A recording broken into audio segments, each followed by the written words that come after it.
I have traversed into the body of a boy burdened with the affliction of frenzy blood. In a fantastical realm where spirit beasts coexist with humanity, I nourish countless beasts with this frenzy blood. Blood of magic evolves. Ancient species. True crimson lotus fire lion. Blood of magic evolves. Ancient species. Bloodvine's ghost tree. Blood of magic evolves. Ancient species. Demon-faced blood spider. A myriad of extraordinary professions awaits. Beast tamer, knight, cleric, beast mage. Little fire lion, burdened grass, tortoise, venomous water crocodile. How shall I choose among the three initial families? With my culinary skills from a past life, I shall continuously prepare dishes for the spirit beasts, enhancing my cultivation to become the strongest. The future is bright, yet presently, I must assist in delivering a calf to address the pressing issue of sustenance. Chapter 1. Aelin. Pain, excruciating pain. The muscles of my left arm began to spasm, each convulsion tearing at my nerves. Beneath the dark red skin, the flesh seemed to possess a will of its own, writhing and distorting, attempting to break free from the shackles of its corporeal form. Cold sweat drenched Aelin's entire being. As the wooden furniture creaked ominously under the strain of his gnashing teeth, echoing throughout the cottage. With a swift motion, the sharp blade pierced through his dark red left arm. As the crimson blood gushed forth and dripped, a strong metallic odor permeated the air. His heavy breaths accompanied by violent spasms. Everything fell into a hushed calm. The flesh ceased its tumult, and the pain gradually subsided. After a brief respite, Aelin collected the blood pooling in the iron basin, pouring it into a glass vial and placing it in the adjacent wooden cabinet. The dark red glass vials were neatly arranged within the cabinet, their quantity considerable. Gazing at his own blood, Aelin furrowed his brow, pondering. The episodes of frenzy blood are becoming increasingly frequent. Is the beast tamer space about to awaken? The flickering candlelight cast shadows as he, burdened with heavy thoughts, retrieved a leather-bound notebook from the drawer. The hunter's journal, one of the few remnants left by the original owner's father. Aelin, a transmigrator, had been an apprentice chef before his arrival here. While he was still washing dishes, he suddenly experienced a wave of intense numbness and sharp pain. Darkness enveloped him, and the next moment he found himself in this land. The original Aelin possessed striking dark red eyes, a dark red left arm, and silvery hair, traits that set him apart, but also brought upon him the agonizing affliction that struck. Periodically, every episode of frenzy blood could only be mitigated through bloodletting. This thought weighed heavily on Aelin's mind, as he harbored a persistent suspicion that the original owner had perished from this very torment. Moreover, he had been regarded as an omen in his small town since childhood. Born to cause his mother's tragic demise in childbirth, he shall inevitably bring calamity to Silvertown. Disaster, reedy demon, fiend. A multitude of ill-fated rumors circulated during Aelin's early years. Yet, after a few years, such talk had ceased, at least on the surface. The reason being that Aelin's father became a beast tamer shortly after his birth. Returning to the present, Aelin slowly flipped open the hunter's journal. The thick leather, worn smooth from years of use, had transformed from its original deep brown to a complex shade of brown-gray. The texture bore faint traces of the hunter's sweat and oil, exuding a rustic essence of the wild. The contents of the journal varied widely, encompassing the types and habits of spirit beasts, the appreciation of rare ingredients, and maps of various locales. This land was home to spirit beasts and extraordinary beast tamers, with beast hunters being among them. Spirit beasts are a collective term for all extraordinary creatures, most of which possess powers and skills surpassing those of ordinary humans. Powerful spirit beasts typically dwell in regions yet to be fully explored and mastered by mankind, such as deep mountains, shadowy valleys, distant wildernesses, or mysterious ruins. Through the careful nurturing of beast tamers, these spirit beasts can continually grow stronger, even evolving to attain greater intelligence and power. Aelin paused on a page adorned with illustrations of unusual spirit beasts, the yellowed paper detailing their characteristics. The three families of the Silvertown Beast Tamer Guild: burdened grass tortoise, venomous water crocodile, little fire lion. Bloodline rank: rare. Comprehensive evaluation: a spirit beast with growth potential, suitable for novice beast tamers. As he turned the page, Aelin's breath quickened. Last, he halted at one particular entry. Frenzy blood user, a born berserker, possesses formidable bloodline power. Exhibiting various peculiarities, utilizing frenzy blood will incite a murderous frenzy. Forcefully suppressing the murderous frenzy leads to self-repercussion, resulting in unspeakable agony. Unspeakable agony. Despite having read the journal countless times, a sense of melancholy still stirred within him. Child, you're a frenzy blood user. You possess 2 Beast Tamer spaces. Once the Blood Beast space awakens, it is imperative to contract a Spirit Beast to share the burden of frenzy blood, otherwise, madness will accumulate, leading to death. Death. These 2 words clung to Aelin's mind like a haunting nightmare, causing his breaths to quicken as was customary. Aelin recorded the dates of his frenzy blood episodes, noting the frequency had shifted from once every 6 months to weekly. The cycle of frenzy blood episodes is shortening. It is highly probable that my Beast Tamer space is about to awaken. As the awakening of the Beast Tamer space drew nearer, the pain inflicted by the frenzy blood intensified sharply. I must endure. Aelin's gaze grew resolute, his fists tightening instinctively. Once I become a Beast Tamer, I shall certainly seek a definitive solution to the frenzy blood affliction. I cannot passively await my demise. Suddenly, a thunderous roar shattered Aelin's contemplation. Outside, a tempest raged. The silver serpents of lightning danced across the sky, illuminating the darkness in an instant. The thunder reverberated like a beast's roar, instilling terror. Despite possessing memories of 2 lifetimes, this was Aelin's first experience of such ferocious natural fury. He mused, strange weather, thunder without rain. Fortunately, I herded the spirit beasts indoors yesterday, otherwise, it would have been exhausting to round them up one by one in such a gale. After his father's disappearance, Aelin was assigned to work at the Silvertown Ranch by the Beast Hunter Guild, taking on the role of caretaker. After all, he is the orphan of a Beastmaster Hunter, and the Guild does offer certain assurances regarding his rights in this matter. Another reason for his choice to become a caretaker lies in the breeding of the 3 legendary familiars at the ranch. The 3 legendary familiars are rare spiritual beasts nurtured under the auspices of the Hunters Guild, possessing unique bloodlines and formidable potential for evolution. Thus, should the Blood Beast space suddenly open, he would have access to powerful familiars to form a contract with at the earliest opportunity. This decision represents the optimal choice that Yalowin has made in recent years, leveraging his resources in the wake of his father's disappearance. At that moment, a deafening crash resonated from the roof.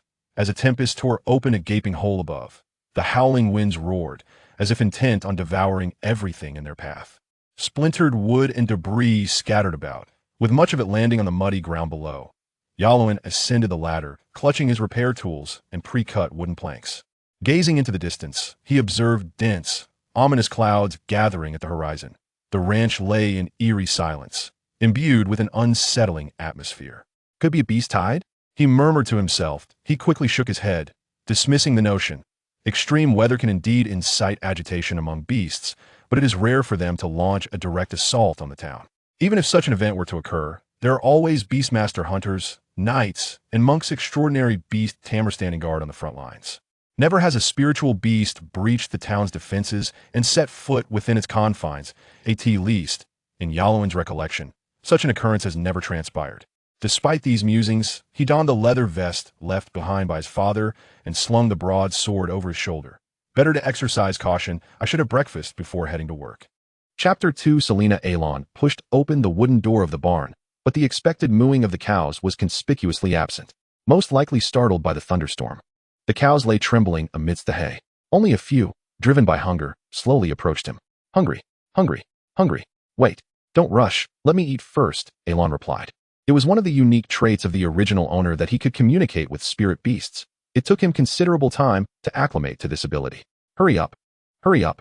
Retrieving an iron bucket from a corner cabinet, Aelon leisurely approached the cows and began his task with practiced ease. These cows were significantly larger than ordinary ones from his previous life, their muscles unnaturally developed. Fortunately, they were gentle creatures. Otherwise, an adult could easily be incapacitated by such a muscular beast. Before long, a large bucket of steaming fresh milk was extracted, with butter floating on its surface. Exuding a rich aroma, Aelon lifted the bucket and drank deeply. Gulp, gulp. The sweet milk filled his stomach, and a warm sensation spread through his body, nourishing his flesh. Though faint, he still perceived it with his keen senses. Burp. This continent is truly extraordinary. Just milk alone can nourish the body. And one can only imagine the benefits of high-grade spirit beast meat. The thought of the delectable dishes that could be created was tantalizing. At this moment, Aelon felt an irresistible urge to cook. Just then, the wooden door swung open, and a group of boys entered, surrounding a girl. The leading girl wore a linen dress. Her bright, large eyes sparkling with charm. Her sun-kissed skin and chestnut hair were dappled with freckles. Behind her, a chubby boy struggled to wield a broadsword, while cheers erupted from the surrounding boys. Truly remarkable, Longbatten, you're impressive. Longbatten's brother is a member of the city guard. Can the swordsmanship taught by the city guard be anything less than formidable? How enviable. As Longbatten basked in the praises, he swung with greater force, resembling an ungainly, clumsy bird. These boys all came from affluent families in town, sent to the ranch to intern and learn the methods of spirit beast cultivation, laying the groundwork for their future as beast tamers. In this land, everyone aspired to become extraordinary beast tamers, and Alon was no exception. This was not merely a pathway to power, class, and wealth. It was also the sole opportunity to master extraordinary abilities and unravel the curse on his left arm. The world was filled with wondrous spirit beasts, igniting imaginations of extraordinary encounters. It rekindled the passion that had long been extinguished in Alon's life before his transmigration. The boys grew increasingly animated in their chatter, while the brown-haired girl wore a look of exasperation until she caught sight of Alon drinking milk. A pure smile blossomed on her face as she ran toward him without hesitation, leaving the other boys standing still. "Brother Alon," she called. "Good morning, Selena." Selena was the little mistress of the ranch, and Alon's work was often coordinated through her. "The cows seem off today. They usually crowd around for food by now." Alon wiped his mouth as he spoke. "Yes, even the lambs are huddled together, refusing to graze. I'll check on them again shortly." Selena nodded in agreement. Observing Alon's round, full belly, she teased, "Brother, you are truly hungry." She glanced at the broad sword at Alon's waist, a hint of curiosity flickering in her eyes, though she refrained from asking further. After all, Alon often practiced swordsmanship on the ranch. Suddenly, a series of ominous bell tolls echoed from the town's tower, interrupting their conversation. Dong, dong, dong. The chime served as a warning of dangerous spirit beasts roaming nearby. The idle boys seized the opportunity to voice their grievances. What bad luck, to encounter that old hag so early in the morning, and now there are dangerous spirit beasts about.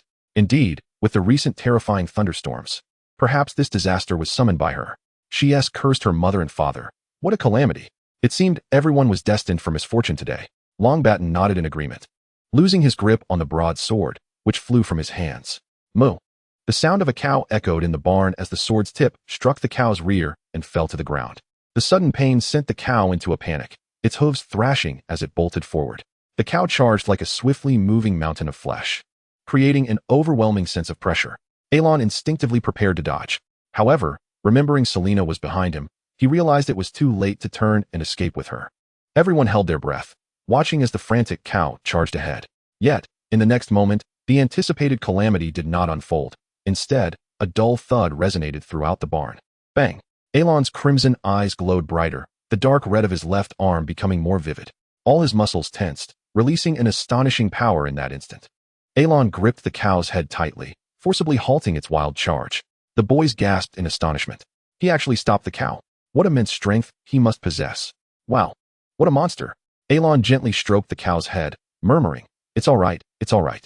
The cow gradually calmed down, its panicked gaze returning to normal. He turned to Selena, who appeared somewhat dazed. "Are you all right?" The girl snapped back to reality, stammering, "No." He pointed at the cow's rear. "You'll need to handle that wound." Selena nodded. "Thank you, big brother." Alon waved his hand and approached the rowdy boys. His crimson eyes emitted a dangerous glint, combined with the terrifying strength he had just displayed in stopping the cow. The boys swallowed hard, instinctively retreating behind Longbatten. One of them shouted, "I advise you not to act recklessly. Do you know who my father is?" Immediately, another boy chimed in. "Exactly. Do you know who my father is?" The foremost Longbatten added, "Do you know who my brother is?" Before he could finish, Alon delivered a resounding slap across Longbatten's face. Smack, smack, smack. He followed up with a second, third, and fourth slap, ensuring each boy received their share. "How dare you hit me? My brother has never hit me. You're finished." "I'm going to tell my brother." Longbatten picked up the fallen broadsword, and the boys fled the barn, crying out in a panic. Alon scratched his head, exclaiming, "I truly detest unruly children." Yet what was with today? The strange weather and the presence of dangerous spirit beasts near the town made him uneasy. He felt it prudent to finish his tasks promptly and call it a day, quickly replacing the cow's hay with fresh fodder and informing Selena. Alon made his way toward the greenhouse of the three beast tamers. Walking along the stone path, he moved forward. Suddenly, a piercing pain shot through his left arm. As his muscles twisted and tore, Alon gasped, realizing with alarm, "Oh no, The frenzy blood syndrome is acting up again. The sudden pain did not disturb Alon's composure. Calmly, he grasped the broadsword and expertly slashed his left arm, crimson blood flowing forth. Crimson madness spilled across the ground, yet, unlike usual, it did little to alleviate the agony in his left arm. Why was it ineffective? Could it be that the Beast Mastery realm was about to awaken? The pain intensified, and Yalowin clenched his jaw tightly, his facial muscles contorting as determination and suffering intertwined in his gaze. Sweat, imbued with a chilling bite, soaked through his garments. At last, he expended his last vestige of strength and collapsed onto the haystack by the roadside. His breath grew increasingly feeble, and he felt the essence of life swiftly ebbing away. Yalowin bore the torment until consciousness slipped away. Am I to perish? Chapter 3. The Crimson Blood Realm. Red. A pure and untainted red. The sky resembled a burning sea of blood, with crimson clouds swirling ominously.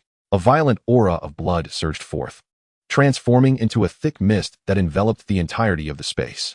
Each tendril of this sanguine fog was rife with madness and annihilation, as if determined to extinguish all existence. Yalowin slowly opened his eyes, gazing at this scarlet world before him, momentarily entranced. A foul wind, laced with tendrils of black smoke, assaulted him. Amidst the rich hues of blood, chains of pitch darkness connected the heavens and the earth, threading through the very fabric of reality. Though this land was inhabited by wondrous spirit beasts, Yalowin, as a caretaker, had often interacted with them. Yet, he had always found it somewhat peculiar, lacking a genuine grasp of the extraordinary vocation of a beast master.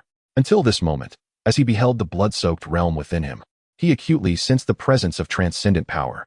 Yalowin marveled, is this the beast mastery realm? Indeed, it is a manifestation of extraordinary strength. Suddenly, a dense black mist seeped from the chains. This black mist appeared almost sentient, beginning to swirl and distort in the air, morphing into serpent-like monstrosities. They opened their gaping maws, ravenously devouring the surrounding crimson fog. As the mist was consumed, the pain in Yalowin's left arm gradually subsided. This chain of black mist must be a protective spell, Yalowin conjectured. According to the hunter's notes, his father had inscribed various protective and sealing spells within Yalowin's beast mastery realm to prevent the madness of blood from spiraling out of control. What specific spells they were, Yalowin did not know. His father's sudden disappearance left behind scant information. Even the hunter's notes had only been discovered later in his father's hunting camp. This had led him to infer many things from the note's contents, often leaving him with only a partial understanding. Reflecting on this, Yalowin could not help but lament. Why couldn't he elucidate things clearly? Why resort to cryptic notes? I despise such riddlers. Suddenly, the swirling black mist shifted again, coalescing into a line of text. The Blood Beast Mastery realm has been activated. Promptly contract a spirit beast. As if in response to the black mist, the crimson fog began to churn, and a wave of restlessness surged within Yalowin. A brilliant red light pierced through the fog, descending with radiance. In the sky, sharp runes resembling sword edges floated high, akin to a sun illuminating the earth. The dazzling brilliance of the Beast Mastery runes intensified the already deep scarlet of the realm. He looked up, and in an instant, a torrent of knowledge flooded his mind. Everything within the Beast Mastery realm rapidly reconfigured and constructed itself in a form he could comprehend, as if countless scrolls were simultaneously unfurling in his consciousness. Before long, an unprecedented clarity washed over him. In that moment, Yalowin comprehended all. Beast Mastery Realm, Crimson Blood Domain. Fated Spirit Beast, none. Spirit Beasts, none. Spirit Beast Skills, none. Spirit Beast Skills, available for inscription, none. The deluge of knowledge overwhelmed him, causing a splitting headache, and he could not help but emit a howl of anguish. The black mist in the air transformed once more, forming new text. The Crimson Blood Domain has been activated. Promptly contract a spirit beast. Congratulations on becoming a 1-star beast master. I bear witness to this moment. Cold, icy rain pelted his face indiscriminately. He opened his eyes to behold a sky crackling with lightning, still somewhat dazed. The fierce wind howled, the chill seeping through his drenched garments, penetrating to his very bones. Yalowin shivered uncontrollably, finally regaining full awareness. For a moment, he could not ascertain how long he had been unconscious. Reflecting on the preceding events, he still felt it to be surreal. Yet the black text manifesting on the back of his hand served as a reminder that the Beast Mastery realm had indeed awakened. The Crimson Blood Domain has been activated. Promptly contract a spirit beast. The dark clouds completely obscured the sky, and the rain intensified. At that moment, a pungent scent of blood wafted through the air. Yalowin sprang to his feet, casting his gaze toward the distant pasture, his pupils suddenly narrowing. Sharp claws tore through the wool of a sheep, and fangs effortlessly sliced through flesh, revealing the bright red blood and glistening entrails within. The dog dragon, drenched in blood, continuously flared its nostrils, attempting to inhale more of the sanguine aroma to heighten its appetite. It licked the severed edge with a coarse tongue, greedily sucking at the oozing blood, each drop satiating its primal cravings. The sounds of its feeding were crude and wet, each bite accompanied by the gruesome tearing of flesh. The sheep's eyes, wide with terror, reflected the image of the dog dragon devouring its own body. It slowly relinquished its struggle. As the dog dragon consumed more morsels, its movements became increasingly frenzied, the chewing growing heavier and more powerful. Blood splattered, staining the grass a dark red. A dog dragon? How could there be a dog dragon in the pastoral grounds of Silvertown? Before he could finish his thought, a series of deep, resonant bell tolls echoed from the town, shaking the very earth. Dong. Then came the second, the third, and the sixth toll. The 6 chimes heralded the arrival of a beast tide. Lightning split the sky, illuminating the entire pasture, where shadowy figures emerged on the horizon. They surged forth like a tide, swiftly closing in amidst the dim light and tempest, converging with the dog dragon in the pasture. The dog dragon's eyes gleamed with a bloodthirsty light in the darkness. White vapor erupted from its nostrils, seemingly detecting the scent of prey, saliva dripping uncontrollably. The terrified cattle and sheep scattered in panic, emitting piercing cries, plunging the entire pasture into chaos. Wails, flight, confusion. The beast horde rampaged, akin to famished demons, tearing and devouring every living creature in sight. Blood splattered, painting the ground crimson. Yalowin immediately dashed toward the greenhouse not far away. He shut the door and locked it. Surveying his surroundings, the ironclad walls stood tall and resolute, allowing him to breathe a sigh of relief. At last, he was safe. The greenhouse, specifically designed by the guild for the nurturing of the 3 main spirit beasts, could withstand most calamities. Even an attack from a mature spirit beast would be fully repelled. As for the fate of the others in the pasture, Yalowin could only silently pray for them. After all, he had just awakened the Crimson Blood domain and had yet to contract a spirit beast to become a true beast master. While he possessed the hunting skills imparted by his father, recklessly venturing out to rescue others could easily lead to disaster. Selena. Suddenly, Yalowin recalled the little girl. She was likely tending to the sheep at this hour. Lady Wendy had been away at the Hunters Guild for the past few days. Selena would presumably seek refuge indoors after hearing the bell tolls, not venturing out carelessly. Lady Wendy is the mother of Selena. Perhaps due to the fact that Selena's father was also a missing beast hunter, Selena and Lady Wendy did not harbor any animosity towards Aelin because of his peculiarities. Rather, they tended to him with great care. They were the only 2 individuals who genuinely cared for Aelin after his father had vanished. Aelin paced back and forth, continually ruminating on this notion. However, the gnawing unease within him intensified, this sentiment continually swirling in his mind. Selena's figure gradually merged with the sheep that had been devoured earlier, her pupils dimming as she witnessed herself being nibbled and swallowed piece by piece. In the end, all that escaped her lips was a faint, feeble whimper. Big brother. He halted in his tracks, his entire being trembling slightly, and after a moment of stillness, he erupted with fervor. I must go rescue her. Aelin hastily ventured deeper into the breeding zone of the greenhouse. The beast taming runes on the back of his hand emanating a crimson glow. Relying solely on himself to confront the impending beast tide felt precarious. He needed to first contract one of the 3 elemental familiars. Chapter 4. The 3 elemental familiars. The term 3 elemental familiars refers to the grass-type Torterra, the water-type Toxicroak, and the fire-type Litten. The breeding zone of the greenhouse has been ingeniously divided into 3 distinctly different ecological regions based on their respective habits. Each ecological area possesses its own ecological cycle, collectively forming a miniature ecosystem. First, there is the territory of the grass-type Torterra, which has been fashioned into a wetland.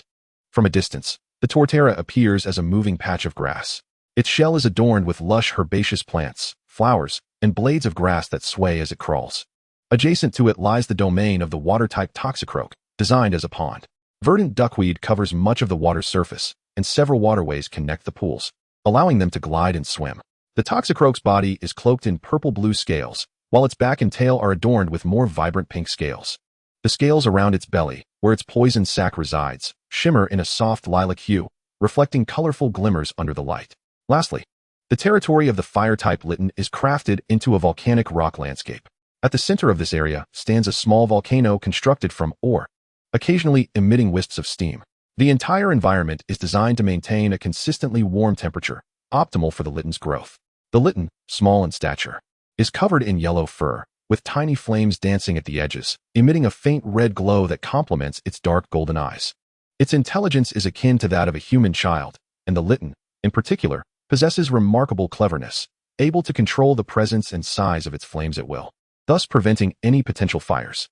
The three elemental familiars, with their sharp instincts, had already sensed the impending beast tide, creating a chaotic stir in their respective areas. The Torterra moved in a fluster, its shells clashing against one another, producing a deep thudding sound as they hurriedly crawled into the shadows of the corners, burying themselves in the mud. The Toxicroak also sensed the unease, submerging itself beneath the water, hiding among the duckweed, leaving only its large eyes peering above the surface, vigilant of its surroundings. The lion pride was no exception. The smaller lions and lionesses quickly retreated into their dens, concealing themselves in the depths of darkness. Alongside the caves, slightly larger Litten took on the responsibility of guarding, their bodies trembling slightly, yet they steadfastly maintained their posts. Observing the unfolding chaos, Aelin sighed in disappointment. Indeed, these spirit beasts raised in the greenhouse had been domesticated by humans since childhood, never facing the wild directly. They had long since lost the wildness inherent in their bloodlines, marking the most significant distinction between cultivated and wild species. As a caretaker, Aelin understood that spirit beasts unable to conquer their fears, regardless of their rarity or potential, could never truly become formidable allies. Fortunately, upon successfully contracting a spirit beast, a beast tamer can engrave one innate spirit skill onto their familiar. This skill can elevate their combat prowess significantly. From a basic grasp of elemental control as a 1-star beast tamer to the full utilization of a complete spirit skill as a 2-star beast tamer, resulting in a qualitative leap in their combat capabilities. Thus, even if the spirit beast is timid and unable to provide assistance, the beast tamer can employ the spirit skills to effect a transformation in their own battle strength.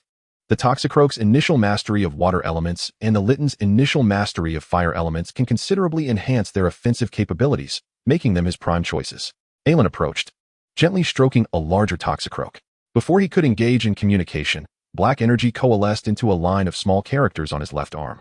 Spirit Beast bloodline level does not meet the requirements. Contract establishment is impossible. Crimson Blood Domain has been activated. Contract a Spirit Beast promptly. What? Bloodline level insufficient? Even the usually composed Aelin could not help but voice his confusion.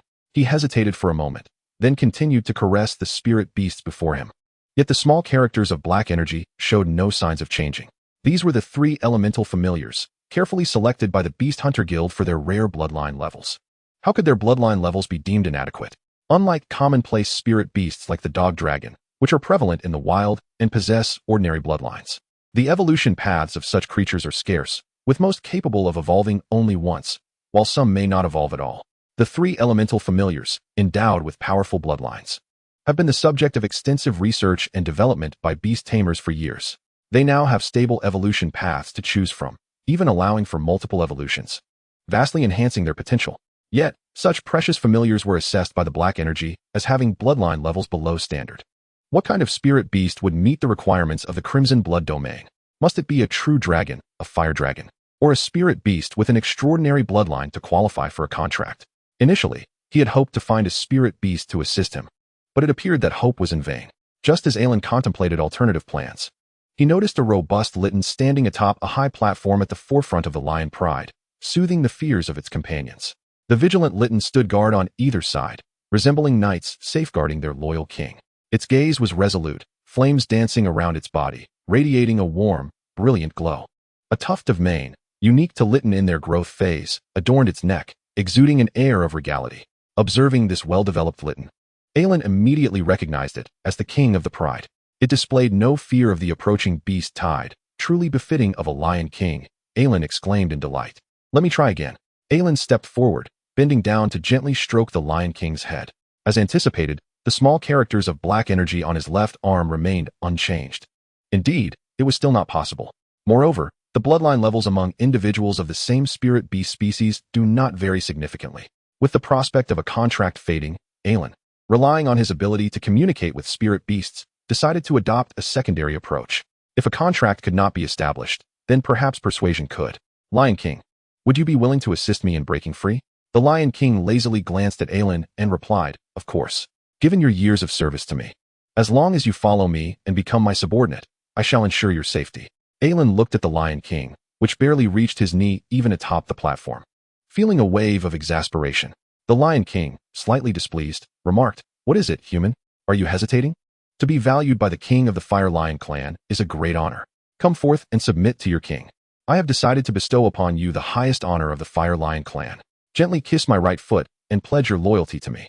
Unable to endure any longer, Aelin struck the Lion King on the head with a powerful punch. The Lion King let out a pitiful cry, nearly brought to tears.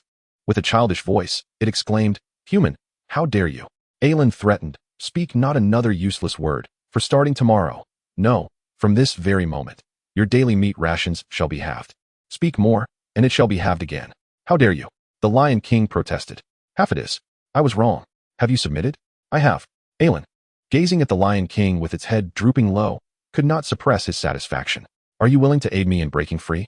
The Lion King, stubborn as ever, replied, "Only if the meat is plentiful. It's a deal." Aelin's heart swelled with delight, realizing that dealing with a young creature required both a firm hand and a promise of rewards.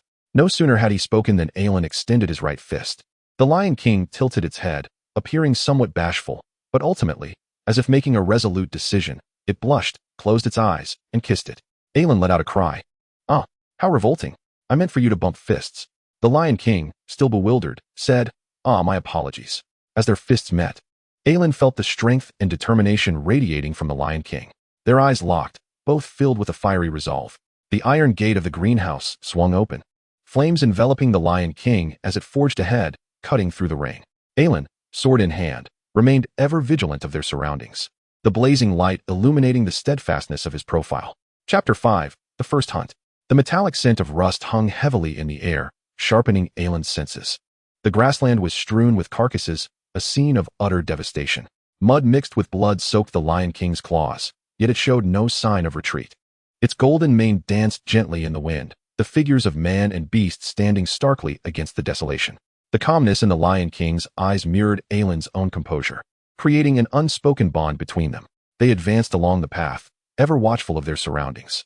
Suddenly, a dog dragon burst forth from the thicket, lunging at them.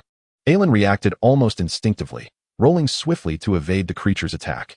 He immediately countered, his broadsword gleaming with cold light as it sliced towards the fierce dog dragon. Bam! The blade left a shallow gash on the dragon's scaled armor, producing a sound akin to metal clashing. Aelin furrowed his brow. It was tougher than he had anticipated. Dog dragon, a juvenile beast of the dragon species. Bloodline level, ordinary. Attributes, standard, strength, dragon. Attack skills are limited, relying largely on teeth and claws for physical strikes. Caution is advised regarding its venomous fangs and sturdy scales. Overall evaluation, a common forest spirit beast. Recalling the notes from the hunter's manual, Aelin swiftly adjusted his grip on the sword, transforming his slash into a thrust.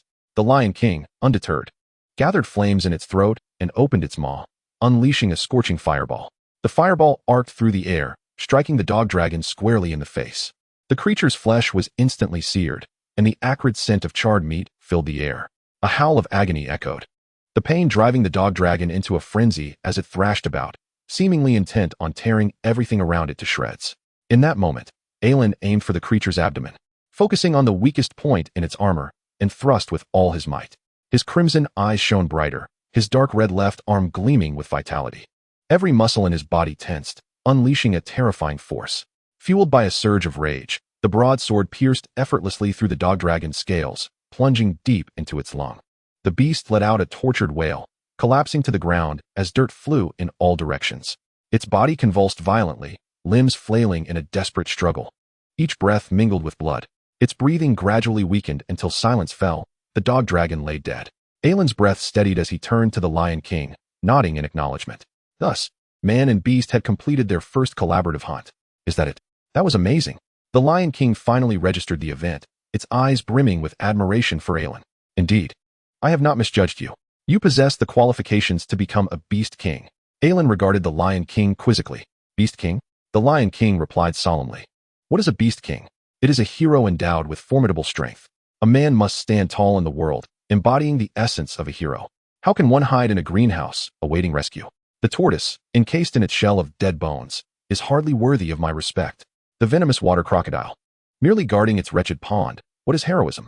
Among all heroes, only you and I shall rise. Aelin found himself at a loss for words.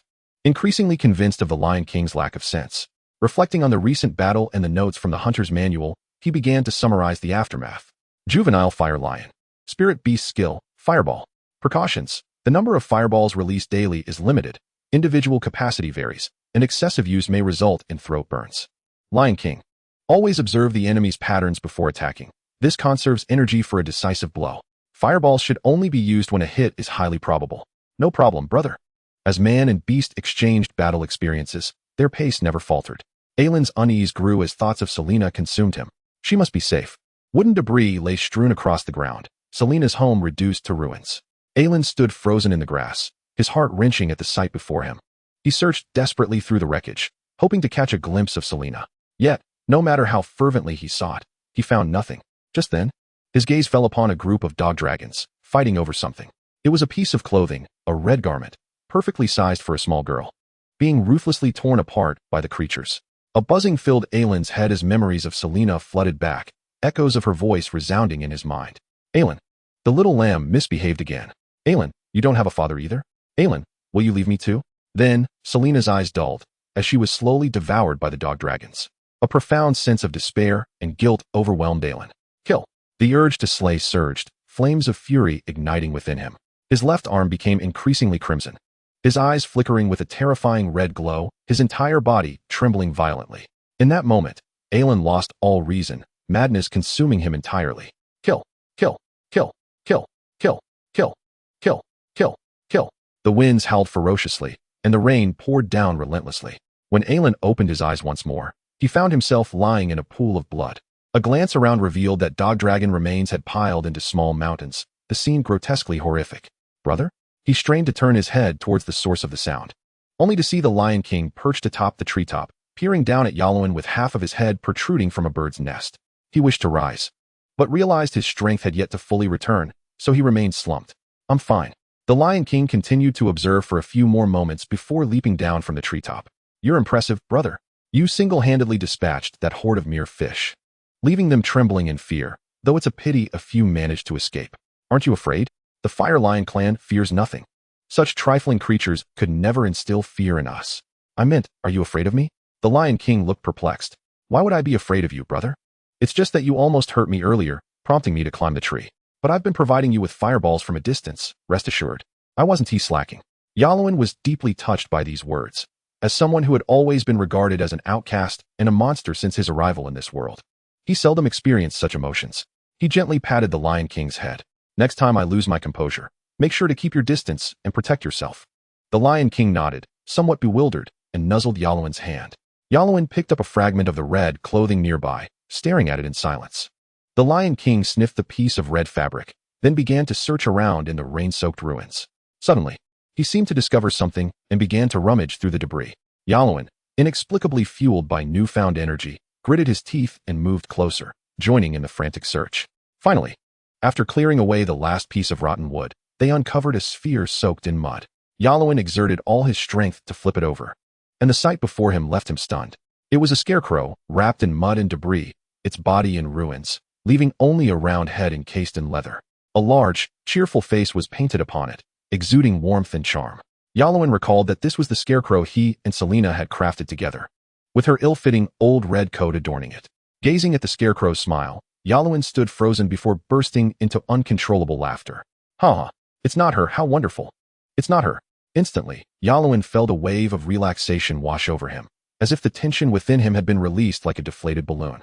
Fatigue enveloping his entire being. A sharp pain throbbed in his left foot, a reminder of the bite he had received during his battle with the dog dragon. He leaned on his sword, struggling to stand. We must find Selena, he declared to the Lion King. No problem, brother. Chapter 6, The Foolish Rooster. In the grassy field, Longbatten was concealed deep within the underbrush, his hand resting on the hilt of his sword, his eyes fixed intently on a dog dragon feeding not far away. Beside him, Selena urged anxiously, Longbatten, there's no need to hunt the dog dragon. Let us return to the stone house. Nestled beside her was a luminous horned sheep, its horns unlike those of the ordinary sheep on the pasture, transparent and shimmering as if crafted from crystal. During the beast tide, Selena and the youths had taken refuge inside the stone house. The beast horde had failed to discover their hiding place until Longbatten, spurred on by the boys, resolved to hunt a dog dragon to prove himself. Selena, feeling uneasy, had urged him repeatedly, leading to their current predicament. Don't worry, it's just a dog dragon. I can handle it, Longbatten asserted confidently. Without hesitation, he brandished his broadsword and charged at the solitary dog dragon.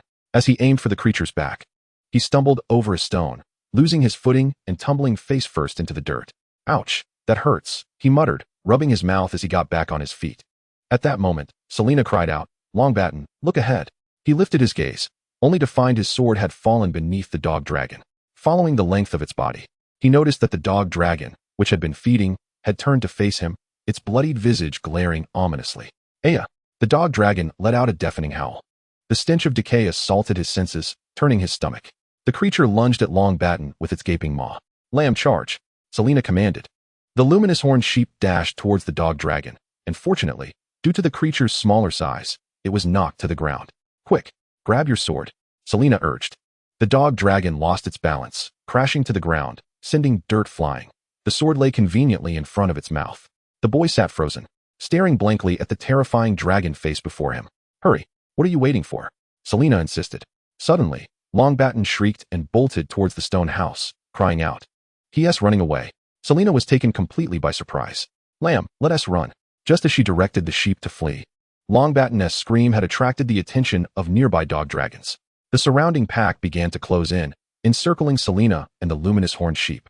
The heavy sounds of their breathing echoed like whispers from demons, their bloodied claws dripping ominously, fixated on the girl and her sheep. The sheep huddled close to Selena's feet, trembling uncontrollably, its eyes wide with fear and helplessness. Despite facing the ferocious pack, Selena constantly reminded herself to stay calm. What would Brother Yalwin do? Under the overwhelming disparity of power, any attempt to maintain composure was futile. Fear ultimately consumed her rationality. The dog dragons surged forward, their foul maws gaping wide. Big brother. Tears streamed down the girl's cheeks. Suddenly, a scorching wind howled, followed by a series of explosive sounds mingled with the anguished cries of the dog dragons. Boom, boom, boom. Fireballs launched towards the heads of the dog dragons, detonating upon impact. The acrid scent of charred flesh filled the air. Not far away, a figure with flowing white hair, tattered clothing, and a somewhat disheveled appearance approached slowly. Nevertheless, he stood tall and unyielding, undaunted by the pack of dog dragons. Brother Yalwin, Selena exclaimed in delight. Just in time. Yalwin smiled and waved. The burden in his heart finally lifted. You and the foolish sheep stay hidden, leave the rest to us. Understood, Selena replied. A gentle breeze tousled Yalwin's silver hair, his crimson eyes locking onto every dog dragon present. The Lion King's flames intensified, roaring ferociously at the pack. Together, man and beast plunged into the fray. In an instant, swords flashed and fire erupted. Blood surged through Yalwin as he wielded his broadsword, feeling an unparalleled sense of exhilaration. The madness he had suppressed for years was finally unleashed. Kill, kill, kill, kill, kill. Sparks erupted as searing fireballs shot forth from the Lion King's mouth, striking true. Their synergy grew ever more harmonious, seamlessly aligning with one another's rhythm in battle, as if they were born to be combat partners. Boom. The dog dragons fell one after another, piling up like a mountain, safely hidden behind the remnants of a wall. Selena marveled, Brother Yalwin. You're amazing. Lombarden pounded frantically on the wooden door of the stone cottage. Bang, bang, bang. Open the door quickly. He trembled as he called out. Inside, the voices of the boys expressed their discontent, urging him to lower his volume lest he attract the dog dragons. Please, hurry and open the door. His knocking intensified with urgency. Not far away, 3 dog dragons were slowly approaching, drooling profusely as they roared and lunged toward Lombarden. Ah! Lombarden exclaimed, covering his head. At that moment, the Lion King's fireball struck the dog dragons, and immediately after, Elon stepped forward with determination. He slashed, stabbed, and cut with precise efficiency, sending the dog dragon crashing to the ground. The blade severed the creature's head, halting just inches from the boy's face. With the tip embedded in the stone threshold beside him, Elon remained silent, not withdrawing Lombarden's broadsword, and turned to leave. With a resolute silhouette, Elon halted. Gazing at the devastated grassland ahead, he remarked, that is not how one wields a sword. Those who abandon their companions are unworthy of being beast hunters. The boy slumped against the wooden door, feeling a wetness in his trousers. Not far from the stone cottage, Elon and Selena stood side by side, surveying their surroundings. Oh, these troublesome kids, Elon sighed, stretching his somewhat stiff body. Selena, go inside and gather the children. We need to take refuge in the greenhouse and wait for rescue.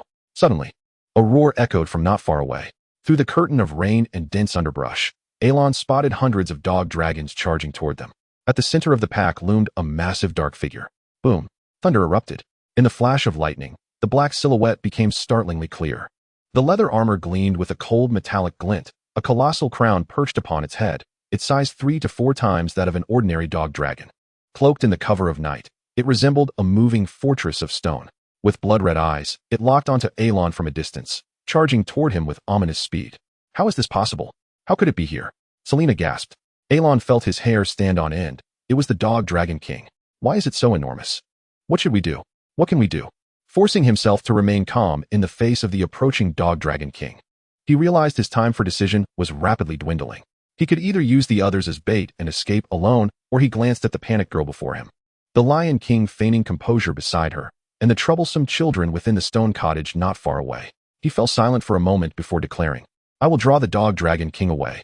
"What?" Selena exclaimed anxiously. "That's the dog dragon king. You'll die, brother Elon." Elon gently patted her head. "There's a cellar in the stone cottage. Hide there and don't come out." The girl, knowing she could not dissuade Elon, felt tears well up in her eyes. He turned to the little fire lion. "I'm sorry, Lion King, but you must also stay and hide with them in the cellar."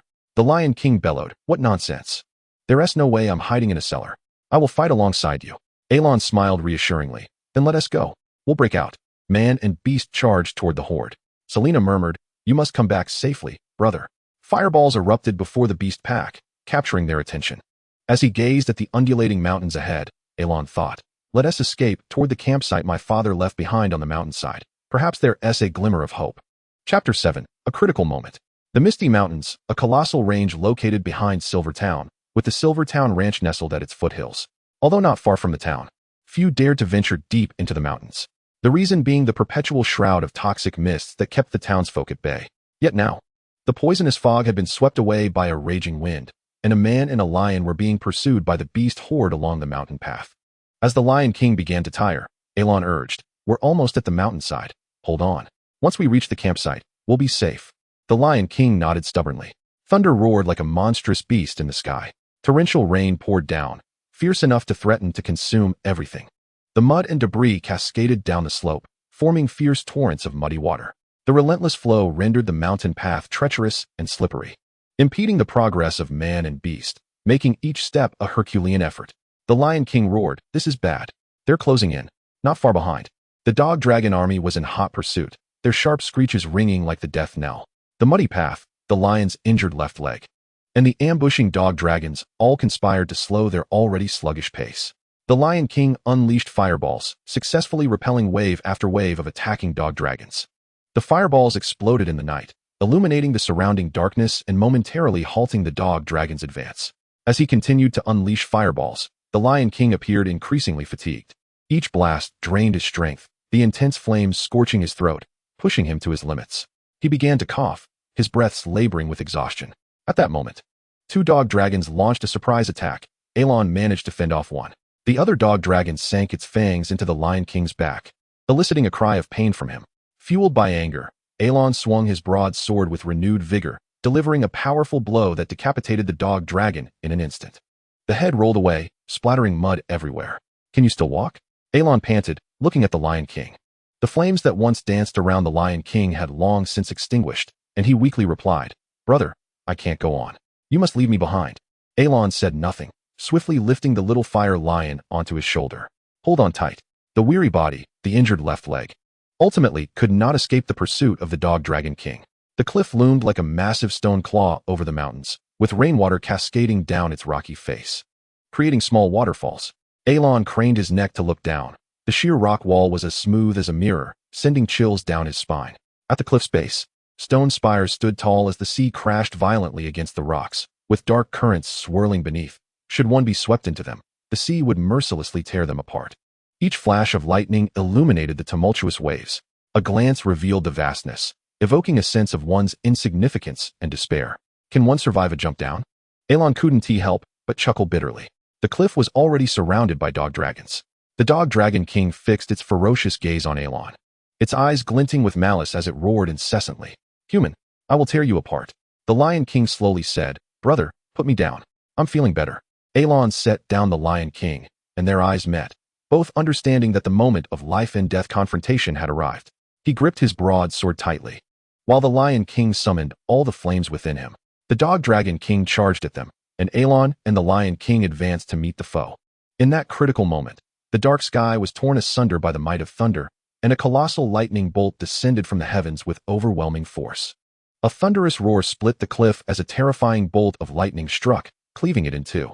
The echo of the explosive sound reverberated in their ears, leaving both man and beast feeling as though the world was spinning around them. Yalowin, the Lion King, and the pack of dog dragons plummeted toward the tumultuous sea below. The water was ferocious and churning, and Yalowin was suddenly enveloped by an icy grip. The strength of the current was overwhelming, and he sensed that consciousness was slipping away. In that critical moment, Yalowin relinquished his firm grip on the broadsword, instinctively cradling the Lion King tightly against him. He then curled up, holding his breath with all his might, striving to prevent the sea from invading his lungs. Yalowin, rise and shine. Why are you still asleep? It's time for training. All right, father, he replied. The morning sunlight streamed through the window, banishing the remnants of the midnight chill. Yalowin grasped the broadsword, an unprecedented sensation coursing through him. The feeling was entirely different from wielding a kitchen knife. The sword was imbued with a weightiness and a chill that was palpable. This was Yalowin's first experience with a sword, and it was far heavier than he had anticipated, requiring both hands to steady it adequately. Yet, he knew that as he grew, he would adapt to its heft. His father stood before him, a stern expression on his face. Today, I shall teach you the foundational movements of 4 sword techniques: thrusting, stabbing, cleaving, and slashing. He demonstrated the thrusting motion. When you thrust, swing with force, but ensure you control the direction of the blade's tip. Yalowin attempted to follow suit, feeling somewhat clumsy and uncoordinated. His father corrected his posture. No, not like that. Relax your wrist and let the sword tip rise naturally along the path of force. Next, his father instructed him on the art of stabbing, emphasizing speed, precision, and the need to target the opponent's vital points. Yalowin earnestly mimicked the motion, striving to execute a swift thrust. Cleaving and slashing required even more strength and finesse. A cleave came from above with ample power. His father showcased the technique with a clean and swift motion. Slashing was executed horizontally, ensuring the blade remained parallel to the ground. Yalowin practiced these movements repetitively, pushing himself to the limits of his endurance. Though his arms ached unbearably, he understood this was a necessary path to growth. Gazing at the colossal beast-bone sword hanging on the weapon rack in the corner, he couldn't help but ask, "Father, when will you teach me to wield the giant sword?" His father replied, "Swordsmanship is not merely about the practice of techniques. It is also a tempering of will. Steady and deliberate, without haste.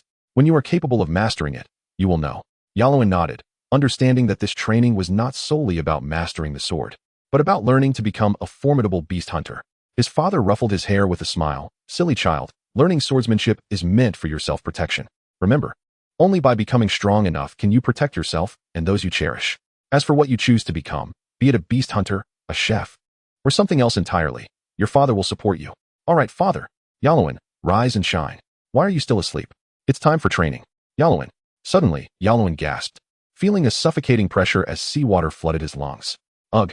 He quickly flipped over, expelling a torrent of water from his mouth and nose, greedily inhaling air. He fought to dispel the dizziness clouding his mind. Glimmers of bioluminescent light illuminated the surroundings, but there was no time to examine them closely. It was then that Yalowin remembered something, urgently searching his surroundings, his hand landing on a damp, furry mass, his Lion King. He swiftly pulled it from the depths, noticing its face had turned a shade of purple, clearly starved of oxygen for too long. A wave of panic surged through Yalowin as he pressed down on the Lion King's chest repeatedly. Time slipped by agonizingly slowly, yet the Lion King remained unresponsive. Despite Yalowin's efforts to stay calm, his hands trembled uncontrollably as he persisted in his attempts to revive it. Suddenly, the Lion King let out a faint cough, spewing a mouthful of seawater that showered Yalowin's face. Slowly, its eyes opened, weakly gazing at Yalowin. "Brother, are you all right?" it croaked. Yalowin was momentarily stunned, followed by an overwhelming surge of joy. He cradled the Lion King in his arms. "Brother, it hurts. Be gentle." The elation of having regained what was nearly lost made Yalowin acutely aware of an essential component in his life, the Lion King. His father's words echoed in his mind. "Remember, only by becoming strong enough can you protect yourself and those you cherish." "I am still too weak. I must grow stronger," Yalowin resolved silently. Chapter 8. Unavoidably lethal. As he steadied his emotions, Yalowin began to survey his surroundings. The walls of the cavern sparkled with bioluminescent light. Man and beast, ensnared by the undercurrent, had been swept into an underwater grotto. A thin mist enveloped the space, with pure square crystals growing along the walls. The illumination within the cave emanated from blue luminescent moss and numerous stout white vines, resembling stars in the night sky, illuminating the entire dark realm. Light refracted through the square crystals, casting vibrant colors that danced across the walls like silk. The shimmering blue and faint white lights wove through the mist, fluttering like gossamer in the air. A multitude of glowing beetles, feasting on the moss, flitted about. The entire cavern was a breathtaking spectacle. Is this an internal cavern of the mountain? Yalowin pondered, observing the environment reminiscent of their campsite. He surmised that this place must be connected to their camp. With that thought, he felt a wave of relief wash over him. Over the years, relying on his father's legacy and notes, Yalowin had explored much of the area surrounding the camp, although he had yet to venture into this particular region. But with diligent searching, he was confident he could find a way out. As Yalowin scanned the surroundings, he suddenly spotted a shadow not far behind him. Alarmed, he instinctively reached for his waist, remembering too late that he had discarded his broadsword amidst the waves, his only option then being to clutch the Lion King tightly. The only consolation was that his dagger remained in his inner pocket. Approaching cautiously with the dagger in hand, he discovered it was one of the dog dragons from earlier. Its abdomen bore visible wounds, ribs protruding grotesquely from within. The creature was lifeless. They must have run aground and then been swept away by the current to this place. Yalowin surmised, frowning. Brother, I feel a bit dizzy. The Lion King gasped, its breathing labored. Yalowin noticed the Lion King's face was darkened and tinged with a hint of crimson, clearly struggling for breath. It had evidently been bitten on the back by a dog dragon. Though the encounter was brief, the toxin had already coursed through its bloodstream. Thankfully, the Lion King's robust constitution had allowed it to endure thus far. Yalowin began to search frantically. I don't have any antidotes. What should I do? He fretted. Don't worry, I can still hold on, the Lion King murmured. Noticing Yalowin's anxious demeanor, Yalowin wrestled with his thoughts, a complex expression on his face. My blood should be able to counteract the poison. As for any side effects, the hunter's notes indeed mentioned that berserk blood could detoxify and enhance spiritual beasts, but he had never tried it before, leaving him uncertain. It's fine, brother. I trust you, the Lion King replied without hesitation. Yalowin swiftly drew a dagger across his left hand. A few drops of crimson blood fell into the mouth of the Lion King, trickling down his throat shortly thereafter. He placed the Lion King firmly upon his shoulder, gripping him tightly, while dragging his wounded left leg onward. The path was rugged and uneven, with sharp stone crystals and various plant roots sprawling across the rocky walls. He strained to sift through his memories, confirming his bearings as he continued along the narrow trail, where the bodies of dog dragons occasionally floated in the stream beside him. Finally, at the end of the darkness, he discerned a faint glimmer of light. Upon reaching the terminus of the path, they were taken aback by the breathtaking sight before them. The entire cavern was dominated by an array of square, transparent crystals, which shimmered with a gentle radiance under the light. Unlike other caves, this one was devoid of blue-glowing moss and other flora, appearing exceptionally pristine as though polished by human hands. Above, a colossal opening resembled a skylight embedded in the ceiling, with vines cascading down from either side. In the center of the cavern stood a magnificent crystalline pillar, ascending toward the heavens, as if forming a bridge between the earth's core and the sky. If one were to climb this pillar, escape from the cave would be assured. Despite the ominous clouds overhead, Yalowin's heart surged with exhilaration. Freedom was within reach. He exhaled deeply, then turned his gaze towards the peculiar crystalline column. This transparent crystal was unlike anything he had ever encountered. Its surface sparkled faintly, and he could sense the immense energy contained within. He resolved to explore the surrounding area later, for there might be spirit beasts with bloodline ranks meeting the standards of the Scarlet Blood domain. Although he knew the odds were slim, the notes from the hunter's diary and the intermittent dark energy swirling around his left arm constantly reminded him of the urgency to contract a spirit beast. The blood beast space has been activated. A spirit beast must be contracted promptly to share the burden of the frenzied blood power, lest madness accumulates until death. Spirit beast bloodline rank does not meet the standard. Contract establishment is impossible. The Scarlet Blood domain has been activated. Expedite the contracting of a spirit beast. At that moment, a sound emerged from the nearby stream. Yalowin cautiously approached, only to discover that the previous dog dragon king had washed ashore. Similar to the deceased dog dragons, its body was riddled with scars. It must be dead, Yalowin speculated with a frown. To err on the side of caution, he refrained from confirming and slowly retreated to avoid making excessive noise. Just then, an unexpected turn of events occurred. Heavy gasps erupted from the creature's mouth and nose, and the dog dragon king's body began to tremble, attempting to rise. It was still alive.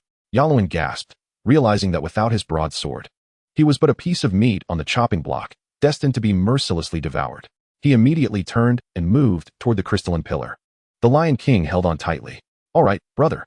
Yalowin began to scale the pillar, the sounds of heavy breathing behind him growing increasingly intense. Suddenly, a tremendous clap of thunder shattered the tranquility of the cavern. It seemed he sensed something, his eyes fixed on the ceiling of the cave. The previously backlit ceiling became startlingly clear under the flash of lightning. To his horror, he saw clusters of dark shadows quivering against the rocky surface, as if trembling in fear of the thunder. Among these shadows, countless pairs of blood-red eyes flickered, their piercing cries echoing in the air. Squeak, squeak, squeak. A shiver coursed through Yalowin. They were bloodbats. Bloodbat, a type of wild beast, juvenile spirit beast. Bloodline rank, ordinary. Attributes, malevolent, toxic.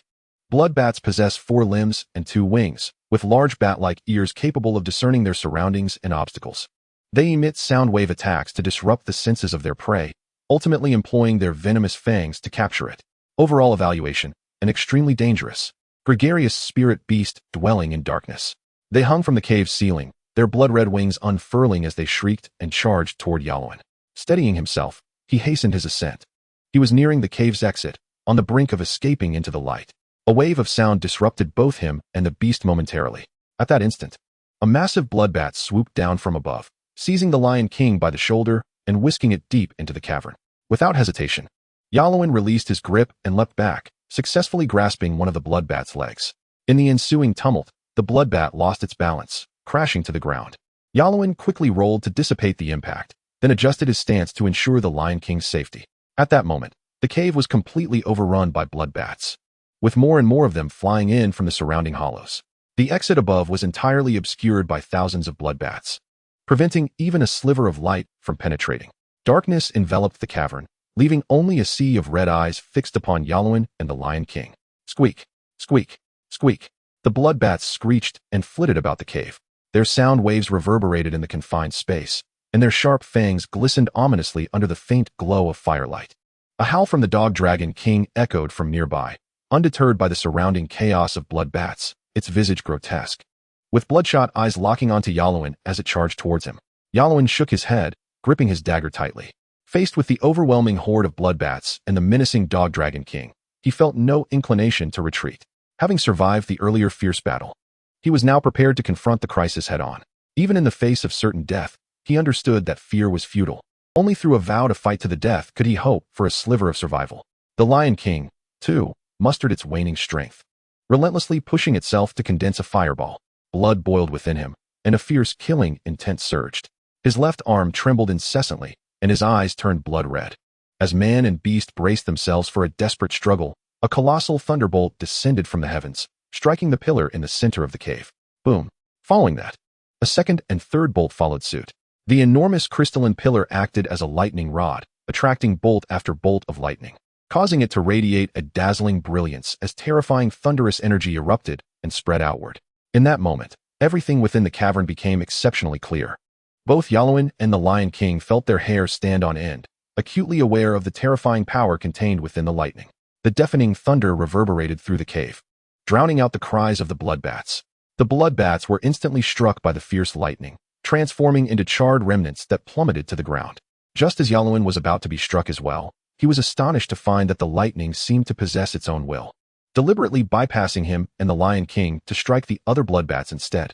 In mere moments, hundreds upon hundreds of bloodbats were completely obliterated by the lightning. The crystalline pillar, impacted by the electric force, became even more translucent, transforming into a massive, pure crystal. Subsequently, it broke open a small hole, with tiny sparks of electricity dancing around the opening. The interior of the hole radiated brilliant light, illuminating the entire cavern. "Is there something inside the pillar?" Yalowin squinted and remarked. He approached slowly, striving to discern the spherical object beneath the flickering arcs of lightning. At that moment, the orb radiated a dazzling brilliance, obscuring any clear view for Yalowin, who observed it for a moment longer. Suddenly, he gasped in astonishment. "Is that a spirit beast egg?" Chapter 9, Thunder and Lightning. "Is that a spirit beast egg?" Yalowin exclaimed. The egg floated serenely within a small crevice, enveloped in blue and white bolts of electricity. The lightning crackled incessantly, its thunderous roars reverberating within the cave. His dark red left arm seemed to respond instinctively. Following his innate impulses, it rose slowly, reaching out towards the spirit beast egg. The instant Yalowin's palm made contact with the egg, the lightning contracted, and sharp, blood-red runes of beast mastery manifested on the back of his hand. Dark energy coalesced once more, and the text within the black mist began to shift. Spirit beast bloodline level, transcendent. Contract conditions met. Beginning the establishment of the beast master contract. The bloodline level of the spirit beast egg was unexpectedly transcendent. Before Yalowin could ponder further, the egg's radiance intensified, seemingly drawn to him, as he felt the power of his bloodline awakening within. Suddenly, crimson runes shot forth from his hand, swirling incessantly around the spirit beast egg. In the next moment, the egg was entirely enveloped by the blood-red runes, merging into the realm of beast mastery. At that moment, Yalowin felt the genuine establishment of the beast master contract. He marveled at the runes on the back of his hand, exclaiming in delight, "I established the beast master contract so effortlessly. The contract requires the consent of both parties' wills, or one party's will to dominate the other for a successful establishment." Yet, Yalowin felt no resistance of will. The contract formed naturally. Before he could investigate further, a sudden transformation occurred. Waves of blood mist surged from the runes, overwhelming Yalowin's reason with a surge of murderous intent. His consciousness began to blur, as blue and white lightning erupted from the runes, swiftly suppressing the blood mist. Provoked by the lightning, the blood mist surged even more fiercely. A clash of crimson and azure energies ensued. A torrent of abstract knowledge flooded Yalowin's mind, gradually crystallizing into clarity. Beast Master Realm, Crimson Blood Domain, Spirit Beast Information, Egg of Lightning, Fated Spirit Beast. Bloodline Level, Transcendent. Attribute, Electricity. Spirit Beast Type, Illusionary Beast. Elemental Type, Spirit Beast Level, Level 1 Juvenile Phase. Spirit Beast Skill, can be inscribed Element Mastery, Electricity, Beginner. Spirit Beast Skill, cannot be inscribed Thunderstrike, Beginner. Thunder Lure, Beginner. Would you like to inscribe the Spirit Beast Skill of Element Mastery, Electricity? Yes, inscribe. Guided by instinct, Yalowin opted to inscribe the skill.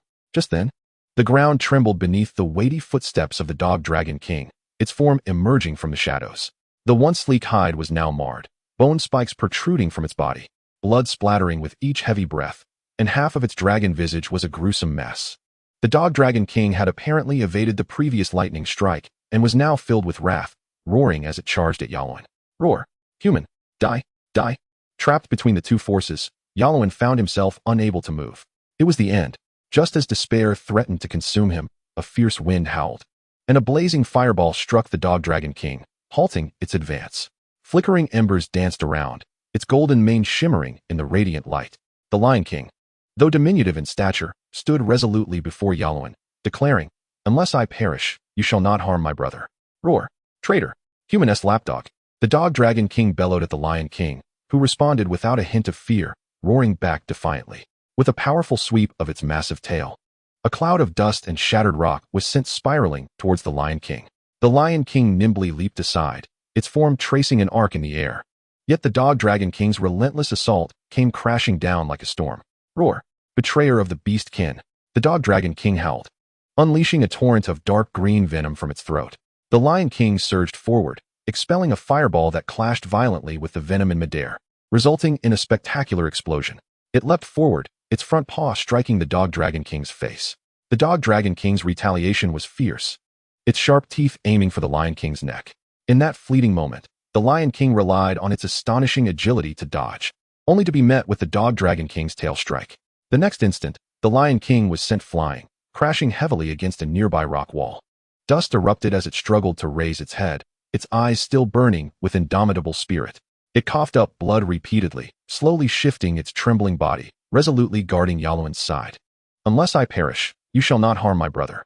The Dog Dragon King roared once more and charged forward. Roar! In that perilous moment, the crimson and azure energies within Yalowin reached a harmonious equilibrium. The blood-red runes of beast mastery entwined with the power of lightning, solidifying and inscribing themselves.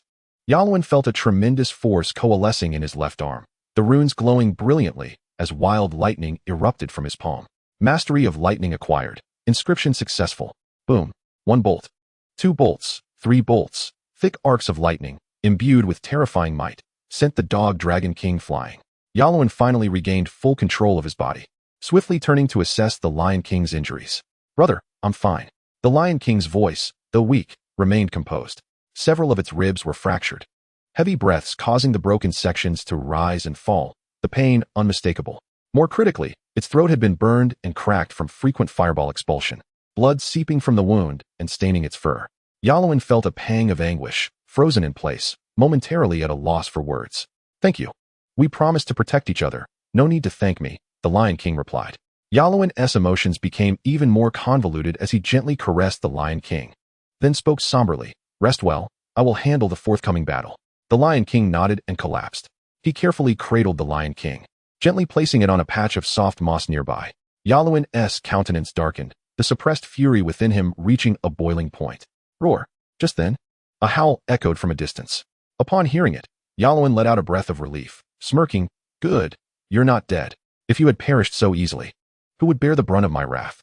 Amidst the smoke and ashes, the Dog Dragon King's battered form stood unsteadily, its armor charred, blood oozing from its wounds, mingling with the stench of burnt flesh. The remnants of its single eye glimmered with hatred and anguish, fixating on Yalowin with an intensity that promised vengeance. "Roar! Human! Die! Die! Die!" It opened its gaping maw, charging at Yalowin, that terrifying mouth seemingly capable of devouring all. In that moment, Yalowin's body erupted with resplendent lightning, his silver hair billowing like electric currents, and his crimson eyes blazed like flames in an abyss, radiating a terrifying luminescence. His left arm darkened even further, vibrant as blood, entwined with lightning, resembling a fearsome deity wielding the very essence of thunder. As Aelin faced the charging Dog Dragon King, he gripped his dagger tightly, resolutely advancing without retreat or evasion. The Dog Dragon King suddenly unleashed a jet of dark green venom, hurtling towards Aelin at breakneck speed. With a mere flick of his hand, Aelin summoned the power of lightning, which not only dispersed the toxic liquid, but also surged directly into the gaping maw of the Dog Dragon King. Seizing this fleeting opportunity, he gathered his strength and leapt, plunging his dagger fiercely towards the creature's head. The power of lightning coalesced upon the blade, forming a dazzling arc of electric brilliance. The force of frenzied blood erupted in an instant. With this tremendous strike, the dagger penetrated the Dog Dragon King's skull, the lightning coursing through its very marrow, igniting a storm of thunder and flash. The dagger, unable to withstand the overwhelming might of the thunder, began to disintegrate.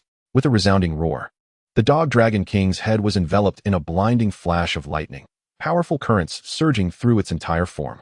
Ultimately, this colossal creature, unable to endure the ravages of the tempest, crashed heavily to the ground, sending dust swirling into the air. In the darkness of the cavern, Aelin stood surrounded by the residual waves of electricity, the dagger fragmenting into nothingness as the blue-white glow gradually faded. He stood quietly, calming the tumult of frenzied blood within him. Chapter 10. Mixed Mushroom Dragon Bone Soup. Having quelled the restless frenzied blood, Aelin hoisted the Lion King upon his shoulder and began to ascend along the stone pillars. He observed the clouds in the sky dispersing, revealing a canopy of stars that bestowed a moment of tranquility. A thought struck him. Perhaps the peculiar weather of recent days was summoned by this egg. Indeed, it was rumored that the appearance of legendary beasts, ancient dragons, often heralded unusual phenomena. The fact that he had effortlessly forged a contract with a spirit beast egg still felt surreal to Aelin.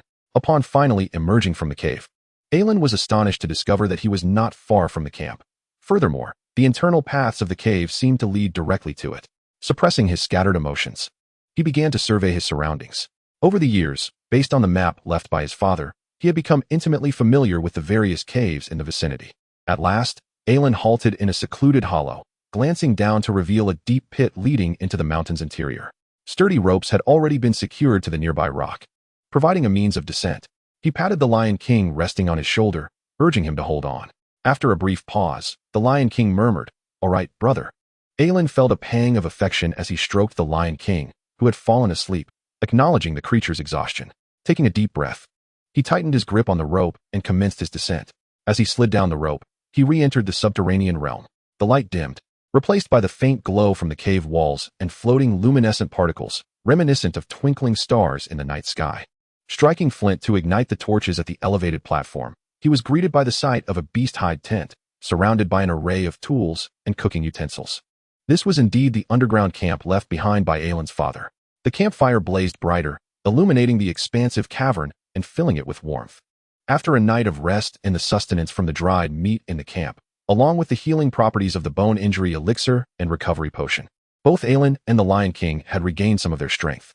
At this moment, the Lion King lay languidly on a nearby chair, his eager eyes fixated on the carcass of the dog dragon king. A wave of hunger surged in their stomachs simultaneously, prompting a shared grin between man and beast. It was time for Aelin to showcase his culinary skills. After an arduous battle, their stamina had reached its limit. The previous dried meat was far from sufficient. Fortunately, the two caves were interconnected, allowing Aelin to retrieve materials without excessive delay. The dog dragon king was exceedingly vast, and even with Aelin's formidable strength, he could only dismantle a portion for now, intending to address their hunger before returning for the remaining precious materials. The bloodbat also bore many valuable materials, yet they had been reduced to ash by the lightning. The mere thought of it filled him with regret, his eyes brimming with frustration. Money, this was a fortune lost. The wings of the bloodbat were exceptional materials for crafting armor, possessing both durability and remarkable elasticity. Its venomous fangs, venom sacs, and even blood could fetch a handsome price. Although the flesh of the bloodbat appeared unappetizing and was generally less valuable, it was still spirit beast meat. Ordinary individuals consuming it could enhance their physical constitution, while beast tamers who consumed it regularly could elevate the level of their beast taming space. Not to mention the thousands of bloodbats. Though individually priced modestly, collectively they represented a significant sum. Thankfully, having acquired the most invaluable carcass of the dog dragon king somewhat alleviated Aelin's heartache. Much of the dog dragon's hide had also been charred by the lightning, significantly diminishing its worth. The more he pondered, the more distressed Aelin became. It was all a loss of gleaming silver coins. Reflecting on this, he inadvertently increased the pressure on the knife in his hand. "Isn't the food ready yet?" came the anxious prompt from the Lion King. Aelin gestured toward the bowl of meat, saying, "Not yet. You can start eating without waiting for me." "No way. How could I enjoy it alone while leaving my brother behind? We share both hardship and fortune," the Lion King retorted. "All right then, let us wait a little longer." Aelin gathered his focus and quickened his pace. The sharp blades sliced through the meat, fresh fat flowing down the handle and gradually soaking into the wooden cutting board. Next, Aelin placed some fat in the iron pot as a base. The oil heated slowly in the pot, emitting a sizzling sound. When the milky white fat had fully melted, Aelin added the chopped dog dragon king meat. The meat sizzled in the pot, gradually turning golden brown and releasing an enticing aroma. Just as the fragrance peaked, Aelin added chopped scallions, fragrant black peppercorns, and various mushrooms. Finally, he poured steaming boiling water to lock in the deliciousness of the dog dragon meat. Covering the pot, he patiently awaited the cooking process. Meanwhile, he placed the marinated foreleg of the dog dragon king on the grill, humming a little tune while roasting. He continuously turned it to ensure even cooking. The massive leg crackled in the flames, emanating a mouth-watering scent. Both man and beast swallowed hard, their hearts brimming with anticipation. It felt as though something was missing. Aelin's instincts as an apprentice chef warned him of this. Suddenly struck by inspiration, he realized what was lacking: chili peppers. As a fervent lover of spice in his past life, how could barbecued meat and soup be complete without chili? However, in this land, even those with wealth found it challenging to procure such a high-grade seasoning. Fortunately, Aelin had managed this underground cave for several years, discovering a type of red mushroom with a flavor reminiscent of chili and even cultivating it within the underground camp. Heating the oil, he sauteed garlic until fragrant, then added the chopped red chili mushroom, creating a warm and spicy dipping sauce. Today's culinary creation consisted of mixed mushroom dragon bone soup, paired with whole roasted dog dragon king leg, and red mushroom spicy dipping sauce. The aroma wafted through the air as Aelin devoured the roasted meat in his hands, occasionally ladling a spoonful of the broth to sip. The Lion King entirely ignored the raw meat in the small bowl, joining Aelin in their feast with unabashed delight. The roasted meat boasts a crisp exterior and a tender, succulent interior, each bite delivering an overwhelming sense of satisfaction. The fat gradually seeps out with each chew, imparting a subtle, uniquely oceanic flavor. This briny essence is not at all overpowering. Rather, it bestows an extraordinary wild beauty upon the meat. Occasionally, I dip into the delectable sauces, their fragrant spiciness leaving me yearning for more. Coupled with the rich and savory broth, the entire dining experience reaches a sublime level of complexity. Fortunately, my previous life as a culinary apprentice has endowed me with remarkable culinary skills. A warm sensation begins to circulate within me, ultimately converging into the Beast Mastery rune, nourishing the Beast Mastery space, a sensation I have never experienced before. This warmth brings not only comfort, but also an invigorating power that fills my entire being, imparting a profound sense of fulfillment. It seems I must indulge in more high-grade spiritual beast meat to accelerate my growth, I murmur to myself. Consuming the flesh and blood of powerful spiritual beasts aids in enhancing the level of the Beast Mastery space. For those who have yet to unlock their Beast Mastery space, It boosts their innate qualities and potential. This is no secret. Rather, it is a widely accepted understanding. A select few affluent families procure precious spiritual beast meat for their children, aiming to provide them with a solid foundation. Most, however, allow their children to develop at their own pace, for not everyone possesses the ability to unlock their beast mastery space. Many families face significant investments that yield no results, a situation not uncommon among large clans. This is precisely the marvel of this extraordinary continent. Suddenly, the Lion King clutches its chest with its claws, emitting a pained growl. Seeing this, I quickly rush forward and pat its back, and after a moment, the food finally settles. Eat slowly. No one is competing with you, I say, serving the Lion King a bowl of broth. The Lion King, panting and with its claws raised, exclaims, "Brother, your cooking is exquisite. It is far superior to the usual chunks of meat. Will you prepare it for me again in the future?" I gently stroke the Lion King's small head, assuring it, "Of course, no problem. Did I not promise that there would be plenty of meat? Brother, I knew I didn't misjudge you." The Lion King leaps up joyfully, then turns serious, saying, "Brother, let us establish a beast mastery contract." Having witnessed the entire process of my contract with Thunder Egg during the previous battle, the Lion King understands that I have unlocked the beast mastery space. As I caress the Lion King's small head, dark energy reemerges. Spiritual beast bloodline level does not meet the requirements. Contract establishment is impossible. The Lion King's gaze burns with intensity. Faced with a companion who has shared hardships with it, I hesitate not for a moment, dissipating the dark energy coalescing around my left arm with a mere thought. Come on, let us establish a contract. The Frenzied Blood Beast Mastery rune radiates a brilliant red light, and numerous runes shoot forth from my hand. Imbued with potent magical energy, tracing resplendent arcs through the air as though attempting to warp the very fabric of space. The Lion King stands still, its golden mane glowing crimson under the luminous runes. Its eyes are filled with determination and trust as it quietly accepts the encircling runes. As the runes swirl around it, red halos begin to form, slowly rotating and becoming denser until they coalesce into a blood-red orb of light. Just as the contract is on the verge of completion, an abnormal surge of magical energy ripples through the air. The blood-red orb begins to tremble violently, and in the next moment, it shatters abruptly. Contract establishment fails. Just as I suspected, I think to myself. The Lion King rolls on the ground, wailing and kicking up a cloud of dust. How could this happen? Thunder Egg was able to establish a contract with you. Why can't I? It had hoped to be the first spiritual beast to form a contract with me. A creature destined to engrave skills as its innate spirit. Now it's all gone. Everything is lost. Why? Unable to suppress a chuckle, I feel my tense nerves begin to relax. All right. I approach and gently pat the Lion King's head. Wait until I unlock the second beast mastery space. I promise you will be the first with whom I establish a contract. Second beast mastery space. The first? The Lion King seems to latch onto the keywords. Ceasing its rolling and looking up at me, its earlier discontent fading, replaced by joy. Really? You're not deceiving me? I smile and nod. I am not deceiving you. It is true. Long live, brother. To think there is a second beast mastery space. You truly are astonishing. The Lion King cheers, and then returns to the unfinished feast. Resuming its meal, I murmur to myself, indeed, children can be quite troublesome, but what can I say? They are my own. After all, I must indulge them. Thanks to the Lion King's innocent nature, my long-standing melancholy has noticeably improved. Outside the cave at the campsite, the roars of beasts echo from afar and nearby, and the night in the misty mountains is far more perilous than during the day. Without a reliable weapon, I decide to spend the night at the camp. Starlight trickles down into the pit, and a wave of fatigue washes over me. I resist the urge to sleep as my consciousness gradually sinks into the beast mastery space.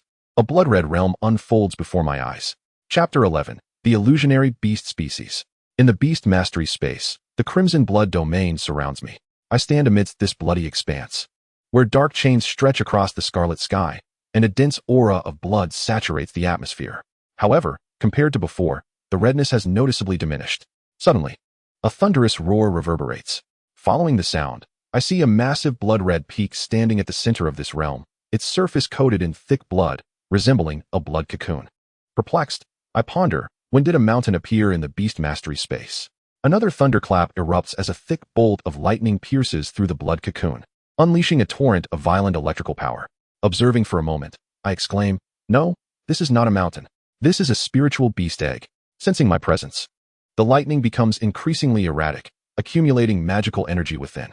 On my left arm, the beast mastery runes begin to emanate a brilliant blue-white light, and lightning envelopes my entire arm, producing a sizzle of electrical sound. Simultaneously, I perceive the egg's fury, its anger bound and immobilized within the frenzied blood. Instinctively, I raise my left hand. And at that moment, the lightning reaches its zenith. A massive bolt surges forth with immense force, simultaneously erupting from my left arm and the spiritual beast egg. The thick blood cocoon begins to disintegrate under the onslaught of lightning, transforming into swirling clouds of crimson mist that continuously pour into the egg, alleviating the frenzy of both the egg and myself. A glint of disbelief flashes in my eyes as I gaze at the lightning egg, my heart racing with overwhelming astonishment. The lightning egg is actually absorbing the power of the blood mist, truly worthy of being an illusionary beast species, truly deserving of its extraordinary bloodline. My voice brims with surprise and excitement. The illusionary beast species, a powerful spiritual beast steeped in legend, is renowned for its mysterious and supernatural traits. It is said that illusionary beasts often possess immense destructive power, with some capable of annihilating an entire nation in a single strike. The extraordinary bloodline is equally rare. The levels of spiritual beast bloodlines are categorized as inferior, ordinary, rare, extraordinary, epic, legendary, and mythical. The bloodbat and dog dragon rank as inferior and ordinary, respectively. The bloodlines of the three prominent families, the little fire lion, poison sac water crocodile, and burden grass tortoise, are all classified as rare. The bloodline level of the lightning egg is extraordinary. Both entities are rare and elusive, embodying formidable qualities. The fact that such a precious spirit beast has forged a bond with him is almost beyond belief. He gradually approached, the surrounding lightning consciously avoiding him. Raising his hand, he slowly reached towards the thunder egg. The moment their surfaces met, he sensed a pair of eyes within the egg silently watching him, their gaze penetrating through layers of obstruction, delving deep into his very soul. Taking a deep breath, he acutely felt the two turbulent energies within the spirit beast egg clashing and devouring one another. He began to grasp why the crimson blood domain imposed such high requirements on the bloodline levels of spirit beasts. Beasts with a bloodline strength below the extraordinary threshold often succumb to the frenzied devouring within the beastmaster space, losing their essence entirely. Only spirit beasts possessing extraordinary bloodlines, like the thunder egg, can withstand the chaos of the crimson blood domain and absorb its wild energies to enhance their own power. According to his conjectures, even the thunder egg cannot endlessly absorb the energy from the crimson blood domain. Once it reaches its limit, he would face the same dilemma as before, the onset of frenzy blood syndrome, leading to a painful demise. It is imperative to continue forging contracts with spirit beasts of extraordinary bloodlines. However, the number of such powerful beasts is exceedingly scarce, leaving him at a loss regarding where to capture the next one. Becoming a beast hunter is one avenue, as one's rank as a beastmaster increases. The range of spirit beasts available for purchase also expands, surely including those with extraordinary bloodlines. He planned to gather information in this regard moving forward. Gazing at the precious thunder egg with extraordinary bloodline potential before him, he was instantly filled with anticipation. What kind of spirit beast would emerge from the thunder egg? Perhaps a thunderwolf dragon? Or a lightning attribute flying dragon? To ride a flying dragon soaring through the skies, powerful and free, is a dream cherished by every beastmaster. A vision materialized in his mind, a white-haired youth riding a dragon, gliding effortlessly through the heavens, with a formidable fire lion standing beside him, truly magnificent. Confirming that the thunder egg exhibited no abnormalities, Aelin withdrew his consciousness from the beastmaster space, finally succumbing to fatigue and drifting into slumber. In the misty fog mountains, a gentle breeze caressed the landscape, dissipating the mountain mist. His white hair danced in the wind, while the hefty hide of the dog dragon king was meticulously cut and placed in a wooden backpack. I hope Selena is all right, Aelin mused quietly. His hand brushed against the hatchet at his waist. With one person and one lion, they treaded down the mountain path. The air in the mountains was damp, chilly, and viscous, the toxic miasma seeping into Aelin's lungs, offering a slight chill but no significant repercussions. Are you all right? Aelin inquired with concern, glancing back at the Lion King. No, I'm fine, brother, the Lion King replied. Its head was tightly wrapped in black cloth, stumbling and struggling as it walked, although it had consumed frenzy blood earlier. Enhancing its resistance to toxins, Aelin prudently fashioned a mask from the Dog Dragon King's toxin sac membrane for the Lion King.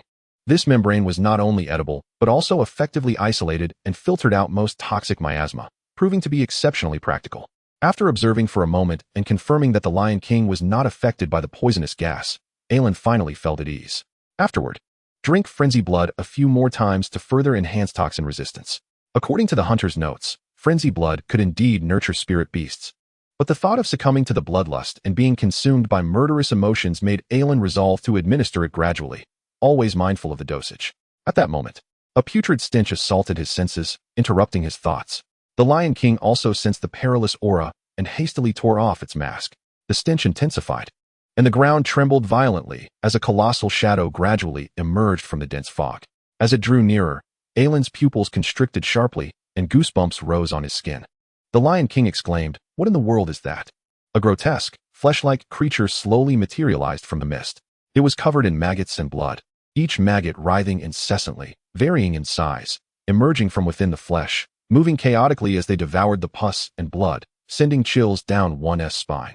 As the flesh creature advanced, pus and blood splattered, mingling with an overpowering stench that pervaded the surroundings, suffocating all in its wake. Ugh! The Lion King could not suppress a wave of retching. For its sensitive nose, the foul odor was overwhelming. The flesh creature locked onto the pair, its hind legs coiling with force, the maggots surging in tandem with its movement like a tide. In the next instant, it charged at them. Aelin swiftly rolled aside to evade, while the Lion King leaped to avoid the assault. Boom! The flesh creature collided with a massive rock, black pus and maggots splattering everywhere. Beneath the pus, a pair of enormous bone fangs emerged, glinting with a pallid sheen. Aelin had a sudden insight and quickly shouted to the Lion King, "Use fireballs to attack its head." Multiple fireballs shot forth, striking the flesh creature directly, and the searing flames began to roast the maggots and pus, instantly charring a vast area. Arc! The flesh creature emitted a mournful shriek as the majority of its flesh and maggots ignited, transforming into blood water, revealing its colossal tusks and boar-like head. Indeed, it is the wild boar king, Aelin thought to himself. But what about all this flesh and maggots? Observing the area tainted by black blood, he noted the corrosive effects. Aelin directed a glance at the Lion King. Maintain distance while attacking, and avoid the black blood it spills. Understood, brother. The wild boar king's hollow eyes seemed driven by instinct as it repeatedly roared and charged forward. Aelin evaded all its assaults with deft rolls, while the Lion King leaped and launched fireballs at the wild boar king. The flames were exceptionally effective against the maggots and flesh, reducing them to ash as the wild boar king's onslaught gradually slowed. Seeing this, Aelin's left hand slowly manifested the Beast Master rune, with lightning subtly entwining, preparing to deliver a devastating blow. Suddenly, a sharp eagle's cry resonated from the sky. Caw! A massive gray hawk swooped down, its eyes glinting with a piercing light, fixating on the wild boar king below. Chapter 12, Beast Hunter. The wind blades on the gray hawk's wings were compressed to their utmost, shooting directly towards the wild boar king. Whoosh!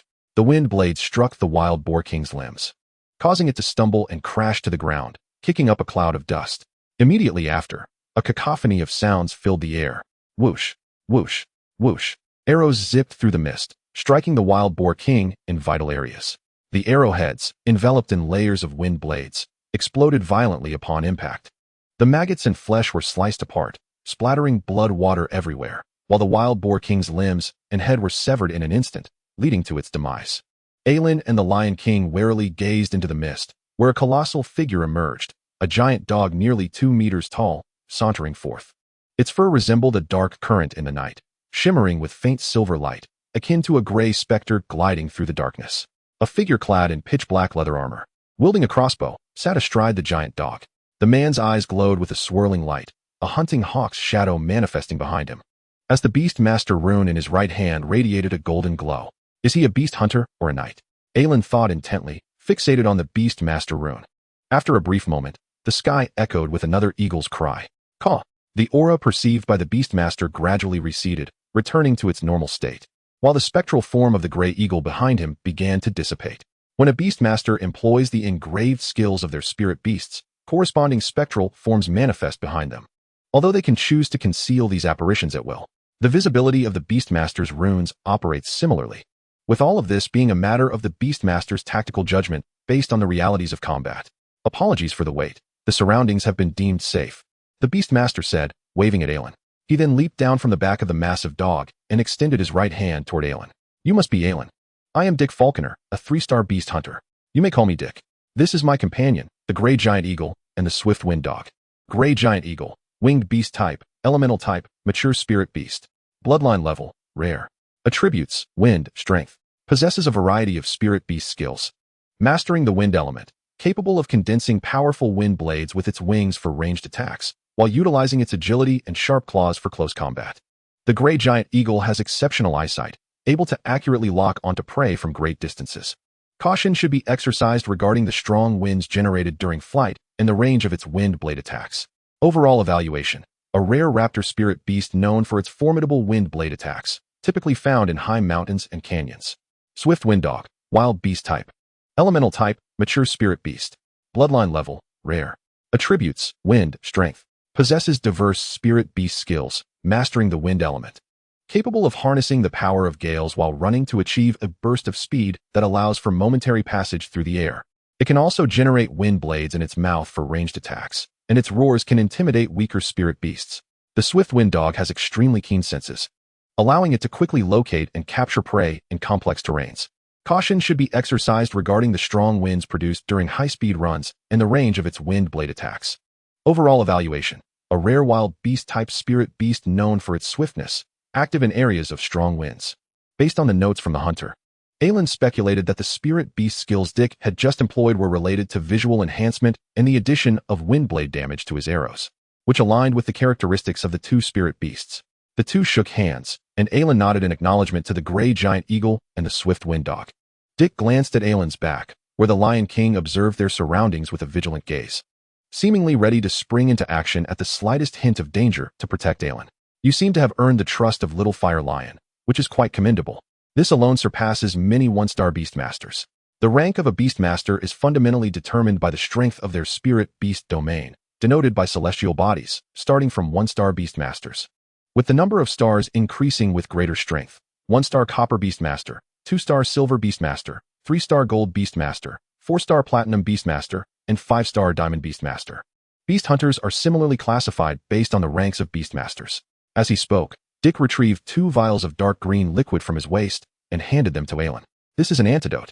Although the toxic mists in the mountains are not particularly potent, it's better to be safe.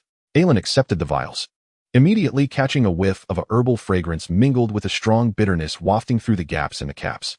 Aelin thought to himself, indeed, this is an antidote. His wariness of Dick lessened somewhat. Dick continued, I was commissioned by Lady Wendy to seek you out in the Misty Mountains. To think you dared to lure the Dog Dragon King away. You have quite the audacity, young man. Aelin replied earnestly. Thank you for coming into the mountains to rescue me. Is Selena safe? Subsequently, Dick recounted the events of how Selena had taken the children to hide in the cellar and ultimately awaited rescue. Learning that Selena was unharmed, Aelin felt a great weight lift from his heart. He then selectively shared the events of the past few days with Dick, naturally omitting details about the spirit beast egg and the underground camp. The more Dick listened, the more astonished he became, especially when he heard about Aelin and the Lion King's descent from the cliff. His expression turned one of disbelief. In just a few short days, you've amassed experiences that rival my years of hunting. Not only did you survive the fall, but you also successfully acquired the hide of the Dog Dragon King. What incredible luck! Dick mused internally, and his gaze toward Aelin softened further. In the brief span of a few minutes, the wild boar king's carcass nearby had completely decomposed, its rotting flesh falling to the ground, and a pungent stench intensified. Aelin glanced at the body of the wild boar king and inquired, what has happened to the wild boar king? Dick replied solemnly, this is a result of a mutation curse, which is also the root cause of the beast tide. Aelin questioned, isn't the root cause of the beast tide the recent thunderstorms? Dick responded, the thunderstorms indeed triggered a panic among smaller beast packs. But the true origin lies in this mutation curse. Is the mutation curse akin to the spirit beast curse skills of the Ghostwood Treant? Aelin asked, searching his memory, uncertainty lacing his voice. Dick expressed surprise. You know of the Ghostwood Treant?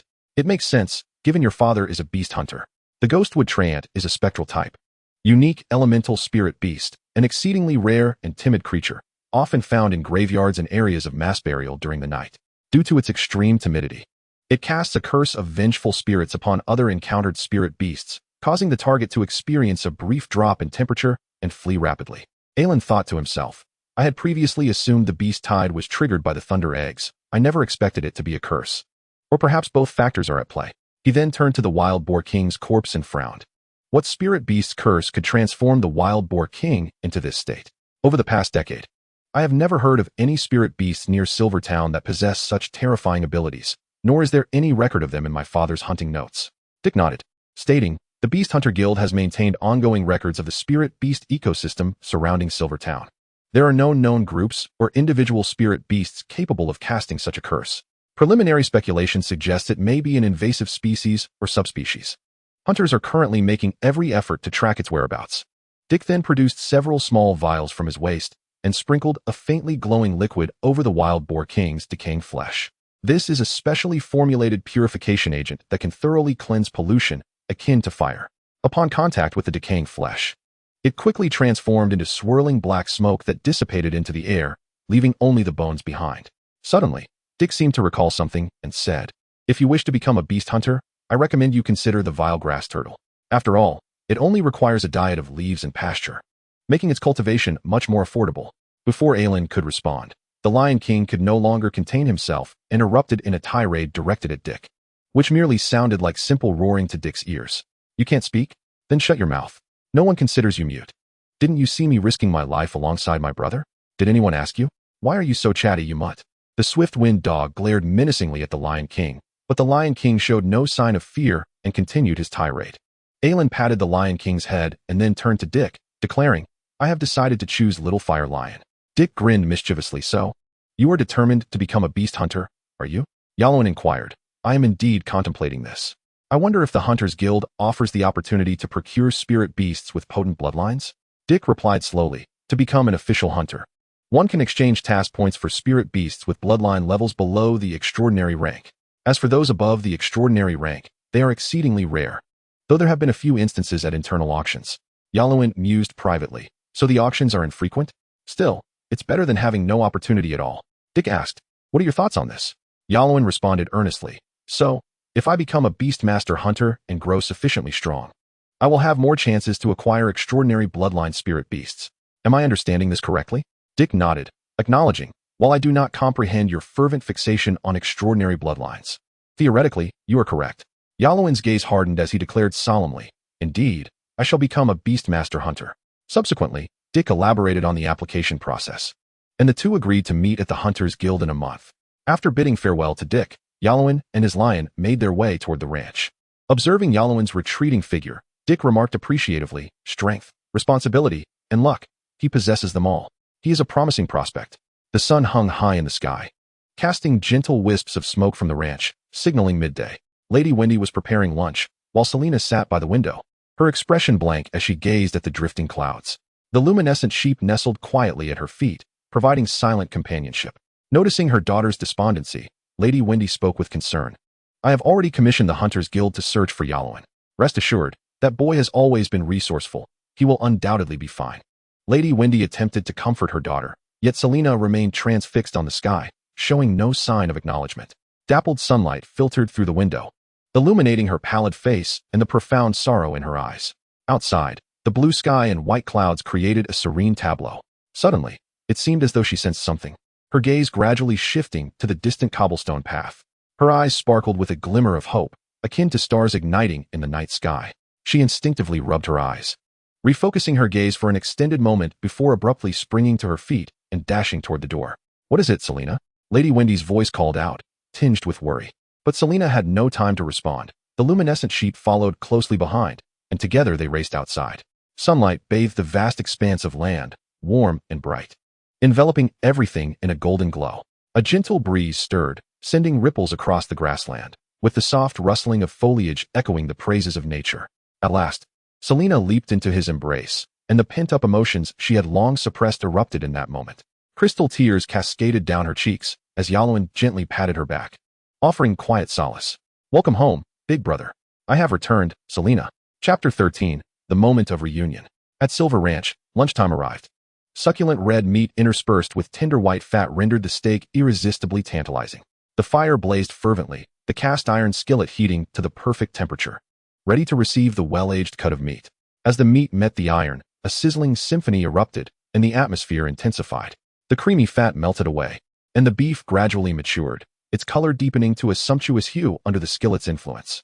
At that moment, a sprig of thyme was added, and a spoonful of liquefied fat was drizzled over the meat until it was thoroughly saturated, changing color. After a brief pause, the rich aroma of meat mingled with the distinctive fragrance of thyme, completing the steak's culinary journey. At the dining table, Yalowin and Selena sat side by side, while the Lion King sat upright on a chair. The savory scent wafted through the air, provoking a fervent secretion of saliva. "Gurgle," Both Yalowin and the Lion King's stomachs emitted a synchronized growl. This was 3 days after Yalowin's return to the ranch. Thanks to his remarkable recuperative abilities, both he and his beast had fully healed. Avoiding Selena's playful gaze, Yalowin's cheeks flushed as he asked, "Lady Wendy, could you prepare lunch for 5?" The voracious appetites of both Yalowin and the Lion King could easily consume a meal meant for 2. The Lion King chimed in, 5 portions. 5 portions. Contrary to the expected teasing, Lady Wendy replied, "Just wait a little longer. It's almost ready." Before long, the table overflowed with delectable dishes. Although the variety was limited, the quantity was astonishing. Gazing at the bounty before him, Yalowin glanced at Lady Wendy, a hint of skepticism in his voice. "Will all of this be deducted from my wages?" Lady Wendy chuckled and shook her head. No. Dig in, the food will get cold. If there's not enough, there is plenty more." The Lion King exclaimed with delight, "Hooray." Today's lunch consisted of juicy, aged steak, potato salad, fluffy potatoes, and ripe sweet oranges. Yalowin and the Lion King dove into their meal with fervor, devouring it with unrestrained enthusiasm. Instantly, a warm current surged within them, as their bodies absorbed the essence of the steak, akin to droplets merging into the ocean, gradually enhancing Yalowin's physique. Throughout the meal, under Selena and Lady Wendy's inquisitive gazes, Yalowin recounted the events following his encounter with the Dog Dragon King, deliberately omitting the part about acquiring the Thunder Egg. For the past few days, Selena had refrained from probing deeper, allowing Yalowin to rest. Upon hearing about being surrounded by the dog dragons and falling off the cliff, concern etched across Selena's face as she looked at Yalowin. "Thank you, Brother Yalowin." Yalowin hastily swallowed his mouthful of meat, replying, "No need for thanks. I couldn't let my sister be in danger." Selena nodded obediently. After a hearty meal, Yalowin sat up straight and spoke gravely, "Lady Wendy, I wish to adopt the Lion King and become a Beastmaster hunter." The Lion King, still gnawing on a bone, leaped joyfully into Yalowin's arms, nearly choking in the process. "Brother, I knew I could count on you." Selena was momentarily taken aback, her voice rising involuntarily. "Are you really going to become a Beastmaster hunter? Does that mean you will frequently face powerful spirit beasts?"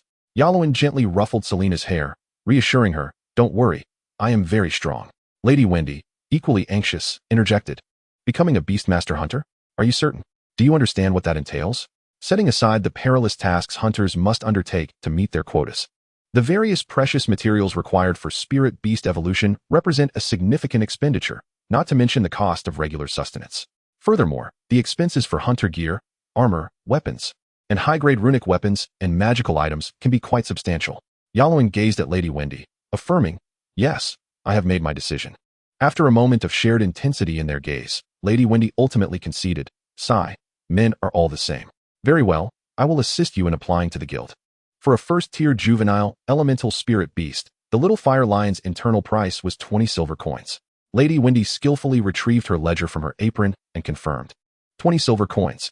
Even though Yalowin had mentally prepared himself, he couldn't help but feel a jolt of shock. 20 silver coins. During his years working at the ranch, he had attempted to save money, but his meager income, coupled with his innate gluttony, had effectively dashed his hopes of saving.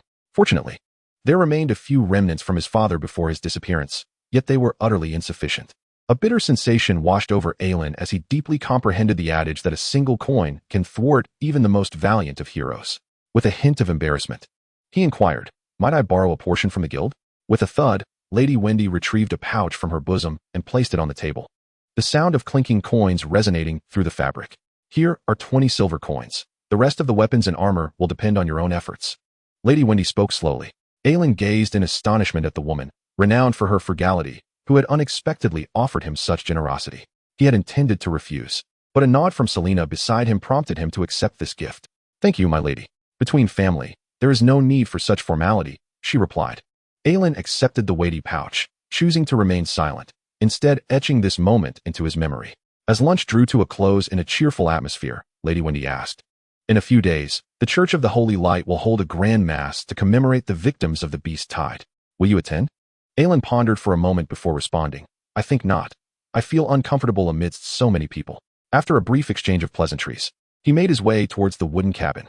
Selena watched Aelin depart, her silence betraying the worry etched upon her brow.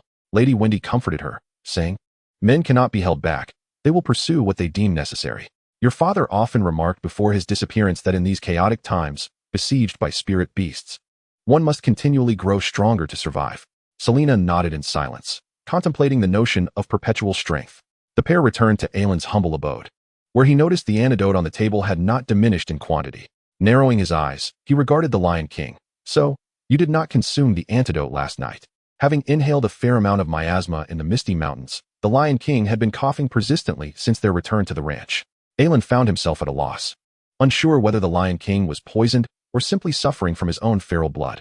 Fortunately, after careful observation, he noted that the Lion King exhibited only a mild cough and did not seem deranged, allowing him to breathe a sigh of relief. From his appearance, he does not seem poisoned. Could it be merely excessive heat? Aelin mused inwardly. To be prudent, he insisted that the Lion King consume the entire antidote. For herbal remedies not only neutralize toxins, but also alleviate heat. The Lion King shivered and stammered. I drank a little. A little? I would wager it was merely a drop. No matter, allow me to assist you. Aelin grasped the Lion King's jaw with his left hand, prying his mouth open while his right hand poured in a generous portion of the antidote. The Lion King gagged and protested. Ugh. The taste of herbs. I detest herbs. I loathe vegetables. I will not drink. Aelin chuckled coldly. The mighty Lion King fears a mere potion? What would the other young fire lions think if they knew? Would they mock him? Feel disappointed? Surely, you do not wish for this secret to be revealed to the pride. Finally, the Lion King succumbed, his limbs drooping as he ceased his struggles, allowing Aelin to force most of the potion down his throat. The bitter liquid slid down, alleviating his coughing symptoms. Rest well today and recover, Aelin advised.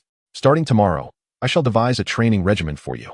The Lion King felt an inexplicable excitement, momentarily forgetting the bitterness in his mouth. A training plan? Can I become stronger? You shall indeed grow stronger, though the journey will be arduous. Not a problem, brother. With approximately a month remaining until his agreement with Dick, Aelin resolved to seize this time for training, striving to become more formidable in hopes of acquiring the next extraordinary bloodline spirit beast. Chapter 14. The Frenzied Blood Cultivation Plan. The following day, within the stone dwelling, Aelin sat at the table, perusing the weathered hunter's notes. The yellowed pages exuded the earthy scent of the forest, with a faint aroma of ink lingering in the air. Along the margins of the notes and at several crucial map markings, dried dark red stains were visible. These bloodstains had faded significantly, blending with the yellowed paper, provoking both concern and curiosity regarding the fate of the original author. Aelin's gaze remained focused as he delicately held a quill, occasionally jotting down training plans within the notes.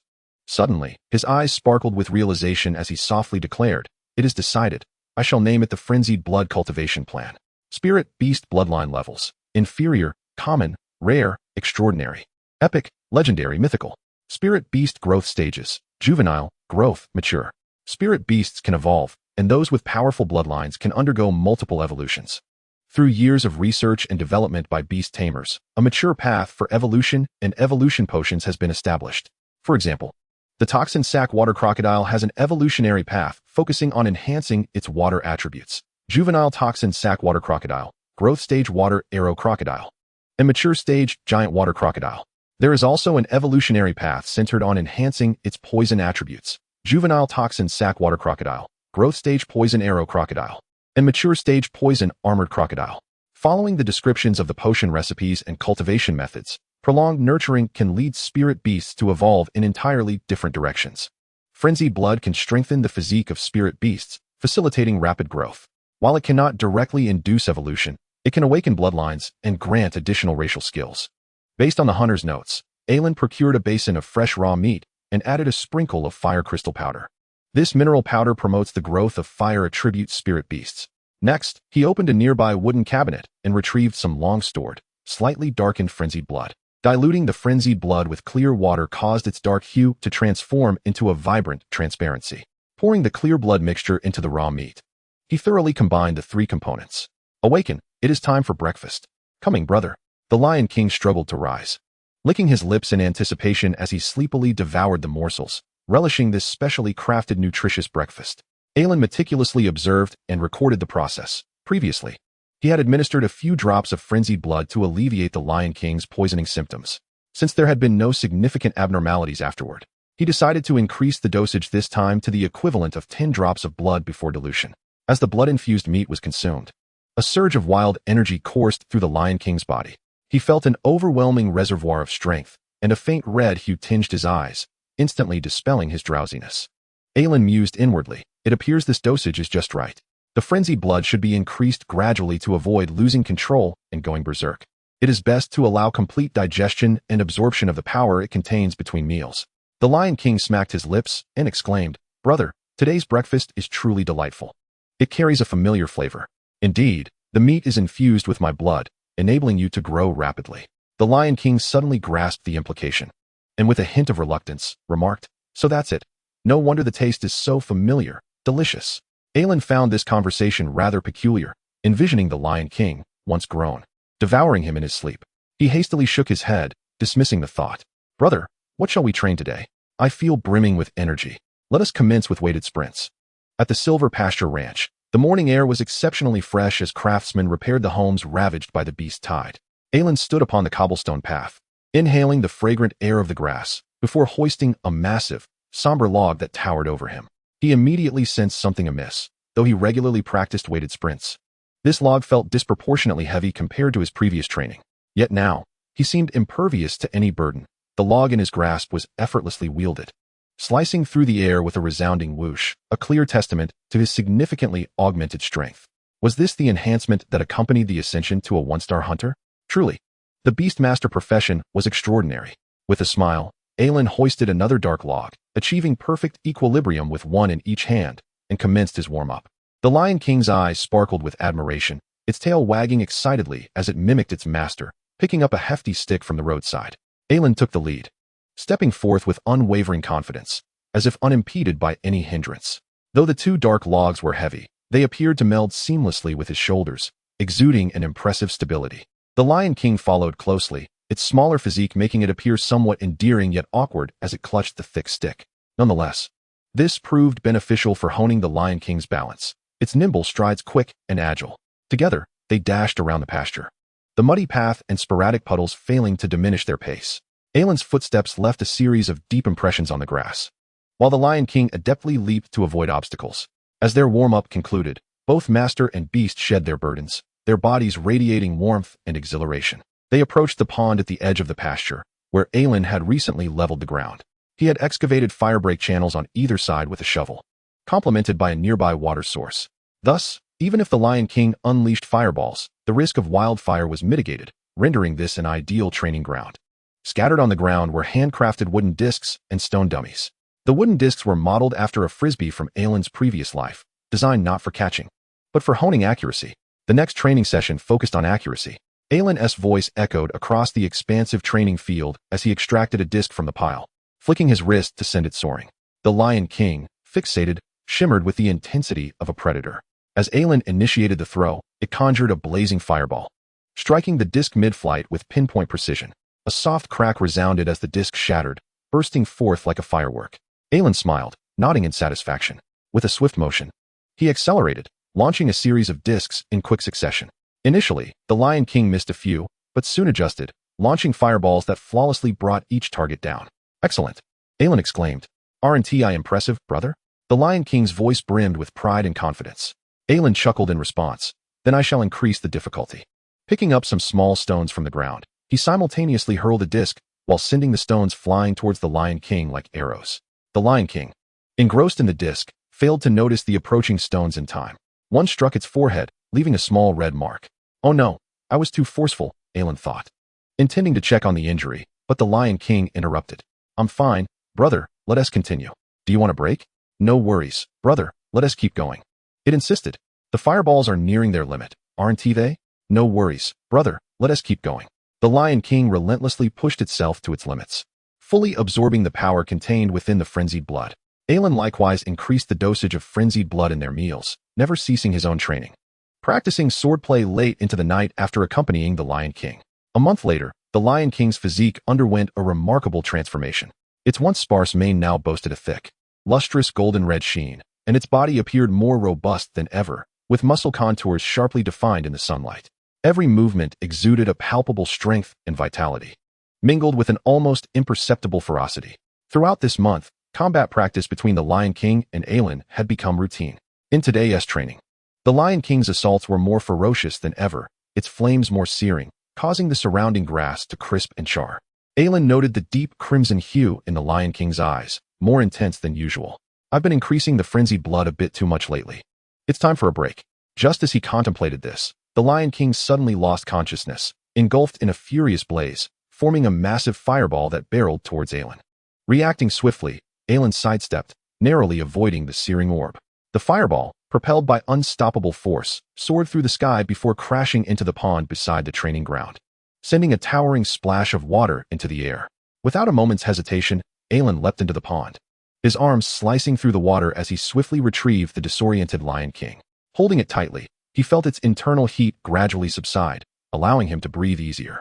As the Lion King slowly regained consciousness, it looked at Aelin and said, "Brother, I'm sorry. I couldn't control my power." Aelin gently reassured it, "It's all right. Injuries during practice are common, and it's far better than losing your life while hunting in the wild.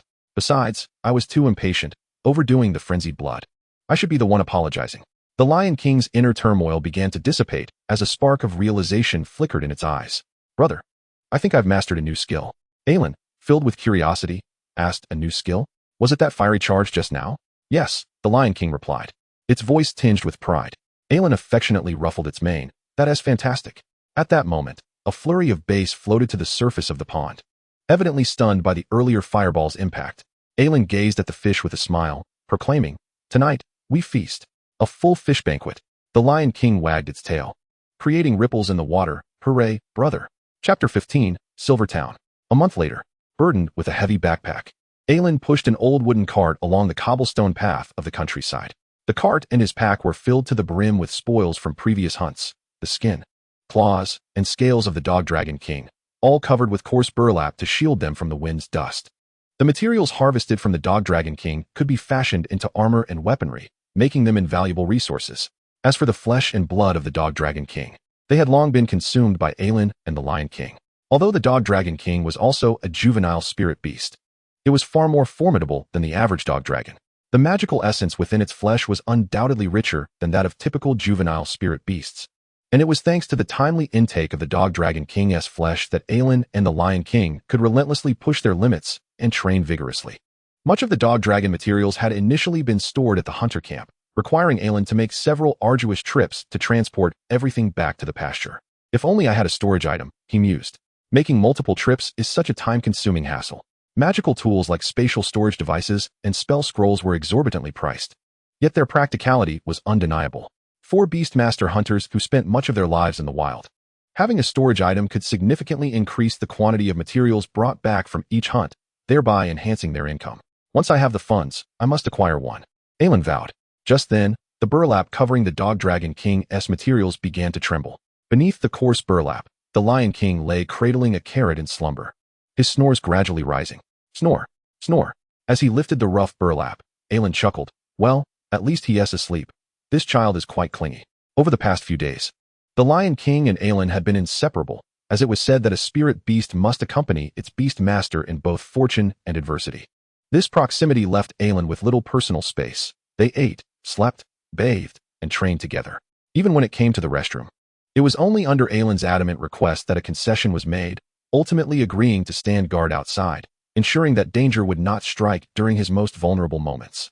Only after coaxing the Lion King to sleep could Aelin carve out time to devise his future plans. Today marked the day he had arranged to meet with Dick. Seizing the rare opportunity to venture into town, he intended to sell off some materials before heading to the Beast Hunter Guild to formally apply for the position of a beast hunter. Silvertown, located on the western side of the continent in the territory of the Fire Dragons, welcomed Aelin with its faintly visible spires of the Holy Light Cathedral through the mist.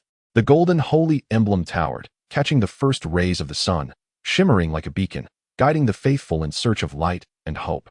The charred stone walls lining the streets still exuded a lingering scent of burnt debris despite the passage of time. Artisans were diligently repairing and rebuilding the collapsed homes, while children frolicked in the streets, and vendors at the marketplace peddled an array of fruits and vegetables amidst a cacophony of shouts. The town had seemingly reclaimed its former vibrancy, shaking off the aftermath of the beast tide. Aelin tightened the specially crafted beast hide sleeves and hat, ensuring that his blood-red left arm and white hair were completely concealed.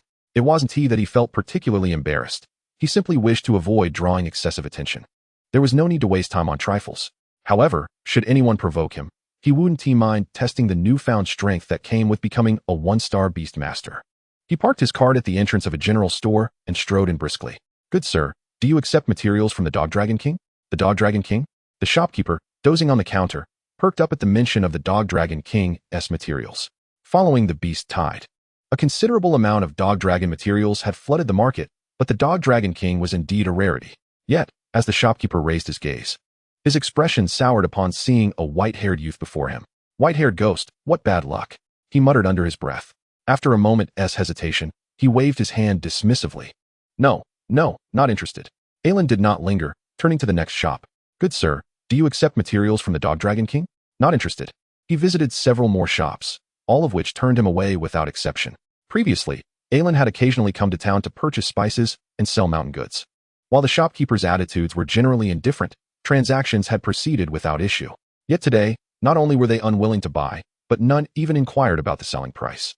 It was worth noting that materials from the Dog Dragon King were key components in crafting dog dragon armor and weapons, and were also used in creating some precious ornaments. Under normal circumstances, selling them at a good price was easily achievable. Strange, Aelin mused. He had intended to compare prices at several shops, but now found himself with no choice but to sell to the Hunter Guild. Pushing his cart towards the guild, Aelin endeavored to maintain a low profile. Yet his white hair was undeniably conspicuous. Even with a leather cap on, he stood out starkly amidst the bustling marketplace. Along the way, townsfolk whispered amongst themselves, their eyes filled with disdain. Vendors deliberately averted their gazes as he approached, with some even covering their goods as if mere eye contact would bring them misfortune. A few audacious children threw small stones, though they dared not aim directly at Aelin, targeting the ground behind him instead. The sounds of stones clattering added to the atmosphere of irritation. What bad luck. Look, it's the white-haired ghost. What is he doing here?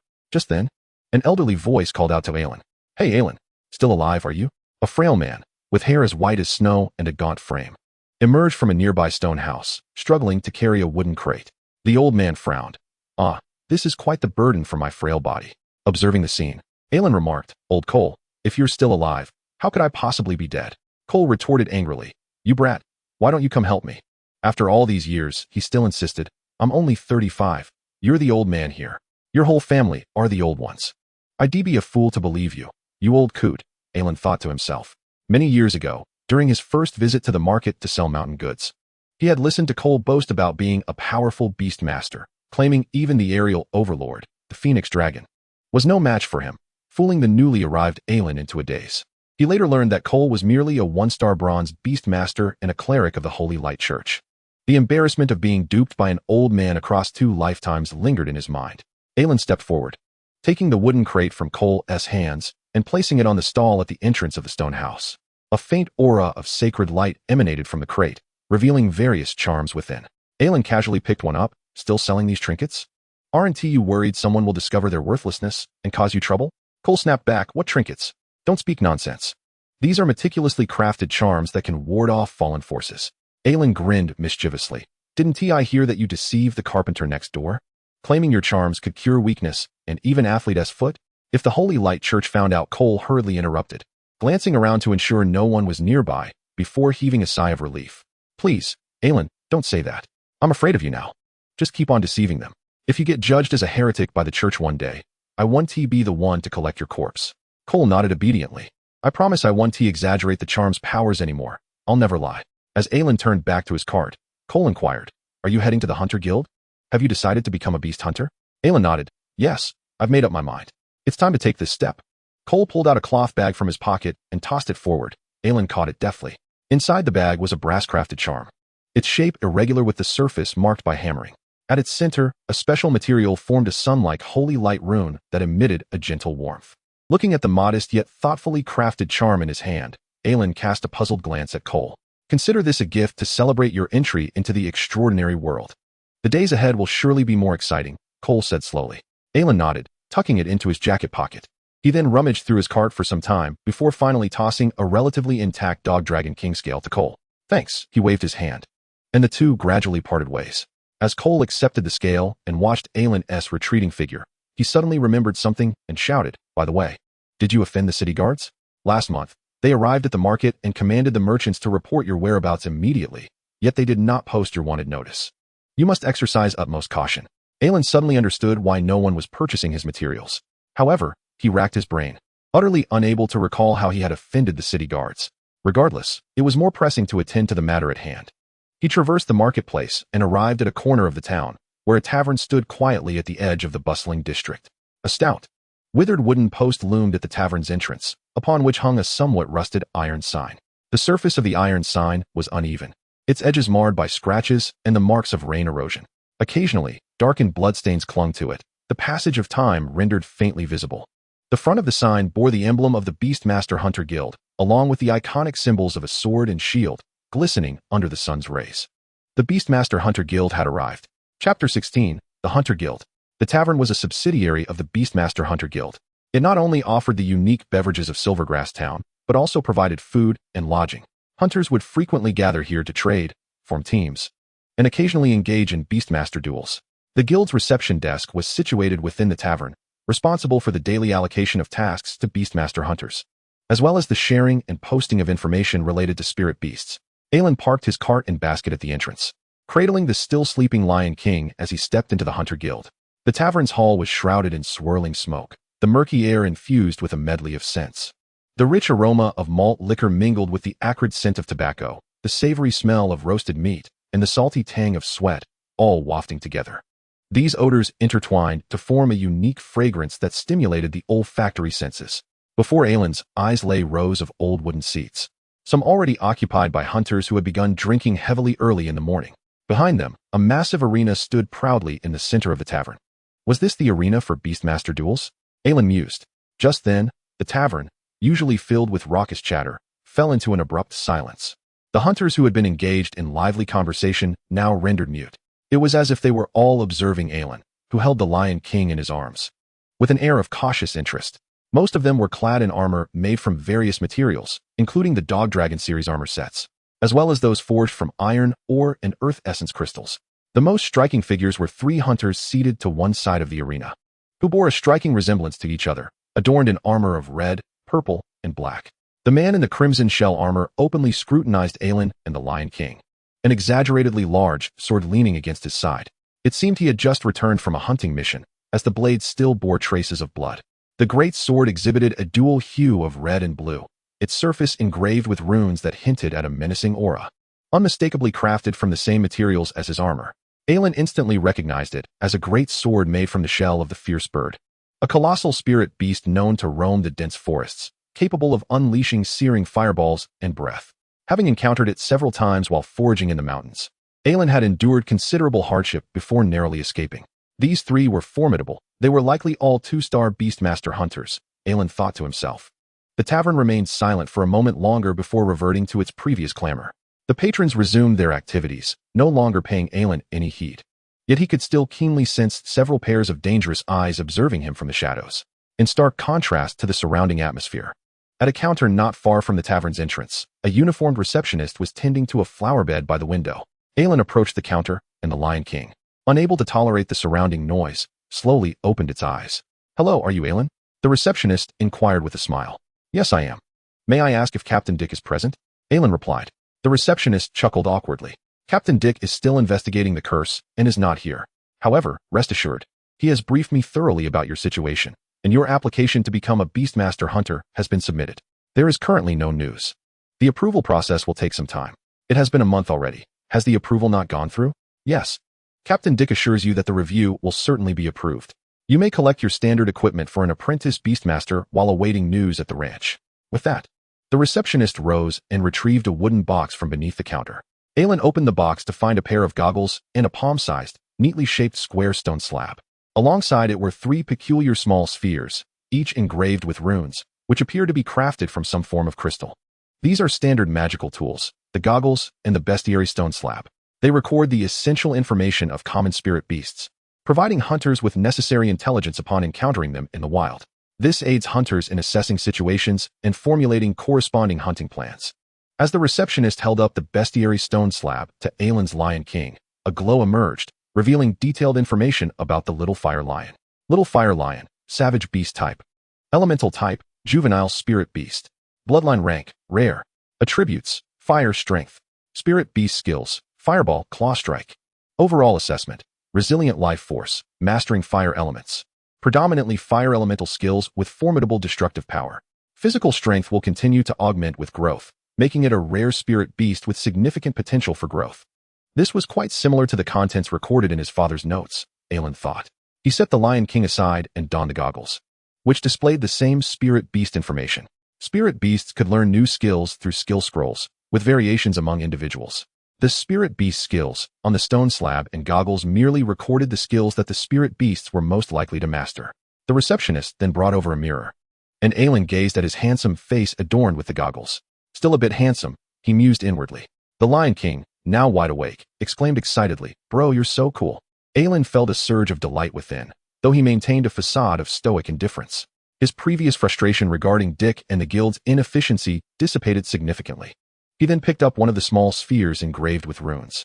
The sphere appeared similar to a semi-transparent crystal, filled with many heavy crystalline impurities, resembling ice blocks formed in the wild during winter. He inquired with curiosity, "What is this?" "This is a spirit beast ball crafted from magical spirit crystals. The spirit beast ball can be reused multiple times and is primarily used to capture spirit beasts whose consciousness is wandering. It is an indispensable magical tool in spirit beast transactions. The Hunter Guild provides each apprentice beastmaster with 3 of these." This revelation dawned on Aelin.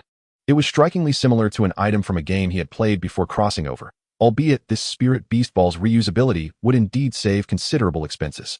He tucked the magical tools into his embrace, nodding in satisfaction. It seemed that the benefits of being a beastmaster hunter were quite generous, even as an apprentice. He was afforded such a plethora of magical tools. "If everything is in order, could you please sign here?" The little fire lion cost 20 silver coins, while the remaining standard equipment amounted to 3 silver coins, bringing the total to 23 silver coins. "Oh no, I spoke too soon." Aelin trembled as he settled the payment. The thought of needing to purchase a suitable weapon filled him with a wave of bitterness. "Do you buy materials from the Dog Dragon King here?" The forge behind the tavern is acquiring materials from spirit beasts. The two engaged in a few more idle exchanges when suddenly, the tavern door was rudely thrust open. A man with black hair stormed in, accompanied by a group clad in uniform light armor, unmistakably the city guard of Silvertown. The man's expression was grim, his disheveled black hair adding to his ominous demeanor, while dark circles under his eyes rendered his face gaunt. A serpent-like tattoo on his neck flickered into view, enhancing his sinister aura. The group immediately turned their gaze to Aelin, and the black-haired man demanded, "Are you the one who harmed my brother?" "Brother?" Aelin was perplexed. The crowd behind him seethed, "Stop feigning innocence." Lombardin returned from the ranch battered and silent, as if he had been transformed. He stutters when questioned. "You must have bullied him." The grim man replied, "I am Jeff, Lombardin's brother, and I require an explanation from you today." Aelin rifled through his memories and finally recalled Lombardin. Internally, he scoffed. "Lombardin? Wasn't that the brat who abandoned Selena? I heard his brother is indeed in the city guard." Observing the furious city guards before him, Aelin pieced together the situation but felt no urge to explain. The fact that he had saved the children from the ranch was no secret. Whether they believed him or not was irrelevant to the truth. From the depths of his previous life's societal struggles to the calamities of this life in a small town, Aelin understood that prejudice and arrogance are the 2 towering mountains in the hearts of men. As long as he was not harmed, he felt no need to heed their words and would simply do what he deemed right. "Then I shall wait for news," Aelin said, nodding to the receptionist as he headed toward the door, the Lion King trailing closely behind. At that moment, a burly bald man bellowed, "What? Do you, a monster, wish to become a beast hunter? Can you even afford a spirit beast?" He then addressed the tavern's patrons. "Are you truly considering allowing such a creature to be your companion? Just the thought of fighting alongside him sends chills down my spine." The tavern's noise diminished slightly. The crowd showed no visible reaction to the guard's words, merely sipping their malt beer while enjoying the unfolding spectacle. Unfazed, Aelin continued his steady stride toward the door, the Lion King following silently, although a faint crimson hue began to flicker in its eyes. "What a useless wretch. Go back to the ranch and shovel dung. You curse upon your parents." The Lion King could no longer contain itself, emitting a terrifying low growl that reverberated throughout the hall. It slowly turned its head, its red eyes fixating on the bald man, unmasking its murderous intent. The bald man stumbled back in fright, nearly losing his balance, as he angrily advanced, extending his hand towards the Lion King while shouting, "You beast!" Aelin seized the man's massive arm, gazing at the hindrance before him. The hulking figure huffed dismissively. "You think you can stop me?" With a force akin to that of Aelin's 2 arms, he pressed down harder and harder, observing the stark physical disparity between them. The surrounding city guards erupted in laughter. "Ha! This kid must be out of his mind. Ryan has been endowed with innate strength since childhood and has feasted on spirit beast meat for years. In terms of raw power, he is no less formidable than a brute. To challenge him is akin to courting death. Crush him, Ryan." As time wore on, sweat trickled from Ryan's forehead, his expression growing increasingly grave. He had assumed his boastful strength would easily overpower Aelin. Yet, No matter how he exerted force, his right hand remained immovable in Aelin's grip, as if he were a statue rooted in place. Ryan looked down, only to find Aelin's expression unchanging, his blood-red eyes quietly mocking his arrogance. "Is this all you've got?" Aelin coldly remarked. Instantly, Ryan's anger flared, and he swung his left hand, delivering a powerful punch to Aelin's face. The dull thud of impact halted the laughter of the city guards, who were taken aback by this sudden ambush. Crimson blood trickled from Aelin's mouth as he smirked. "Is that it? Now it's my turn." With that, Aelin began to exert force with his right hand, and Ryan's expression shifted from fury to terror. As Aelin's arm muscles tightened, Ryan's arm emitted a series of cracking sounds. "Ah, let go. You must release me." No matter how he struggled, Ryan could not escape Aelin's grip. The atmosphere grew tense, the city guards frozen in place. Had Ryan lost? As the agonizing cries of his companion reached their ears, the others finally reacted, and Jeff hurriedly drew his sword, preparing to rush in to rescue Ryan. At that moment, the Lion King leapt forth like a streak of red flame, its body aflame with brilliant fire, growling as it barred the way. The scene erupted into chaos. Just as tensions escalated, a deep voice resonated through the hall. "Enough. Stand down." Chapter 17, The Beastmaster Duel. "Enough. Stand down." Dick's voice thundered through the tavern. He stepped out from the back room, standing calmly before the counter, his gaze slicing through the crowd like a sharpened blade. A golden light erupted from him, illuminating the entire room. The radiance swiftly spread, like invisible ripples undulating across the floor. Subsequently, circles of runes rotated and coalesced, and 3 rings of golden Beastmaster symbols rose from Dick's feet, enveloping him in a powerful aura of magic. The presence of a 3-star golden Beastmaster bore down on everyone present like a mountain, the air seemingly freezing, making even breathing a challenge. The Beastmaster runes in his hand radiated blinding light. Several orbs of compressed wind blades manifested around him, ready to cleave through any obstacle before him. Dick's gaze, sharp as a hawk's, locked onto the city guards as he inquired in a deep voice, "What is the meaning of drawing swords at the Beast Hunter Guild?" The wind blades whirled around him, emitting a low hum, as if the air itself bore the weight of immense pressure. The onlookers felt a chill run down their spines, as if they were facing a blade poised to strike, deterred from making any sudden movements. Sweat beaded on Jeff's forehead, but he fought to suppress his fear, commanding, "Sheath your swords." The city guards hurriedly complied, sheathing their swords with movements that were stiff from anxiety. Beside him, Aelin, at Dick's urging glance, released his hold on Ryan. Stumbling, Ryan attempted to regain his footing, but lost his balance and fell to the ground. He frantically raised his right hand, his face suddenly paling in horror as he cried out, "Is it broken? My arm is broken." Had Ryan's right arm truly been severed? What a joke. The atmosphere in the tavern turned heavy. The city guards were initially taken aback, their expressions quickly shifting to anger as they cast furious glances at Aelin. Yet, restrained by the formidable presence of a 3-star golden Beastmaster, they dared not act rashly.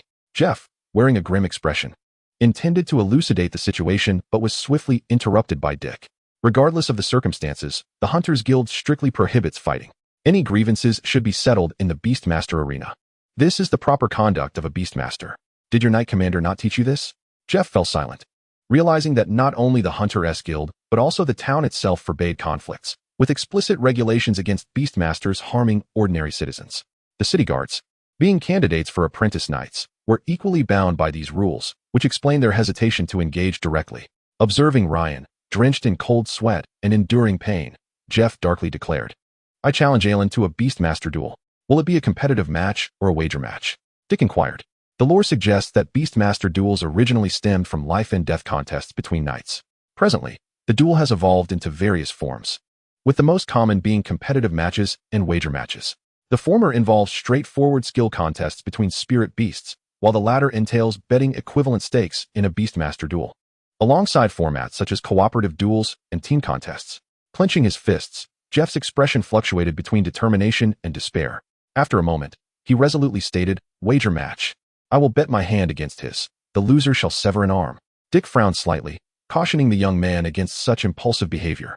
"I want his right hand," Jeff exclaimed in a frenzy. Dick turned to Aelin. "The duel is not compulsory. You have the right to refuse his challenge." Aelin locked eyes with the Lion King, seeking assurance. The Lion King nodded confidently. "No problem, bro." Aelin proclaimed with conviction, "I accept his Beastmaster challenge." This declaration ignited a fervor within the tavern, with hunters erupting into cheers. Some roused their slumbering companions, others rejoiced with jubilant cries, and the tavern was soon engulfed in a wave of festivity. The crowd hastily cleared tables and chairs, creating ample space for the impending arena. Who are you betting on? Clearly Jeff. He has been a city guard for years and is brimming with practical experience. What does experience matter? Just because he is seasoned doesn't mean he has extensive combat experience with spirit beasts. Oh, that makes betting on Jeff even more sensible.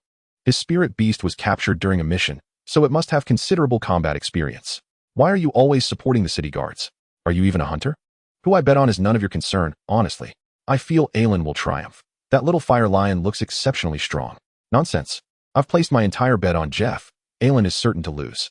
You're the one talking nonsense. The two quickly became embroiled in a scuffle, spilling drinks everywhere. Amidst the clamor, the arena was finally prepared.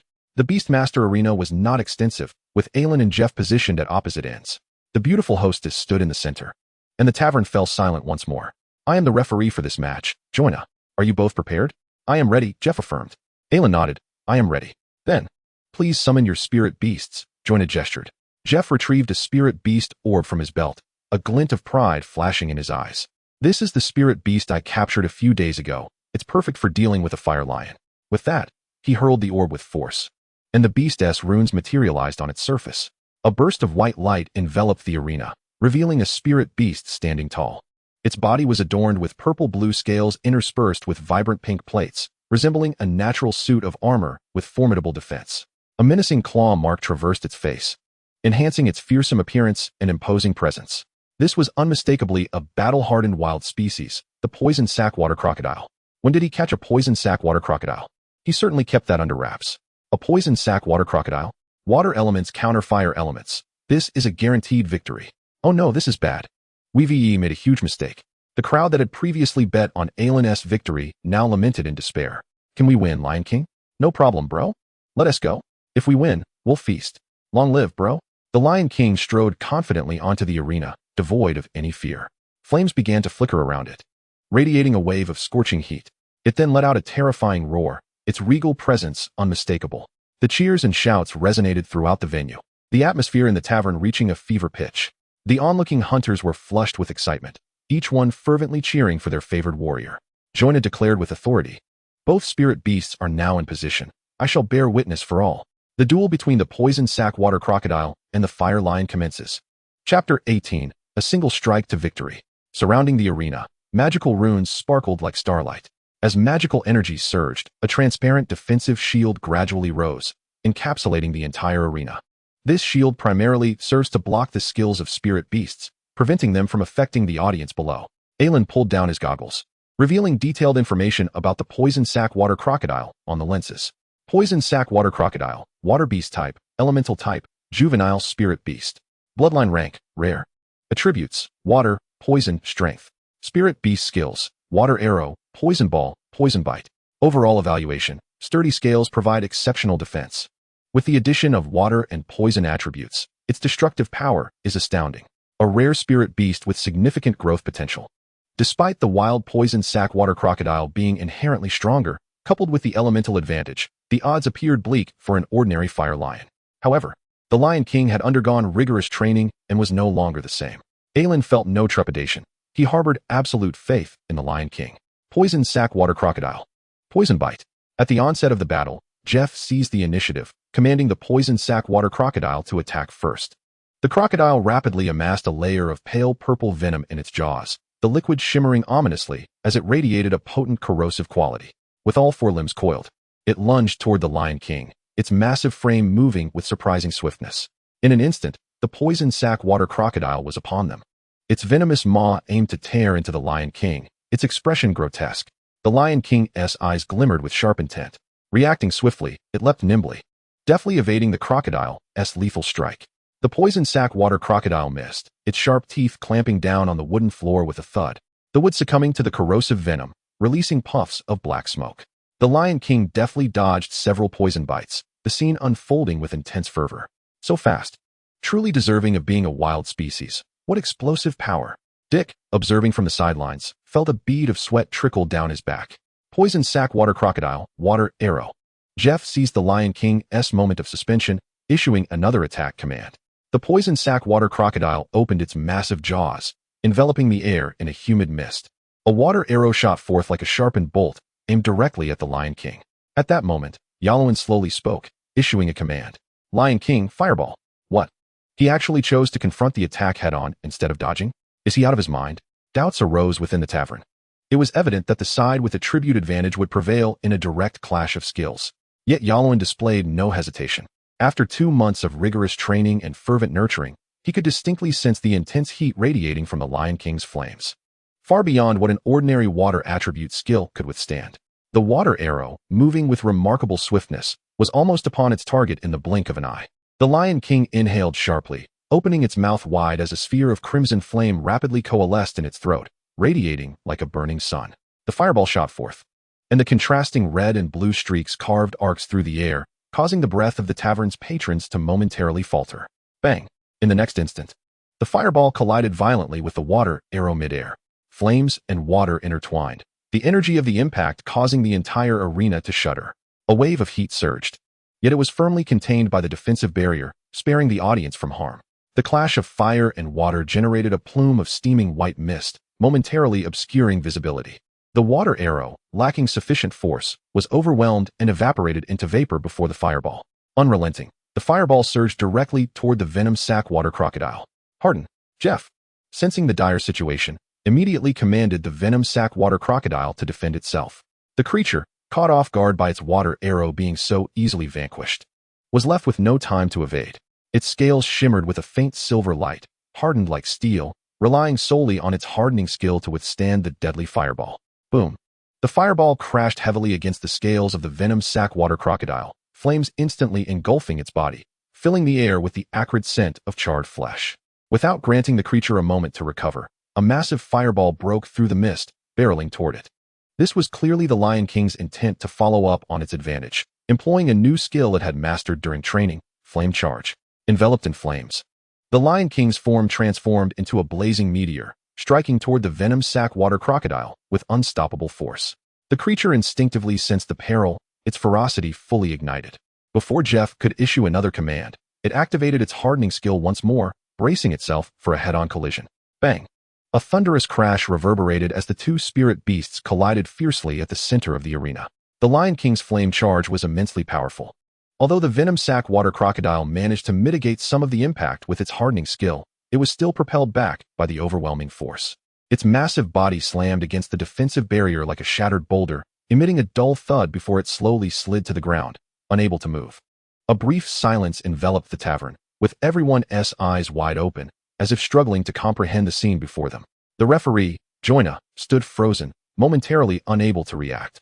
The Lion King strode confidently to the center of the arena, its steps exuding an authoritative presence, its crimson eyes surveying the crowd. Its mane billowed in the wind, flames dancing around it, emanating an undeniable aura of dominance. Then it let out a triumphant roar, proclaiming its victory. Roar. Joina finally regained her composure and stepped forward to announce, the venom sac water crocodile has lost its will to fight. The victor is Yalowin and the little fire lion. The tavern erupted in cheers, the previous silence replaced by a cacophony of celebration. Is it over? Did we really win? Just like that? Expressions of disbelief and excitement filled the room, with some lamenting their earlier decision not to bet on Yalowin's victory. A man clad in fiery bird armor stood up, exhilarated. Even in this moment, the air crackled with elemental fire. The little fire lion had been nurtured exceptionally well. Dick, too, was taken aback, noting that the little fire lioness flames had grown even more intense, and it had learned a new skill. This young man truly possessed a talent for cultivating spirit beasts. Watching the imposing Lion King on the arena, Yalowin smiled and shrugged. The Lion King bounded over to him, leaping into his embrace as Yalowin affectionately ruffled its mane. You've worked hard. What do you want to eat tonight? I want roasted meat. No problem. Tonight we feast on roasted meat to our heart's content. Brother, long live. The Lion King nuzzled Yalowin's hand, already anticipating the delicious roasted meat. Jeff's expression darkened, his eyes filled with fury and resentment. He slowly approached a corner of the arena, raising his hand to recall the venom sac water crocodile into its spirit beast ball. Then, he drew a long sword from his waist, his gaze resolute. The city guards rushed forward, urgently pleading, Jeff, are you really going to cut off your own hand? We can negotiate with Yalowin, compensating him appropriately. There's no need to resort to such extremes. Yet, Jeff's determination seemed unshakable. He cast a cold glance at them, then placed his right hand on the table, raising his left hand with the long sword poised to strike without hesitation. The crowd surged forward, attempting to wrest the sword from him, when suddenly, a shadow erupted from Jeff's neck, his black snake tattoo. The tattoo transformed into a shadowy serpent, twisting its form and violently casting aside the surrounding city guards. Bang! A massive hand suddenly grasped Jeff's sword, the clash of palm and blade ringing out like the sound of metal on metal. The black serpent, seemingly provoked, hissed furiously and lunged at the hand. The hand's owner radiated a tremendous aura of power, with rings of spirit beast circles spinning continuously, emitting dazzling light. The terrifying pressure of a 3-star gold beast tamer, akin to Dick, surged forth. The overwhelming sense of oppression caused the shadowy serpent to dissipate into nothingness, as if it had never existed. Gasps of astonishment echoed throughout the tavern as a knight clad in silver armor appeared beside Jeff, seemingly out of nowhere. The Valkyrie knight bore a stern and formidable visage, his eyes sharp like those of a fierce beast. His armor glimmered in the subdued light, and his face exuded an undeniable authority. Golden hair, radiant like sunlight, added an air of rebellious charm, while exaggerated muscular lines under the silver armor accentuated his imposing presence. "Sir Knight." The city guards hurriedly approached, bowing in deference, their voices laced with reverence. The Valkyrie bellowed, "How long do you intend to disgrace yourself?" Jeff hung his head, silent, his eyes filled with shame and fury. The Valkyrie, incensed, delivered a powerful punch to Jeff's face, sending teeth and blood flying. "I see you've been driven mad by that black serpent." The Valkyrie turned to Dick, asking, "What will it take to spare his hand?" Dick smiled slightly. "That depends on what you, Sir Knight, deem his hand to be worth. Besides, you shouldn't be asking me this question." The Valkyrie then shifted his gaze to Yalowin, scrutinizing him from head to toe. "You are Yalowin, I presume? I've heard your father was an exceptional hunter in his time. I never expected you would lack even a decent set of hunting gear now." The Beast Tamer Hunter Guild certainly shows little generosity towards its juniors. With that, he produced a shimmering silver ring from his pocket and tossed it casually to Yalowin. As Yalowin caught the ring, he felt a faint surge of magical energy emanating from it. A magical artifact? In the dimly lit corridor, Yalowin immersed himself in contemplation. Moments later, he opened his eyes, a glimmer of joy flashing within them. "No issues, I accept this ring as collateral," Yalowin stated calmly, clearly aware of the ring's intrinsic value. Valkyrie nodded and gestured, "Let us depart." The city guards hastily assisted the injured Jeff as they made their way out of the tavern. Jeff cast a venomous glare at Yalowin, his eyes brimming with resentment. The black snake tattoo on his neck seemed to resonate with its master's emotions, flicking its tongue menacingly. Once they had left, Yalowin immediately lowered his gaze to reaffirm the ring's presence in his hand. It was a rare spatial storage artifact, although its capacity was modest, measuring only 6 feet square. Its worth was undeniably significant. To his delight, the ring concealed a complete set of standard knightly armor and a regulation longsword. Yalowin felt a surge of happiness. He had struck gold. Chapter 19, 6-Star Beast Tamer.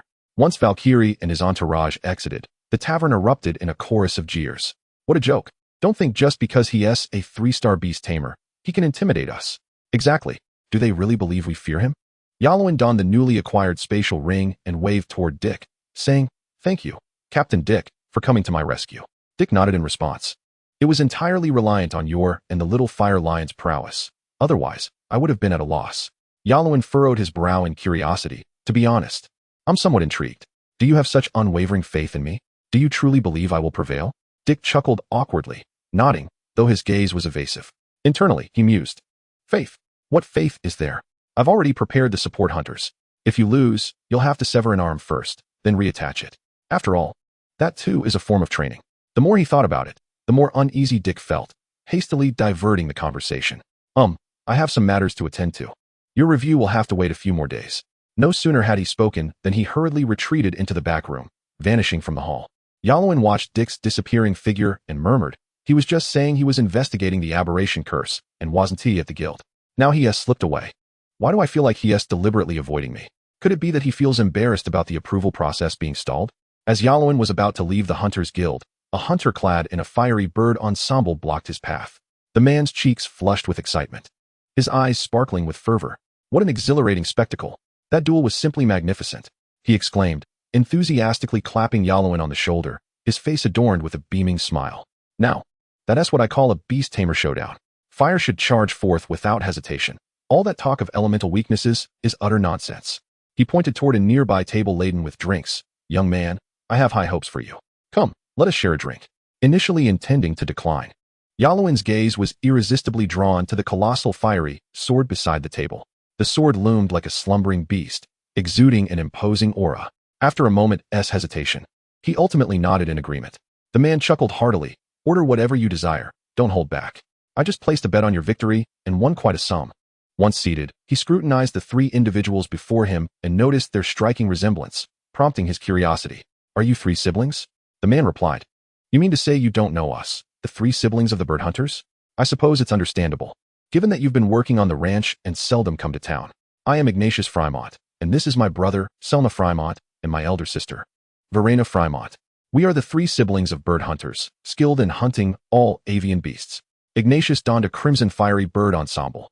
The armor was crafted from deep red scales, adorned with sharp bone spikes on the shoulder pads. Feathers from the fiery bird decorated the chest piece, with fire attributes subtly coalescing around it, as if ready to ignite at any moment. Selma wore a dark green wind-hunting bird outfit, light yet resilient. Embodying the essence of flowing winds, the feather patterns along the sleeves resembled ripples stirred by a gentle breeze. Verena was clad in a dark purple venomous bird ensemble, the dark violet plates hugging her form, accentuating her alluring silhouette. Her long, elegant legs extended from the greaves, exuding both grace and lethality. The scales on her chest plate revealed a hint of enticing alabaster, particularly striking under the dim tavern lights. Verena shot Ignatius a glare, saying, Can we please not bring up that nickname? It's truly foolish. Yalowin interjected, Greetings, I am Yalowin. Ignatius laughed heartily, Disaster Yalowin. We've heard much about you. Selma and Verena exchanged exasperated glances at Ignatius' antics, both clearly unimpressed, as they sipped their malt beer.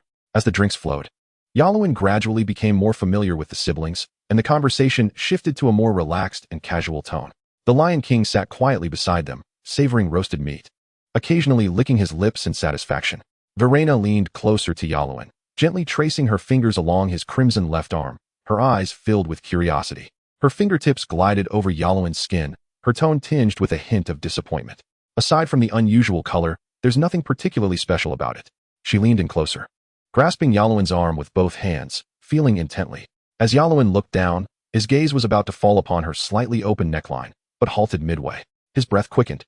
A wave of heat surged within him, yet he was at a loss for how to react, remaining frozen in place.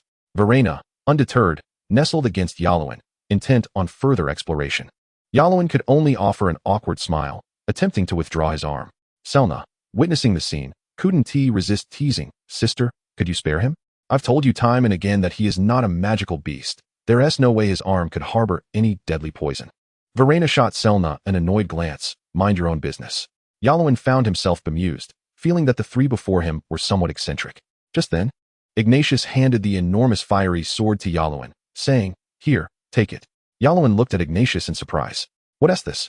Since you stepped into the tavern, your gaze has been fixated on my sword. If you like it, take a good look. Without further ado, Yalowin accepted the fiery sword, gripping it with both hands. He felt an inexplicable sense of familiarity. The runes danced along the blade, and he could distinctly sense the fiery power contained within. Closing his eyes momentarily, he attuned himself to the sword's might, as if merging with it. What a magnificent blade, he sighed. Ignatius nodded approvingly, exclaiming, You, my friend, have an eye for fine swords. I knew it. Beast tamers who choose fire attribute spirit beasts are truly discerning. All that talk of disasters and red-eyed demons is utter nonsense. He paused for a moment, adding, Remember, fire attribute spirit beasts are the strongest. With proper training, they are destined for greatness. The little fire lion will never pale in comparison to any so-called flying dragon. It can even hold its own against phantasmal beasts. Beside him, the little fire lion perked up its head, eyes brimming with pride and joy upon hearing these words. Ignat continued, Have you heard of the imperial lion, Rain Volcano? Aelin shook his head. Rain Volcano obtained a special evolution potion for the little fire lion through a labyrinthine secret realm, transforming it into a unique species of fire lion. With this fire lion, he accomplished remarkable feats and was ultimately bestowed the title of Imperial Lion by the king of the Golden Dynasty. Aelin, puzzled, inquired, What is a labyrinthine secret realm? Ignat raised his glass and drained it in one gulp. You do not even know this. Well, since I'm in a good mood today, I shall impart some fundamental knowledge to you. Are you aware of the ranks of Beastmasters? Aelin nodded.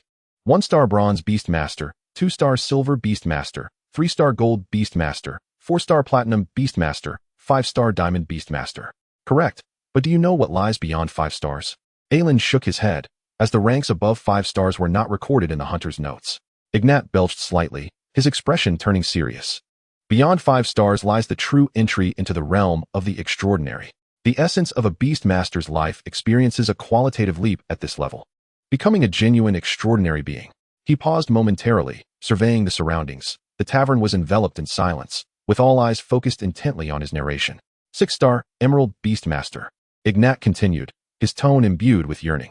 At this rank, the Beastmaster resonates with their fated spirit beast, allowing their extraordinary powers to manifest fully and evolve, resulting in the unique power known as Beastmaster Magic Armor. Aelin's eyes widened. It was the first time he had encountered the concept of Beastmaster Magic Armor. He listened intently, fearing he might miss any detail. Ignat's eyes sparkled with fervor as he elaborated. As for the labyrinthine secret realm, when a Beastmaster wishes to leave behind their legacy, they construct such realms. These contain the potions, rare spirit beast eggs, combat techniques, spells, body refinement methods, and meditation practices they have collected throughout their lives. Leaning closer to Aelin, Ignat lowered his voice. The Imperial Lion not only found the evolution potion in the secret realm, but also discovered a meditation technique that resonated with the Fire Lion. Through this meditation, he fused his powers with those of the Fire Lion, ultimately grasping the Beastmaster Magic Armor. He ascended to the legendary status of a 6-star Emerald Beastmaster, becoming a true extraordinary being. Do you know the original master of the Dragon's Lair? Aelin shook his head once more. Ignat took a sip of his drink, laughing heartily. That one is truly a legend, the Duke of the Dragon's Lair. Remembering the days of commanding ancient fire dragons, galloping through the heavens and the earth, dominating all. His magic armor was fearfully powerful. Aelin was entranced, his mind racing to absorb this wealth of new knowledge. Beastmaster Magic Armor, combat techniques, spells, meditation practices, body refinement methods, labyrinthine secret realms. These terms swirled in his mind as if they had opened a door to an unknown world. So, where can one seek these labyrinthine secret realms? Aelin finally could not contain himself and asked. The moment he spoke, he regretted it, realizing he had indulged too much and let slip such a foolish question. Ignat burst into laughter. How could I possibly know? Moreover, even if I did, why would I tell you? However, it is said that some Beastmasters build their labyrinths in various peculiar locations. Some may be hidden in secluded places, while others might even be concealed within animal hide scrolls. It is rumored that some secret realms have special methods of activation, even requiring blood sacrifices. Only those fortunate enough to be favored by luck can find the entrance to a secret realm. Aelin snapped back to reality, still awestruck by these novel revelations. He could not help but exclaim, truly, this is the world of extraordinary Beastmasters, simply wondrous. The Lion King beside him was equally enthralled, eyes gleaming with anticipation, as if already envisioning his own path to the extraordinary. Ignat raised his glass, declaring boldly, come, let us toast. To future adventures, I bear witness for all. Cheers echoed throughout the tavern. Cheers. Aelin also lifted his glass, and the Lion King drained the milk before him in one gulp. Both man and lion were filled with expectations and imaginations for the future. Chapter 20. The Moment of Parting. In the dimly lit hall, the candles at the center of the round wooden table flickered quietly. The soft glow dispelled the surrounding darkness, yet most of the room remained shrouded in a hazy shadow. The candlelight danced, illuminating the scattered maps and Aelin's application records on the table. An elderly man sat firmly at the head, his face obscured in shadow. The other captains of the hunter teams occupied the sides of the long table, each wearing a grave expression, their gazes occasionally drifting between one another. Dick's face was darkened. He expressed his dissatisfaction. It has been over a month. Why has Aelin's application not yet been approved? On the opposite side of the table, an older captain with graying hair and an eye patch responded, a more thorough background check is a responsibility to everyone's safety. After all, there are too many uncertainties surrounding him. Dick's brow furrowed deeper. What is there to investigate? He has not left the ranch for over a decade and has posed no threat to Silvertown. Is that not sufficient? The one-eyed captain's gaze sharpened. He replied slowly, Captain Dick, we all know that Aelin's father once saved you. But please, let us keep personal feelings out of official matters. Dick's anger reached its peak at that moment. He slammed his fist on the table, rising abruptly. How dare you mention keeping personal feelings out of it? When Aelin was bound to the pyre by the townsfolk, where were you to uphold official duty? Hiding like a turtle in the crowd, only to have Aelin's father take one of your eyes in the end? How utterly ridiculous. Bang. The one-eyed captain slammed his fist down on the long table, causing splinters to fly. Beastmaster runes manifested beneath him, golden symbols radiating a dazzling light. The aura of a 3-star beast hunter instantly filled the hall, causing the very air to tremble. The one-eyed captain's voice was low. Captain Dick, I have heard that your gray giant eagle has recently comprehended a new skill, Shall we step outside to practice? Dick scoffed. Unleashing his own aura as a 3-star beast hunter, his eyes filled with battle intent. Practice? Who fears you? Just as tensions escalated, the elderly man at the head spoke up, his voice soft yet imbued with undeniable authority. Enough. Upon hearing the elder's voice, both men immediately restrained their auras. The beast master runes gradually fading, the murderous intent dissipating into the air. The elder surveyed the assembly, slowly stating, "Let us proceed to a vote." "Yes, chief." Moments later, a captain announced the voting results. 3 votes against, 3 votes in favor, 3-3. A profound silence enveloped the entire hall. Dick clenched his fists tightly, his knuckles turning pale. At that moment, a heavy footfall shattered the stillness within the hall. A man clad in vibrant bird armor staggered into the room, his imposing figure radiating an aura of fire elements. The man approached the long table and, unable to suppress a belch, awkwardly inquired, "I hope I haven't arrived too late." Upon witnessing this, Dick's eyes sparkled with delight, and he hurriedly urged him into a seat, exclaiming, "Ignas, your timing is impeccable." The morning was shrouded in a delicate mist, the air infused with a refreshing dampness. In the distance, the dawn light had yet to fully break, enveloping the entire ranch in a hazy, dreamlike white fog. The sound of snoring reverberated through the cottage as Aelin tossed and turned in bed, finally sitting up with a start. "I simply cannot get any sleep," he lamented, gazing at the ceiling with increasing irritation. Although the storm had subsided, the remnants of the fierce winds persisted. A hole had been torn in the roof by last night's gales, allowing a chill to seep in and rouse him from his slumber. Coupled with the thunderous snores of the Lion King beside him, the night had been nothing short of torturous. The Lion King stretched lazily and rasped, "Hey, brother, why don't you sleep a little longer?" Aelin patted the lion's belly and replied, "It's fine. You carry on resting." This was already 3 days after the beast battle, during which Aelin and the 3 siblings had celebrated late into the night, ultimately selling all their dragon dog materials to the Hunters Guild before stumbling back to the ranch, where they were met with a scolding from Selena. Recalling that night when Verena had scrutinized him, a shiver ran down his spine. Her methods were utterly hair-raising, even threatening to examine his eyeballs, insisting she wanted to see if they tasted like a normal person's. Only the intervention of his 2 younger brothers had saved him from her clutches. That woman was truly terrifying. He resolved to keep his distance from her in the future. Outside, the wind continued to howl as Aelin seized a wooden board and leapt onto the roof. He swiftly repaired the hole. Standing atop the roof, he surveyed the entire ranch, where the moist air mingled with the scent of grass, carried by the gentle breeze. The dawn light broke forth, golden rays illuminating the earth. As the spirit beasts ambled out from their enclosures to begin their foraging for the day, the cows strolled leisurely through the pasture, occasionally pausing to survey their surroundings. Ordinary sheep and light-horned sheep grazed together on the verdant grass, resembling fluffy clouds of cotton candy. The crystalline light of the horns sparkled warmly, casting a glow over the surrounding forage, harmonizing with the sun rising on the horizon. From afar, it resembled a vibrant oil painting in warm hues. How beautiful! Regrettably, the continuous emergence of steaming black pearls from an unmentionable source, only to be swept aside by sheep tails, somewhat marred the picturesque scene. Aelin chuckled as he jumped down from the roof, just as Selena rushed over, her face alight with a mixture of anxiety and excitement, her voice slightly hurried. "Brother, you have a letter." Aelin had a vague premonition that it might be correspondence from the Beastmaster Guild. Selena nodded. He accepted the letter, which was crafted from thick paper adorned with intricate edging. The front bore the emblem of the Beastmaster Hunter Guild, a sword and shield, emblematic of the guardianship and strength of hunters. He took a deep breath and carefully broke the red wax seal. Selena, standing beside him, wore a complex expression as she asked, "Did you pass the review?" Aelin feigned a sigh and shook his head. Selena's face instantly fell, a flicker of disappointment crossing her eyes. Just as she was about to console him, Aelin suddenly grinned mischievously, raising the letter aloft. "I passed." The letter conveyed that his background check had been successfully completed, designating him as a trainee Beastmaster Hunter. After collecting the Spirit Beast Pictorial Guide, Spirit Beast Balls, and other standard equipment from the Hunters Guild, he was to report to Longfong Fortress for training as a Beastmaster Hunter. Selena paused for a moment, then joyfully exclaimed, "I knew it. Brother, you'd be just fine." Aelin nodded in response. For a brief period, the two were at a loss for words, enveloped by a comfortable silence. Aelin finally broke the stillness, saying, "It's been a long time since we've tended to the spirit beasts together, hasn't he it?" Selena nodded, reminiscing about their childhood days caring for the 3 families of spirit beasts. Back then, they were small, working together to provide forage and clean enclosures. Though they emerged exhausted and drenched in sweat, those were their happiest moments. As time passed, Aelin grew stronger. and the responsibility of caring for the spirit beasts gradually fell solely to him, leaving them with little time together. "Let us go take care of the 3 families today," he proposed. All right.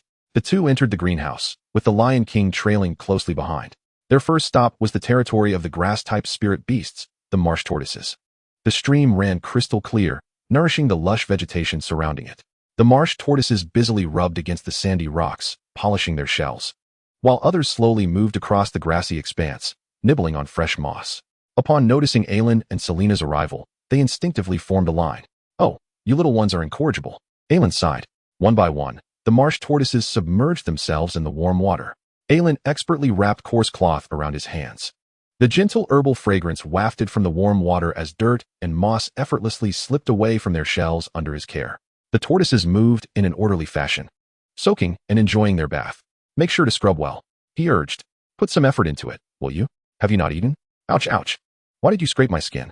After Aelin finished scrubbing the marsh tortoises, Selena tended to the dirt lodged in the crevices of their shells, gently stroking their heads. Next, they proceeded to the water-type spirit beasts, the toxic bag crocodile's pond. The crocodiles lounged lazily along the shore, occasionally submerging themselves, leaving only their large eyes to vigilantly survey their surroundings.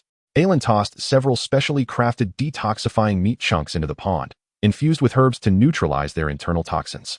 After all, toxins accumulating in their bodies without periodic expulsion could be detrimental to their health. Meanwhile, Selena diligently fished out the dead leaves from the pond, and they worked in perfect harmony.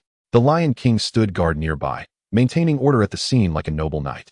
Finally, they arrived at the volcanic territory of the fire-type spirit beasts, the little fire lions. Aelin added several chunks of meat containing special mineral powders into their feeding bowl. These minerals would aid in maintaining the luster of their fur and the intensity of their flames. The little fire lions bounded over, occasionally opening their mouths to reveal tiny fangs flickering with flames, emitting adorable roars. They rubbed their heads against Aelin's legs and licked the back of his hand. "Just a bit more, just a bit more." The Lion King stood beside Aelin, its size dwarfing the little fire lions. With a mere glance, the previously rowdy pride quickly settled down. All right, I'll give you more," Aelin said, adding a few more pieces to the bowl. He sensed a flicker of reluctance in the Lion King's eyes and gently patted its head, whispering, "You too. Don't you feel a bit reluctant to part with them?" The Lion King stubbornly shook its head. "Not at all. I am the mighty Lion King. How could I be burdened by such sentimental ties? Enough of that bravado. Make the most of your time and enjoy the company of your family while you can." The Lion King, somewhat bashful, approached the pride and recounted his recent experiences. Aelin and Selena sat quietly on a haystack beside the greenhouse, observing the antics of the 3 royal beasts, relishing this fleeting moment of tranquility. "Brother, you must return safely." "All right. Rest assured, I am quite strong. I will undoubtedly return unscathed." Chapter 21, The Longfang Fortress. As dawn broke, a carriage traversed the rugged mountain path. Brother Cole of the Holy Light Church steered his weathered cart toward the Longfang Fortress. Mud splattered beneath the horse's hooves, and the wooden wheels jostled on the stony track, creating a tumultuous ride. The scenery shifted from lush forests to expansive mountainous grasslands. Cole occasionally tightened the reins to ensure the cart did not veer out of control on the steep incline. At last, the Longfang Fortress came into view. The fortress, nestled against the misty mountains, was constructed atop a towering limestone cliff. Its exterior walls, composed of dull stone blocks, melded seamlessly with the cliff face, exuding an air of formidable strength. The fortress's towers soared high, their spires adorned with verdigris tiles that pierced the clouds. The carriage halted a short distance from the stone gate, and Brother Cole rapped on the door. "Aelin, we have arrived." Aelin and the Lion King leaped from the cart and immediately dashed to the roadside bushes, where they began to retch violently. "Cole, how do you drive this thing?" "I feel dizzy, as if my bones might shatter," Aelin gasped, recovering from his bout of nausea. Indeed, the Lion King echoed, his voice tinged with weakness. Unfazed, Brother Cole extended his hand. "Enough chatter, pay up quickly. I need to return for morning prayers." Aelin tossed a few coins to him and turned his gaze toward the towering Longfang Fortress. The iron railings on the gate were rusted, bearing the marks of time's passage. Flanking the gate were flagpoles displaying the sword and shield emblem of the Beast Masters Guild and the banner of the Fire Dragon territory. "Charging for public transport. You'll soon face the church's judgment," Aelin muttered under his breath, only to find that Brother Cole had already vanished without a trace. The heavy chains clanked as the fortress gates creaked open, revealing a gaunt middle-aged man approaching. His attire, though tidy, was riddled with holes, and his face was etched with wrinkles and fatigue. "You must be the new apprentice hunter. Follow me." The man's gaze lingered momentarily on Aelin's left arm, a fleeting flicker of disdain and disgust crossing his features, which Aelin perceptively noted. Aelin matched the man's pace, while the Lion King obediently trailed behind. They traversed the corridors of Longfang Fortress, passing several combat arenas and beast arenas. Aelin observed numerous hunters vigorously training, while their spirit beasts honed their skills in combat. Most spirit beasts were of the three royal families, with only a few captured from the wild, given the limited resources available to beast masters. Even a first-star beast master could only nurture 1 or 2 spirit beasts, leading many to prioritize those with greater potential and a more comprehensive evolutionary path. The crowd's attention momentarily rested on the Lion King, particularly from those who had chosen the Fire Lion as their companion, who silently marveled at the Lion King's robust stature. Just as they were about to approach for conversation, the sight of Aelin's white hair and crimson arm made them hesitate. "Hurry up, don't dawdle," the leading man urged. Aelin stepped forward, walking alongside him with a smile. "Hello, my name is Aelin." The man did not acknowledge him, continuing on his way without a glance. As they reached a corner where no one was around, Aelin discreetly pulled out a few silver coins from his pocket and slipped them into the man's hand. "I'm new here and still unfamiliar with many things. I hope you can guide me in the future." The man paused, his expression softening slightly. Aelin inquired, "Brother, are the facilities in the fortress available for apprentice hunters?" He shook his head. "These facilities are reserved for formal hunters only." Aelin pressed further, "What must one do to become a full-fledged beast hunter?" The man cast a glance at Aelin before his gaze fell upon the silver coins in his hand, pausing before responding. Aelin quickly grasped his intention, suppressing a pang in his heart, and produced more coins from his pocket. The man accepted them with a broad grin. "All right. Feel free to ask me anything you don't understand. My name is Norman, also an apprentice beast hunter." Apprentice hunters must first pass the assessment by the Longfang instructors to become formal hunters. After that, they will inscribe beast master runes and unlock their beast space. If they fail to unlock their beast space or do not pass the assessment, they remain apprentices for life. A hint of melancholy flickered in Norman's eyes as he spoke. Aelin mused. No wonder he is still merely an apprentice at his age. He must not have unlocked his beast space. "Can I borrow books?" Aelin asked. "Borrowing books is indeed possible," Norman replied. Aelin's spirits lifted. He had passed a room filled with shelves brimming with books and suspected that was the library. He intended to seek out literature on hatching spirit beast eggs, especially since the thunder egg from the Crimson Blood domain showed no signs of hatching thus far. "Since I've accepted your silver coins, let me offer you a piece of advice. Do not offend the instructors." "Who are the instructors, Norman?" Aelin inquired. Norman lowered his voice. "The instructors are the highest-ranking hunters in the entire Longfang Fortress. Even the captains must heed their commands. They assign apprentice hunters to different teams, which are further divided into reconnaissance hunters, patrol hunters, and support hunters. The reconnaissance and patrol hunters receive equal treatment, while support hunters have the least favorable positions, often relegated to menial tasks like transporting goods and cooking. Rather than being hunters, they resemble more of kitchen hands." As he spoke, a shadow of despair clouded Norman's expression as he lightly patted his own threadbare clothing. "I've been a support hunter for over 20 years, earning a pitiful wage that barely covers my family's expenses." Aelin felt a heaviness in his heart, firmly imprinting the ironclad rule of not offending the instructors into his memory. "By the way," Norman suddenly reminded him, "you must ensure to store the Fire Lion in the Spirit Beast Ball. The Longfang Fortress has strict regulations. Spirit beasts are not permitted to roam the fortress unless assigned a task." Aelin gently stroked the Lion King's head, retrieving the Spirit Beast Ball from his pocket without needing to say much. The Lion King offered no resistance, transforming into a streak of red light as he entered the Spirit Beast Ball. Norman could not help but exclaim, "Your Fire Lion is well nurtured. Much larger than the average Fire Lion, and so obedient. What do you usually feed it?" Aelin smiled slightly, vaguely replying, "Perhaps it's due to its regular diet of fire crystal Oregon internally." He mused that this was not a pasture, and it was best not to reveal his ability to communicate with spirit beasts. As for the frenzied blood and the second beast space, those secrets must remain buried deep within him. The two continued onward, and after passing through several courtyards, Norman finally led Aelin to a small courtyard. "We have arrived."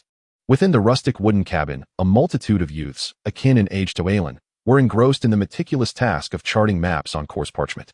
The atmosphere was steeped in an unusual stillness, broken only by the soft rustle of quills against paper. In a hushed tone, Norman remarked, "This is Instructor Changya's classroom. You shall wait here for his instructions."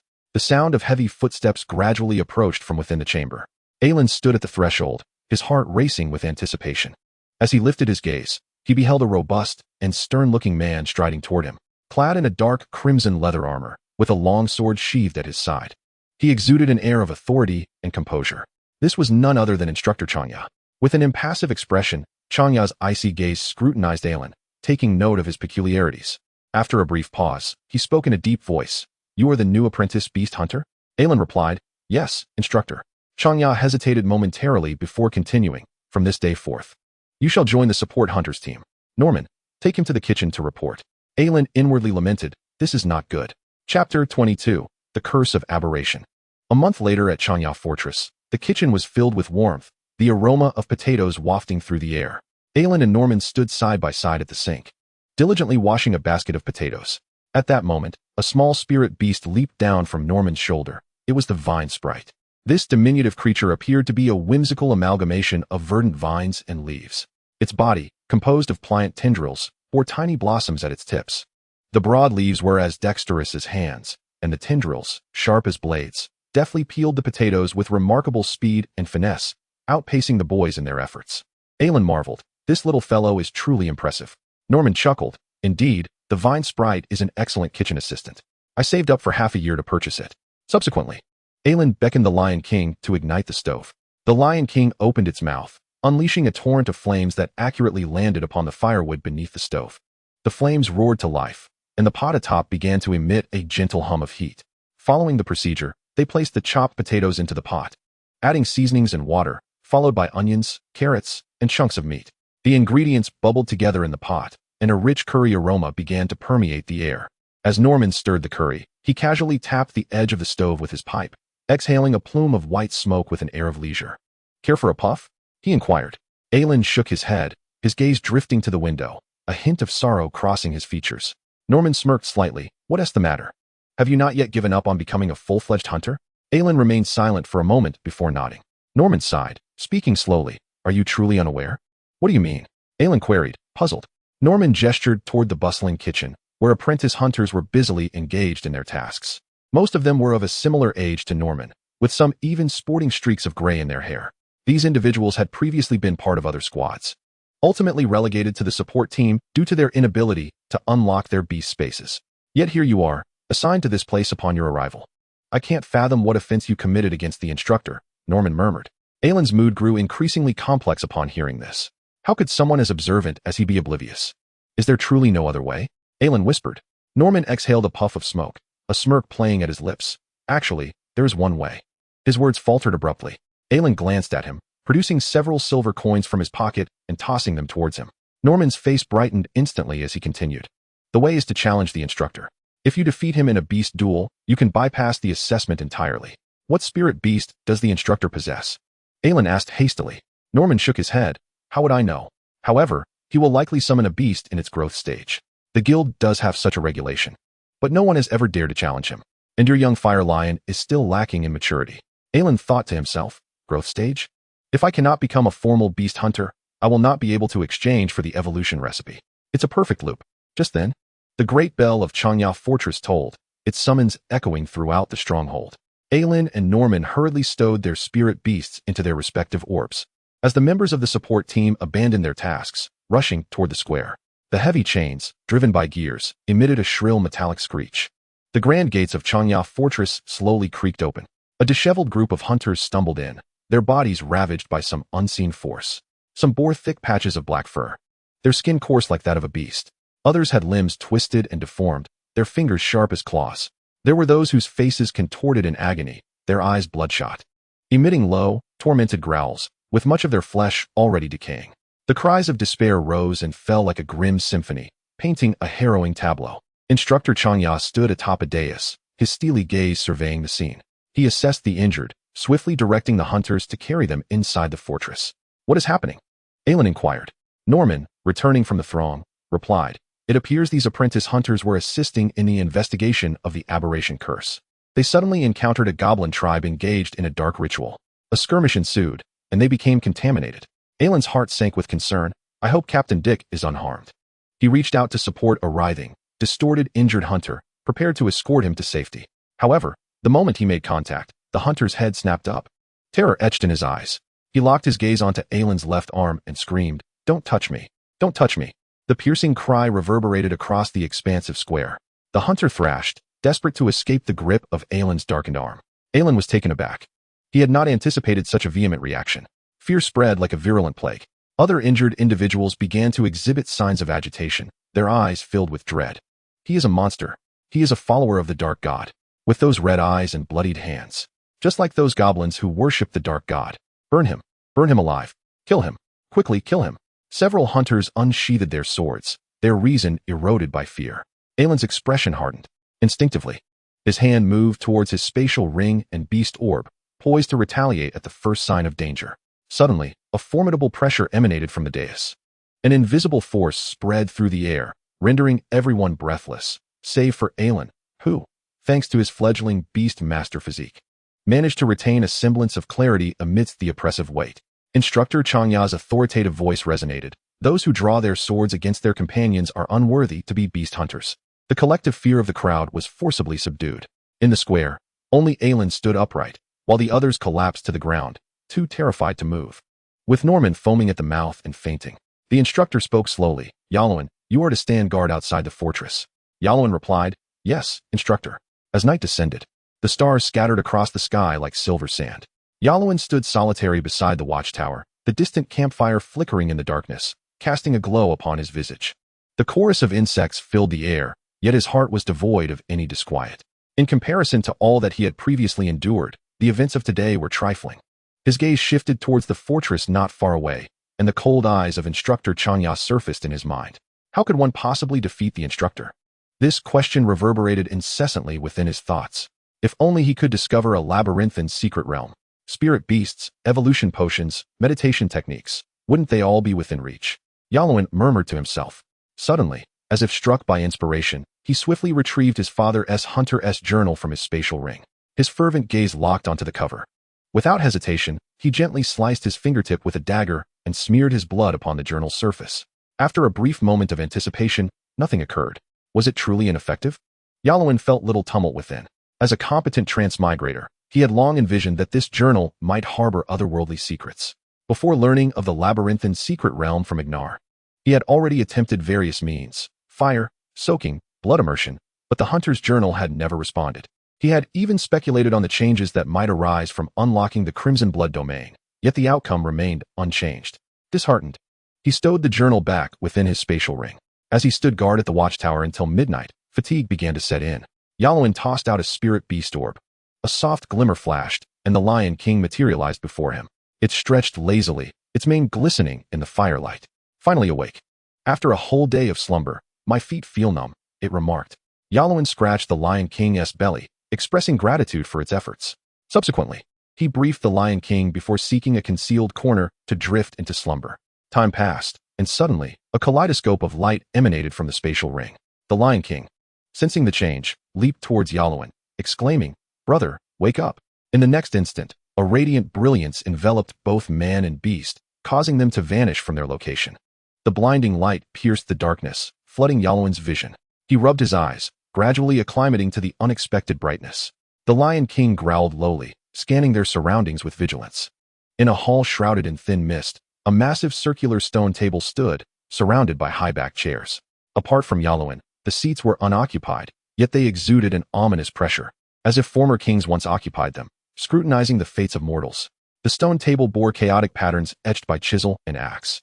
Enigmatic weapons, frost swords that froze all, hammers that incinerated everything, and colossal axes wielded only by giants, hovered above the stone table, their chilling glimmers radiating an aura of death. As Yalowin's attention was captured by these legendary weapons, the surrounding space suddenly warped, as if time itself was reversing. Ethereal images of various spirit beasts materialized in the hall. These creatures seemed to awaken from ancient legends, their imposing presence overshadowing the entire cosmos. A malevolent dragon spread its vast wings, soaring through the void with a thunderous roar, unleashing searing flames from its maw, intent on incinerating the world. A colossal frost wolf, clad in icy armor, howled to the heavens, while frigid winds ravaged its surroundings, leaving only silence in their wake. Terrifying thunder danced amidst the wings of a thunder eagle, each beat of its wings tearing the sky asunder, with lightning crashing down to obliterate all in its path. Soon after, the wielders of these weapons appeared in the void, a towering giant brandishing a great axe, an elf holding a frost sword, and a human enveloped in crackling lightning. They engaged in a cataclysmic battle with the spirit beasts. Swords clashed with flames. Great axes cleaved the air, and thunder tore through the darkness. The echoes of their conflict reverberated throughout the hall, a cacophony that refused to diminish. Each clash with the spirit beasts reverberated like thunder in Yalwyn and the Lion King's ears, the sheer destructive force leaving them utterly astounded. Suddenly, the fierce battle subsided into silence. Dragons, giants, spirit beasts, and the world itself. The ethereal images dissipated abruptly, as if they had never existed. On the once empty chairs, silhouettes materialized without warning. Like Yalwyn, they bore expressions of astonishment, still entranced by the earlier battle's illusion. Yalwyn thought to himself, could it be? Is this truly the labyrinthine secret realm? Chapter 23, The Secret Realm of the New King. Could it be? Is this truly the labyrinthine secret realm? Yalwyn pondered. Was that battle illusion a manifestation of the realm's master? The Lion King scanned the surrounding figures with a wary eye, awaiting Yalwyn's command. Yalwyn surveyed the room, his right hand subtly caressing his spatial ring. He noted that besides himself, 6 others occupied the high-backed chairs. Each person exhibited varied expressions, yet all radiated an aura of wariness, the atmosphere thick with tension, none daring to act impulsively. Yalwyn's gaze fell upon one chair where a stout dwarf sat. His robust frame was adorned with a beard as dense as steel wool, and his eyes gleamed sharply in the dim light. The chair appeared to be inscribed with transformation magic, allowing the dwarf to sit comfortably without discomfort. Their eyes briefly met, and the dwarf immediately reached for his warhammer, clearly prepared for any sudden developments. Adjacent to the dwarf, a tall man gently strummed a longbow, his slender fingers gliding along the string, his gaze flitting between the individuals present. His golden hair shimmered in the faint light, strikingly brilliant, while sharp ears peeked through the strands. An elf? Yalwyn mused. This was the first time he had encountered such a strikingly beautiful man. If the individual was indeed an elf, it would certainly be plausible. Opposite the elf sat a gray-haired man draped in an opulent robe. The garment was crafted from exquisite brocade, embroidered with intricate golden patterns, its soft hem swaying gently with his movements. He appeared somewhat frail, occasionally coughing, his face bearing an unusual flush from years of indulgence in various potions. His gaze fixated on the elven man, a glimmer of lecherous intent flashing in his eyes. The elf sensed this gaze, his expression turning frigid as he instinctively reached for the quiver at his back. On the other side of the round table, 2 burly men seemed to subconsciously search for something within the room.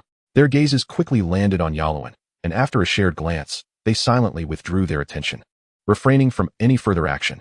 Despite their efforts to minimize their movements, Yalwyn keenly perceived this exchange. Do they know each other? Yalwyn speculated internally. An eerie silence enveloped the room. Just then, a melodious female voice shattered the tense atmosphere. It seems you are all newcomers to this labyrinthine secret realm. Yalwyn turned to see a woman clad in a blue robe seated to his left. Her hair cascaded like a waterfall, her countenance fair, and her demeanor exuded an air of cool detachment. The long robe, crafted from exquisite blue silk, flowed gracefully, accentuating her slender legs. The subtle glimpses of her fair skin revealed the alluring curves of her figure. The dwarf snorted disdainfully. What? Is this your first time? The woman slowly rose, delicately lifting the ends of her robe and offering a slight bow. I am Kreia, a 2-star beastmaster. This is my second foray into this realm. Given that we have all been chosen to come here, I presume everyone is a beastmaster. Indeed, as you might have surmised, this is a labyrinthine sanctuary constructed by extraordinary beastmasters. The lord of this realm will soon bestow upon us new trials. Time is of the essence. I suggest we exchange some information amongst ourselves. With her words, silence once again enveloped the gathering. The 2 burly men exchanged glances, and one of them spoke up. Khan, 2-star beastmaster. I am Raymond, also a 2-star beastmaster. This is our second visit to this labyrinth. Our successful completion of the last task was greatly aided by Kreia's assistance. The dwarf interjected, Humph, how can we be certain you 2 aren't colluding to hatch some scheme? Humans and elves alike are duplicitous, cunning creatures. The elven man shook his head lightly. The mountain dwarves remain as foolish, stubborn, and self-righteous as ever. They possess decent forging skills, but beyond that, they are utterly lacking. Cooperation is the key to survival in this maze. Do you dwarves lack even this basic understanding? Enraged, the dwarf rose, his warhammer gleaming ominously in his grip. What did you say? The elf stood his ground, pulling back his longbow, the arrowhead aimed directly at the dwarf's forehead. Stand down, Kreia interjected urgently. To engage in combat here will lead to our annihilation. Both the dwarf and the elf froze, glaring at one another, unwilling to yield. At that moment, a finely dressed man cleared his throat and announced, I am of noble lineage, bearing the golden bloodline. I am Baron Raymond Eshar of the Hills of the Rockwood. I concur with Kreia. Only through cooperation can we conquer this labyrinth. Elon mumbled to himself. Shouldn't those with golden blood have golden hair? Why is yours gray? Your golden bloodline seems rather diluted, and you're not even as appealing as an elf. The dwarf and the elf each huffed, retreating to their respective seats. No one opposed the notion. It appeared that all had accepted the proposal for cooperation. The dwarf introduced himself, Torgun Stone Shield, 2-star Beastmaster. The elf followed suit, Fenderel, 2-star Beastmaster. The attention of the assembly shifted to Elon and the small fire lion cradled in his arms, their gazes scrutinizing. Elon spoke slowly. Elon, 1-star Beastmaster. Khan and Raymond exchanged chilling smirks. Khan looked down at Elon with contempt. A 1-star Beastmaster? I can hardly fathom how you stumbled into this maze. Tyre added with a sneer. What right do you have to join us in this task? If you perish along the way, no one will come to collect your remains. And it's a pity for that little fire lion. Their avarice was unmistakable in their eyes. The Lion King's gaze turned crimson, growling as it fixed its stare on the two men. Elon ignored them and inquired of Kreia, what rewards await us in the labyrinth? Kreia replied, the Lord of the Labyrinth will issue us tasks. By completing them, we will earn rewards and points. Torgun furrowed his brow and asked, what happens if we fail a task?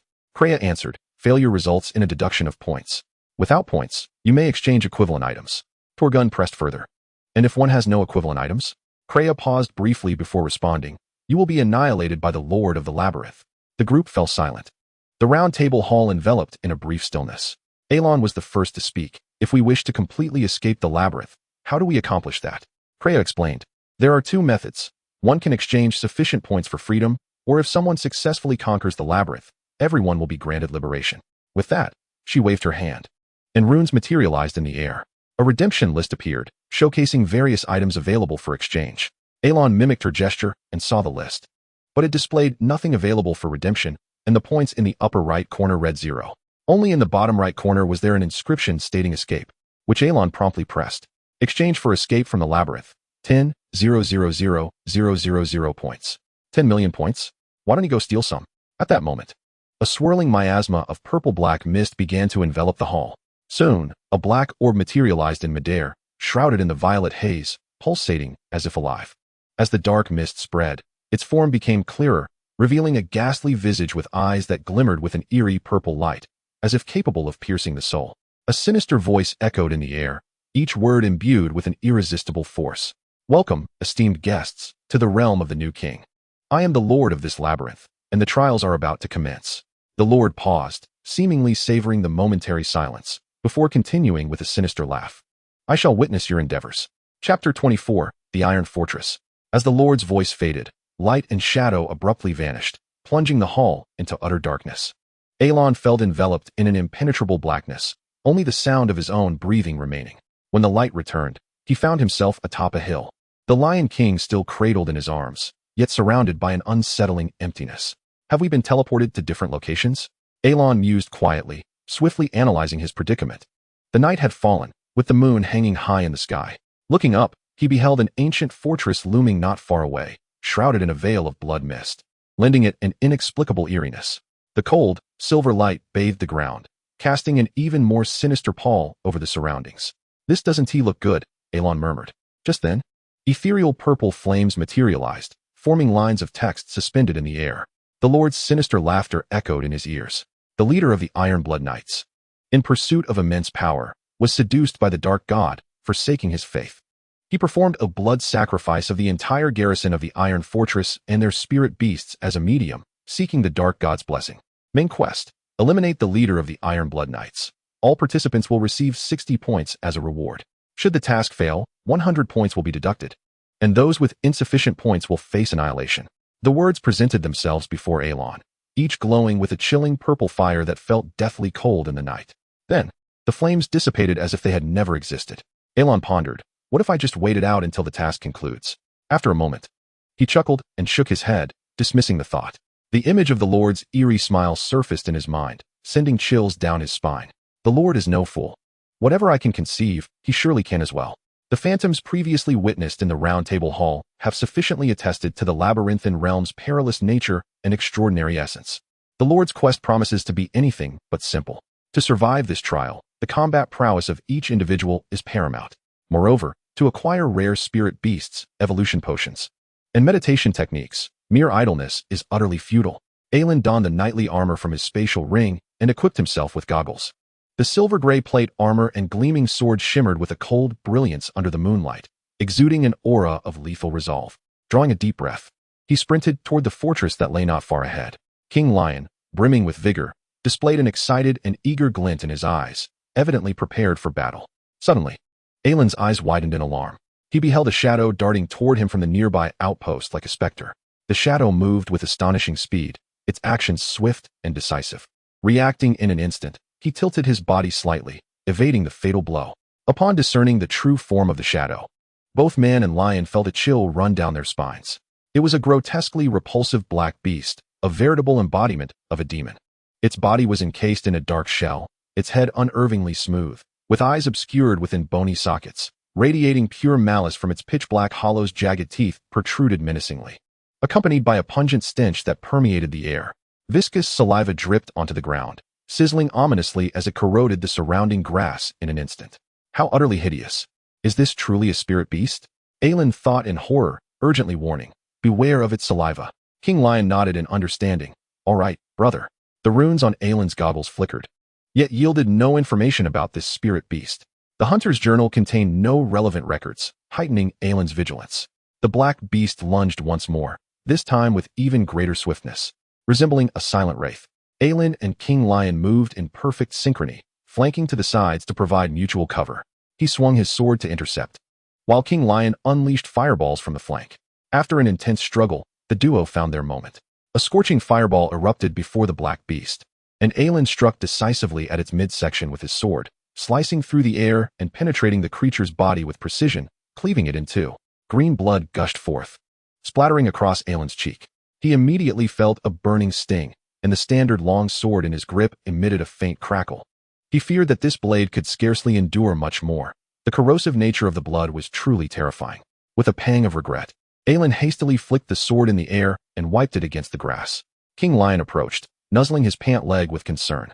Aelin affectionately stroked King Lion's head, smiling reassuringly. I'm fine, no need to worry. The man and beast entered the outpost ahead, their expressions tightening at the grim sight within. Scattered throughout the room were the mangled corpses of soldiers, limbs strewn about. Severed appendages and contorted torsos had been torn apart and devoured, leaving only scant remnants of flesh.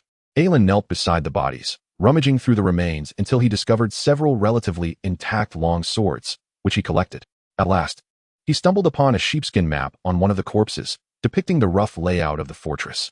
The Iron Blood Fortress, built against the mountainside, was vast and replete with hidden sentries and traps. Just as he committed the map to memory, a thunderous crash reverberated from a distance. Their gazes locked. King Lion instinctively extinguished the flames surrounding him. Man and beast concealed themselves in the shadows, moving toward the source of the explosion. The ground trembled violently. A colossal rock serpent loomed above, its body resembling a small mountain, composed of countless boulders. Each massive stone shimmered with a pallid glow. The serpent's immense size was stifling, its coiled form dominating the landscape. Its head reared high, eyes gleaming like two pure white opals, radiating an icy light. Raymond stood atop the rock serpent's head, wielding a golden whip that he lashed down upon the creature. A mournful cry erupted from the serpent as the whip descended, inscribed with runes. You are worthless. Steady yourself. Beside him, the copper feather falcon soared through the air, diving toward the two adversaries below. Its metallic glossed wings stirred the air into a frenzy with each flap. Those vile wretches dare to ambush me. They covet my spirit beast. Raymond's voice dripped with contempt and fury, shedding the earlier veneer of civility. His tone was sharp and piercing, as if he intended to devour the two enemies whole. On the ground, Khan and Tyre appeared beleaguered, exerting every ounce of strength to fend off the spirit beast. Khan attempted to parry the falcon's assault with his sword, but the copper feather falcon's speed was unparalleled. Each dive generated a tempest, rendering his sword futile in tracking its trajectory.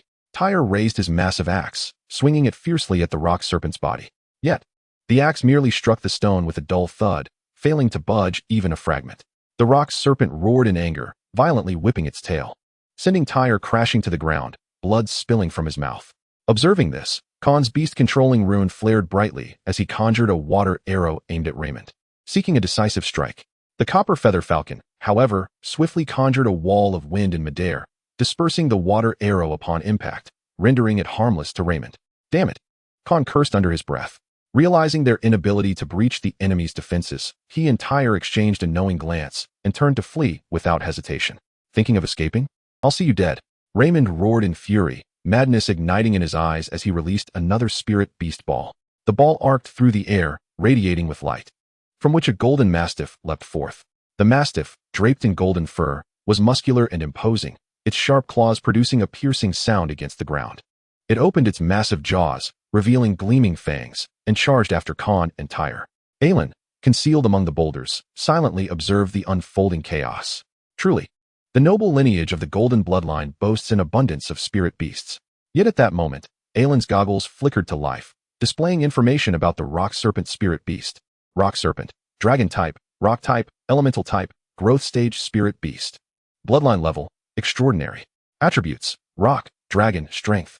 Spirit beast skills, Rocktail Strike, Dragon Breath, Earth Rift, Hardening. Rock Sense. Overall evaluation, a legendary spirit beast imbued with dragon blood, a unique species of the rock forest, possessing both strength and defense, an exceedingly rare combat companion.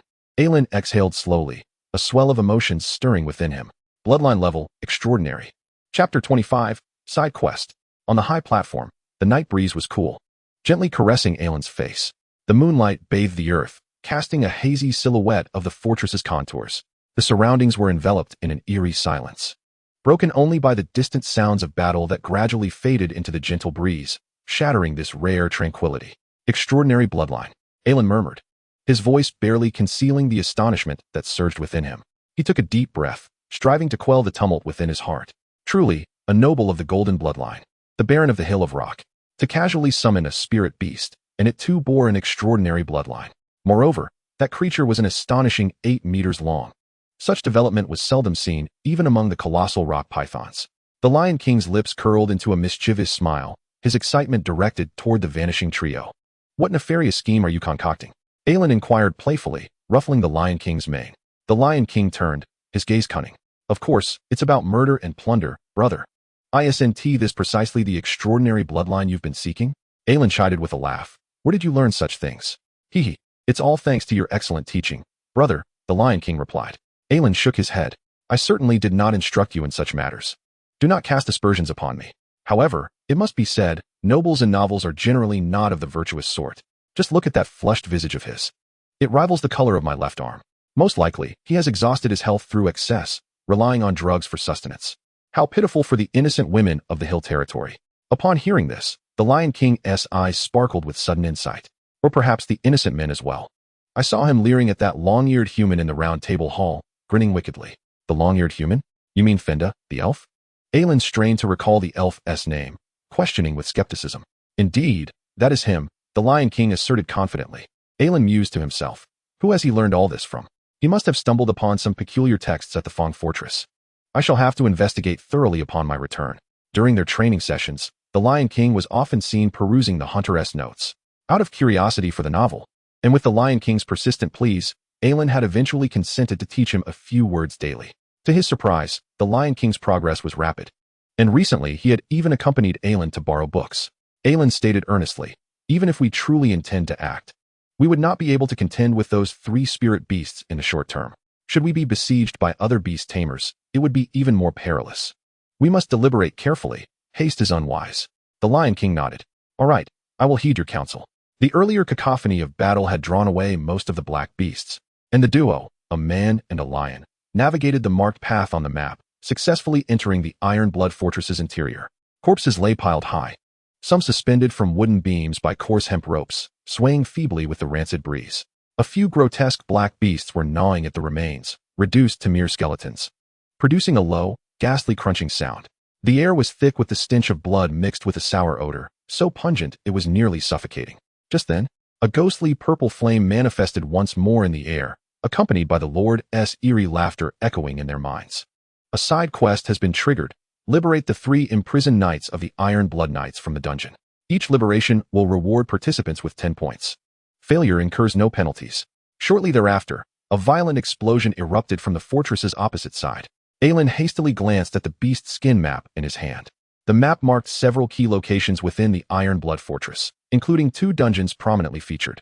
One was located just below, while the other corresponded to the direction of the explosion. It seems someone has activated a hidden side quest, Aelin conjectured. He and the Lion King cautiously made their way toward the dungeon. Suddenly, a disturbance arose from the shadows. Reacting swiftly, he swung his sword toward the source of the sound. A shadow flickered. Aelin retreated rapidly, while the Lion King unleashed a fireball. The explosion of the fireball attracted more black beasts, surging from all directions, their eyes glinting with a bloodthirsty light as they lunged toward Aelin and the Lion King. Aelin and the Lion King, in perfect harmony, wielded swords, spewed flames, and evaded attacks. Blood splattered, and the cries of agony echoed through the narrow passage. The longsword gradually corroded during the fray, and the Lion King's mane was splattered with traces of greenish fluid. Yet undeterred, the pair pressed on like two incarnations of death. Cold and ruthless, nothing could impede their advance. With weapons unmarked by runes, their quality was indeed mediocre. Aelin muttered in low tones, casting aside the longsword, now nearly severed by corrosion. He began rummaging through the bodies. Fortunately, this place was abundant in standard weaponry. The man and lion continued forward, traversing the ruins, until they finally reached the entrance of the dungeon. Aelin halted before the iron door, slowly speaking. "How long do you intend to follow us?" At his words, the Lion King's eyes glinted with ferocity as he surveyed the empty surroundings, nostrils flaring in vain. After a brief silence, no response came. Without hesitation, Aelin swung his sword toward the empty path behind them. The blade descended, producing a sharp, cracking sound in the still air. A fissure appeared in the void, rapidly spreading like shattered glass. From that crack emerged the silhouette of a woman. Her long hair cascaded like a waterfall, her countenance serene, skin fair, and features exquisitely carved. A deep blue robe clung to her form, accentuating her slender waist and elongated legs. The wand in her hand shimmered with azure light, a translucent magical shield separating her from Aelin. Krayla maintained a calm demeanor, stating coolly, "Mirror invisibility is a second-tier advanced spell. How did you see through it?" Aelin remained silent, exerting even more force upon his longsword. The blade and the magical shield clashed in midair, creating a harsh sound that reverberated through the narrow dungeon corridor.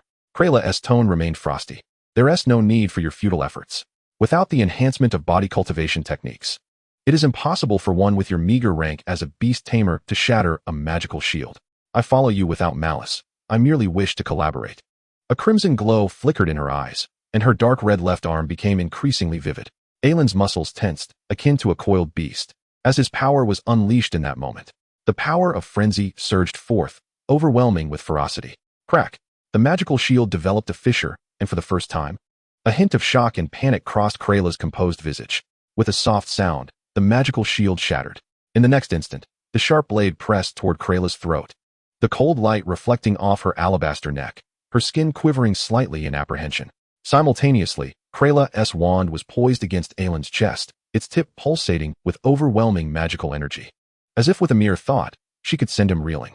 The two remained locked in a standoff, a palpable tension permeating the air. After a moment, Aelin unexpectedly sheathed his sword with a swift motion. He coldly remarked, "I wonder where your arrogance stems from. From the outset, you have spoken as if you alone hold the authority. Should you not have begun with an apology?" Krayla stood frozen, utterly unprepared for such a response. Aelin did not spare her another glance, turning away and leaving behind a resolute silhouette. Beside him, the Lion King's eyes shimmered with admiration, a true man. Chapter 26, Side Quest Completed. Clea followed closely behind him, calling out, "Aelin, wait a moment." Aelin halted, glancing back at her with a hint of displeasure in his eyes. Clea hesitated for a moment, her tone earnest as she spoke. "I must admit, I was somewhat arrogant, especially after learning that you are merely a one-star beast master. I apologize for my previous behavior. The stalking was merely an attempt to ascertain your capabilities. If genuine danger had arisen, I would undoubtedly have come to your aid." Aelin mused inwardly, surprised by her genuine apology, realizing that she was not as haughty as she appeared. Indeed, her words held a kernel of truth. Reflecting on their earlier encounters with the Black Beast, he recalled how, whenever he was on the verge of suffering a grave injury, faint ripples of magical energy would weave through the surrounding air. It was then that he discerned the anomaly and confirmed that someone was tailing him. This was also the reason why Aelin had refrained from slaying her outright. Clea produced a small fabric pouch from her bosom and extended it towards Aelin. "Please accept this. It is a token of my sincerity." Aelin accepted it, and, upon opening the pouch, discovered small, glimmering blue stones that emitted a faint luminescence. The stones were intricately patterned, exuding a soft halo, reminiscent of fragments from the night sky. He felt puzzled, contemplating whether these stones held any value. Picking up one of the stones, He sensed a subtle flow of magical energy coursing through his fingertips. As if guessing his thoughts, Clea spoke slowly. These are fragmented first-tier magic crystals. They are rich in magical energy, absorbable by both beast hunters and spirit beasts. Magic crystals? I've never heard of them. Aelin contemplated for a long moment, confirming his unfamiliarity. Clea continued, magic crystals are indeed rare in everyday life. The mines containing them are scarce, and most are controlled by the royal family. As for their worth, magic crystals are valuable yet elusive in the market. If one were to estimate, these would be worth over 1 gold piece. How much? 1 gold piece? That is even more precious than the Lion King. Aelin thought to himself, his eyes lighting up in excitement as he struggled to maintain a neutral expression. Gradually stowing the magic crystals away, he then spoke with a grave demeanor. Well then, considering your sincere attitude, I shall forgive you this time. However, swords and blades are unforgiving. Do not let this happen again. Aelin scrutinized Clea, her cool yet subtly gentle features appearing far more agreeable at this moment. He mused inwardly. She is not a bad person, merely a touch proud. Yet, to be a 2-star beast master at such a young age and possess such beauty. A degree of pride is quite normal. Clea spoke softly. Shall we discuss a potential collaboration? Before Aelin could respond, a shrill scream echoed from a nearby cell. Instantly, both he and the Lion King became alert. Let us complete the side quest first, Aelin said in a low voice. Another scream resonated deep within the dungeon, and Clea nodded, her expression turning grave. As they stepped into the dark cell, the air was thick with a nauseating stench. Blood vessels clung to the walls like moss, and dismembered corpses littered the ground, provoking a wave of revulsion. Eerie sounds of chewing echoed in the darkness, enveloping the entire cell in an unsettling atmosphere. Clea waved her staff, and a cerulean orb of light shot forth from its tip, illuminating the dungeon. The ghostly blue radiance cast mottled shadows against the walls, revealing countless fine strands of blood and shattered organs. At the farthest end of the cell stood a ruptured blood cocoon, its crimson threads sprawling outward. Thick blood pooled on the ground. Following the sound, they saw a naked woman, her back turned towards them, her shoulders slightly trembling. As the magical orb neared, it gradually illuminated her figure. She was gaunt, her skin pale as parchment, with veins faintly visible beneath. The woman slowly turned her head, and both Aelin and the Lion King were instantly struck by a chill. Her eyes glimmered with a crimson light, and her blood-soaked visage stared directly at them.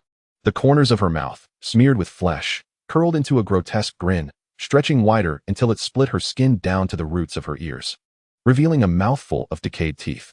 The woman smiled at them with eerie tranquility. She is consuming human flesh. Clea's voice trembled, struggling to contain her terror. Suddenly, the woman emitted a horrifying shriek, a sound that pierced the air and momentarily suspended time. In the next instant, the woman lunged towards them with blinding speed. Her form a blur. Her body leaped off the ground, a hard, milky white exoskeleton sprouting from her skin, rapidly enveloping her entire being like a demonic armor. Aelin swiftly drew his sword, preparing to engage in combat alongside the Lion King. The Lion King unleashed a fireball, but the woman deftly evaded it. Seizing the opportunity, Aelin swung his sword down, the blade clashing against the exoskeleton with a sharp metallic screech that numbed his arm. It's too hard. He gritted his teeth. Clea stood frozen, momentarily dazed. The woman suddenly dodged the attacks from both Aelin and the Lion King, charging directly at her. Clea snapped back to reality, hastily waving her staff in an attempt to conjure a magical shield. However, the woman's speed was too overwhelming. The shield shattered before it could fully materialize. In the next moment, she was nearly upon her. The gaping maw widened further, the stench of gastric acid and blood assaulting Clea's senses. As if she were about to bite off Clea's head, tears streamed from her eyes, a profound sense of despair welling up within her. Just then, Aelin surged forward, grasping the woman's hair and executing a seemingly unremarkable shoulder throw. With a resounding thud, the woman crashed to the ground, debris scattering, and the earth trembled beneath the impact. The Lion King seized the moment to unleash a torrent of flames, the fireball striking the woman squarely. The exoskeleton emitted a sizzling sound, releasing a foul odor. The woman screeched in agony, writhing helplessly on the ground. Clea, regaining her composure, rushed to join the fray. She wielded her wand, brilliant sparks erupting from its tip, coalescing into crystalline shards that shot towards the woman. Each strike detonated upon her, with the shattered crystals slicing through the exoskeleton like cold blades. The woman cried out in torment, her voice sharp and piercing, as if tearing through the very air. Lion King, use the flame charge, Aelin shouted. The surroundings seemed to ignite, the temperature within the dungeon soaring as the Lion King was engulfed in searing flames. With a growl, it accelerated. transforming into a massive ball of fire, hurtling towards the woman's midsection. The scorching heat assaulted them, the air thick with the scent of charred flesh. Boom. The fireball crashed into the woman, the tremendous force propelling her backward, colliding heavily against the wall. Aelin darted forward, channeling his strength into a sword strike, his blade carving a gleaming arc through the air as it descended towards the woman's head. With a sickening thud, the sword sliced through the gap in her jaw, instantly cleaving her in two. Blood gushed forth like a raging fountain, accompanied by a dull thud as the woman collapsed lifelessly to the ground. Her body twitched a few times upon the ground before falling still, the breath of life gradually fading away. The stench in the air grew increasingly potent. The dungeon once again succumbed to a brief silence. The only sounds reverberating in the dim space were the breaths of one man and one lion. Yalowin wiped the acidic liquid and blood from his sword, his gaze remaining vigilant as he surveyed the surroundings. Only after confirming the absence of further threats did he slowly exhale in relief. At that moment, a ghostly purple flame ignited on the ground, forming rows of letters. Side Quest 1, completed. Yalowin and Kreia successfully liberated a knight imprisoned in the dungeon, each receiving a reward of 10 points. Chapter 27, The Essence of Beast Tamers. Had the side quest truly been completed so easily? Yalowin gazed curiously at the corpse of the mouthless woman, slowly speaking. She was the imprisoned knight? How could she have ended up like this? Kreia stepped forward, her expression returning to its usual icy demeanor, yet a hint of fear lingered in her eyes. Both she and the black beast in the fortress bore the taint of the dark god. Or rather, it was a gift from the dark god that led to their aberration. Yalowin frowned, asking, "Does the dark god truly exist? I thought this was merely the Lord's doing." Kreia paused for a moment, her tone serious as she replied, "Deities undoubtedly exist. What do you believe is the essence of a beast tamer?"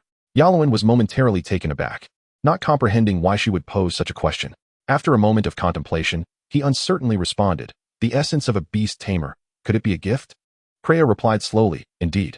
Humanity prays to the deities, seeking the strength to conquer spirit beasts, to safeguard themselves. When the gods hear these prayers, they bestow their power upon humanity. Yet, humans are too frail to bear the overwhelming might of the divine. Ultimately, these blessings transform into nightmares and curses for mankind. They suffer in anguish, becoming distorted, crumbling, and warped.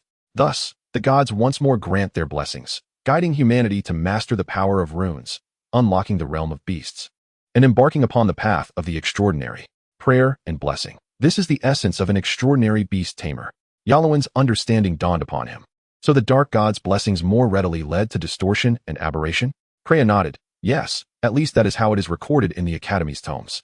Yalowin questioned, "You possess such knowledge, yet you are merely a 2-star beast tamer?" He recalled the various moments spent drinking in the Silvertown Tavern with unreliable hunters.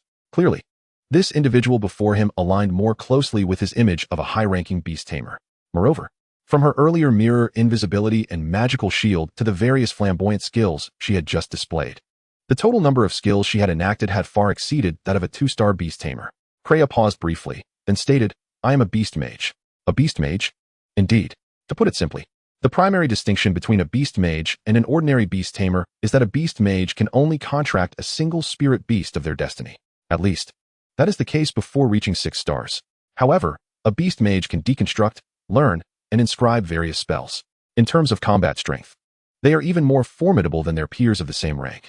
Yalowin regarded her with skepticism, mockingly repeating her words, "Oh, even stronger than those of the same rank."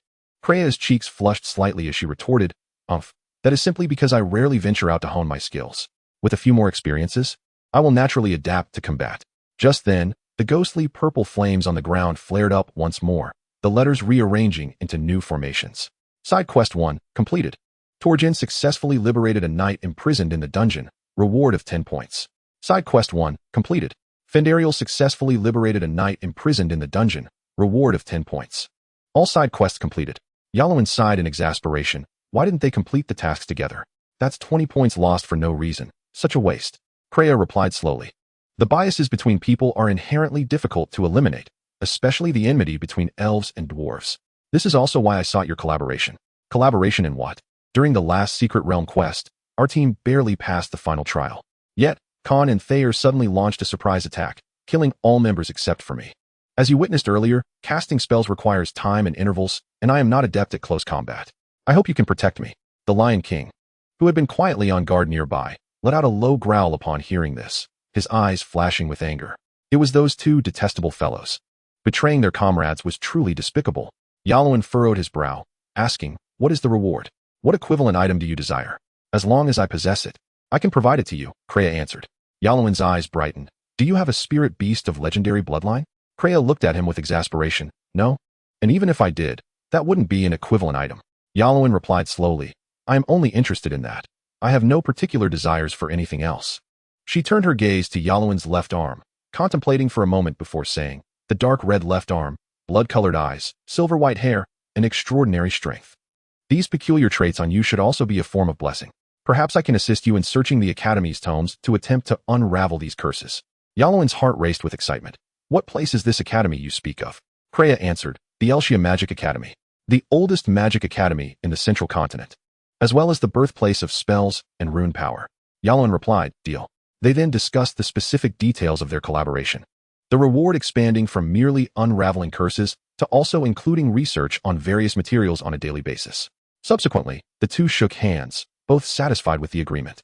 The two of them, along with the lion, continued their search through the dungeon but found no other valuable items. Thus, they followed the map's guidance toward the main building of the fortress. As they drew nearer to the main building, the surrounding scenery grew increasingly eerie. With each step, an indescribable sense of oppression enveloped them, as if unseen eyes were watching their every move. A deep indentation marred the stone pathway, clearly a sign of the giant rock python's passage. Various corpses of black beasts lay scattered on either side, their bodies twisted and deformed, their deaths utterly tragic. Witnessing such a multitude of tainted spirit beast corpses, Yalowin turned his head away in pain. So many ingredients, it would be a shame not to consume them. Such a waste, he thought helplessly. Before the massive stone staircase, they finally glimpsed the other members of this mission. Baron Raymond stood atop the head of the giant rock python, wielding a long whip as he looked down upon everyone. Khan and Thayer knelt like slaves beside the Baron. The dwarf Torjin held a large hammer, while the elf Fendariel stood with a bow in hand on the opposite side. Though on the same side, they maintained a certain distance, clearly filled with mutual wariness. As Yalowin and the lion approached slowly, he noticed that the stone skin atop the giant rock python had already been shredded by the long whip, its insides a gruesome mess. Anger surged within him, and he cursed inwardly, "This fellow is truly a brute. Such a magnificent spirit beast has been tortured to this extent. It's a gross misuse."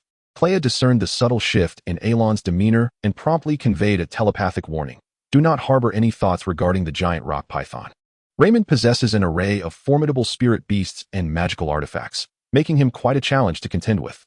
Previously, Kleia had bestowed upon him a pair of magical artifacts, the telepathic earrings, facilitating their silent communication. Alon nodded in understanding. At that moment, he also took note of Khan and Tao, who knelt nearby, their bodies marred with wounds and their expressions unusually subservient. It was unclear what they had endured, rendering them into the Baron's slaves. They furtively cast glances at Kleia, evidently still harboring ulterior motives. The Baron, noticing the two approaching, nodded in satisfaction and remarked, "I've awaited your arrival for quite some time. At last, we are all gathered. To have completed the side quest without my guidance is commendable. I must say, you have all performed admirably." A flicker of displeasure crossed Fendariel's eyes, while Torjin furrowed his brow slightly, though both remained silent due to the circumstances. Raymond continued, "Let us proceed then, and together confront the leader of the Iron Blood Knights." Each individual harbored their own clandestine intentions, yet outwardly, there was no dissent.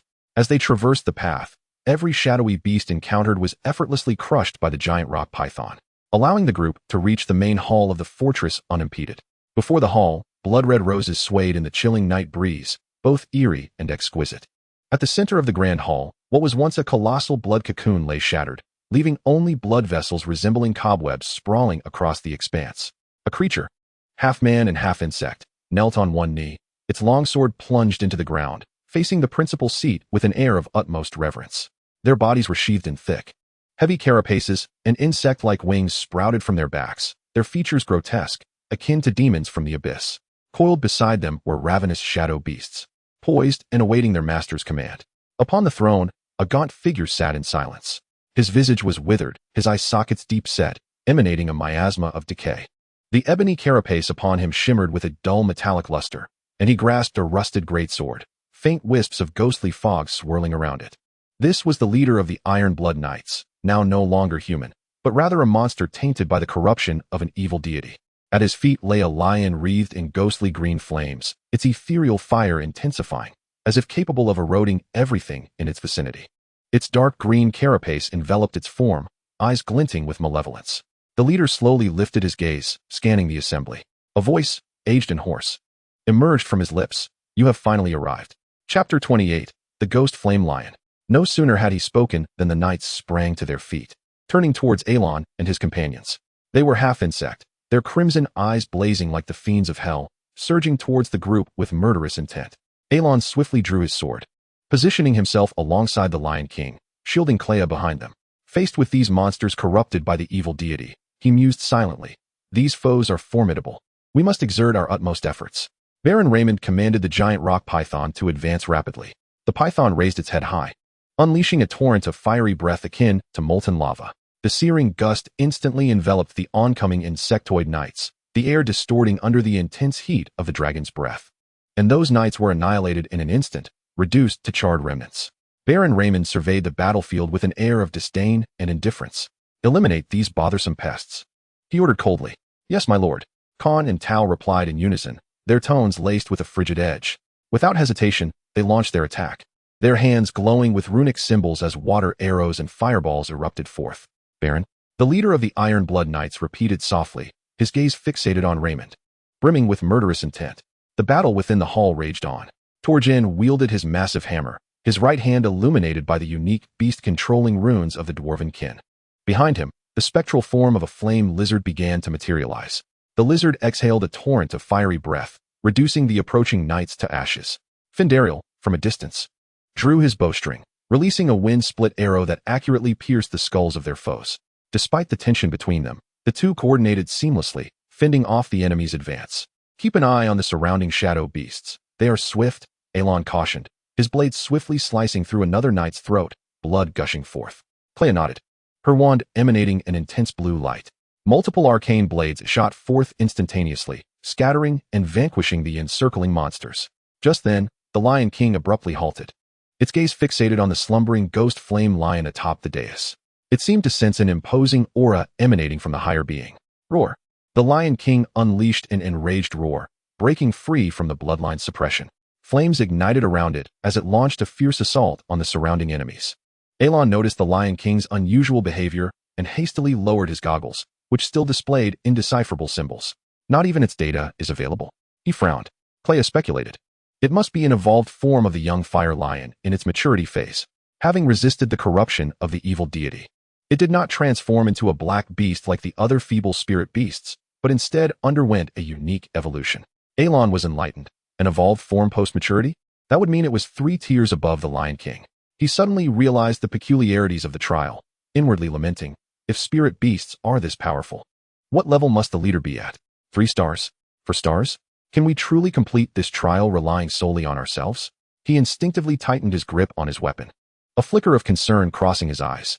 At that moment, Clea, too, seemed to sense the anomaly of the trial. Her focus sharpened on the ghost flame lion, her brow slightly furrowed. Something feels off. The magical energy emanating from it is far too weak, even below maturity, at most comparable to a growing spirit beast. The two exchanged glances, their internal questions multiplying.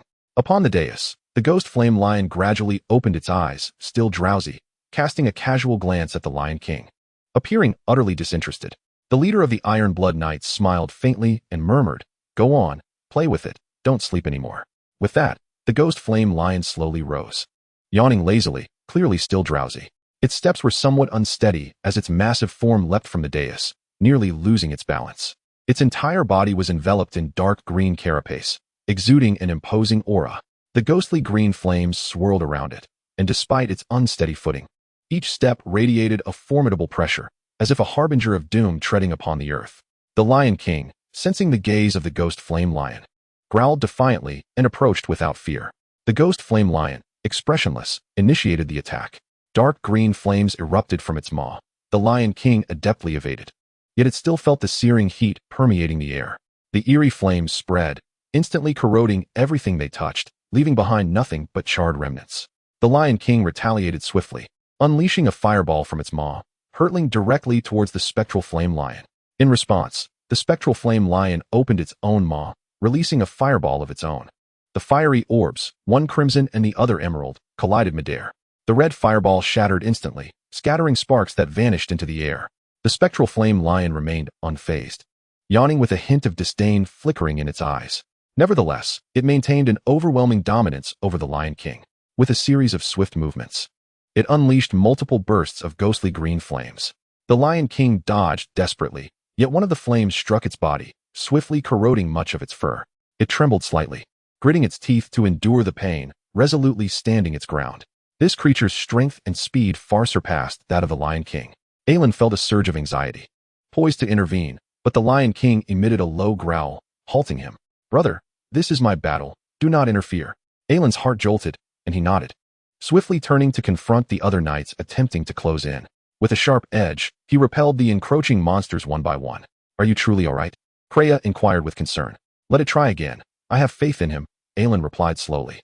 His focus remained mostly on the battlefield, prepared to rush in at the first sign of trouble. The Lion King, battered by the spectral flame lion's fiery assaults, bore numerous injuries. Its fur singed and its breath growing faint. Aelin watched in anguish, channeling his fury against the nearby monster knights. The spectral flame lion, seeing the Lion King refuse to back down, displayed a flicker of impatience. It leapt suddenly, its massive paw wreathed in flames, lunging towards the Lion King. This strike appeared casual, yet the power contained within was enough to rend the Lion King asunder. At the critical moment, the Lion King crouched slightly, evading the strike. Immediately, its flames surged dramatically, coalescing into a blazing fireball that shot skyward. The fiery collision was explosive. Boom! The burning fireball, with astonishing power, sent the airborne spectral flame lion hurtling back to the ground. Roar! The Lion King bellowed, a soul-stirring roar echoing through the hall, unmistakably exuding an aura of dominance. Aelin, witnessing this, finally exhaled in relief, wiping the cold sweat from his brow.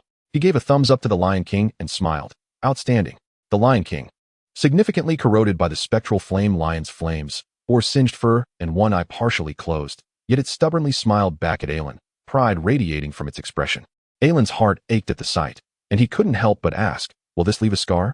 Kreia stepped forward, gently reassuring, "Do not worry. After the mission, the Lord will heal everyone's injuries.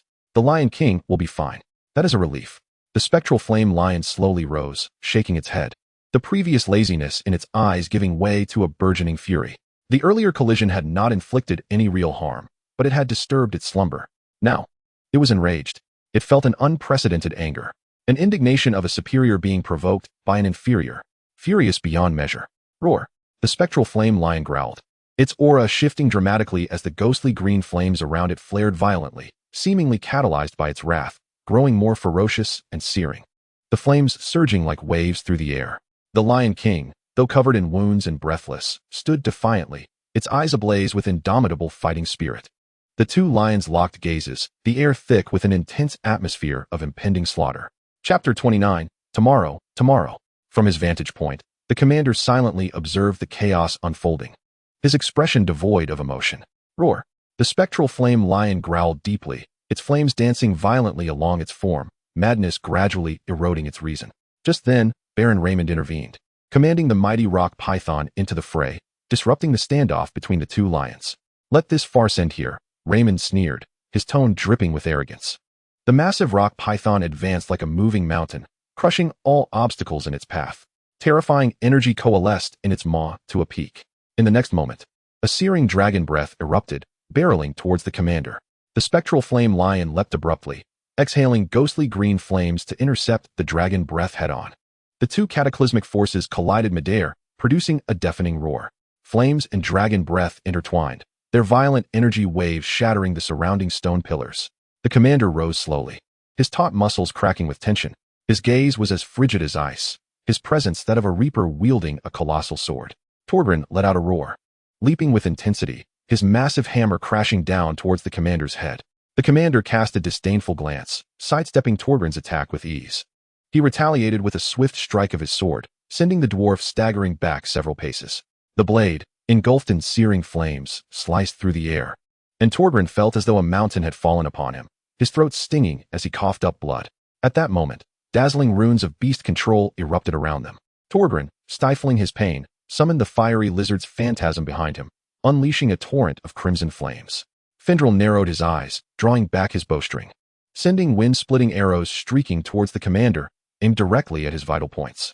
Khan and Thayer joined forces, unleashing a barrage of water arrows and fireballs that struck in tandem. The commander snorted derisively, swinging his colossal sword, the shadows flaring like a tempest, blocking all assaults. The spectral flame lion unleashed even fiercer flames all around. The battlefield erupted into chaos. Aelin and the Lion King coordinated seamlessly, exploiting the spectral flame lion's vulnerabilities to launch their assaults. The commander's gaze lingered on Aelin and the Lion King for a moment, a flicker of nostalgia passing through his eyes. He recalled the days when they fought side by side. The commander murmured softly, a hint of sorrow in his eyes. Memories of his first encounter with the spectral flame lion flooded his mind. Back then, he was merely a Na'vi apprentice knight, brimming with fervor and dreams of the future. The spectral flame lion was just a small fire lion, waiting to be chosen by a knight. But now, in that moment of distraction, Baron Raymond seized the opportunity to strike fiercely. The dragon breath of the rock python and the wind blades of the copper-feathered hawk lunged at the commander, forcing him to retreat several steps. Aelin sensed something amiss. The commander before him was not only refraining from using beast control abilities, but seemed to be deliberately suppressing his own power. Aelin spoke gravely. Is he trying to contain the taint of the dark god within, resisting madness? Raymond scoffed. Is this the power of the dark god? It is nothing more than this. Suddenly, the commander laughed, a sound laced with madness and mockery. I was planning to play with you a bit longer. No sooner had he spoken than his aura surged dramatically, as if all his strength erupted at that moment. The flames on his colossal sword burned even more fiercely, each swing carrying the force to obliterate all. Under his frenzied assault, Raymond's spirit beasts were torn apart in succession, blood splattering, and cries of anguish filled the air. The copper-feathered falcon soared through the air with remarkable speed as the commander swung his sword, igniting a trail of flames that cleaved the creature in twain. The golden-patterned mastiff charged at the commander with a furious bark, only to be sent flying by a single kick. The massive sword then descended, splitting the mastiff's head and causing blood to spurt forth. The power of the great sword was indeed terrifying. The monolithic python succumbed to the dreadful strike, its immense body crashing heavily to the ground with a resounding thud. The commander advanced slowly towards Raymond, his eyes glinting with a chilling light that inspired fear. He brought his sword down, and at that moment, Raymond's protective magical artifact activated, enveloping him in a surge of magical energy that formed an impenetrable shield. Yet, this merely delayed his demise. With the shield's protection, Raymond flickered away, vanishing from his original position and reappearing on the other side of the hall. Flee! Quick, flee! His heart raced, cold sweat trickling down his forehead, having already lost the will to fight. Still wish to escape? The commander sneered coldly. In the next instant, a shadow darted past. The shadow flame lion lunged at Raymond like a bolt of lightning, its enormous fangs sinking instantly into his neck. Raymond barely had time to emit a cry of despair before his head was severed in an instant. Blood gushed forth like a fountain from the severed neck as he fell silently to the ground. The shadow flame lion opened its maw, spitting out Raymond's head. The severed head, filled with fear and unwillingness, rolled and finally came to rest at the feet of Khan and Thayer. Khan fell to his knees, trembling as he pleaded, "Commander, spare us. We pledge our loyalty to you. As long as you grant us a path to survival, we shall serve you faithfully, even unto death." Thayer quickly followed suit, kneeling fervently. "Yes, Commander, we are willing to make you our lord, begging you to spare us." Despair and desperation filled their eyes as they prostrated themselves, their foreheads striking the cold stone floor with dull thuds. The commander narrowed his eyes, revealing a look of disdain. The light of the sword sliced through the air. In the next moment, the heads of Khan and Thayer flew simultaneously from their bodies, blood splattering and staining the stone beneath them. Their lifeless forms collapsed, eyes still wide open, seemingly unable to escape the grip of terror. The commander coldly regarded the two headless corpses on the ground, his expression betraying no emotion. He slowly raised his gaze, scanning the other occupants of the hall. His icy stare pierced their hearts like a blade, instilling a chilling dread. Blood spread across the floor, gradually coalescing into a pool of crimson. Once again, the hall fell into a profound silence, interrupted only by the low growl of the shadow flame lion. The remaining individuals instinctively huddled together, confronting the terrifying presence before them. Clea stood behind the others, her voice steady as she declared, "I shall cast a powerful spell. You must buy me time." Aelin, Torjen, and Findariel exchanged glances, nodding in agreement, as the three stepped forward towards the commander. The battle erupted anew, with Torgen's fiery hammer and Findariel's wind-splitting arrows relentlessly pressuring the commander's movements, while Aelin fearlessly engaged in fierce combat at the forefront. Amidst the clash of blades, neither side gained the upper hand. Torgen's eyes widened in disbelief. This lad can withstand the creature's attacks. How immense must his strength be? Find Ariel remarked. Such power cannot belong to a mere one-star beastmaster. Aelin unleashed the full might of his frenzied blood. With each swing of his sword, a fierce gust of wind erupted. The clash between his blade and the commander's colossal sword resonating with thunderous echoes. Under Findariel's protection, the Lion King engaged in a fierce battle with the nearby Shadowflame Lion. The three of them, along with the lion, coordinated their efforts, striving to delay the inevitable for as long as possible. The commander wielded his great sword with devastating force, each strike threatening to force Aelin into a corner. Their combat was intense, reminiscent of steel colliding in flames, sparks flying, shaking the very earth. When faced with adversity, Aelin gritted his teeth, resolutely holding his ground. Just then, Clea brandished her wand. A two-star Beastmaster's circular sigil materialized beneath her feet, the runes of the Beastmaster radiating resplendent light. As she chanted her incantation, the magical energy in the air began to fluctuate violently, as if the entire hall resonated with her power. Behind her, a massive crystalline insect phantasm gradually emerged, its translucent form resembling a beautiful sculpture. Yet its presence exuded an overwhelming pressure.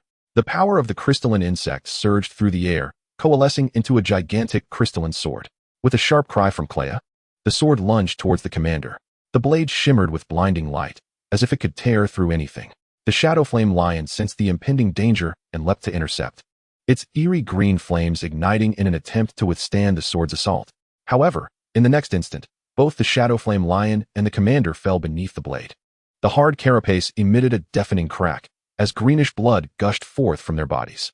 The commander trembled violently, gazing down at the Shadowflame Lion, now barely clinging to life. His eyes filled with sorrow and regret. I am sorry for not being able to become the mightiest beast knight alongside you. As his consciousness began to fade, the commander understood that he and the Shadowflame Lion could no longer suppress the taint of the evil god within their forms.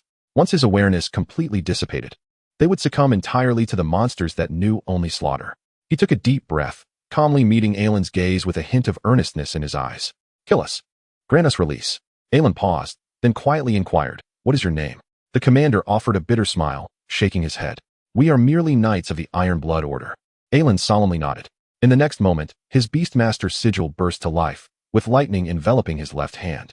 The one-star Beastmaster skill, Lightning Mastery. The power of lightning within the Beastmaster's realm surged forth in an instant. A tempestuous lightning sword pierced towards the commander's chest. Congratulations to all for becoming knights of the Iron Blood Order. I bear witness to this moment. The noon sun bathed the training ground in warmth. Young apprentice knights swung their broad swords, an unprecedented feeling swelling within them, as if tomorrow belonged to them. Tomorrow, they would become powerful beast knights. Tomorrow. The commander stood amidst them, his gaze stern as he meticulously scrutinized each knight's movements. If we are to be controlled by the evil god, losing our sanity, what would the commander do? The innocent voices echoed in the air. He would certainly kill you. Is the commander truly so cruel? Can you not save us? The young apprentice knights brimmed with doubt and jest. I will not save you. You are too foolish to even learn the basics of swordplay. Saving you would merely waste provisions. In the memories, the young knights laughed and trained, filled with hope for the future.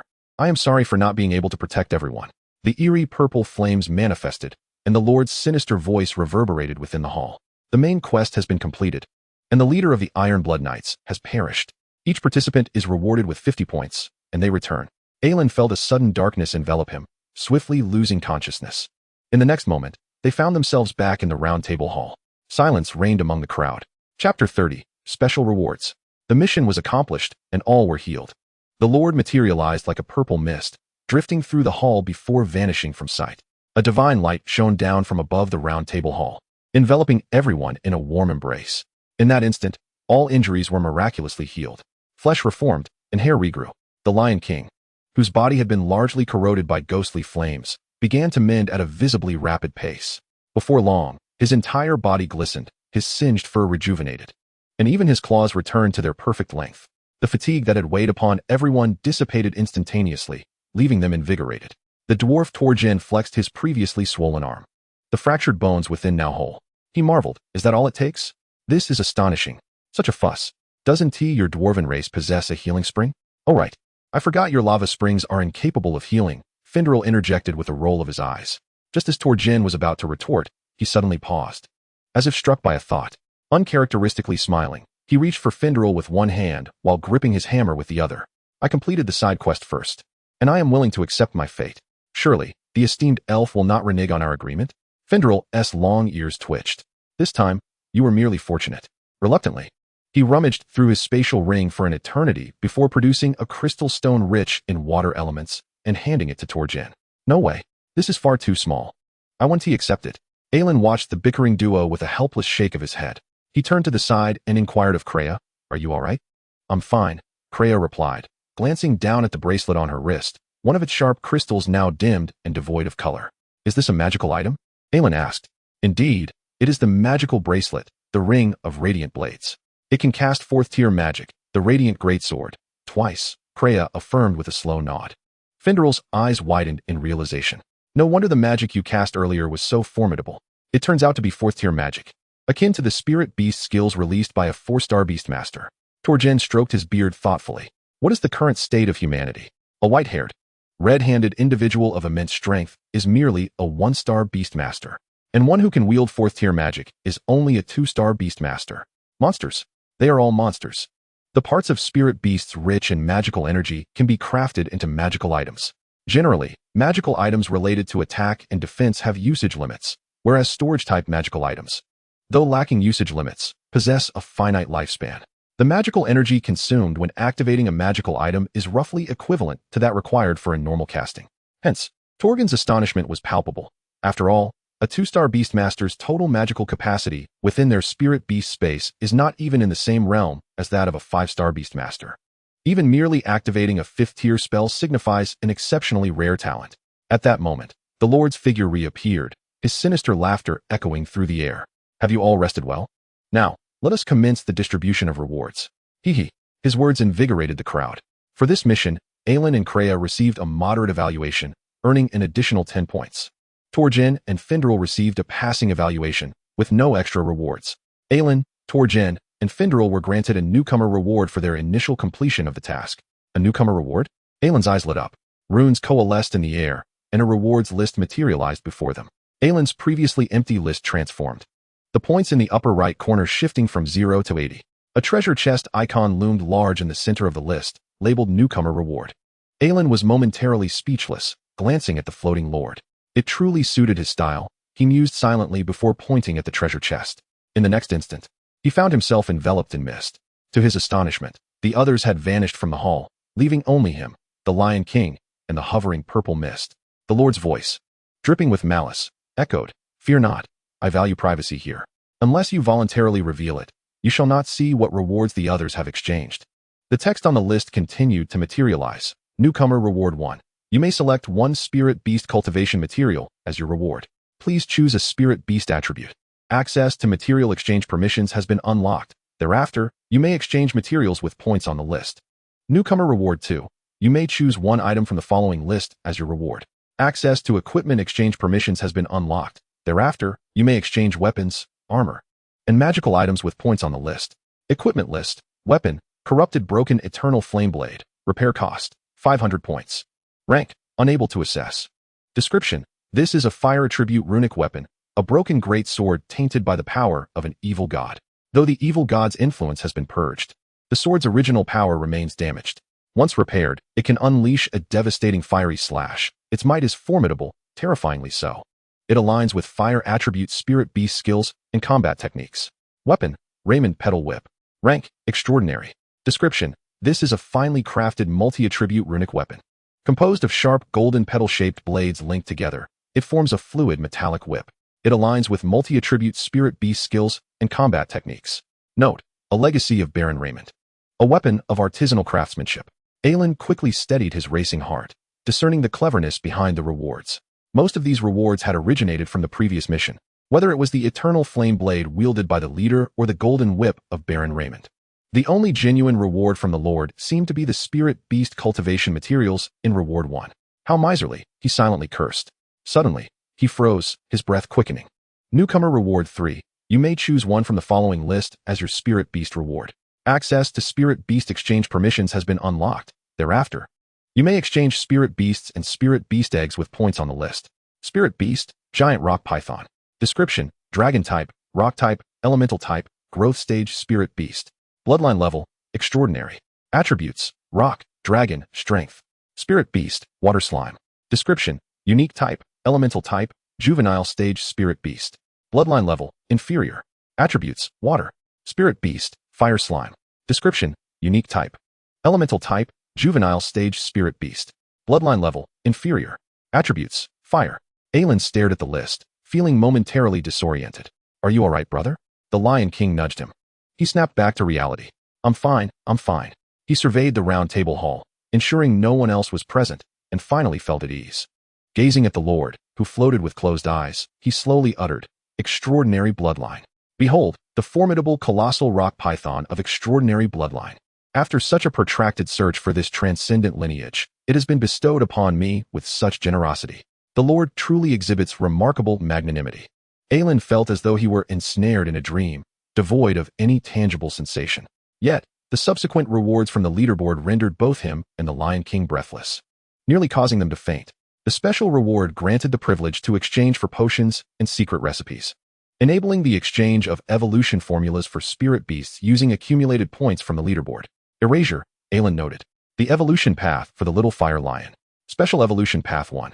The Shadow Flame Path, Little Fire Lion, Flame Lion, Blazing Lion, Shadow Flame Lion. Description: The Shadow Flame Path is a perilous evolution route blessed by the evil god. Potent yet fraught with danger. It possesses a high probability of failure during evolution.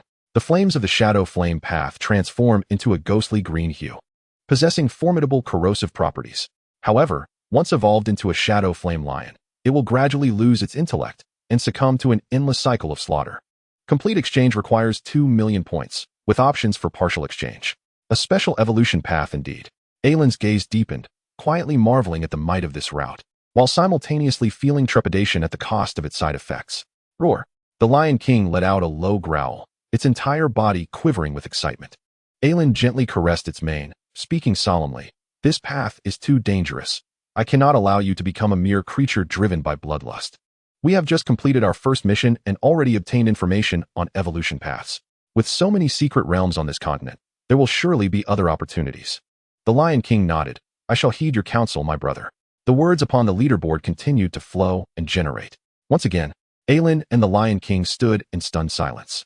Special Evolution Path 2, the Ultra-Ancient Path, Little Fire Lion, Flame Lion, Blazing Lion, Frenzied Flame Lion.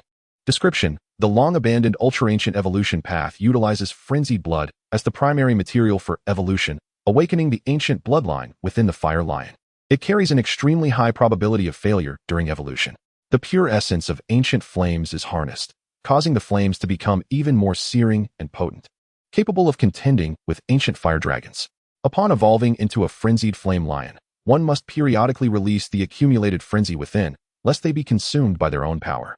Complete exchange requires 250,000 points, with options for partial exchange. The Ultra-Ancient Path. Chapter 31, A New Companion. The phrase Ultra-Ancient Path echoed in Aelin's mind, stirring a tempest within his heart. Frenzied blood, serving as the principal material for evolution, seemed tailor-made for both him and the Lion King. What should have been a curse now transformed into a powerful opportunity for evolution. How did the Lord discern the anomaly in my blood? Aelin felt a tightening in his chest. Could it be that the Lord had the means to probe everything within this labyrinthine secret realm? If so, my possession of 2 beast conjuring spaces would surely be exposed. From whence did this recipe for the evolution path originate? A multitude of questions churned within his mind. Terrifying. Aelin discreetly glanced at the violet orb suspended in midair, its eyes closed in meditation, and felt an instinctive surge of wariness. Nevertheless, he could not deny that this reward was indeed bountiful. Setting aside the extraordinary bloodline of the colossal rock python along with other materials and equipment, these 2 special evolution paths alone represented an opportunity that many beast tamers might never encounter throughout their lives. Relying solely on the Hunter's Guild would render such secrets unattainable for an indeterminate span of time. The greater the storm, the more precious the catch. However, 250,000 points is rather exorbitant. Aelin glanced at the paltry 80 points displayed on the leaderboard, unable to suppress a bitter smile. Once more, he was acutely aware of his own poverty. Brother, this is excellent. Truly excellent. The Lion King rejoiced, circling in excitement, its tail spinning like a windmill. Aelin nodded thoughtfully, murmuring, releasing the frenzy within periodically is still acceptable. He then turned to the leaderboard and inquired, how many points are required to exchange for the potion recipe for the Flame Lion? The leaderboard's text flowed, revealing, Flame Lion, Growth Stage Evolution Recipe. requiring 30 points for exchange. Note: the little fire lion has a certain probability of evolving into the flame lion through natural growth over 3 to 5 years. 3 to 5 years.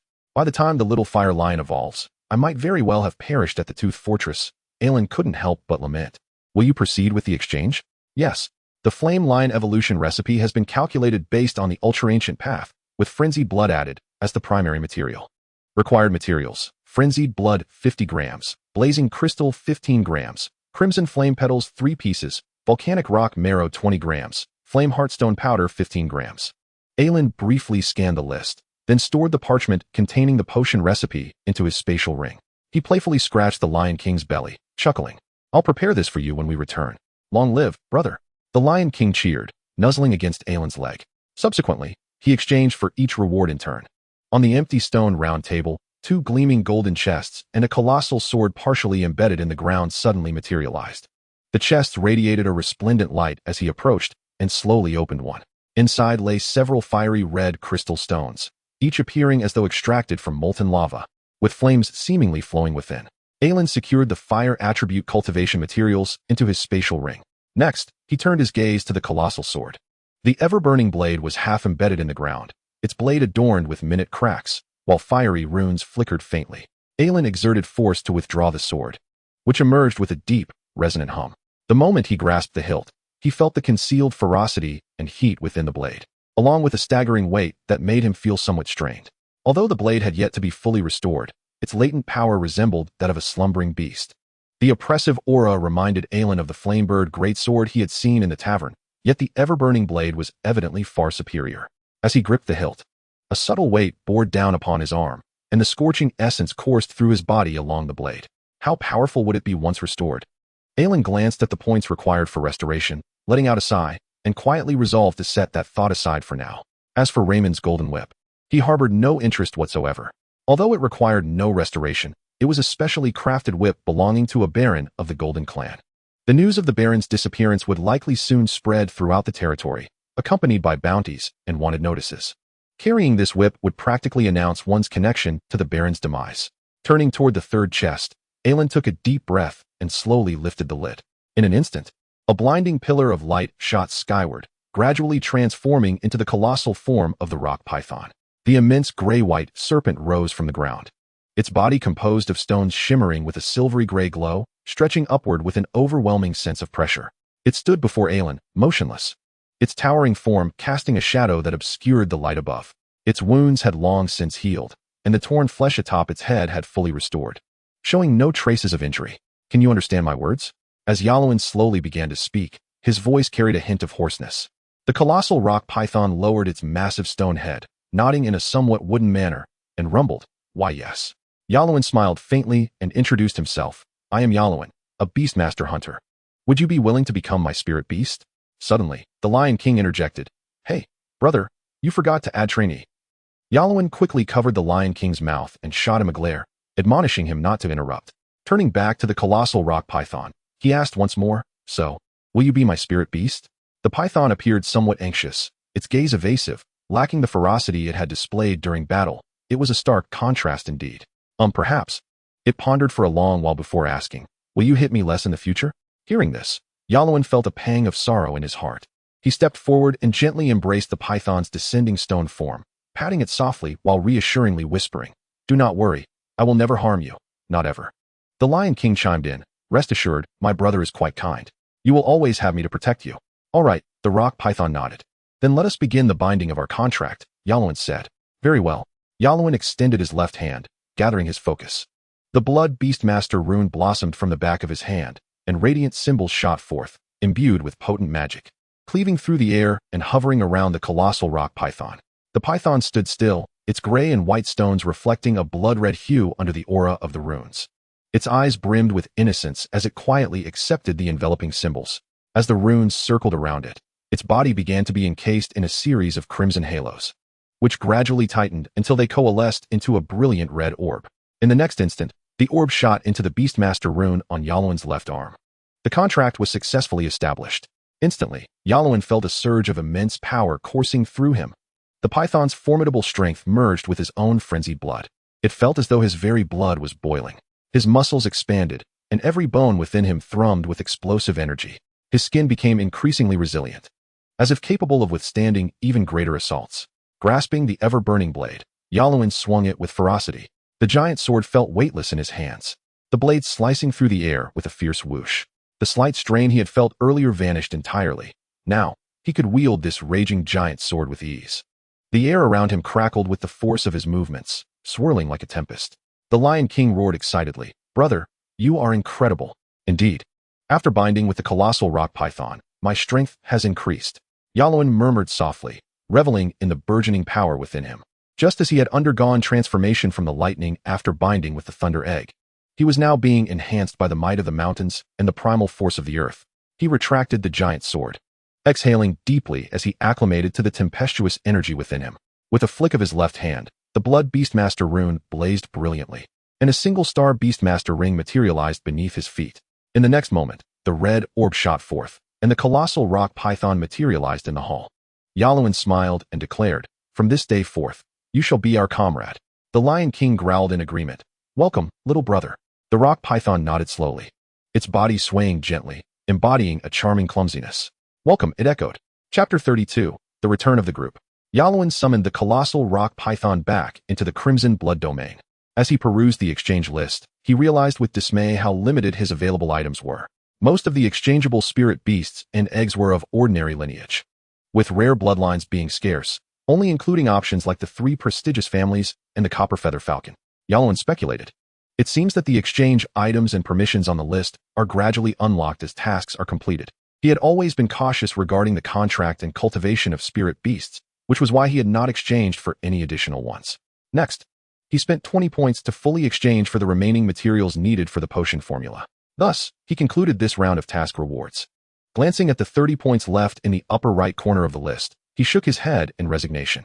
250,000. When will I ever save enough? As the mist dissipated, figures began to materialize around Yalowin. Torbjorn remarked, "Oh, you finally finished. Why are you taking so long, big man?" Suddenly, his gaze landed on the giant sword beside Yalowin, and he hurriedly approached, practically jogging to Yalowin's side. "May I take a look?" His tone was laced with eagerness, his eyes shifting from impatience to an ardent desire, akin to a long single man spotting an exquisite beauty, swallowing fresh saliva. Yalowin nodded without hesitation. Torbjorn eagerly began to examine the ever-burning blade, his hands moving clumsily yet fervently over the hilt and blade, his rough fingers gliding along the edge, gently tapping to listen to every sound it produced. "What a magnificent sword! What a splendid sword! Alas, what a pity that it has come into your possession." Are you still looking?" Yalowin asked, slightly annoyed. "A good sword deserves a hero. I must take a look." Finally, after thoroughly examining it, Torbjorn reluctantly returned the sword to Yalowin. He slumped back into his seat, letting out a heavy sigh. "What a shame. It's too damaged. I reckon it can only unleash a tenth of its original power. The Lord's repair would likely be quite costly." 500 points, Yalowin replied calmly. Torbjorn raised an eyebrow and exclaimed, "That's way too expensive. Once I become a 3-star Beastmaster, I'll repair it for you then. Just provide the materials, and I'll only charge you 250 points for labor." 250? Do you think I'm made of money? Yalowin thought to himself. He stared intently at Torbjorn for a long time, who appeared slightly guilty as he avoided Yalowin's gaze. "Then how about 100? Or perhaps 50? Torbjorn tentatively proposed. "I'll give you 60, but no cutting corners," Yalowin retorted. "The Iron Shield clan is built on integrity." Deal. A master-level blacksmith could learn the forging methods and rune inscription techniques from crafted exceptional weapons. Fortunately, Yalowin had heard the old man Cole mention this before. Otherwise, he might have been duped by the dwarf today. However, compared to the Lord's 500 points for repair, this was an absolute bargain.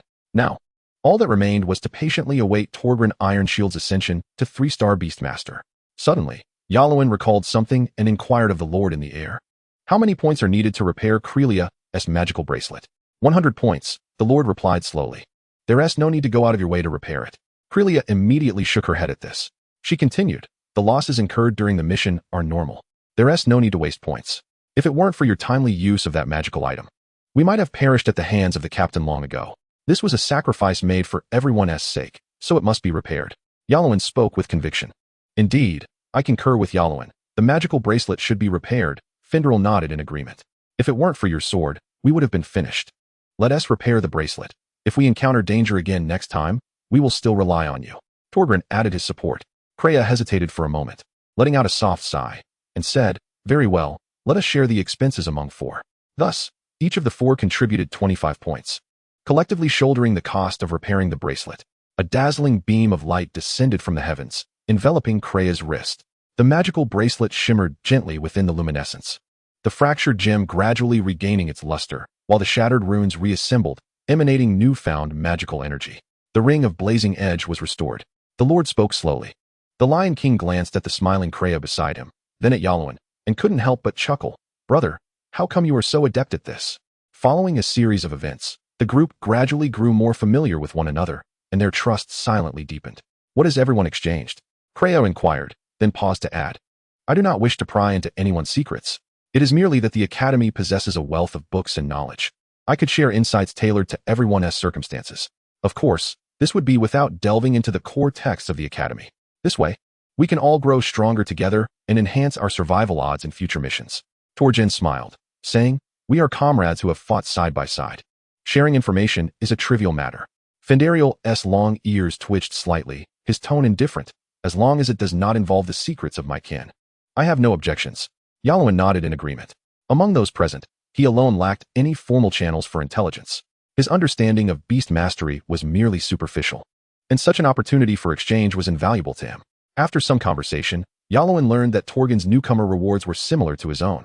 He received nurturing materials, a legendary shield, and rewards for exchanging spirit beasts.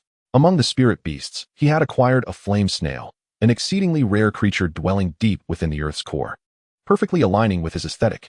Although the flame snail was not particularly agile in evasion and fought rather clumsily, its secretions could be crafted into excellent healing potions once cooled. With high flame resistance, coupled with good load-bearing capacity and endurance, it was well suited for gathering and transporting resources in volcanic regions. This was truly the spirit beast Torjin had longed for. With his primary spirit beast, the flame lizard, alongside the flame snail, Torgin's beast mastery space became even more fervent and pure. It was also Yalowin's first realization that the elemental attributes of spirit beasts could influence the growth of the beast mastery space, particularly concerning opposing attributes. Thus, it was customary for beast masters to primarily nurture spirit beasts of the same elemental type, avoiding excessive contracts with those of different attributes to prevent hindering the growth speed of their beast mastery space. However, the Crimson Blood domain appeared unaffected by this principle. The volatile magical energy contained within the Crimson Blood domain would instantaneously assimilate and suppress any attributes entering it. As for growth, Yalowin's beast mastery space could not be evaluated by the standards applied to typical beast mastery spaces. Rather than a mere space, it resembled a miniature realm, likely even more expansive than the beast mastery spaces of some high-ranking beast masters. Fendariel seemed indifferent to the newcomer rewards, exchanging only for 2 wind slimes and converting the remainder into points. Krea was similarly disinterested, focusing solely on high-tier spell scrolls and extraordinary bloodline spirit beasts. She estimated that she would have to wait until completing subsequent tasks to unlock the exchange privileges for the former, while the latter was a rare find indeed. Suddenly, Yalowin remarked, actually, I have another newcomer reward, the giant rock python. As soon as he spoke, everyone was taken aback. Torjin blinked, seemingly unable to process the information. He turned to Yalowin, mouth slightly agape, incredulously asking, what did you say? The giant rock python. Indeed, the giant rock python, Yalowin confirmed with a smile. His expression immediately morphed into one of exaggerated astonishment, as if he had been struck with a hammer. What incredible luck! The ever-burning blade is one thing, but you also received the giant rock python, a spirit beast with an extraordinary bloodline. Fendariel raised an eyebrow, a rare hint of surprise piercing through his usually composed demeanor. He remarked, Yalowin, your fortune is indeed remarkable. Krea frowned slightly. The giant rock python was a species unique to the rocky forest. The disappearance of Baron Raymond would likely spread throughout the territory soon. You must be cautious and avoid drawing trouble upon yourself. Yalowin nodded, acknowledging her concern. Just then, the Lord's voice echoed through the air, accompanied by his characteristic peculiar laughter. Hee, the task has been completed, and the rewards have been distributed. It is time for you to return. Without giving the group a chance to react, an unexpected, invisible force enveloped their bodies. Darkness enveloped their vision, and they lost consciousness. When Yalowin opened his eyes again, he found himself lying once more in the shadows of the outpost. The Lion King was curled up in his embrace, stretching its body. The silver moonlight blanketed the ground, illuminating the nearby Longfang fortress. They had returned. Yalowin grasped the ever-burning blade beside him, still feeling somewhat disoriented. The warm sensation of the hilt reassured him that everything that had transpired was not merely a dream. Chapter 33, Quota. Yalowin rummaged through his hunter's notes, his fingers gently caressing the familiar pages. Observing the unassuming leather cover, it appeared unchanged from before. Yet, a flicker of doubt arose within him. How peculiar. The thought that the notes left by his father could connect to the labyrinthine secret realm only deepened Yalowin's curiosity about his father's past. But he had long since vanished, leaving many questions destined to remain unanswered. Had he known he could enter the secret realm, he would never have joined the Hunters Guild, laboring tirelessly while having to cater to others' whims. He inwardly cursed for a moment. However, Yalowin quickly suppressed his frustration. He understood that the secret realm was fraught with enigmas. A moment's carelessness could lead to his demise or attract the Lord's wrath, not to mention the absurdity of 1,000,000 points needed to escape. He needed to seize every opportunity to grow stronger and conquer the secret realm. His primary objective now was to defeat the instructor and swiftly become an official beast hunter. Yalowin organized his thoughts and then assessed the night's gains within his spatial ring, before embracing the Lion King and drifting into a deep slumber. The night passed without incident, and he awoke the next day at noon. The heavy sound of footsteps gradually approached, rousing both Yalowin and the Lion King. Not far away, Norman ambled over, a smoking pipe in his mouth. Above him, a vine sprout held its arms aloft, with tendrils swirling overhead to form a basket. The enormous basket rested atop his head, yet did not tilt even slightly as he walked steadily. Norman leisurely exhaled smoke rings and said, "You, kid, just waking up, huh? Lucky for you. The fortress is in disarray. Otherwise, if a patrolling hunter caught you, they would dock your wages." Yalowin yawned and replied, "I wasn't dead asleep, you know. Someone came, so I could hear them. No need to worry. What brings you here? Aren't you supposed to be cooking?" Norman rolled his eyes at him. "Isn't this food I'm bringing you? You should be thanking me, you brat." The vine sprout lowered the basket atop its head, revealing steaming meat soup and sandwiches within. A rich aroma wafted through the air, clearly still warm from the pot. "Thank you, Norman." Aylin's face illuminated with joy, while the Lion King eagerly approached. The duo, one man and one lion, indulged in the delightful feast. Although each outpost had its rations, after a night of toil, savoring this steaming fresh meal was nothing short of a heavenly delight. Aylin rummaged through his pocket for a considerable time before finally producing a copper coin to hand to Norman. "No need for that. Delivering meals is part of my duty," Norman replied, glancing at the coin and, remarkably, waving his hand dismissively. Aylin widened his eyes, scrutinizing the man before him, sensing an unfamiliarity.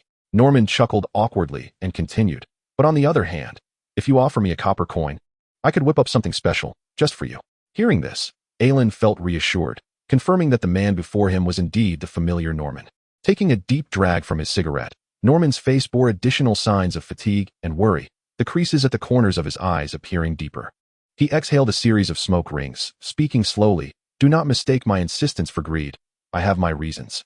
In a few years, the child will come of age, and I must buy more spirit beast meat to nourish him.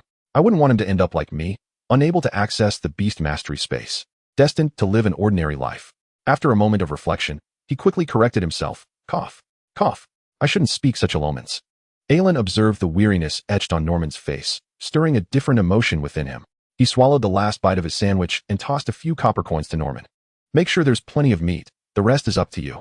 Norman accepted the coins with a nod, adjusting his pockets as he continued. "Next month, the clergy from the Church of the Holy Light will conduct a mass at the Longfang Bastion, assisting hunters in purging the curses that linger within them.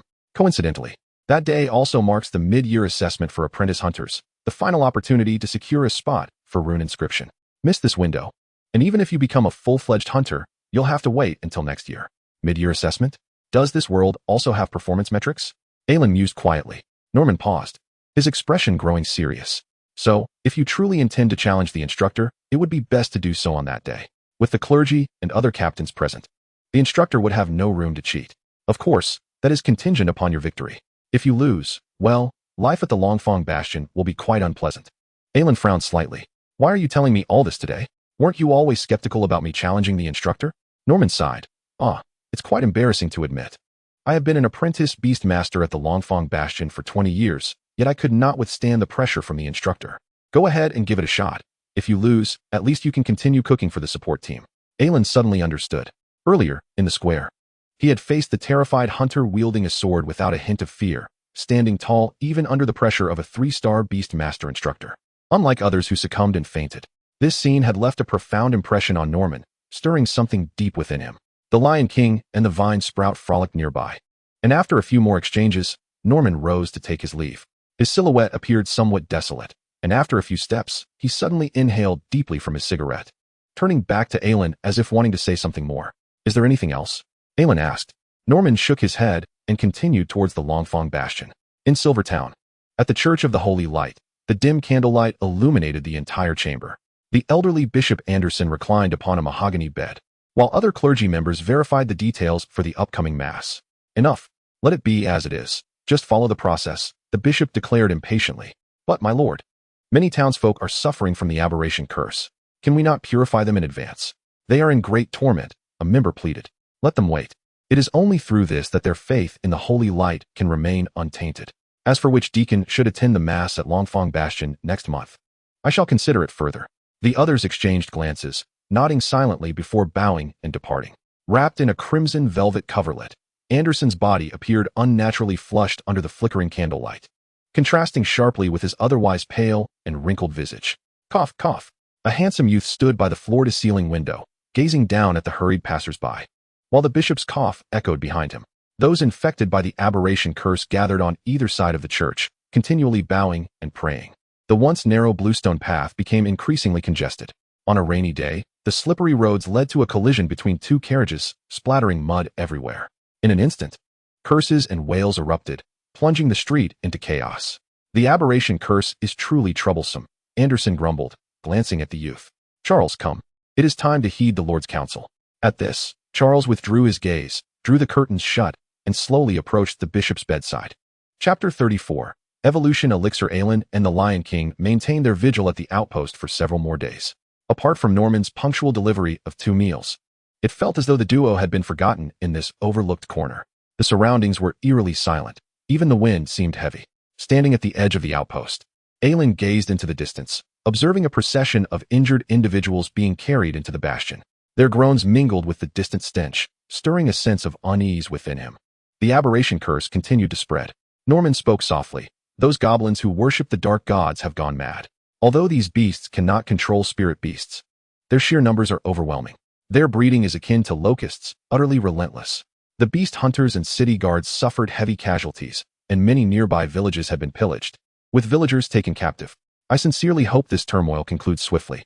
Norman gripped his cigarette tightly, his knuckles turning white. Aelin's mood darkened as well. For Silvertown still housed his few remaining family members and friends. Worrying would accomplish nothing. He reminded himself to proceed according to plan, step by step. After watching Norman depart and ensuring no one was around, Aelin took a deep breath, settling his mind as he entered his beast mastery space. The Crimson Blood Domain. Red. Pure red. The familiar blood-soaked world unfolded before him once more, the sky still tinged with a dark crimson hue, radiating chaos and destruction. Standing amidst this sanguine realm, Aelin surveyed his surroundings. The colossal Thunder Egg loomed as ever at the center of this domain, proclaiming its sovereignty as his destined spirit beast. The thick blood mist swirling in the air had noticeably thinned compared to before. Aelin furrowed his brow, scanning the area for the figure of the giant rock python. But to no avail. He could not help but call out, "Giant rock python." His voice echoed through the silent blood domain. Suddenly, the ground began to tremble slightly. Vibrations emanating from afar, rapidly approaching. Instinctively, Aelin steadied himself, bending his legs slightly to brace for the unexpected tremors. The fissures in the ground spread rapidly like a spider's web, accompanied by a dull thud as the colossal rock python emerged from the crevice. The large grayish-white stone blocks shimmered with an extraordinary luster under the sanguine glow, as if they were an integral part of this blood-soaked realm. Aelin patted the rock python's massive body, and with a mere thought, its information materialized before his eyes. Beastmaster Space, Crimson Blood Domain. Spirit Beast Information, Rock Python. Bloodline Level, Extraordinary. Attributes, Rock, Dragon, Strength. Spirit Beast Type, Dragon Species, Rock Species, Elemental Species. Spirit Beast Level, Second Stage Growth. Spirit Beast Skills, Rocktail Strike, Proficient. Dragon Breath, Beginner, Earth Shatter, Proficient, Hardening, Proficient, Rock Ground Perception, Mastered. Upon observing the final skill proficiency of the Spirit Beast, Aelin was astounded, apart from Dragon Breath. All other skills are at least proficient, with Rock Ground Perception having reached mastery. Truly, the Rock Python is remarkable. According to the hunter's notes, the classification of Spirit Beast skill levels includes Beginner, Proficient, Mastered, Perfect, and Extraordinary. As spirit beasts grow and utilize their skills regularly, their proficiency gradually increases. This signifies a substantial enhancement in both the power and accuracy of spirit beast skills, which is a primary focus for all beast masters in training their spirit beasts. After observing for a moment and confirming that the rock python was unaffected by the crimson blood domain, Aelin finally relaxed. He gently tapped the python's head and inquired, "So, how are you adapting to this environment?" After a brief pause, the rock python slowly nodded. Here, it's larger than before," Aelin mused, stroking his chin. "Are you saying that this place is more spacious than Baron Raymond's Beastmaster space?" After a moment's reflection, the rock python nodded again. Aelin contemplated how to express himself, then pointed towards the swirling blood mist above. "Do you feel any discomfort?" The rock python pondered for a moment before shaking its head, replying, "No. I am fine down here." Its state evidently showed no signs of distress from the blood mist. Its gaze was clear and its movements unencumbered, allowing Aelin to breathe a sigh of relief. Gazing into its clear eyes, Aelin remarked, "Calling you rock python feels rather odd. How about I call you stone simpleton from now on?" The rock python paused briefly, then slowly nodded in agreement. "All right." Aelin then gestured towards the nearby thunder egg. "You two will be neighbors from now on, so be sure to get along. If anything arises, remember to communicate with me telepathically." "Understood," replied Stone Simpleton. Aelin patted its head, saying, "Now go rest." "Okay." Stone Simpleton fell silent for a moment before burrowing back underground, its massive form merging once more with the earth, gradually retreating. At that moment, the thunder egg transmitted a flicker of thought to Aelin. He stood frozen for a moment, feeling a pang of guilt. He muttered, "Oh no, I forgot to ask Clara how to incubate you." Just as the words left his lips, the thunder egg seemed to respond, and a thick bolt of lightning shot from its shell, striking the ground beside Aelin and instantaneously creating a charred crater. Startled, Aelin stepped back, hastily raising his hands. "Don't strike. I promise, next time for sure." Only then did the thunder egg relent. At that moment, a black chain, piercing through heaven and earth, trembled slightly, releasing dark mist that formed rows of ominous characters. "Congratulations on successfully contracting your second spirit beast. I am here to witness this." As the dark mist gradually dissipated, the words faded into nothingness, as though they had never existed. Aelin took a deep breath, his consciousness slowly detaching from the sanguine world and returning to reality. He then retrieved a piece of yellowed parchment from his spatial ring, scanning its contents. It explicitly detailed the evolutionary potion formula for the Fire Lion's growth stage into the Flame Lion. Required materials: 50 grams of frenzied blood, 15 grams of blazing crystal, 3 petals of scarlet flame flower, 20 grams of volcanic rock essence, 15 grams of flame heartstone powder, 1 drop of flame python gall extract. Preparation for the evolution ceremony site. The ceremony must be conducted in a region rich in fire attributes. Suitable locations include active volcanoes or scorching deserts, where the site can continuously provide fire elemental energy to ensure the success of the ritual. Steps for potion preparation. Boil the scarlet flame flower liquid. Take the 3 petals of the scarlet flame flower and boil them in a stone pot. After approximately 10 minutes, when the petals become translucent and the liquid exhibits a deep red hue, pour it into a prepared container for later use. If the Fire Lion does not exhibit any severe rejection symptoms after consuming the potion, it indicates that the evolution ceremony has been successful. Aelin's gaze flickered as he focused on every detail of the parchment. He was already familiar with the properties of these materials, mentally reviewing their processing methods one by one. The ritual needs to be conducted in an area rich in fire attributes. The greenhouse seems a bit precarious, as the evolution ceremony requires an environment capable of continuously supplying fire elements. Deep within the Misty Mountains lies the Eater volcano, but that is too far. A round trip would likely take a month. He vaguely recalled Cole mentioning that a branch of the Eater volcano flows through Silver Township. This explains why there are many hot springs near Silver Township, and during his previous underground explorations, he indeed encountered several species of beetles unique to volcanic regions. It seems this claim is not unfounded. Perhaps he should venture to the underground camp and test his luck, Aelin thought, as his plans began to take shape. Gazing at the recipe in his hand, a bold idea suddenly struck him. If he merely conveyed it verbally to others, would that constitute a leak? Suddenly, the parchment in his hand ignited violently, as purple ghostly flames silently consumed the sheepskin. As the flames danced, a line of small text appeared in the air. "Leakers of the formula shall be eradicated." With the appearance of the small text, an eerie, deep laughter echoed in his ears. Aelin felt a chill penetrate his very bones, sweat beading on his forehead. He stood motionless until the ghostly flames and laughter dissipated completely before daring to move. This entity truly is omnipresent. Aelin silently gritted his teeth, watching helplessly as the sheepskin turned to ashes, vanishing into the wind. Fortunately, he had memorized the formula firmly in his mind over the past few days. Otherwise, he would have been in serious trouble. There is no time to waste. We must depart. Aelin's expression sharpened as he turned, patting the Lion King's head. In the next instant, the outpost was left empty. One man and one lion leaped into the shadows of the mountains, racing towards the underground camp. Upon the wooden crate in the outpost, a parchment addressed to Norman was left behind, along with a silver coin. The parchment read, "Please look after the outpost. I will return in the evening." Aelin. Chapter 35. Alala lala lala lala lala. Hunter's Camp. The abandoned fire pit. The storage rack coated in cobwebs. The dusty beast skin tent, unattended, and the once living mushrooms now lifeless. Everything remained as it always had. Aelin placed various usable items, pots, pans, and crafting utensils into his spatial ring one by one.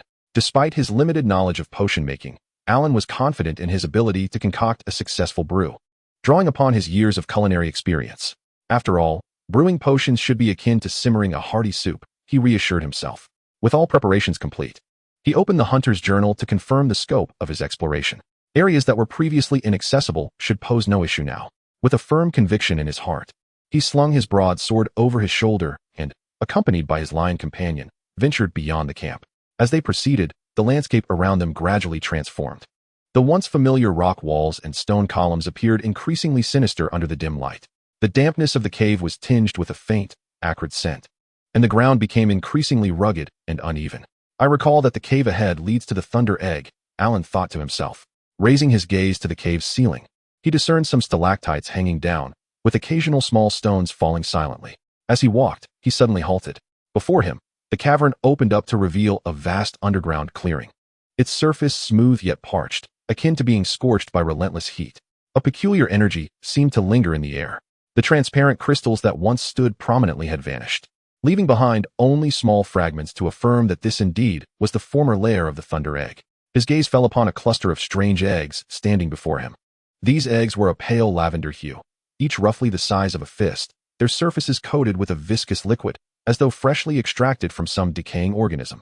Provoking a sense of revulsion, the slime dripped slowly from the eggs, forming a sticky puddle on the ground, while faint electrical currents flickered across their shells, occasionally emitting soft crackling sounds. Spirit beast eggs?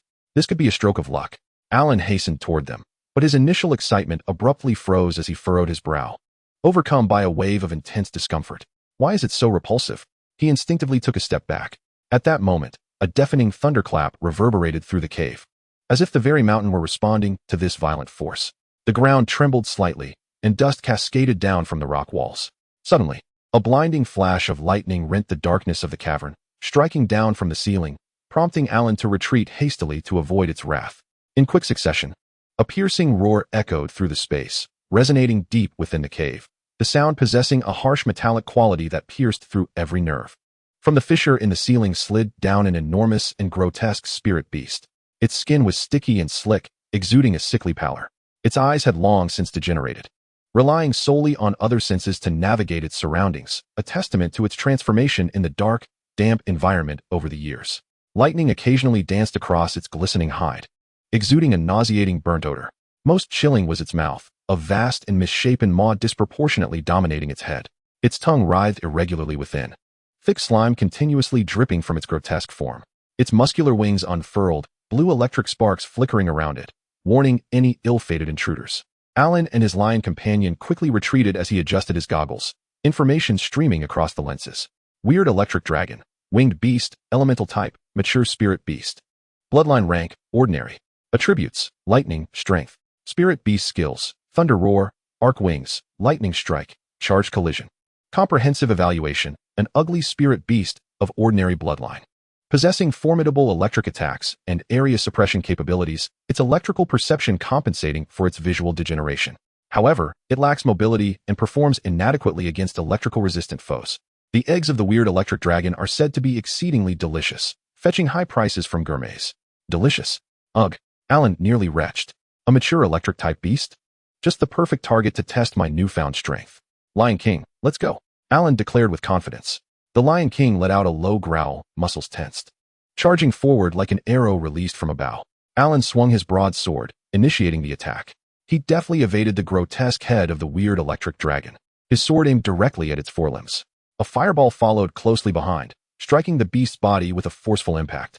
Humph, is that all? Alan's words had barely escaped his lips when the weird electric dragon unleashed a deafening roar. In the next moment, its entire form was enveloped in crackling lightning. Its massive wings flaring as arcs of electricity surged outward, aimed directly at Alan. Startled, he hastily raised his sword to block, the violent shock coursing through him, momentarily paralyzing his entire body, nearly causing the sword to slip from his grasp. Ugh! His hair stood on end, his face contorted in pain, resembling someone who had consumed poisonous mushrooms. Before he could process the situation, the dragon's tail lashed out like an electric whip. Boom! Alan felt a flash before his eyes, and he was sent flying like a severed kite, crashing against a distant rock. Almost immediately, the weird electric dragon pursued, delivering a second lash, then a third, and a fifth. Alan scrambled to evade. The air was thick with a foul odor, his clothes scorched black by the electric currents, his body aching intensely. How could it be this strong? Alan's face twisted in agony as he fought to remain conscious. Meanwhile, the Lion King attempted a flank attack on the weird electric dragon. However, as it leapt forward, it was repelled by the dragon's overwhelming electrical force, tumbling across the ground and emitting a low, pained growl. Damn it! We're going to get fried. Alan trembled violently, struggling to rise, realizing they had utterly underestimated this mature beast. Lion King, retreat. All right, brother Ugh. The Lion King was hurled back by an electric orb, and Alan hurriedly caught it. The pair staggered as they turned.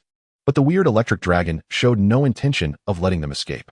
Its wings spread wide, electricity surged around its body, and lightning fell like rain. Desperately, they sprinted towards the crevices in the rocky ground. Just as the dragon's massive jaws were about to snap shut, they barely slipped into the gap, narrowly evading disaster.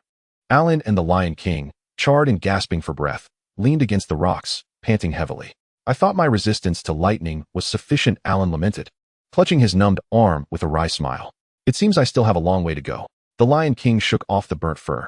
Its once magnificent mane now frizzled and singed, resembling a blooming chrysanthemum, an absurd sight. Alan was no better, his hair disheveled as if he were a wild man. Their eyes met, and both burst into laughter, a hearty exchange of mirth. Just then, a bolt of lightning suddenly struck down through the crevice, hitting both of them with pinpoint accuracy. They were immediately seized by violent tremors, their expressions contorted, the Lion King's tail shooting up in a straight, singed line. Ugh. Chapter 36. Goblins.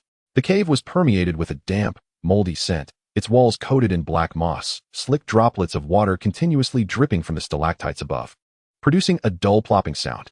Heavy footsteps reverberated through the cavern. As the footsteps drew nearer, the stench of body odor and fishiness intensified, mingled with the nauseating aroma of decay. A moment later, a horde of goblins emerged within the cavernous passageway. They were diminutive and grotesque, their dark green skin marred by scars and filth. Tattered garments hung from their forms, while some were merely clad in animal hides around their lower bodies. Yellowish saliva dribbled through their decayed teeth, exuding a nauseating stench of decay. They brandished rusted short knives and wooden clubs, carelessly striking the captives nearby. Most of these captives were frail elders, women, and children. The ropes binding their wrists dug deeply into their flesh, causing their skin to break and bleed profusely. The group was already weakened, their legs trembling and powerless. Some were being dragged forward by the goblins, their flesh already ground to a pulp. A little girl fell to the ground, curling up in agony, tears streaming down her dirt-streaked cheeks. Her brother quickly knelt beside her, whispering, "Do not fear. The beast tamers will come to rescue us." "Rescue you? Ha ha ha." One goblin cackled, its eyes gleaming with mockery and malice. Another goblin, licking its cracked lips, bared its teeth in agreement. "Beast tamers? Merely the offerings to the great deity." "Ha ha ha. Offerings to the great deity." Their sharp laughter spread like a contagion among the goblins, plunging them into a frenzy. A goblin raised its leg and delivered a brutal kick to the boy's abdomen, causing him to groan in pain, curling up defensively. With a grimace, he lifted his short knife, the blade poised at the boy's neck. However, before he could strike, he was kicked down by another goblin beside him. "You fool. The high priest specifically demanded them alive. You dare kick me." The two grotesque creatures shoved and yelled at each other within the cave, their teeth bared, on the verge of a violent clash. "Enough. Cease this at once," bellowed the leader of the goblins. He swung his wooden club violently, striking both of their heads, blood splattering in an instant. "We shall soon arrive at our destination. After the sacrifice, these corpses will be yours. Do not delay the offerings to the great deity." At this command, the goblins begrudgingly halted their scuffle. The brother tightly embraced his sister. "Do not fear, I will protect you." The girl sobbed quietly, while her brother gritted his teeth, his fists clenched, his body trembling uncontrollably. Yet, he stubbornly stood in front of his sister, shielding her from the malicious gazes. As they beheld the two helpless figures, the goblins laughed even more raucously. They brandished their weapons, as if already celebrating the impending carnage. The girl, helplessly hidden in her brother's embrace, felt her heart race. Sensing the surrounding rock walls closing in on her, the foul air making it nearly impossible to breathe. Fear deepened, her heart consumed by endless despair. Suddenly, one goblin raised its elongated nose and sniffed intently, furrowing its brow. "Wait, I smell something burnt. Is someone hiding nearby?" Before the words could fully escape, the leader of the goblins struck him sharply on the head, cursing, "Shut your mouth, you worthless coward. You're the most timid of us all, always questioning." Nearby lies the lair of the strange thunder dragon. It would be strange if there were no burnt scent. The struck goblin lowered its head, groaning and cradling its swollen head, too fearful to speak further. Yet, its elongated nose continued to twitch, an unsettling feeling gnawing at its mind. The leader cast a sidelong glance at him, brandishing his axe to urge the captives onward. "Move, you useless rabble." The brother grasped his sister's arm firmly, forcing her to her feet. Together, they trudged onward, supporting each other as they continued their perilous journey. The group gradually receded, fading into the shadows of the cavern. Moments later, a charred figure, a man and a lion, crawled out from a crevice in the rock wall. Yalowin and the Lion King had been resting there for some time, and upon hearing the approaching footsteps, they took refuge in the darkness. The Lion King whispered, "What shall we do now, old friend? Should we return for reinforcements?" Yalowin stroked his chin thoughtfully. "Didn't you read countless novels before? According to the tales, isn't the protagonist supposed to follow closely behind, vanquishing the goblin lair and rescuing all the captives?" The Lion King tilted its head in confusion. "But didn't you say you don't like meddling in such troublesome matters?" Yalowin ruffled its mane playfully, chuckling, "You're becoming quite astute, my friend. However, by the time reinforcements arrive, it's likely they'll all be dead." He paused, then continued, "That boy we saw earlier, didn't he work on a ranch? Which second-generation family was it again? If they all perish, Selena will surely be heartbroken." The Lion King's eyes sparkled with excitement, eagerly asking, "So, are we going to save them?" Yalowin sighed, smiling. It truly is a hassle. Such is the burden of my kind heart. Let us go. It'll be a perfect way to vent the anger from being tormented by the strange thunder dragon." The Lion King leaped with enthusiasm, quietly roaring, "Long live my old friend. I knew I could count on you."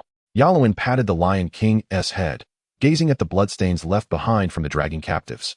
His expression gradually hardening and becoming steely. He tightened his grip on his broadsword, murmuring softly, "The goblin altar, a fitting opportunity to cleanse these cursed vermin." As his words fell, the Lion King's fur bristled, filled with battle fervor. Without uttering another word, Yalowin set forth, pursuing the direction in which the goblins had vanished. As they ventured deeper, the cave's environment began to shift. Initially, it was merely the damp, cold air mingled with the stench of decay. Now, the metallic scent of blood grew ever stronger, each breath suffused with a rich tang of rust. The temperature in the cave subtly rose, the once moist, frigid walls gradually dried out, the black moss on the walls wilting and crumbling, while the ground beneath them transitioned from muddy to cracked. Occasionally, hot air surged from the fissures, striking their faces. "It's getting hotter," Yalowin murmured. The Lion King nodded, its keen sense of smell making the oppressive environment all the more tormenting, the fury within it steadily building. Suddenly, a peculiar red glow appeared on the cave walls, resembling the reflection of fire, yet distinctly unnatural. Yalowin frowned and moved forward. As they crossed a narrow stone threshold, they were met with a sudden vastness. They entered a colossal cavern, the temperature significantly elevated, the ground entirely cracked, and the air filled with scorching currents. Here stood the goblin altar. Chapter 37. The Dark God as Sacrifice. Inside the cave, bones were heaped like mountains. The fragmented remains shimmered with a ghastly pallor in the dim firelight. Broken bones jutted from the ground, resembling countless arms of the deceased reaching from the abyss, struggling to drag the living into the depths. Crushed skulls lay scattered among them, their hollow eye sockets seemingly still ablaze with unquenched resentment and despair. Before these desiccated remains stood a towering stone wall, upon which complex and twisted black runes faintly glimmered, radiating a chilling light.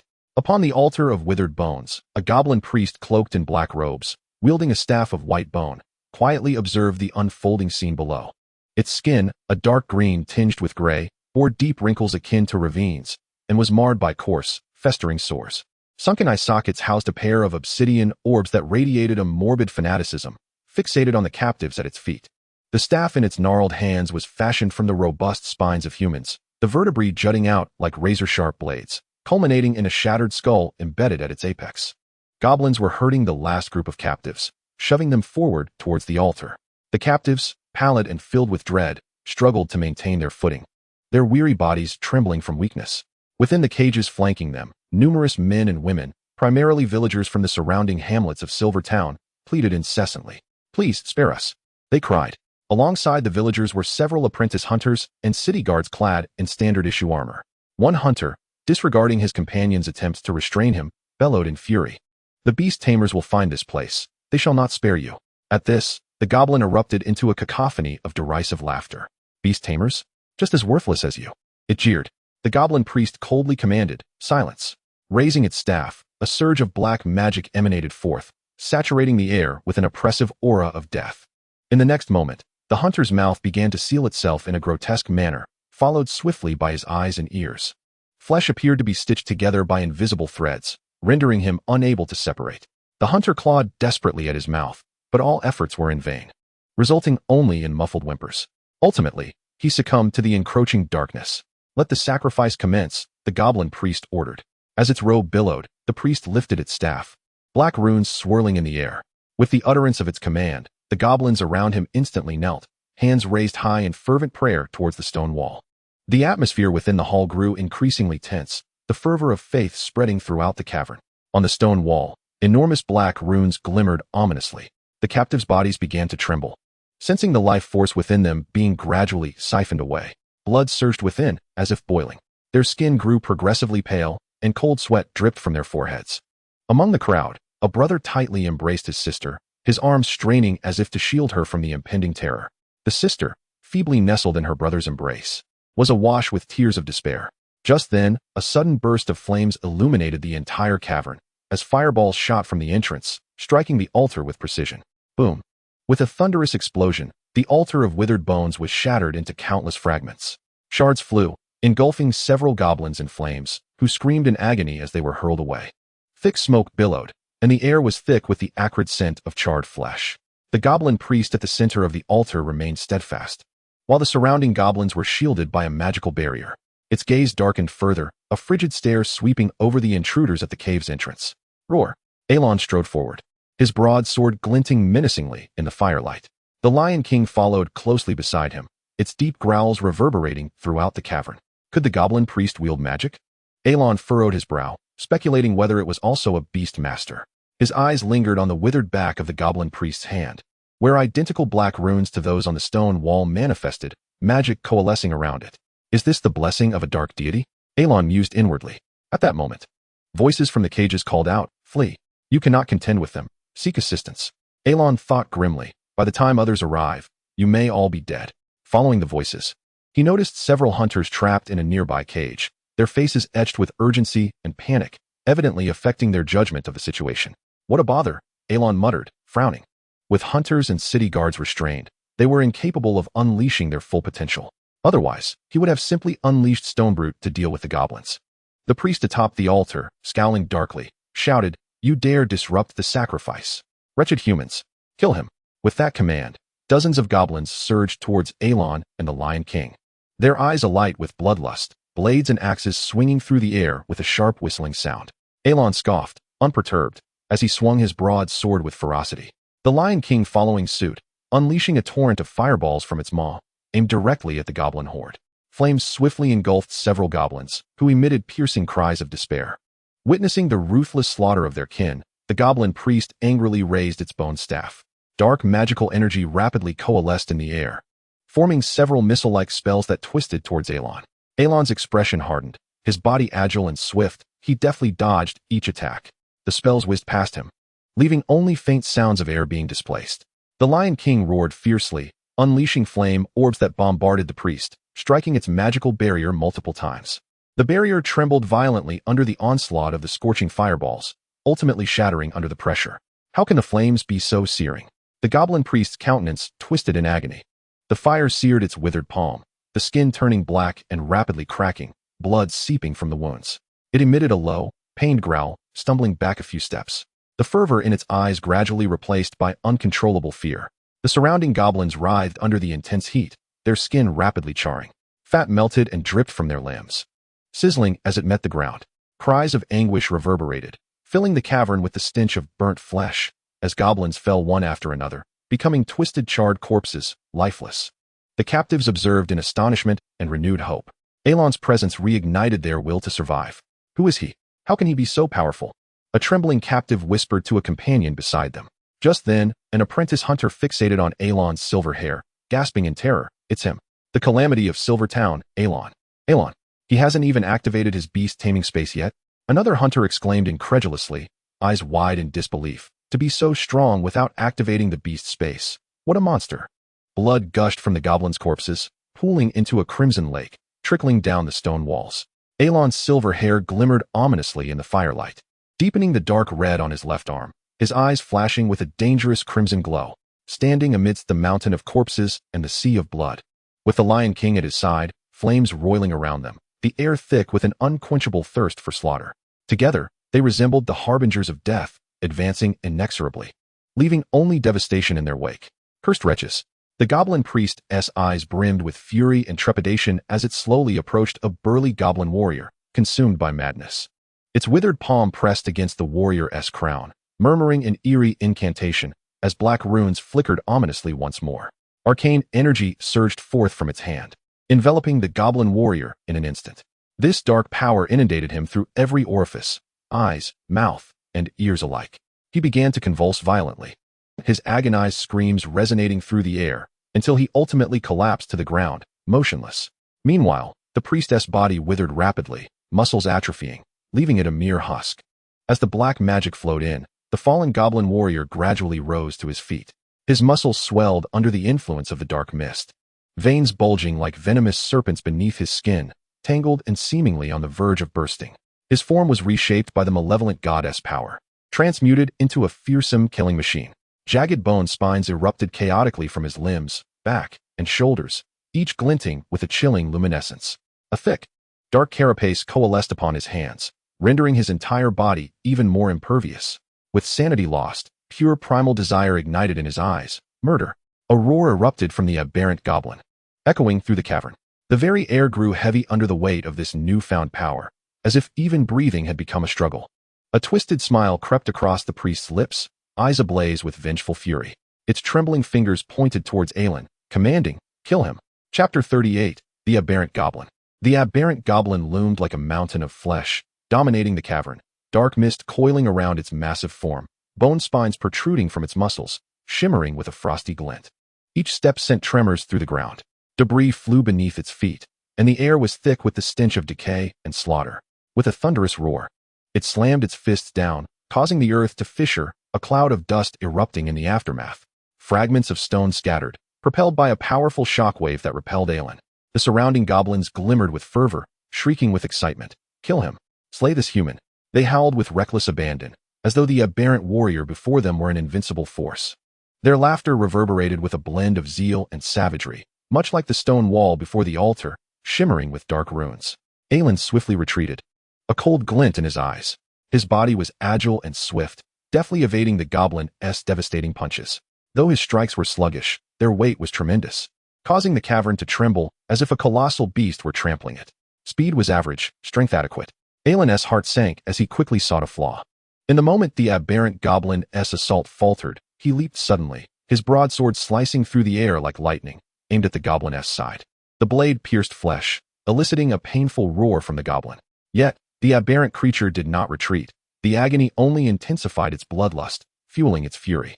With a primal howl, its gaze became even more frenzied as it swatted the surrounding stone pillars to splinters. Aelin dodged the assault, while the Lion King unleashed a barrage of fireballs, striking the goblin's back directly. Flames seared its flesh, driving it further into a frenzy. This creature is becoming increasingly unhinged, Aelin thought, his brow furrowing.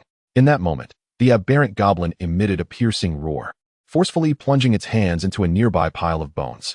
The rotting skeletons cracked under its might, shattering into fragments. With its rough fingers, the goblin seized a massive beast's tusk, yanking it free, sending the bone pile scattering, raising the tusk high. It stood over a person's height, its sharp tip glinting coldly, exuding the ferocity of the beast. Wielding the colossal tusk, it charged at Aelin, its eyes ablaze with murderous intent. The tusk sliced through the air with a whistling sound, hurtling towards Aelin's head. Too slow. Aelin swiftly sidestepped. The tusk plummeted, crashing down upon several goblins who were unable to evade. In an instant, blood and gore erupted, as multiple goblins were reduced to mere pulp, dismembered limbs scattered about. The tusk lodged deeply into the ground, caught in a fissure. Its intellect also waned, Aelin deduced internally. He had hoped to continue retreating, gradually wearing down the beast before him. Yet, Aelin found himself cornered against the cavern wall, the narrow confines restricting his options. He surveyed his surroundings, sighing softly. What a nuisance. This cavern is too cramped to unleash my full potential. The aberrant goblin roared, exerting all its strength to wrench the tusk free. Charging at Aelin once more. This is it. The captives watched the battle unfold from a distance, a blend of fear and resentment swirling within them. Some even muttered curses. I told you to seek help, but you refused. Now look where we are. It's over. It's all over. Fear rippled through the crowd, yet Aelin remained composed. The aberrant goblin swung the tusk down in fury, and everyone held their breath, closing their eyes. Old brother, be careful. The Lion King growled anxiously beside him, worry flooding his heart. In the next instant, the goblin's movement suddenly froze, its massive tusk halted mid-swing. A colossal sword had intercepted its strike, the clash of bone and iron ringing out with a piercing screech. Clutching the ever-burning blade tightly, Aelin, despite the cracks adorning the blade, stood resolute, radiating an ominous pressure. The sword trembled, its fiery runes flickering, as if the dormant power within was on the verge of awakening. The clash of bone and iron created a stalemate. Aelin remained unmoved under the goblin's tremendous force, the crimson light in his eyes blazing ever more fiercely. The power of frenzied blood began to circulate in his left arm, the strength bestowed by the great rock python surging like a torrent. Is this all the strength you possess? Aelin chuckled softly, a note of disdain lacing his voice. The blessing of the malevolent god is not so formidable. No sooner had he spoken than his eyes erupted with a fierce crimson glow. Frenzied blood, overwhelming and unstoppable. The goblin was thrust back several paces. And before it could regain its footing, Aelin advanced swiftly, the ever-burning blade gathering power in the air, striking the goblin once more. The massive form tumbled through the air, crashing heavily against the cavern wall, blood gushing from its mouth. The onlookers stood agape, their faces painted with astonishment and disbelief. He has subdued the aberrant goblin. A monster. The apprentice hunters whispered amongst themselves, their hearts shaken. Lion King, deal with those pesky goblins, Aelin said slowly. The Lion King nodded in response, and with a mighty roar, launched an attack against the remaining goblins. Flames ignited once more, engulfing the cowering goblins entirely. The high priest stood upon the altar, his eyes filled with wrath and frustration, gazing at Aelin's figure, gritting his teeth. It was so close. We were on the verge of unlocking the divine Lord's blessing. Curse it. It's all your fault, wretched humans. He brandished the bone staff in his hand, and magical energies swiftly coalesced, forming a colossal sphere of enchantment suspended in midair, hurtling towards the crowd. The captives emitted harrowing shrieks, their terror intertwined with despair. Aelin's gaze sharpened as he suddenly swung his sword, delivering a powerful strike towards the approaching spell sphere. An awe-inspiring force erupted in the air, the ever-burning blade cleaving the sphere in twain, causing the magical energy to dissipate instantaneously. Aelin paused, sensing an unusual fluctuation of magical energy in the atmosphere. Ha! The eerie laughter echoed through the cavern, the high priest's voice imbued with ecstasy and distortion. Did you think this was merely an ordinary spell? The power bestowed by the Lord of the deities cannot be so easily vanquished. No sooner had he spoken than the dissipating black magic recoalesced, the aberrant power rapidly filling the cavern. A putrid stench assailed their senses, causing the crowd to cough violently, their complexions paling. They covered their mouths and noses, bending over in agony, some succumbing to retching, the symptoms intensifying. This is dire. They are mere mortals, far weaker than beastmasters, and they cannot endure for long. Aelin's expression darkened, a flicker of anxiety crossing his mind. He suddenly recalled Dick's earlier mention that flames could counteract the power of the aberrant curse. Resolutely, Aelin turned to the Lion King, shouting, "Lion King, fireball!" The Lion King immediately understood, roaring skyward and unleashing a blazing fireball. The flames surged into the air, instantly consuming the black mist, and much of the magical energy dissipated along with it. The foul odor in the air diminished, and the crowd's coughing gradually subsided. Yet at that moment, the aberrant goblin charged once more. Its eyes, now frenzied, had lost the last vestiges of reason. The creature lunged at Aelin like a maddened beast, its fists swinging wildly, generating a howling wind as it descended upon him. Aelin raised his sword to defend, the tremendous impact causing his arms to tingle slightly. However, he gritted his teeth, meeting force with force, advancing boldly without retreat. Meanwhile, the Lion King relentlessly hurled fireballs at the goblin, striving to inflict severe injury. We can't delay any longer, Aelin thought grimly. A glance around revealed the worsening symptoms among the crowd. Some had begun to undergo aberrations, their skin turning an unnatural pallor, sprouting black fur, their eyes reflecting pain and despair. Damn it! Aelin roared, fiercely clashing his sword against the aberrant goblin. Atop the platform, the goblin priest observed the ensuing battle, his countenance darkening as he ground his teeth in rage. To think that a warrior blessed by the Lord of Deities cannot triumph over this human. Infuriating. Infuriating. Raising his staff, the high priest unleashed a magical sphere that pierced through a goblin attempting to flee. As blood pooled and mingled, the blood pool began to writhe. Dense sanguine energy coalesced into profound power, infusing the massive stone wall behind him. The runes upon the wall glowed ever brighter, dark radiance illuminating the entire cavern. In the next instant, a fissure suddenly split open in the wall, and a torrent of searing heat surged forth, a wave of warmth crashing upon them. It has opened. The grace of the Lord of Deities has been unleashed. The goblin priest cackled with unrestrained joy, nearly losing his sanity in his excitement, rushing toward the blazing portal. Aelin's heart raced as he caught sight of the priest's vanishing figure. He sensed impending doom. Lion King, let us conclude this battle. The Lion King growled lowly, his limbs propelling him forth as fireballs erupted like a barrage. Aelin surged forward, the ever-burning blade shimmering with radiant light in the glow of the flames. He shouted fiercely, bringing his sword down upon the aberrant gobliness neck.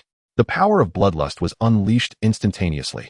The goblin's bony protrusions screeched against the blade, yet ultimately, they were severed completely. With a thunderous roar, the goblin's head was decisively cleaved from its body, blood gushing forth, its massive form crashing to the ground. Reverberating through the cavern, Aelin took a deep breath, advancing toward the radiant portal. The searing warmth emanating from within was palpable, and he could sense the rich, elemental fire contained therein. This must be a branch of the Eater volcano, Aelin mused internally, recognizing it as the very objective of their expedition. However, upon turning his gaze back to the captives who were gradually succumbing to aberration, he found himself hesitating. At that moment, a warm current surged through his chest. He reached into his pocket and discovered the sun amulet that old Cole had gifted him. The amulet radiated a pure, holy light, instantly purging the surrounding aberrant magic. The warm glow spread throughout the cavern, alleviating the aberration symptoms among the crowd, their coughing subsiding. Observing the returning normalcy of those around him, Aelin smiled faintly, murmuring, "Old man, you've proven reliable this time." He approached the previously trapped hunters, awakening them one by one and unbinding their restraints, then spoke in a solemn tone, "Quickly seek rescue. The Lion King and I shall pursue the goblin priest. Are you not going to wait for assistance?" A hunter, his face etched with urgency, implored him, attempting to dissuade him. Aelin paid no heed, striding forward. "Lion King, we depart." Without a hint of hesitation, the man and the lion plunged into the searing portal, vanishing within the cavern. Chapter 39, Malice. Aelin and the Lion King stepped cautiously into the portal, the surrounding scenery instantly engulfed in a fiery crimson. The walls of the passageway glowed a deep red, as if shaped by countless years of molten lava. The rocks shimmered in the firelight, each inch seemingly saturated with lava, polished to reveal an amber-like sheen. Through the semi-transparent walls, one could faintly glimpse flowing veins of fire, akin to streams of flame extending into the depths of the passageway. Is this a passage carved by spirit beasts? Aelin pondered. The walls of the passage were scarred with various markings, resembling the claw marks of spirit beasts, deeply embedded in the rock. Scanning the walls, he wondered if this was a labyrinthine sanctuary constructed by beastmasters. The air grew increasingly sweltering. With each step, Aelin felt the scorching currents slicing against his skin like blades. At last, he and the Lion King reached the passage's terminus, where the sight before them halted their advance. Lava flowed languidly on either side, the fiery glow illuminating the cavern's dome, rendering them as if they were deep within the earth's core. Yet this infernal realm was not entirely pure. In the center, a thick shroud of black mist enveloped the stone wall, starkly contrasting with the fiery surroundings. The power of aberration permeated, severing this blaze from the searing world. Aelin's gaze drifted into the distance, vaguely perceiving spirit beast eggs encased within crystalline walls. Those eggs were being corroded by a pitch-black liquid, which spread across their shells, polluting and warping the lives within. In the center stood an ancient stone tablet, solemn and silent. Hovering above it was an old tome bound in beast hide, archaic yet exuding a disquieting aura. The pages slowly opened, unleashing a torrent of black liquid. It swiftly expanded outward, seeping into the cracks of the ground, contaminating the surrounding lava. The inky tendrils of the alienation force enveloped the entire altar, saturating the air with a dense, malevolent aura. Perhaps it was the innate power of flame that countered this aberration, allowing a peculiar equilibrium between the black and the crimson. The goblin high priest spread his arms wide, kneeling before the tome of beast hide, his eyes flickering with a blend of longing and avarice, his lips quivering slightly. "Thank you for your divine gifts. Thank you for your divine gifts." His hoarse voice echoed throughout the cavern.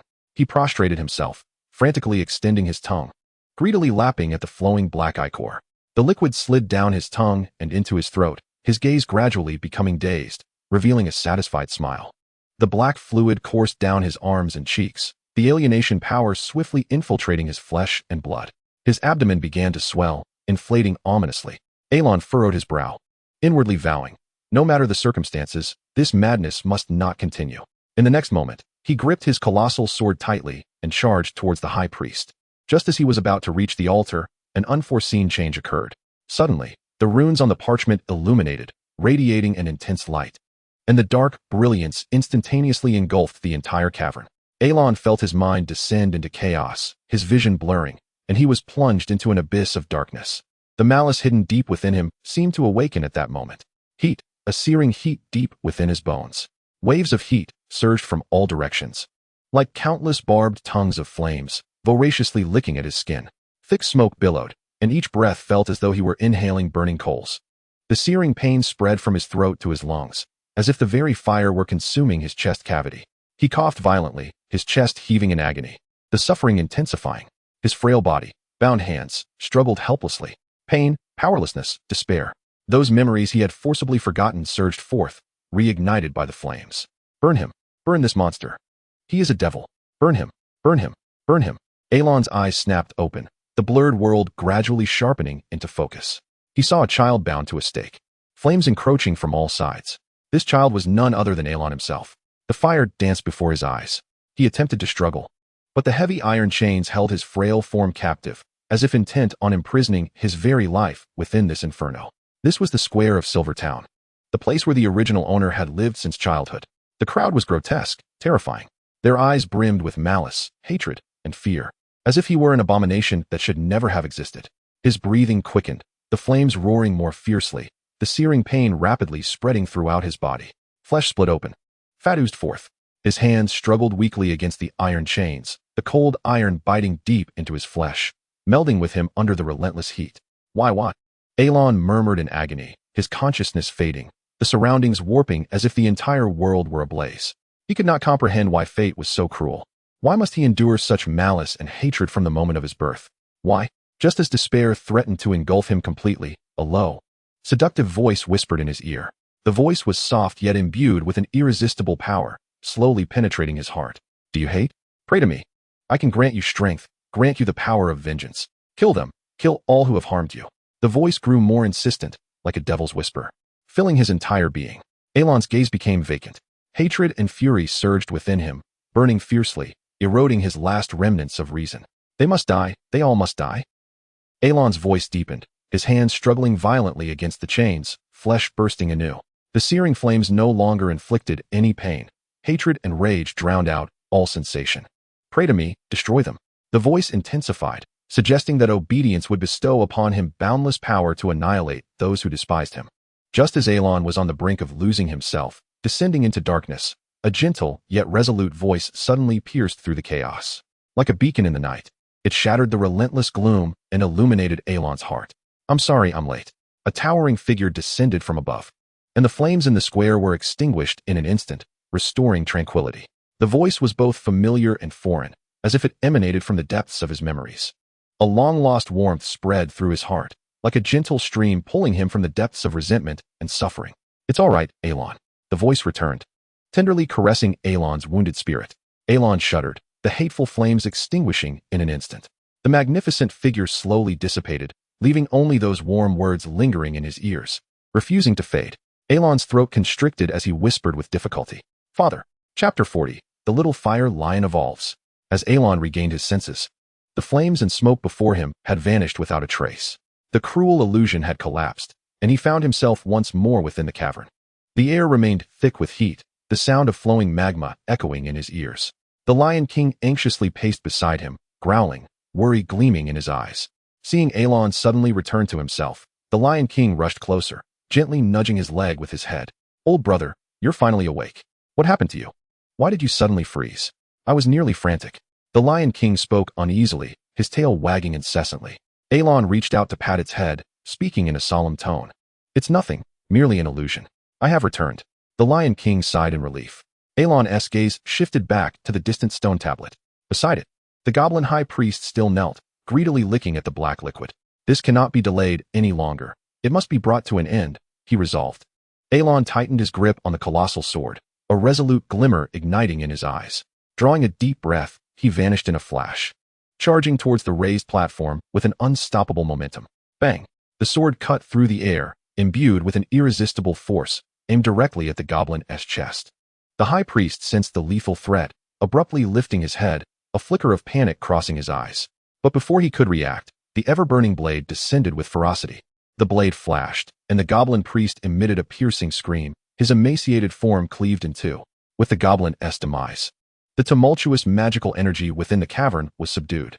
The beast hide tome suspended in midair fell silent. The trickling black ichor diminished significantly, though it had yet to cease entirely. Observing the spirit beast egg and the tome embedded in the wall, Elon lamented. "This must have been a secret realm constructed by beast tamers, yet it is now tainted." After a moment's pause, ensuring no further anomalies persisted, Elon thought, "It is time to attend to business." Scanning the surroundings, the man and lion slid down the sloping side of the cavern, the magma surging ahead, radiating intense heat. The fire element in this place is exceptionally vibrant, evidently the most concentrated area within the entire cavern. Elon closed his eyes, attuning himself to the magical fluctuations surrounding him. After a moment, he nodded, confirming that this location had not been tainted by aberrant magic. He then retrieved various utensils from his spatial ring, pots and pans, a portable stove, precious materials for potion crafting, and the measuring scale he had acquired at a high price from Tunamon. Time was of the essence, Elon mused. The hunters he had dispatched to seek help would undoubtedly return with beast masters to this cavern shortly. It would be troublesome to concoct potions then. The Lion King obediently stood by, his eyes reflecting trust and anticipation towards Elon. Carefully, Elon extracted 3 petals of the crimson flame flower, gently placing them into a copper pot to boil. Scalding flames enveloped the pot, waves of heat washing over him as the water within rapidly heated, the petals slowly releasing a faint fragrance amid the high temperature. Elon recalled the steps of the potion-making recipe etched in his mind, his hands moving deftly. He understood the urgency, yet maintained a calm and focused demeanor. As the old adage from his cooking lessons before his journey reminded him, haste makes waste. The crafting of potions permitted no room for negligence. He accurately weighed 2 grams of volcanic rock essence and added it to the pot, followed by 5 grams of blazing crystal. The moment the blazing crystal made contact with the volcanic rock essence, it emitted a brilliant light, reminiscent of a fragment of core fire, now liberated, radiating an intense heat. Beads of sweat dripped continuously from his forehead, coursing down his cheek. Elon's movements quickened. The potion's aroma permeated the air, influencing the magic and fire elements saturating the cavern. Next, he retrieved the flame python's gallbladder from his spatial ring, a core ingredient in potion crafting, and the most precious component. Holding it gently, the gallbladder shimmered with a fiery crimson hue, its inner energy pulsating as if alive.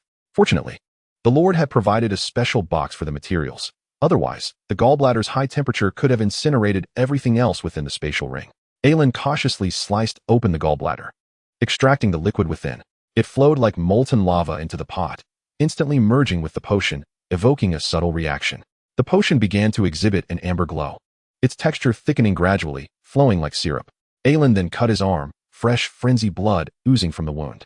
The turbulent energy radiated from the frenzy blood, each drop seemingly brimming with uncontrollable madness. He swiftly dripped the frenzy blood into a glass vial on one side of the measuring scale, precisely weighing out 50 grams. After weighing, he poured the frenzy blood into the potion pot. Upon contact, the potion reacted violently, as the first drop of frenzy blood melded with it. The once amber liquid began to churn furiously, erupting with bursts of lava-like flames. The fire elements in the air were drawn to the potion, converging towards it like an invisible current, continuously siphoning into the mixture. Watching this miraculous transformation, Elon felt a slight relief.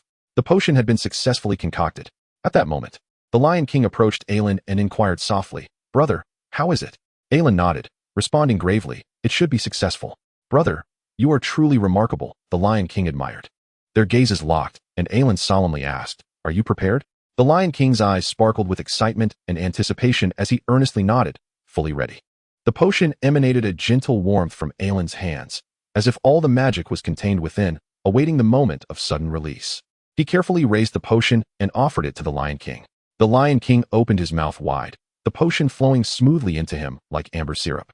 As it settled in his stomach, the Lion King exhibited no immediate reaction. Aelin furrowed his brow, a flicker of doubt crossing his mind. Had he made an error in the concoction? Suddenly, the surrounding lava reacted violently. Boom! The magma began to churn intensely, waves of heat crashing towards them, as the fire elements in the cavern seemed irresistibly drawn, surging around the Lion King. The Lion King's body began to tremble violently, his limbs tautening, as the muscles beneath his skin appeared to swell. Ugh! He let out a pained roar and collapsed to the ground. His body convulsed violently, the surrounding flames igniting fiercely. Aelin rushed forward, anxiously asking, "Are you all right?" The Lion King gasped painfully, his voice hoarse yet resolute. "Brother, I can endure. Do not worry." The flames blazed ever more fiercely, encircling the Lion King in a fiery embrace. The fire elements continuously poured into him, as if intent on burning and reforging his very flesh and blood. Aelin stood by, his heart laden with worry. Time stretched interminably. As the Lion King's body became increasingly engulfed in flames, the fire elements swirled around him, seemingly on the brink of a profound transformation. Suddenly, an unexpected twist occurred. The eerie force within the cavern pulsed once more. Boom! The aberrant magic surged forth, abruptly halting the fire elements that had been rushing towards the Lion King, suppressing them. The flames around them extinguished, and the flow of magma appeared affected as well. The once thrumming fire elements in the air ceased their circulation. The temperature within the cavern plummeted sharply, as if the entire space had plunged into a chilling stillness. "What?" Aelin exclaimed in shock, looking up at the cavern's ceiling. The black magic rapidly coalesced in midair, gradually forming a bizarre, colossal eye that hovered ominously above. It slowly opened, its inky pupil reminiscent of an abyss, exuding a formidable pressure, scrutinizing all beneath it. The fire elements that should have surged into the Lion King's body abruptly froze, the amassed power wavering. He let out a pained growl, his limbs thrashing against the ground. The ritual, once nearing completion, was abruptly interrupted. Evolution failed. Cursed! Aelin seethed, his ever-burning blade swinging fiercely towards the floating magical eye. Yet, the eye seemed ethereal, evading his strikes, no matter how vehemently he attacked. "What have you done?" Aelin bellowed. His gaze shifted to the beast skin book still suspended in the air. His eyes gleamed with a crimson light as he raised his ever-burning blade, slicing it towards the floating tome. The blade cleaved through the air, striking down with force, splitting the beast skin book in two, which then plummeted into the fiery abyss below. The magic surged, the eye quivered. Finally, it slowly closed, transforming into a wisp of black fog, dissipating entirely into the air. Aelin gasped for breath, his fury still surging within. "Brother!" The Lion King gradually rose, attempting to move, but found his limbs weak and collapsed once more. "I'm sorry, I failed to evolve," he spoke, his voice deep and filled with regret. Aelin hurried to the Lion King's side, cradling him in his arms. Gently stroking his mane, he whispered soothingly, "It's all right, it's all right. As long as you are unharmed, there will still be opportunities after your evolution." Subsequently, I hurriedly administered the healing elixir I carried with me. A flicker of light returned to the Lion King's hollow eyes, and its unease gradually subsided. It lay in Yalowin's embrace, slowly regaining its strength. Chapter 41. The Twinkling Stars, the Warm Flames. Uncertain how much time had passed, the Lion King had regained some vigor. Stubbornly, it rose to its feet, staggering a few steps before managing to utter, "Brother, I'm fine." Yalowin remained unconvinced and observed for a moment longer. Noticing the Lion King's stride becoming more stable and confirming there were no other abnormalities, he finally exhaled a sigh of relief. Although the Lion King had not successfully evolved, its aura was significantly stronger than before. Flames uncontrollably danced around its form, occasionally escaping from its mouth, as the fire elements within it surged wildly. Clearly, the Lion King was still unable to fully harness this newfound power. Within the cave, the magma flowed gently, and the surroundings stabilized once more. The Lion King eagerly inquired, "Brother, what about the evolution?" Yalowin replied softly, "First, you must recover your health. We will discuss the evolution once you are fully restored." Without further delay, he guided the Lion King out of the cave. However, as they stepped outside, They were immediately encircled by a group of beast tamers. A hunter clad in silver armor stepped forward, wielding heavy iron chains and shackles. "We suspect you have been tainted by the malevolent deity. Please cooperate with us for purification and examination." The surrounding hunters stood ready for battle, their spirit beasts poised for confrontation. The little fire lion growled softly, its flames flickering about its body.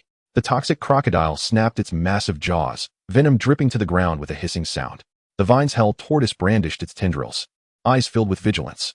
The quillboar's spine stood erect like steel needles, primed for action. Among them were various other spirit beasts, all prepared to attack. Their gazes locked onto the solitary man and lion before them. Yaluen frowned, his eyes fixated on the shackles in the hunter's grasp, and a series of brutal memories flooded his mind. Flames, chains, curses, endless agony. He felt an invisible pressure constricting his chest, and a wave of resistance surged within him. The hunter stepped closer, coldly stating, "Cooperate with us and accept purification." He gently shook the shackles, producing a metallic clink. Roar! The Lion King let out a deep, resonant growl, flames erupting fiercely. The temperature around them soared instantaneously, and the hunters recoiled from the overwhelming heat. The Lion King surveyed all present spirit beasts, flames swirling wildly around its body. "Calm down, Lion King," Yaluen spoke slowly. Just as the atmosphere reached a stalemate, an overwhelming presence suddenly enveloped the cave entrance. A figure emerged from the shadows, moving with deliberate grace. His expression was stern, with a black eye patch covering his right eye, leaving only a cold, singular gaze fixed ahead. Yaluen's body stiffened slightly. The resolute visage of the one-eyed man was deeply etched in his memory. It was the same man from the private execution a decade ago, standing amidst a crowd that had twisted and condoned the atrocity. The icy gaze of the one-eyed man slowly scanned the Lion King before settling upon Yaluen. Apprentice beast tamer Yaluen, tainted and controlled by the malevolent deity. According to regulations, execution on the spot. At this proclamation, the surrounding hunters were taken aback. A young hunter hesitated momentarily, whispering, "Captain Derek, he can still communicate normally. Perhaps he is not entirely under the malevolent deity's control. Did you not hear my command?" Derek's voice was chilling as ice, carrying an undeniable authority. "Execute him on the spot." The hunters hesitated for a moment, but still drew their weapons, gradually advancing toward Yaluen. The Lion King bristled, flames intensifying, its eyes ablaze with warning and fury. Yaluen steadily tightened his grip on the ever-burning blade behind him, his gaze resolute. Just as tensions reached a breaking point, ethereal vines suddenly manifested, swiftly ensnaring the surrounding hunters, binding them tightly. A figure strode into the cave, Instructor Fanya. Derek's expression turned frigid, his voice low. "The Misty Fog Mountains fall under my jurisdiction. I hold all law enforcement authority within this area." "Instructor, what is the meaning of this?" Instructor Fanya remained silent for a moment before stating impassively, "Yaluen is an apprentice beast tamer belonging to the Fanya Fortress. All apprentice hunters fall under my jurisdiction. If he were to perish under such ambiguous circumstances, it would be my dereliction of duty." The two men locked eyes, the tension escalating. "Yaluen, come with me," Instructor Fanya commanded. The gathering fell silent, and Yaluen hesitated briefly before walking toward the instructor, the Lion King following closely behind. They maneuvered through the encircling hunters, exiting the cave. After a moment, the ethereal vines dissipated, and the atmosphere slightly eased. A hunter stepped forward, asking, "Captain Derek, what now?" "Stand guard here. Any unauthorized intruders shall be executed," Derek coldly ordered, before his figure vanished into the light portal. Yaluen followed Instructor Fanya back to the outpost. The journey was devoid of conversation, only the sound of the wind howling in their ears. To Yaluen's surprise, the instructor did not reprimand him, but maintained a stoic silence. As for the Lion King, it had already been returned to its spirit beast ball to allow it ample time to rest. Finally, Instructor Fanya halted before the outpost, stating calmly, "You will continue your watch here until Captain Derek's second team completes their exploration of the secret realm. At that time, rewards and punishments will be distributed together." Yaluen looked up in astonishment. "There will be a reward?" Instructor Fanya regarded Yaluen. "You rescued the villagers and hunters who were imprisoned by goblins. Naturally, there will be a reward. However, if you abandon your post once more, the consequences will not be trivial." Yaluen nodded, silently taking note. The instructor retrieved 2 crystalline vials from his storage belt. The potions shimmered with a soft glow, reminiscent of dawn's light, exuding a sacred power. "This is the holy light elixir capable of purifying aberrant forces. Drink it promptly." With that, Instructor Fanya turned without looking back, heading toward the fortress. Night descended.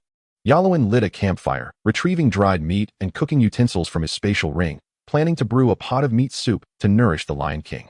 The meat had been marinated with various seasonings before drying, requiring only to be placed in boiling water to produce a rich and flavorful broth in no time. The soup bubbled heartily, steaming and releasing an enticing aroma. After savoring the meat soup, he downed the holy light elixir in one gulp. Both man and lion let out contented belches, their spirits visibly lifted. The Lion King declared with satisfaction, "Brother, I feel much better. My body is perfectly fine. That's wonderful."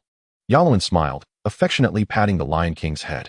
As the night deepened, the temperature gradually dropped. The flames swirling within the Lion King acted like a furnace, dispelling the chill of the night. "I'll take the watch for the first half of the night, brother," the Lion King proposed. Yalowin nodded, resting his hands behind his head, gradually succumbing to a sense of fatigue. The Lion King gently nudged Yalowin with his nose, standing quietly by his side like a loyal guardian. The flames danced in the campfire, emitting a soft crackling sound. Yalowin gradually succumbed to a light slumber. After an indeterminate amount of time, he was suddenly roused by a damp sensation. "Have I wet the bed?" Yalowin mused inwardly. He abruptly opened his eyes, cautious not to make any sudden movements, and discreetly assessed the situation. Noticing that his lower body was devoid of any unusual warmth, he finally relaxed. At that moment, he felt some moisture on his right hand, which lay flat beside him. "Is this the Lion King's drool?" Yalowin thought with a wry smile as he looked towards the Lion King, who had turned his back to him. Just as he was about to tease him, he noticed the Lion King's body trembling slightly. He was taken aback and, by the dim light of the campfire, discerned glistening tears in the corners of the Lion King's eyes. The tears fell drop by drop onto Yalowin's hand. The Lion King was silently weeping, his entire form curled into a ball. The proud and formidable Lion King from earlier that day now resembled a wounded child, enduring the pain and disappointment of a failed evolution in solitude beneath the night sky. Yet, he was still a mere cub, a carefree youth from just months ago on the ranch. Yalowin's heart quivered. He understood why the Lion King chose this moment to cry quietly. Because he is the Lion King, he did not wish for Yalowin to witness his vulnerability. He had been putting on a brave face, showcasing his strongest self to Yalowin. Yalowin gently turned over, silently extending his arms to embrace the Lion King tenderly. His palm caressed the Lion King's mane, feeling its intense warmth. The Lion King paused momentarily, his sobs halting for a brief instant. He leaned softly against Yalowin's chest, silently accepting his comfort. "Brother, are you awake?" the Lion King asked in a low voice, his tone still laced with a hint of choking emotion. Yalowin softly replied, "No." "Oh," the Lion King responded softly, saying no more. A faint smile tugged at Yalowin's lips as he continued to stroke the Lion King's mane. The Lion King nestled against Yalowin, experiencing an unprecedented sense of safety, and gradually closed his eyes. Soon, his breathing steadied, and he fell into a dream. The stars twinkled, the fire radiated warmth. The man and the lion spent this tranquil and gentle night entwined in each other's embrace, with Yalowin's soothing words echoing in the Lion King's ears. "It's all right. It's all right." Chapter 42, Punishment. The morning sun was warm and bright. The man and the lion were deeply immersed in slumber, having slept soundly without any sign of waking. "Wake up! Wake up! It's almost noon, and you're still asleep," Norman exclaimed, vigorously shaking them to break the peacefulness. The Lion King languidly yawned, licked his sharp teeth, and casually shook off the dust from his fur. Yalowin rubbed his eyes, still not fully awake. He glanced around and noticed that the vine sprout was still triumphantly raising its arms, with a basket overhead that had grown significantly larger, filled with food that exuded an enticing aroma. Seeing that they were finally awake, Norman quickly hung his smoking pipe on his belt, pulled over several wooden crates, and began to lay out the food on a table made from the crates. Rich cheeseburgers, aged 4-cheese platters, crispy fried chips, grilled meat skewers, and fresh fruits adorned the table. Yalowin gazed at the sumptuous spread, puzzled. "What is happening? I thought it was 1 copper coin a day. I don't have any extra money." Norman chuckled reassuringly. "Don't worry, it's still 1 copper coin a day. This feast was specially prepared for you by the hunters of the support team. You've made quite a name for yourself. You disrupted the Goblin-s ritual and saved numerous villagers and hunters. You've brought honor to our support team. Other teams used to say we only knew how to cook and do chores, that we weren't true hunters, and looked down on us. Now they've been silenced." Understanding dawned on Yalowin, and he called for the Lion King. They both began to indulge in the feast. Halfway through their meal, Yalowin suddenly asked, "Norman, since you're in charge of the fortress kitchen, wouldn't you secretly swap out some spirit beast meat to take home for the kids? It could save quite a bit of money." Norman was taken aback, quickly glancing around to ensure no one was listening before lowering his voice. "Don't say such things. Hoarding spirit beast meat is a serious crime. Not only would you face lashes, but you'd also lose your qualification as a beastmaster. Moreover, for 3 generations from my family, None would be allowed to apply to become beastmasters, not even as interns. Besides, there is hardly any high-quality spirit beast meat in the fortress. Aside from regular beef and lamb, there is only dog dragon meat and wild boar, all of very low bloodline quality. It's not worth such a risk for a meager reward. It's better to save money and buy something good in town. Yalowin nodded in agreement. The magical potency of spirit beast meat is generally determined by the bloodline level of the beast and its stage of evolution. For instance, the blood bat, being of low bloodline quality and in its juvenile stage, possesses the least magical potency, only slightly surpassing ordinary poultry, cattle, and sheep. Abnormal individuals can occur within the same species, akin to beast kings and subspecies. These spirit beasts possess significantly higher magical potency than regular ones. Norman, feeling somewhat guilty, remarked, I didn't report you for leaving your post. I had someone keep an eye on the vegetable garden yesterday while I steadfastly remained at the outpost. It was only after the rescued villagers began arriving at the fortress that I quietly returned. Your silver coin. If you want to return it, I can only refund half. Observing his pained expression, Yalowin said, I won't return the money, don't worry. Norman then felt relieved. Well, eat up. The instructor wants you to see him in the afternoon. At noon, Yalowin entered the Longfang fortress alone. The Lion King rested quietly within his spirit beast orb. Norman had gone to the planting area behind the fortress, busy tending to the vegetables. As Yalowin walked through the fortress, he noticed the surrounding apprentice hunters casting glances at him. The hostility in their eyes seemed diminished compared to before, replaced by a silent sense of astonishment. He made his way directly to the second floor of the fortress, to the room of Instructor Longfang.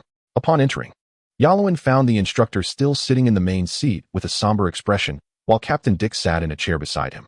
Seeing Dick's figure, Yalowin felt a slight sense of reassurance. Dick spoke first, his tone calm. Yalowin, please provide a detailed report of yesterday's events. Yalowin had pondered over the matter all night and had formulated his account. After a brief recollection, he began to recount his experiences selectively from the moment he entered the Misty Mountains. Upon hearing about the Eye of the Evil God at the altar, Dick furrowed his brow. The Eye of the Evil God appeared at the altar? Yalowin replied solemnly, yes. I could only submerge the sheepskin book in the magma to break its gaze, disrupting the goblin priest's ritual. Dick nodded slightly. The specific purpose of the goblin priest is still under investigation. However, interrupting the ritual and saving so many villagers and hunters is indeed a significant achievement. Fortunately, you carried the Holy Light amulet with you, which withstood the forces of aberration. Otherwise, many more lives would have been lost. Dick continued to inquire. You ventured to the Misty Mountains in search of fire attribute materials, intending to nurture your little fire lion, am I correct? Indeed. Aelin nodded once more. After a moment of contemplation, Dick spoke again. According to the accounts of the rescued hunters, you possess a very high-quality great sword. Was that a relic left by your father? Aelin glanced at Dick, and upon noticing his subtle gestures, immediately comprehended his intent, promptly responding, yes, that sword indeed belonged to my father. Dick nodded, recognizing the logic in a hunter's weapon being passed down to his son. Thus, the ambiguities surrounding you have been clarified. Dick's tone then shifted to one of gravity. Aelin, you are aware that abandoning your post is a grave offense, correct? Aelin murmured in reply, I am aware. Dick turned his gaze to the instructor. Instructor, it is now your prerogative to decide on a punishment. The instructor, Longfang, coldly remarked, what I despise most are individuals like you, who disregard orders and act independently. Have you considered the potential casualties if the fortress were to be attacked by the enemy due to your dereliction of duty? Do you believe that individual heroism can resolve all issues? In this continent, all below the extraordinary must abide by the rules, and you are no exception. The instructor's voice was laced with palpable anger, clearly expressing his dissatisfaction with Aelin's actions. Sensing the weight of the atmosphere, Dick hastily interjected with a forced smile. However, in terms of outcome, it is fortuitous. Aelin not only saved the villagers, but also rescued the apprentice hunters of the reconnaissance team. Moreover, he dismantled the goblin altar, providing us with crucial leads for our subsequent investigation. The instructor shot a glance at Dick and continued, merit and fault do not cancel each other out. Aelin, the purpose of today's summons is to administer both reward and punishment. Your punishment is that for the next month, you shall be assigned to guard the outermost outpost of Longfang Fortress, responsible for daily patrols and reconnaissance. You will report back to the fortress only after the Holy Light Mass a month from now. Should you abandon your post during this period, you will receive 100 lashes and forfeit your status as a beastmaster. Dick's lingering anxiety finally eased. He had been apprehensive that the instructor might directly strip Aelin of his hunter status. This outcome was entirely unexpected. Aelin nodded in acknowledgement. The instructor then picked up a blank sheet of paper from the table and handed it to him. As for rewards, you may select 3 items from the list. Aelin stepped forward to accept the blank sheet, feeling a faint surge of magical energy emanating from it. Focusing his mind, lines of text gradually manifested on the page. Chapter 43, Rewards. Aelin examined the list in his hand. It meticulously detailed a variety of exchangeable nurturing materials, weapons, spirit beast eggs, skill scrolls, body refinement techniques, and combat skills. He glanced past the ordinary nurturing materials and weapons, which held little value for him at present. The selection of spirit beast eggs was also limited. Even excluding the renowned 3 families, he could only redeem some ordinary bloodline spirit beasts, such as hedgehog pigs, forest wolves, wild boars, and dog dragons. Aelin firmly believed that forming a contract with a spirit beast is an immensely serious matter. Setting aside the substantial resources required for nurturing spirit beasts, establishing a contract signifies that in the years to come, he and the spirit beast would share life and death, forging an ever-deepening bond. Aelin detested beastmasters like Baron Raymond, who, relying on the established contract, wielded the life and death of spirit beasts at their whim, treating them without any regard, akin to mere tools. There is no distinction from a swindler in such behavior. To possess and yet not cherish is utterly despicable, Aelin thought. If the initial contract was merely for the rapid enhancement of combat power or stemmed from other self-serving motives, the relationship would inevitably veer towards a misguided path in their subsequent interactions. Aelin had once heard Kelt mention peculiar tales of spirit beasts retaliating or even ambushing their beastmasters during moments of vulnerability. This was something Aelin wished to avoid, which is why he always prepared himself mentally before forming a contract and was particularly cautious in his selection of spirit beasts. His gaze continued to traverse the list, ultimately pausing at the skill scrolls section. He meticulously read the descriptions that followed. Skill scrolls, deconstructed and inscribed by beastmasters, contain skills of spirit beasts that can be learned and comprehended by spirit beasts of the same attribute. To comprehend a new skill, it must align with the current growth stage of the spirit beast. Attempting to leap stages carries a significant risk of failure. Note, each scroll has a limited number of uses. First-tier skill scrolls, suitable for juvenile spirit beasts to learn and comprehend harden, all. This is a fundamental skill for enhancing defense. The spirit beast's muscles and bones are fortified by the power of flesh and blood, becoming as solid as rock for a short duration, effectively resisting elemental attacks. The harden skill also augments the spirit beast's power output, enabling it to possess greater offensive capability even in a high defense state. Wood spirit seed, wood. The spirit beast can condense tiny seeds imbued with wood elemental magic, which can parasitize within the target's body, slowly siphoning their life force or alternatively supplying life force to restore vitality. The wood spirit seed can also be used in conjunction with other wood attribute skills, such as parasitic entanglement or wood healing, making it a highly strategic skill. Second-tier skill scrolls, suitable for growing spirit beasts to learn and comprehend elemental shield, all. This skill constructs a corresponding elemental shield based on the spirit beast's inherent attribute to block incoming attacks, additionally imparting elemental effects. Strong harden, strength. An advanced skill of harden. The flesh and bones of the spirit beast are further reinforced, becoming even more robust. In this state, the spirit beast can not only withstand formidable attacks, but also unleash greater power through its hardened body, achieving a dual effect of offense and defense. Fiery breath, fire. A fire attribute skill, the spirit beast expels searing crimson flames from its mouth, covering a wide area and inflicting substantial damage. This skill not only causes extensive fire damage, leaving enemies in a state of burning, but also continuously diminishes their defensive capabilities. Flame claw fire. A fire attribute skill, enveloping the spirit beast's claws in raging flames. Each claw strike is accompanied by an eruption of fire, capable of scorching enemies and inflicting additional fire attribute damage. Mighty whip, wood, strength. The spirit beast releases powerful vines, enhancing its own energy, ensuring that each strike possesses devastating force. The mighty whip can not only breach the opponent's defenses, but also send them flying, exerting strong control. Venomous whip, wood, strength, poison. The spirit beast unleashes a toxic-enhanced vine or plant whip, delivering immense force while simultaneously injecting poison into the enemy's body, causing a persistent state of poisoning. Enemies struck will continuously lose vitality, and the toxin will further weaken their defenses. Rapid water arrow, water. The spirit beast can swiftly shoot dense water arrows, with attack speed so rapid that they cover a wide area like a rain of arrows. The rapid water arrow, upon striking its target, not only inflicts substantial water attribute damage, but also ensnares the opponent in a temporary state of sluggishness, thereby diminishing their responsiveness and speed of action. Aelin's eyes sparkled with renewed fervor. Initially, he had contemplated relinquishing his opportunity to ascend to the rank of a formal beast tamer. After all, the failure of the Lion King's evolution had made it somewhat arduous to persist in challenging Commander Changya's mature spirit beast. However, with the advent of the second-tier skill scroll, his hopes were rekindled. Despite the significant probability of failure when learning skills of a higher tier, he resolved to give it a try. Nevertheless, he inquired whether the exchange for first-tier skills would also be limited to 3 options. Commander Changya responded slowly. Indeed, regardless of grade or type, you may exchange for a maximum of 3 skills. 3. Aelin echoed softly. Originally, he had wished to exchange for additional first-tier skills, hoping to accumulate points from the Lord later on. Yet, the commander's stern words abruptly interrupted his thoughts. Aelin's gaze continued to glide across the list, pausing at the categories of body refinement techniques and combat skills. He meticulously perused the accompanying descriptions. Beast Tamers unlock the Beast Taming space by inscribing Beast Taming runes, enabling them to wield elemental powers through their spirit beasts. However, a Beast Tamer can only inscribe the skills of their destined spirit beast, resulting in a somewhat singular mode of attack. Should their destined spirit beast meet an unfortunate demise, the Beast Tamer would likewise forfeit the inscribed skills, drastically diminishing their combat prowess. Yet, through the explorations of countless extraordinary predecessors, methods were bequeathed to future generations that could directly harness elemental powers, thus transcending the limitations of their destined spirit beasts and allowing beast tamers to further master elemental forces. The body refinement technique represents an advanced development and application of natural power. Beast tamers can call upon the elemental force of their contracted spirit beasts to temper and forge their own bodies, creating a transcendent physique.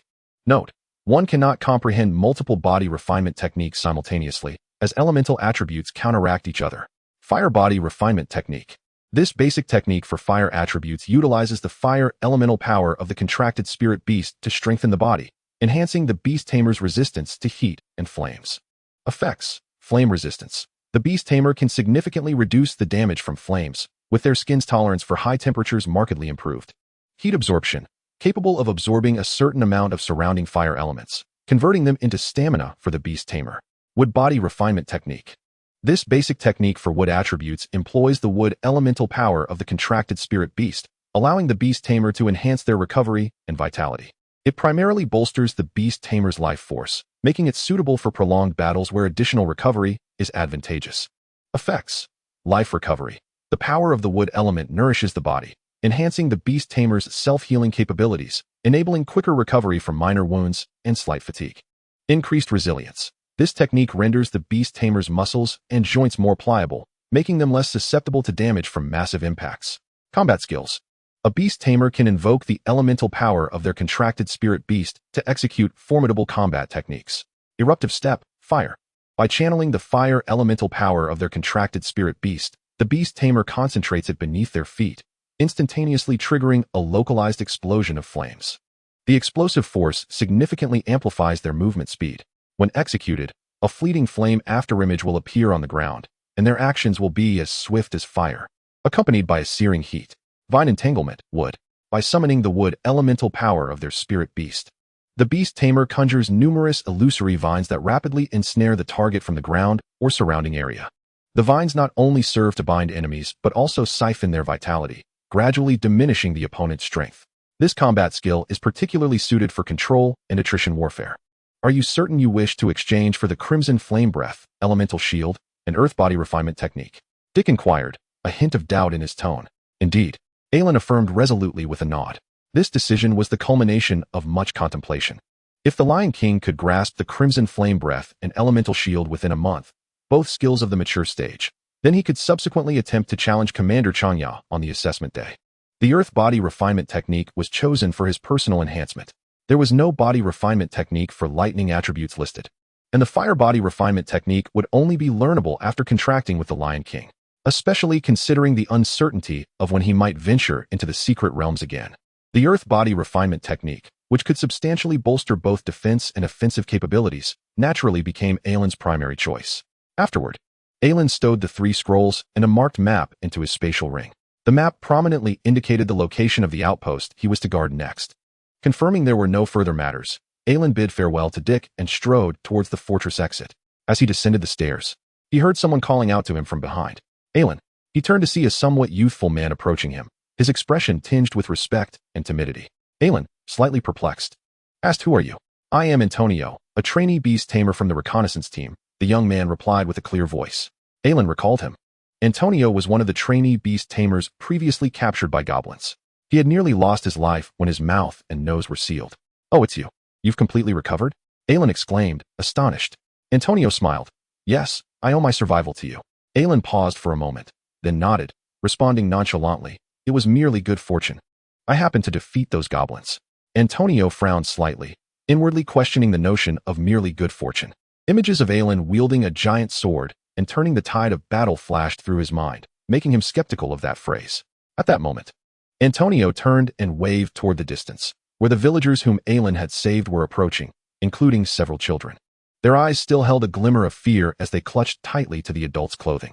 Yet, as they drew nearer, the children's expressions began to shift. A timid little girl stood before Aelin, hesitating for a long while before stepping forward and softly saying, "Thank you for saving me." Her hand trembled slightly, her eyes shimmering with a complex mix of fear and gratitude. Aelin had intended to maintain his usual aloof demeanor, but upon seeing those somewhat timid eyes, his heart softened. He gently nodded, momentarily at a loss for words. Eventually, he could only reply softly, "I'm glad you're safe." The other villagers and children gradually gathered around. And though they still regarded Aelin with a sense of awe, each one expressed their sincere gratitude. Faced with such a scene, Aelin found himself somewhat at a loss. Awkwardly nodding in response, standing at a distance, Dick leaned against the doorframe, quietly observing the scene unfold. Commander Chanya's voice echoed from within.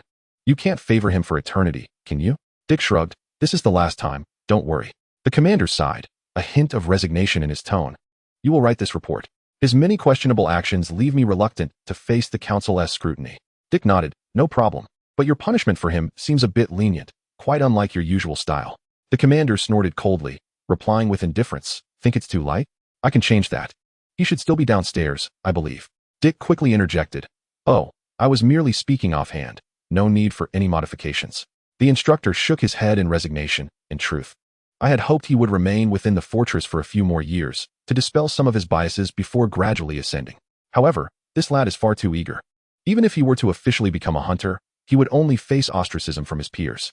Dick gazed at Aelin, who was ensnared by the crowd and appeared somewhat at a loss, and couldn't help but smile faintly. Who knows? It's all uncertain. Chapter 44, The Outpost.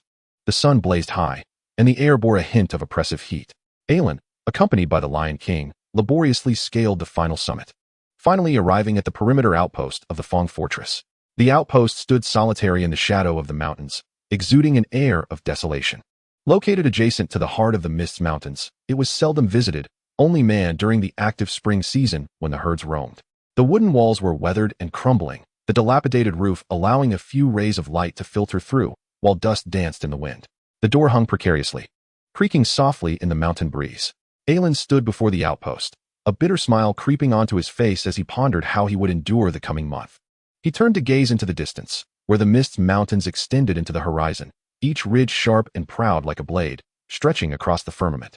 The mountain peaks flickered in and out of view, shrouded in a moving mist of poisonous fog, cleaving the range into distinctly separate realms. A chilling haze enveloped the area, imparting an air of enigmatic beauty to the scene. Behind the outpost, the faint sound of water striking rock echoed, indicating the presence of a nearby waterfall. The rhythmic thumping was both deep and crisp, infused with the unique vigor and charm of mountain stream waters. Yet, no matter how picturesque the scenery, it could not alleviate Aelin's current vexation.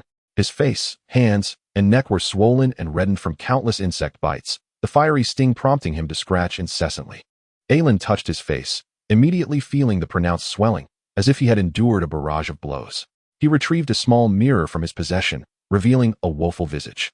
His lips had swollen into two large sausages, his ears puffed up significantly, and his eyes, besieged by mosquito bites, were reduced to mere slits. Aelin gritted his teeth and muttered angrily, "Damn mosquitoes." Beside him, the Lion King fared little better. Once regal and imposing, it now looked equally disheveled. Its dense golden mane had been thinned by the bites, and its eyes were so swollen that it could barely open them. It lay on the ground, panting heavily, occasionally emitting a plaintive whimper.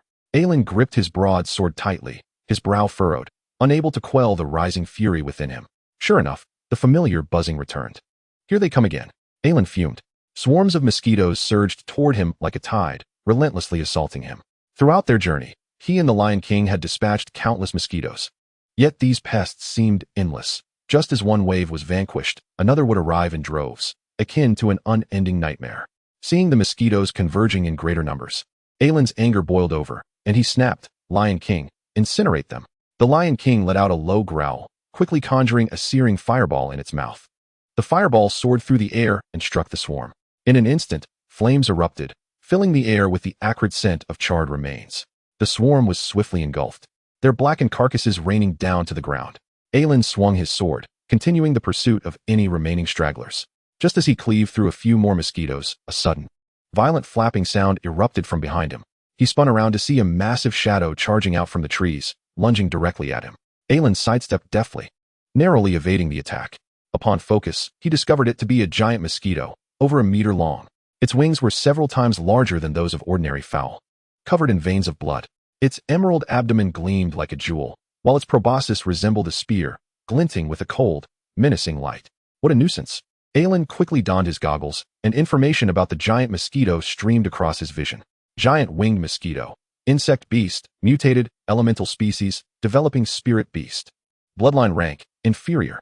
Attributes: insect, water, poison. Spirit beast skills: rapid stab, toxic spray, venomous bite, frenzy. Comprehensive evaluation: a mutated spirit beast variant of ordinary mosquitoes, the Mosquito King. Leads lower-tier mosquito swarms and possesses a degree of intelligence and territorial awareness. The mutated individuals are colossal and exceedingly aggressive. It is said that mosquito flesh is rich in magical essence, providing nourishment for beast tamer spaces, though its taste is notoriously peculiar. Nevertheless, many low-tier beast tamers opt to consume it, especially in resource-scarce environments. So, you are the Mosquito King. Just what I needed to exterminate. Aelin seethed. The giant winged mosquito emitted a shrill buzz and lunged at Aelin, its spear-like proboscis aimed at his neck. Aelin narrowed his eyes, swinging his broadsword with lightning speed to deflect the attack. However, the giant mosquito was several times faster than its ordinary counterparts, flapping its enormous wings and swiftly spiraling in the air, searching for another opportunity to strike. Aelin smirked coldly, seeking death. He swiftly sidestepped the mosquito's thrust, thrusting his sword into its abdomen. The giant winged mosquito let out a pained shriek, its body torn asunder, green fluid splattering everywhere, pooling on the ground. It crashed heavily into a nearby thicket. Aelin disgustedly shook the fluid from his hand, feeling quite repulsed. Just as he prepared to continue clearing the surrounding mosquitoes, an unusual sound emanated from the bushes. Instantly, he tightened his grip on the sword hilt, drawing his blade with swift precision, pointing it toward the depths of the thicket. "Aelin, it's me. It's me." A voice called out urgently, halting Aelin's blade just above Norman's head. "That voice belongs to Norman?" Aelin asked uncertainly. He saw a fully armed figure emerge from the underbrush, garbed like a beekeeper, clad in a heavy one-piece protective suit, with only a pair of eyes visible behind a layer of black mesh. Norman, panting heavily, approached Aelin, exclaiming, "Finally caught up with you. How could you move so quickly? Forgetting your protective gear." Just as he was about to continue, his gaze fell upon Aelin and the Lion King's battered, swollen faces, and he fell silent. Norman's shoulders shook as he struggled to suppress laughter, his face turning crimson, until he could no longer contain himself and burst into laughter. Aelin shot him a cold glare, prompting Norman to quickly stifle his amusement and feign a cough. "Why you just wait?" With that, Norman retrieved a set of heavy protective gear from his utility belt and handed it to Aelin. Aelin accepted the gear, frowning. "It's so thick. Will I even be able to move in this?" Norman rolled his eyes, as if just wearing it isn't good enough. "You're being picky." Suddenly, he seemed to remember something, lowering his voice. "By the way, the mosquito swarms in this area are no ordinary pests. Each swarm is led by a Mosquito King, which is quite troublesome. You need to be cautious. Encountering a Mosquito King is no trivial matter." Aelin's expression turned thoughtful as his gaze drifted to the corpse of the giant winged mosquito not far away in the thicket. He then smiled faintly, gesturing towards the corpse of the mosquito. "Is this what you meant?" Norman followed Aelin's and saw a mosquito leg protruding from the underbrush, with the rest of its body concealed beneath the dense foliage. He stepped forward, parting the grass, and was instantly taken aback. "A giant winged venomous mosquito. You actually killed it?" His voice trembled, overwhelmed with shock. Aelin shrugged, his tone as calm as if he had merely swatted a common mosquito. "Just lucky, really. It wasn't that difficult to deal with."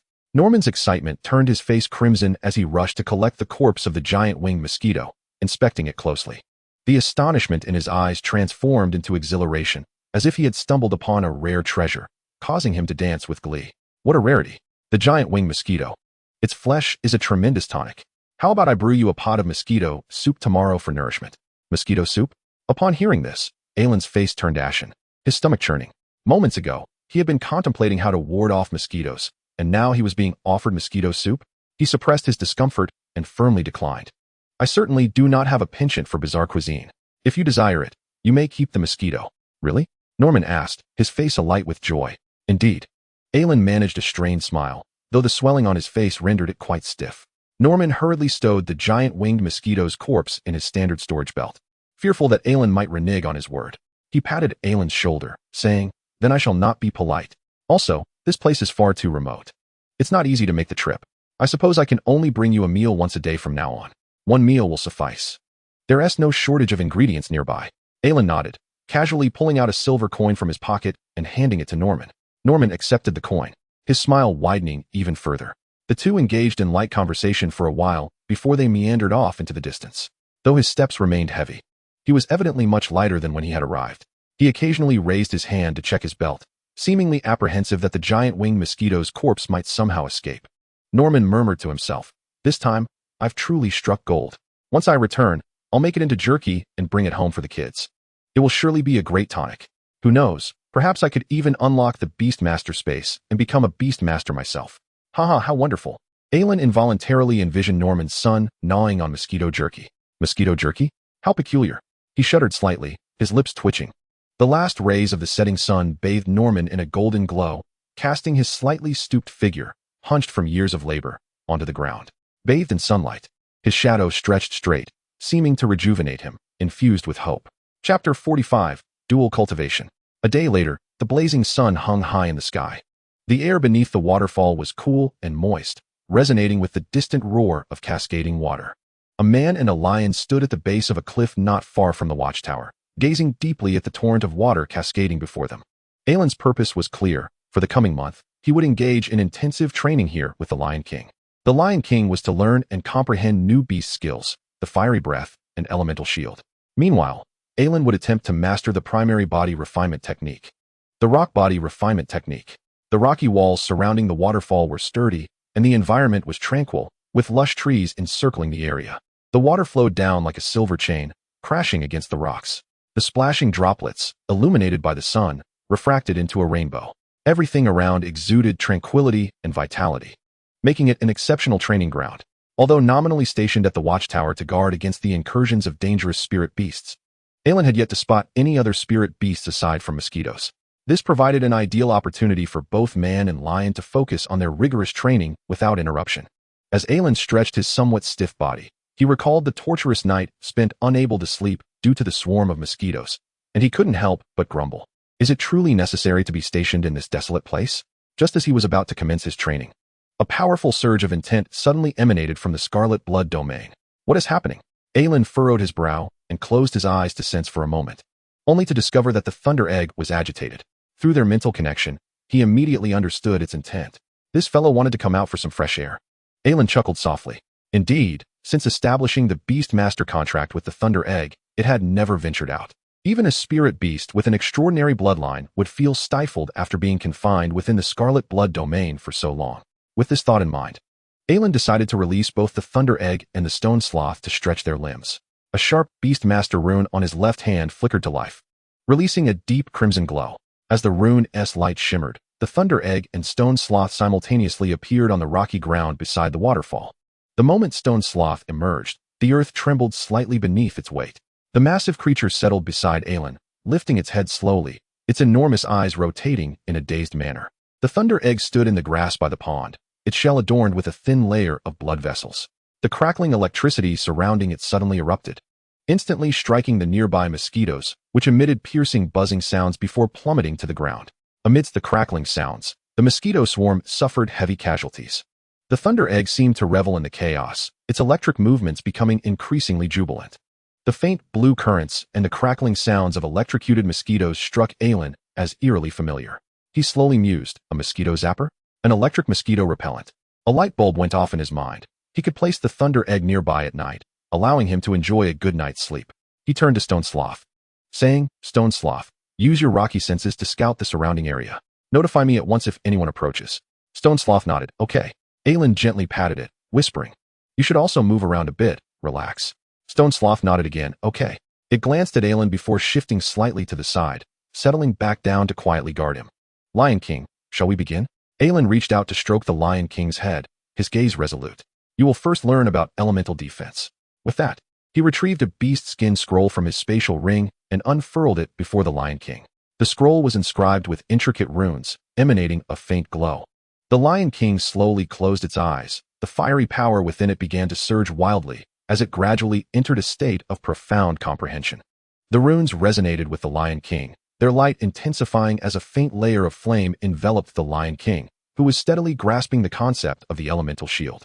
Seeing that the Lion King had entered a state of cultivation, Aelin moved to an open space on the opposite side of the waterfall. He didn't want the nearby elemental fluctuations to disturb their training. Aelin took out the scroll for the rock body refinement technique, beginning to study it meticulously. Rock body refinement technique. A primary earth element body refinement technique. By channeling the rock elemental power of the contracted spirit beast, it comprehensively strengthens the beast master at the essence of life. It fortifies them to be as resilient as stone, enhancing their defensive capabilities and physical strength. Effect: Mountain rock power. Beginner enhances physical strength. Stone skin. Beginner. This skill allows the beast tamer's skin and muscles to become as unyielding as rock, capable of withstanding a certain degree of damage from blades and swords. Rock solid. Beginner. This ability enhances the beast tamer's stamina and endurance, as well as their resistance to earth elements, enabling them to endure prolonged battles with greater resilience. Aelin slowly closed his eyes, and beside him, the massive stone bear seemed to sense something, its colossal form trembling slightly as it gradually stood up, bringing its head closer to Aelin. As the stone bear drew near, a pale yellow aura of earth elements began to swirl and coalesce around them. Aelin gradually entered a wondrous state, feeling the mountain-like power within him becoming more concentrated. That force surged into his flesh and bones like a gentle stream, gradually coalescing into a powerful torrent. The earth's strength, through the stone bear's gathering, was continuously transmitted to him. Aelin could distinctly perceive a profound resonance between himself and the land beneath his feet, as if he were merging with it. As the earth elements continually flowed in, Aelin's flesh and bones were relentlessly reinforced and honed. He felt a twinge of pain, as if every bone within him were being tempered, but rather than deter him, this pain only fortified his resolve. This was the authentic sensation of mastering power. It was also a challenge to the limits of his own body. A layer of intricate rock patterns began to emerge on the surface of his skin, resembling a hardened stone armor that enveloped him, radiating a faint glow. That weighty power reverberated within him, making him feel as though he were intimately connected to the earth. Unassailable, Aelin sensed that he had not only strengthened his physical form, but had also elevated the very essence of his life. Time flowed like a swift current, the sun and moon interchanging. After an indeterminate period, he finally opened his eyes and ceased his training. The air remained thick with the rich essence of earth elements, and the surrounding stone walls seemed to silently respond to each of his breaths. Aelin cast his gaze down at his right hand, and with a mere thought, his skin gradually transformed into a fair hue, akin to a pristine slab of rock. This was unmistakably the mark of mastering the body refinement technique. He clenched his fist, feeling the surging power within his arm, as if a single punch could shake mountains. Aelin gently patted the stone bear on its head, softly saying, "Thank you for your hard work." The stone bear nodded slowly, its expression somewhat dull, responding with a simple mm. Its gaze then shifted to the Lion King not far away, which stood resolutely beside the skill scroll, its internal power seemingly swirling in a frenzied flow. The Lion King's body quivered slightly, the air around it thick with intense fire elements. These fire elements rhythmically pulsed with its breaths, resembling a burning stream encircling it. As time passed, the layer of flames on the Lion King's surface gradually solidified, its shield transforming from an ephemeral form into one increasingly tangible. That searing fire acted as a barrier, steadfastly guarding its surroundings while continuously inhaling and exhaling energy. Occasional flickers of flame on the shield's surface resembled flowing lava, shimmering with potent elemental force. Witnessing this, Aelin could not help but feel a sense of satisfaction and anticipation. The flame shield had begun to take shape, and the Lion King's comprehension was progressing far more swiftly than he had expected. This bolstered his confidence for the challenges a month hence. It seems progress is quite promising, Aelin murmured to himself. He then loosened his wrist, his muscles contracting slightly before he suddenly unleashed a punch. Boom! A deep, resonant thunder erupted in the air, as if it had been torn asunder. His fist pierced through the air, stirring a tempest. The shadow of his fist moved with blinding speed and ferocity. The leaves surrounding him rustled in response to the forceful impact, and the distant water surface rippled. Ha ha! Aelin's hearty laughter echoed through the deserted valley. His eyes sparkled with uncontainable joy and exhilaration. The Thunder Egg sensed Aelin's surging emotions. The electric light on its shell flickered as violent bolts of lightning erupted forth. Though the stone bear remained quietly sprawled beside him, its stony form shimmered with a faint glow. It made no extraneous movements. Yet an overwhelming aura began to coalesce in the air, as if ready to shake the very world. The pent-up emotions within Aelin were thoroughly released with each strike. Years of repression, setbacks, and anguish dissipated like mist in that moment. Aelin's gaze grew resolute. He slowly raised his right hand to the sky and then tightened his grip with vigor, as if grasping his own destiny. The joints of his fingers emitted a subtle cracking sound, each ounce of strength coalescing in his fist, as firm as stone. Aelin thought to himself, "I am becoming stronger." A confident smile crept onto his lips. He knew he had taken a solid step on the path of the strong. To resolve the threats of the secret realm, dispel the blood curse, find his missing father, and become a powerful beast tamer. Facing so many challenges, he believed that as long as he continued to forge ahead, he would surely overcome them one by one. He would undoubtedly seize his own fate. The path lay beneath his feet. All he needed to do was walk forward. Chapter 46, The Holy Light, Massachusetts. A month later, in the plaza of Longtooth Fortress, the fierce wind cut like a blade, carrying the chill of autumn as it stirred up wisps of dust. Above in the tower, the banners of the Fire Dragon Legion and the Hunters Guild fluttered side by side. The Fire Dragon emblem danced in the wind, resembling a fire dragon soaring high, surveying all beneath it. Next to it, the Sword and Shield emblem also stood proud, symbolizing protection and strength, with the sharp blade and solid shield intertwined, exuding an air of inviolable authority. The two banners snapped in the wind, weaving together a grand atmosphere of both slaughter and guardianship. In the center of the plaza, beast hunters stood in disciplined formation. The apprentice hunters, clad in standardized armor, stood at the forefront. They were the outstanding candidates from the mid-year assessment, having already earned the right to engrave beast tamer runes. Once successfully inscribed, they would unlock their own beast space and officially join the ranks of beast hunters. At this moment, their expressions were solemn, their postures erect, like swords poised against the storm, unwavering. This stood in stark contrast to the nonchalance of the veteran hunters flanking them. Among the ranks, Antonio appeared somewhat tense, a mixture of excitement and anxiety surging within him. His prior performance at the Goblin Altar had successfully secured his passage through the assessment. Antonio clenched his fists tightly, his gaze scanning the area in search of the figure of his savior. On the elevated platform, the captains of the hunter teams sat in attendance. Instructor Longtooth wore a stern expression, his icy gaze sweeping over each apprentice hunter, as if assessing their worthiness to become official hunters. Beside him, Dick wore a smile, his arms crossed over his chest, casually surveying the scene, emanating warmth and approachability. The hunter bird siblings appeared considerably more relaxed. Ignatius leaned back against his chair, his face flushed, a grin playing on his lips, clearly still under the influence of last night's revelry. Valina sat upright in the back, her black hair gently swaying in the breeze. She crossed her legs, her long and well-proportioned legs partially concealed by her armor, exuding an air of mature allure. Selna, in contrast, remained taciturn, quietly seated at the side.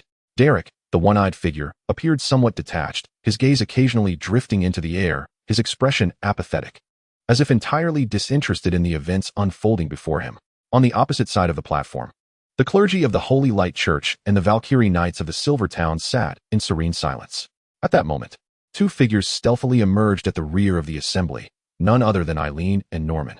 Eileen maintained his characteristic nonchalance, clearly indifferent to the notion of arriving early. Having completed his breakfast, he strolled in at a leisurely pace, unhurriedly keeping track of time. Norman trailed closely behind, treading softly, his demeanor betraying a hint of anxiety. The two shared a silent understanding, seamlessly integrating into the back of the line without a sound. However, their arrival did not escape the notice of those on the platform. Instructor Longfong's eyes flashed with a sharp glint, his countenance darkening further. The other captains instinctively directed their gazes toward Eileen. Dick mused inwardly. So, the lad has finally arrived. In that instant, the novice hunters in the rear felt the weight of scrutiny from the elevated platform. The sudden attention caused them to instinctively tense their bodies, straightening their backs as they endeavored to present their finest postures. The captains were watching us. If we perform well, perhaps next year we shall be recognized as official hunters. Whispers of speculation rippled through the crowd, infused with aspirations and anticipation, gradually enveloping the entire assembly. Eileen remained unfazed, his gaze calmly lifted toward the platform. a sense of battle brewing within him. Just then, his eyes met those of Verena. Her alabaster beauty, subtly rising and falling with her breath, was accompanied by a playful smile as she winked at Eileen. The surrounding novice hunters erupted with excitement. It was Vice Captain Verena. She is truly enchanting. Surely, she must be looking at me. Nonsense. She is looking at me. The crowd fell once more into fervent discussion. Only Eileen felt a sudden chill creep up his spine, compelling him to instinctively lower his head. The clerics of the Holy Light approached the front, preparing to officiate the Holy Light Massachusetts. Yet, the hunters continued their hushed exchanges, the noise unabated. At that moment, Instructor Longfong slowly rose, surveying the entire assembly. Instantly, the hunters fell silent. Even the seasoned veterans, who were typically laid back, ceased their conversations, awaiting the commencement of the Mass with solemnity. An elderly cleric stepped forward, calmly proclaiming, "Praise the Holy Light." As his words echoed, a handsome youth emerged, adorned in a robe embroidered with golden patterns, its hem fluttering in the breeze. The boy extended his hand, revealing Beast Taming runes on the back, radiating like a blazing sun. The presence of a 2-star beast tamer reverberated throughout the square. How old is he? 12? Perhaps 13 at most. To attain the rank of a 2-star beast tamer at such a tender age? A prodigy. Some hunters whispered in astonishment, their eyes brimming with admiration. He was the officiant of this Holy Light Mass, the 2-star Holy Light Deacon, Charvelter. A choir emerged from behind the doors, beginning their hymn in praise of the Holy Light and its deity. The brilliance of the beast taming runes in their hands intensified as orbs of light soared forth, encircled by shimmering runes. The orbs gradually expanded, ultimately revealing the form of a spirit beast, a small light sprite. The small light sprites, resembling floating orbs of light, danced gracefully in the air, agile and pure, akin to messengers of the Holy Light. As the choir's praises resounded, the small light sprites continuously emitted sanctified radiance, illuminating every hunter present. The sacred energy rippled outward, cleansing the hearts and bodies of the crowd. The hunters' faces gradually relaxed, the fatigue and heaviness that had burdened them dissipating. A faint black mist escaped, vanishing into the air. It was the residual aberration curse within them, being purified by the power of the Holy Light. As the light faded, the Mass concluded. The hunters collectively exhaled, their bodies and spirits rejuvenated, invigorated. Instructor Longfong nodded slightly to Charvelter in gratitude. Charvelter respectfully returned the gesture and subsequently retreated alongside the clerics. The air of sanctity continued to envelop the square, instilling a sense of tranquility. Instructor Longfong stepped forward, his voice low and grave. Next month marks the grand sacrificial ceremony. At that time, the newly inducted novice hunters will inscribe beast taming runes, unlocking their beast taming space. Upon hearing this, the new hunters in the center of the square instantly tensed, their eyes alight with anticipation and excitement. Inscribing beast taming runes would officially initiate them into the ranks of beast tamers. This was the goal and pursuit they had strived for over the years. The instructor continued, "Of course, according to the traditions of Longfong Fortress, you may challenge me. I shall send forth a growth stage spirit beast to duel with you, and the victor will earn respect and the right to inscribe runes. Who wishes to challenge me?" The square fell into an oppressive silence, the atmosphere thickening with tension. Instructor Longfong's aura surged, the pressure of a 3-star beast tamer cascading over the assembly, subduing all. "Who dares to challenge me?" His voice boomed like thunder, reverberating throughout the square. The novice hunters turned pale, their legs trembling uncontrollably, while the seasoned hunters felt a heaviness in their chests, their hearts racing. The overwhelming pressure made them hesitate to meet the instructor's gaze, just as everyone assumed no one would dare to accept the challenge. A calm footfall echoed from the back of the line. The steps were unhurried, yet resonated with clarity in the silent square. All eyes shifted toward the source. As Eileen stepped forth from the ranks, advancing deliberately amidst the varied gazes of the crowd, Dick atop the platform could not suppress a smile, nodding slightly. Ignat, roused from his stupor, opened his half-closed eyes, a mischievous grin adorning his face. The show was about to begin. Verena elegantly crossed her legs, watching Eileen with keen interest. Charvelter's gaze lingered on Eileen's bloodied hands, curiosity evident in his eyes. Eileen remained composed, stepping forward against the immense weight of Instructor Longfong's pressure. Advancing to the forefront of the gathering. "I challenge you." Chapter 47, The Little Fire Lion. Eileen stood resolutely in the center of the square, his spine straight, his gaze unwavering. "I challenge you." His unwavering declaration struck like a stone cast into a tranquil lake, instantly stirring ripples across the assembly. The hunters in the square erupted in astonishment, their murmurs swelling like a tide. He dares to challenge the instructor? Has he lost his mind? The instructor is a 3-star beast hunter, standing atop the platform, Instructor Longfong met Eileen's gaze without flinching, his demeanor unyielding. Are you certain you wish to challenge me? Yes. The instructor nodded slightly, a cold smirk curving his lips. I accept your challenge. No sooner had he spoken than the hunters retreated to the sides of the square, clearing ample space for the impending battle. Norman remained at the end of the line, worry etched across his face. The novice hunters from the support team whispered amongst themselves. If he wins, that's well and good. But if he loses, life in Longfong Fortress will become quite difficult. Indeed, if we were to lose, we would surely face ostracism from the other teams. At that moment, laughter erupted from the nearby reconnaissance squad of apprentice hunters.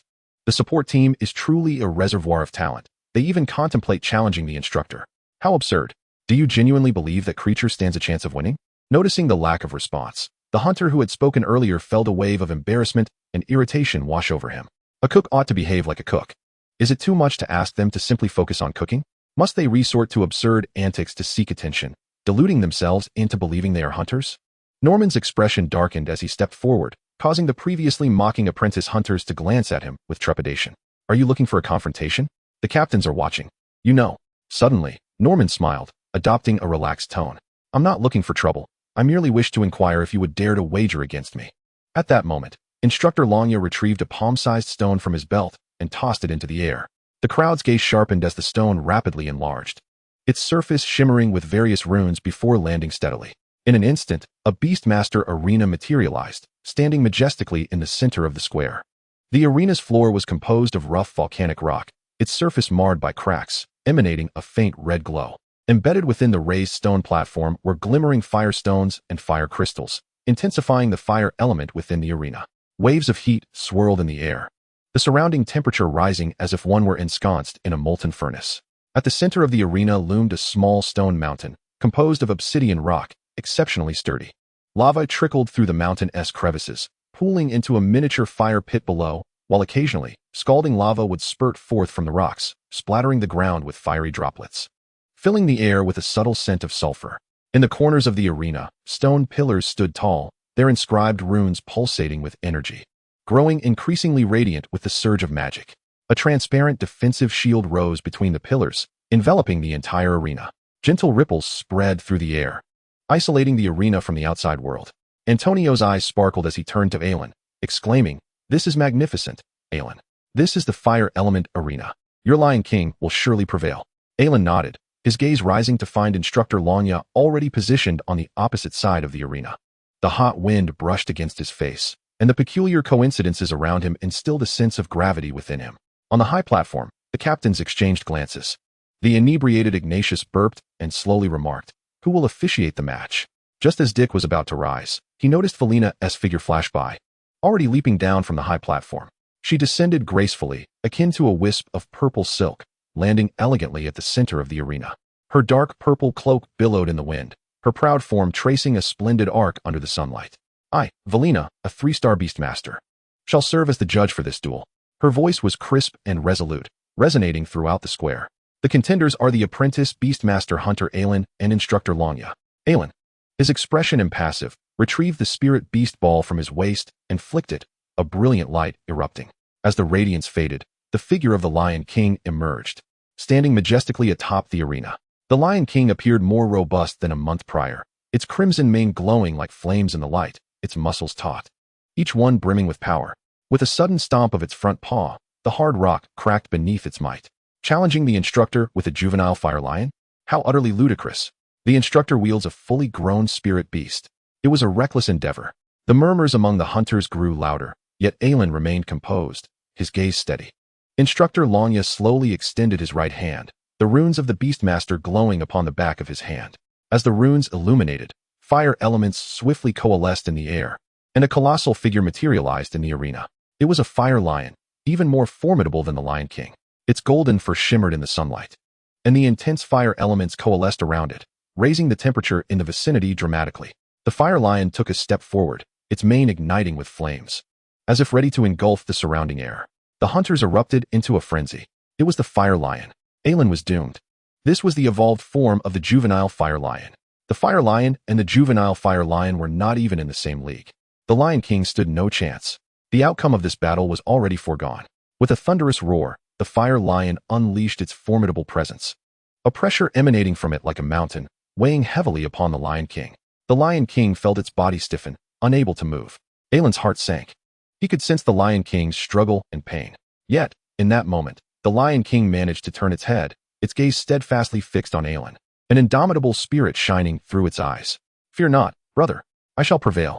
With a fierce roar, it broke free from the oppressive hold of the fire lion, a primal force surging from deep within its bloodline. The Lion King stepped forward, adopting a battle stance, its eyes alight with a fervent fighting spirit. The regal aura it exuded was unmistakable. The fire lion lowered its proud head slightly, its scorching gaze finally meeting that of the Lion King. Its golden eyes remained haughty, a smirk tugging at the corners of its mouth, laced with mockery. The two mighty lions faced each other on the arena, flames and battle intent intermingling, reaching an apex. This scene ignited the atmosphere throughout the arena, the hunters' faces alight with astonishment and exhilaration. They could hardly believe the juvenile fire lion had escaped the fire lioness suppression. This little fire lion displayed such tenacity. Even those who had previously looked down upon them now bore expressions of surprise. Some even began to cheer for the Lion King. The roar of encouragement and shouts reverberated throughout the square, the atmosphere reaching a fever pitch. Valina declared emphatically, "The spirit beasts are in position. I am here to bear witness. The juvenile fire lion versus the fire lion. The Beastmaster duel begins." Chapter 48, Fire versus Fire. The Lion King surged forward with newfound vigor. Flames danced within its golden mane, resembling a blazing inferno as it charged swiftly toward the fire lion. The fire lion scoffed, its golden eyes reflecting disdain. It lunged forward to meet the Lion King, its flames surging as if to engulf its opponent entirely. Seeing this, Aelin quickly cautioned, "Do not engage head-on, employ agile strikes." The two fire lions drew closer, and the Lion King deftly maneuvered to evade the impending clash. It swiftly turned, its jaws opening wide as a searing fireball erupted forth, hurtling directly toward the fire lion. The fireball traced a brilliant crimson arc through the air, moving at a breakneck speed, seemingly destined to strike its mark. Just then, the fire lion slowly pivoted. A scorching shield of flames ignited around it, rapidly enveloping its entire form. Upon colliding with the shield, the fireball detonated, producing a tremendous explosion that reverberated throughout the vicinity, scattering sparks in every direction. The residual shockwave stirred a cloud of dust, causing the fire lion to squint slightly. Its brow furrowed as flames suddenly coalesced deep within its throat. A colossal and intensely blazing fireball suddenly shot forth, hurtling directly towards the Lion King. With remarkable agility, the Lion King evaded this onslaught just in the nick of time. The fireball detonated not far behind him, causing a tumultuous stir among the elemental flames on the stage. The battle grew increasingly tense, with neither of the two spirit beasts yielding an inch. The sounds of explosions and roars echoed relentlessly across the arena. The flame lion stood resolutely, utilizing its fiery shield to ward off the Lion King's attacks time and again. The Lion King, through deft maneuvers and the various rocky obstacles of the terrain, skillfully dodged the flame lion's onslaught. He repeatedly recalled the words of Aelin from before the match, when facing a mid-evolution spirit beast. It is vital to conserve energy and manage one's magical power. At the crucial moment, one must strike unexpectedly to catch the opponent off guard. A series of searing fireballs surged forth, and the Lion King deftly maneuvered to avoid them. In truth, he was subtly altering his position, gradually closing the distance to the flame lion. The scorching fireballs collided with the rocky ground, resulting in violent explosions. Debris, along with lava splattering from the crevices, scattered in all directions, occasionally leaving scars upon the Lion King's body. "Steady, watch your evasion," Aelin urged anxiously, as the distance between them narrowed. The flame lion unleashed a barrage of fireballs, each faster and more erratic than the last, some aimed directly at the Lion King's landing spots. With every muscle tensed, the Lion King leapt repeatedly, narrowly evading the barrage. Just as he prepared to gather his strength again, he felt a sudden constriction in his hind legs. He turned sharply, only to discover that his two rear limbs had become ensnared by chains of flame, appearing almost iron-like. Aelin's heart sank. The previous fireballs were suspicious. He now recognized that the intensity and speed of those fireballs had varied significantly. The fiery chains had been concealed within them. Exhausted from the previous exertion, the Lion King strived to shake off the fiery chains, but it proved futile. Fireballs rained down from the sky like torrential droplets. Boom, boom, boom. The explosions rang out incessantly, leaving only flames and smoke upon the arena. Silence fell over the spectators, hunters holding their breath, eyes fixed on the stage. Aelin's breath quickened, anxiety swelling within him. Suddenly, the Lion King leapt from the swirling dust, its fiery shield shattering in midair. With a fierce roar, it erupted in flames, the dense fire elements around it coalescing towards the Lion King. In the next moment, the Lion King transformed into a torrent of searing crimson flames, hurtling towards the Flame Lion. As the flames collided, the Flame Lion hastily conjured its fiery shield. Yet, upon contact, the shield shattered like glass. The Flame Lion was sent soaring, crashing heavily into the fiery pool behind. The hunters erupted in a frenzy of excitement, cries of astonishment filling the air. Is the Flame Lion all right? That is cheating. It's simply too powerful. Has the Lion King won just like that? However, Aelin's expression remained grave. The recent fiery collision must have drained a significant amount of the Lion King's magical power, enabling it to shatter the fiery shield instantaneously. Just as he suspected, the Lion King felt a wave of dizziness, its form swaying slightly, clearly a consequence of overexerting magical energy. At that moment, Instructor Changya let out a cold laugh. His tone frosty. Is this truly the result of a month's training? Is this all you can muster? Aelin's brow furrowed, unease intensifying within him. No sooner had the words left Changya's lips than the fiery pool began to churn violently. The Flame Lion's silhouette gradually emerged from the searing depths, cloaked in its fiery shield as it stepped out from the pool. The battle was far from over. The flames encircling the Flame Lion continued to blaze fiercely. Aside from a bit of dust on its mane, it appeared largely unscathed. Aelin's pupils constricted, having endured the fiery collision. It was astonishing that the Flame Lion suffered no injuries. This realization deepened Aelin's sense of foreboding regarding the Flame Lion's formidable strength. The Flame Lion fixed its gaze upon the Lion King, its golden eyes ablaze with fury. With a deafening roar that reverberated like thunder, it shook the very arena, its voice brimming with arrogance and rage. It was as if a proud monarch was being brazenly provoked by lowly subjects. The flames of anger surged to their zenith. The Flame Lion was utterly incensed. The Lion King felt its dizziness intensifying, yet its fighting spirit remained undiminished. Undaunted by the overwhelming presence of its superior, it lunged fiercely at its adversary. However, the Flame Lion seemed to have anticipated every move, deftly dodging the Lion King's attempts and launching a counterattack. Its claws, imbued with searing flames, slashed mercilessly across the Lion King's flank. The flash of flames filled the air with the acrid scent of charred flesh. Blood sprayed forth amidst the flames as the Lion King emitted a low, pained growl, losing its balance and crashing heavily to the ground, struggling to prop itself up. The exhaustion in its eyes and the trembling of its body revealed that it had reached its limits. Aelin's heart constricted sharply. The Lion King.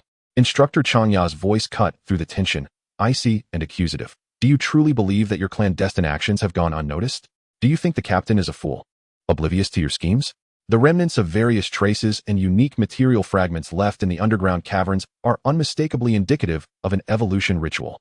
Though the evolution ultimately failed, I still cannot fathom what you so desperately seek.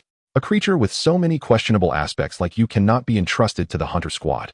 After a brief pause, the instructor continued, however, since Dick has faith in you, I am willing to grant you another month. For only in doing so can I thoroughly dispel your ambitions. At the very least, you are not yet qualified to become an official hunter. Aelin clenched his fists tightly, his complexion ashen, yet he refrained from responding. On the arena, the Flame Lion had gained an undeniable upper hand, toying with the Lion King as a cat would with a mouse. Each swipe of its claws left new wounds upon the Lion King's form. The fiery gale from its strikes tore through the Lion King's flesh, blood splattering onto the volcanic stone arena, the vivid crimson staining the battlefield. The Lion King grew increasingly feeble, its steps slowing. Gradually, it was pushed to the very edge of the fiery pool. With the Flame Lion's final, desperate strike, the Lion King was violently propelled, plummeting directly into the pool of fire. The hunters erupted into a cacophony of voices, some exclaiming in shock, others filled with dread. The Lion King has fallen into the fire pool. Surely, it cannot be saved now. This little fire lion dares to challenge the Lion King? How ludicrous. The Flame Lion is indeed superior. Instructor Changya's voice rang coldly. Surrender, Aelin. Yet, Aelin stood steadfast, exhaling the pent-up breath from his chest, resolutely declaring, the Lion King said he can win. I believe in my partner. At that moment, the flames on the stage began to surge violently. All the fire elements seemed to be drawn by an unseen force, swiftly converging towards the fiery pool. The temperature in the arena surged dramatically, as if the surrounding rocks had ignited in flames, and the air was thick with an intense heat wave. The hunters below sensed something unusual and turned their gazes towards the fiery pool. There, the molten lava began to churn violently, flames surging upwards. Could it be the Lion King? One hunter exclaimed in astonishment. Suddenly, a deep roar emanated from the fire pit. Moments later, the Lion King emerged slowly from the flames. His gaze fearless as he regarded the flame lion nearby. "Your flames are indeed formidable," he mused, pausing briefly as the image of the infernal lion surfaced in his mind. "Having experienced a far hotter blaze, this level of heat will not defeat me." As soon as the words left his mouth, a dazzling barrier of flames enveloped the Lion King. With each step he took, searing fire elements surged into his being. His mane blazed more fiercely, and his body expanded within the roaring flames. All fire elements in the air converged frantically around him, and the flames of the entire arena became his to command. The Lion King was evolving. Seeing this, Aelin finally breathed a sigh of relief, his eyes shimmering with unmistakable joy and anticipation. He had finally evolved. Wrapped in the fierce flames, the Lion King's form glowed with an even more radiant brilliance. Flames encircled his head like a crown. The fire elements seemed to obey his will, endlessly reshaping the essence of his life. In an instant, evolution was complete. The young fire lion had transformed into the flame lion. Aelin spoke solemnly. "Lion King, continue the battle. We shall not lose." The Lion King nodded. "All right, brother." Chapter 49, The Twilight Glow. The Lion King stepped forth from the fire pool. At this moment, he was no longer the somewhat immature young fire lion, but had evolved into the true flame Lion King. His physique had undergone a tremendous transformation, now several times more robust than before. His muscles were more developed than ever, each inch of flesh brimming with unparalleled strength. While ordinary flame lions sported manes of a reddish-gold hue, the Lion King's mane bore a dark crimson tint, reminiscent of molten lava, harboring a hint of madness. Clearly, this was a result of prolonged nourishment and the inclusion of frenzy blood in the evolution formula. Compared to the flame lion in the arena, he was not only larger in size, but also exuded an even more imposing presence. The air around him grew increasingly scorching due to his very existence. The previously arrogant demeanor of the flame lion shifted to one of gravity. As the disdain in its eyes was replaced by wariness, it took a cautious step back, the flames within its mane flickering uncertainly. Evidently, what it had once dismissed now posed a tangible threat. Below the arena, the hunters stood in stunned silence, unable to comprehend the spectacle unfolding before them. It had evolved. This was nothing short of a miracle. An evolution during a duel? I have never heard of such a thing. Oh heavens, could it be that he truly wins? Norman stood dumbfounded at the back of the crowd. His eyes widened in disbelief, frozen in place, unable to fathom what he was witnessing. Just moments ago, he had regretted betting on the Lion King to win, cursing his impulsiveness. Yet now, a smile crept onto his lips, an overwhelming joy swelling within him. He truly evolved. Goodness, this time I've struck gold. Norman beamed, unable to contain his excitement. In the front row, Antonio gazed at Aelin with admiration. He had witnessed the Lion King plunge into the fire pool, successfully evolve, and emerge, the entire process surreal. The Lion King actually evolved. How did Aelin cultivate him? He is indeed formidable. Antonio's eyes sparkled, filled with reverence. The captains of the hunter teams on the high platform were equally stunned by the scene. Ignatius had regained much of his composure, his face etched with incredulity. "I thought I was imagining things. I can't believe he truly evolved. It's simply astonishing." Dick smiled faintly, his gaze filled with pride and approval. The Lion King declared triumphantly, "Brother, don't I look handsome?" Aelin sighed in relief, giving a thumbs up with his right hand. "Handsome, very handsome." He couldn't help but chuckle, recalling a week prior. "Brother, I think I'm about to evolve." "What? How do you know?" "Well, it's a feeling. It might be soon." Although the evolution ritual within the cave was interrupted, he had absorbed all the attributes and magical energy of the materials. What he lacked was merely an opportunity to fully complete the evolution and transform the essence of his life. In the past week, he and Stone had been sparring, searching for that moment, yet always falling just short. Now, it had finally arrived. Aelin continued, "Let us finish this battle swiftly." "All right, brother, I'll resolve it immediately." The Lion King let out a low growl, the flames on his body surging even more intensely. The flame lion, now taut with tension, took a fighting stance, finally facing its opponent directly. It lunged forward, initiating the attack with its fiery claws aimed straight for the Lion King. The Lion King was undeterred, meeting the assault head-on with even stronger claws. Their claws clashed in the air, sparks flying, igniting a wave of searing heat. The flame lioness offensive was fierce, but the Lion King was swifter. Its eyes struggled to keep pace with the Lion King's movements, relying solely on instinct to defend. As the tide of battle gradually turned against it, in no time, the flame lion found itself forced to retreat repeatedly. Consumed by rage, it unleashed several enormous fireballs aimed directly at the Lion King. The Lion King did not flinch, opening his mouth to release a fireball even hotter than that of the flame lion. The two fireballs collided midair, a thunderous explosion resonating all around. flames scattering like a tempest.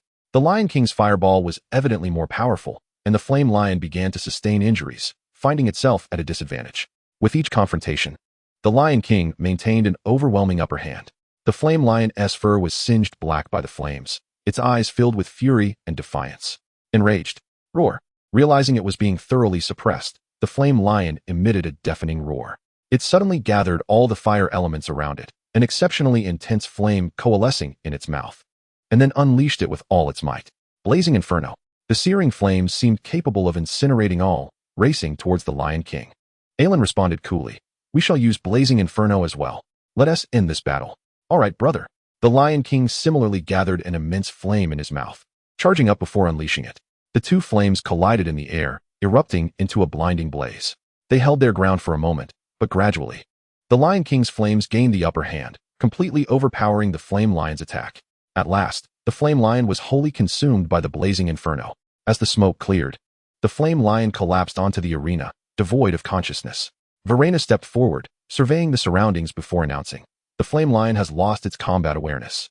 The victors are Aelin and the Lion King. The arena fell into a momentary silence, which was soon shattered by an earth-shattering roar of cheers. They won.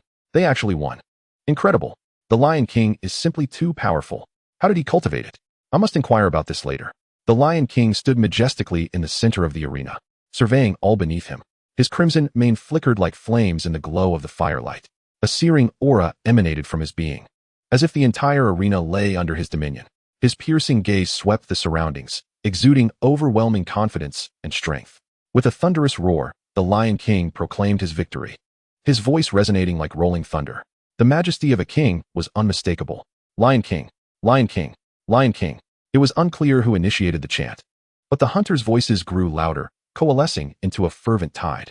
They fervently called out the name of the Lion King, particularly the apprentice hunters, as if the Lion King's triumph rekindled the hopes long extinguished within their hearts. This was not merely an ordinary victory.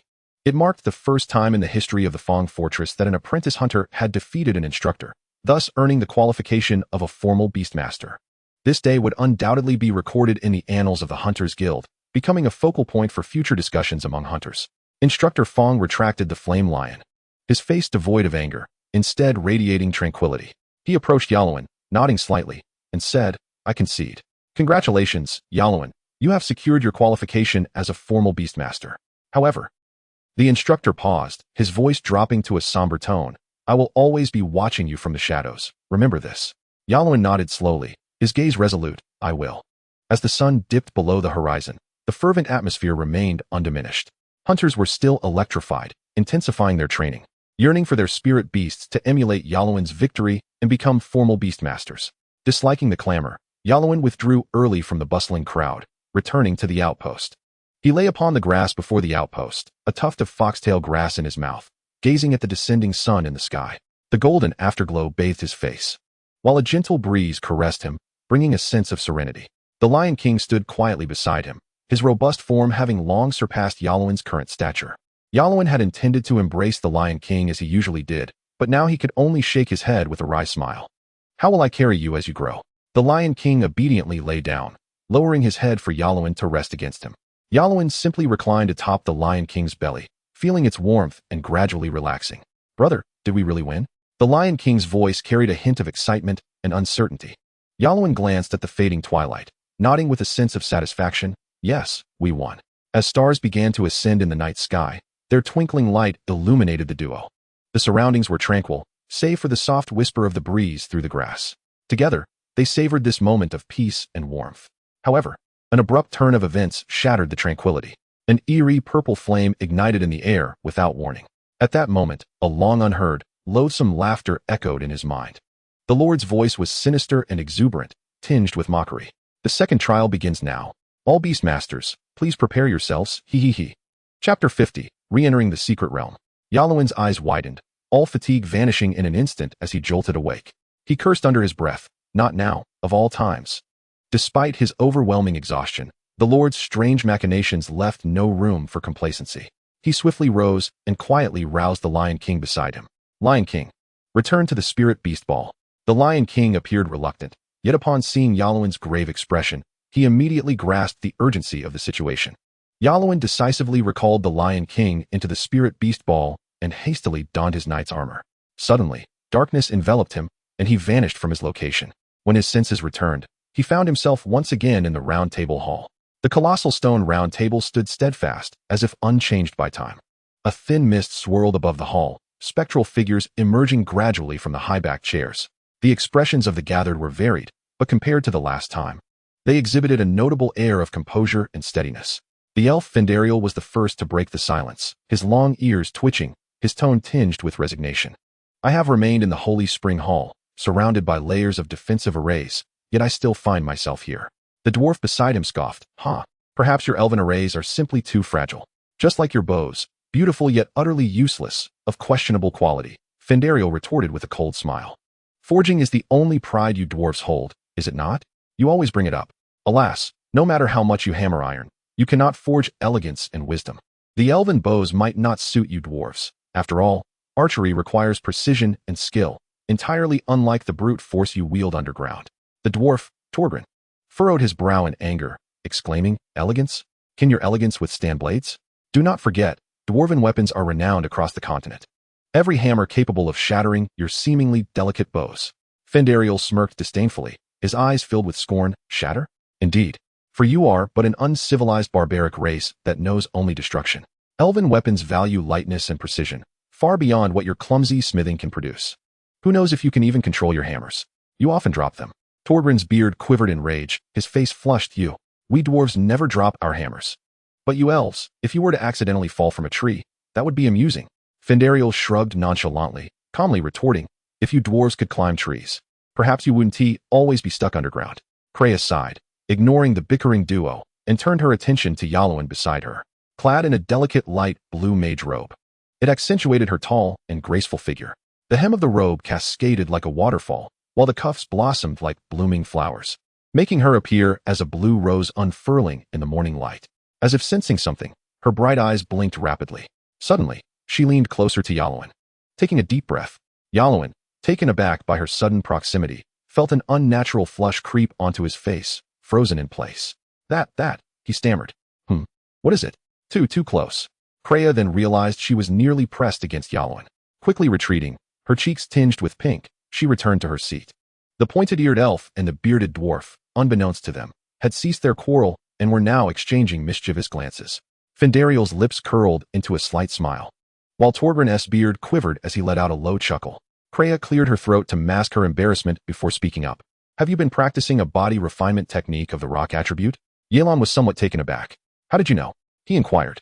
Clea's eyes sparkled with a glimmer of wisdom as she confidently responded. Your body is enveloped by a thin layer of rock element, with subtle fluctuations of lightning element detectable in the finer details. Such a phenomenon can only arise from the cultivation of body refinement techniques. Moreover, your innate spirit beast must possess a lightning attribute, correct? Yalon stood frozen in place, genuinely impressed. That's remarkable. You have deduced everything accurately. Beast tamers can sense the rich elemental aura in the air, but the meticulous scrutiny exhibited by Clea is exceedingly rare. Yalon praised, truly worthy of being a beast master. Clea beamed with a radiant smile, a hint of pride evident on her face. Basic magical perception is the very first lesson at the academy. She paused, suddenly recalling something, her demeanor turning slightly bashful.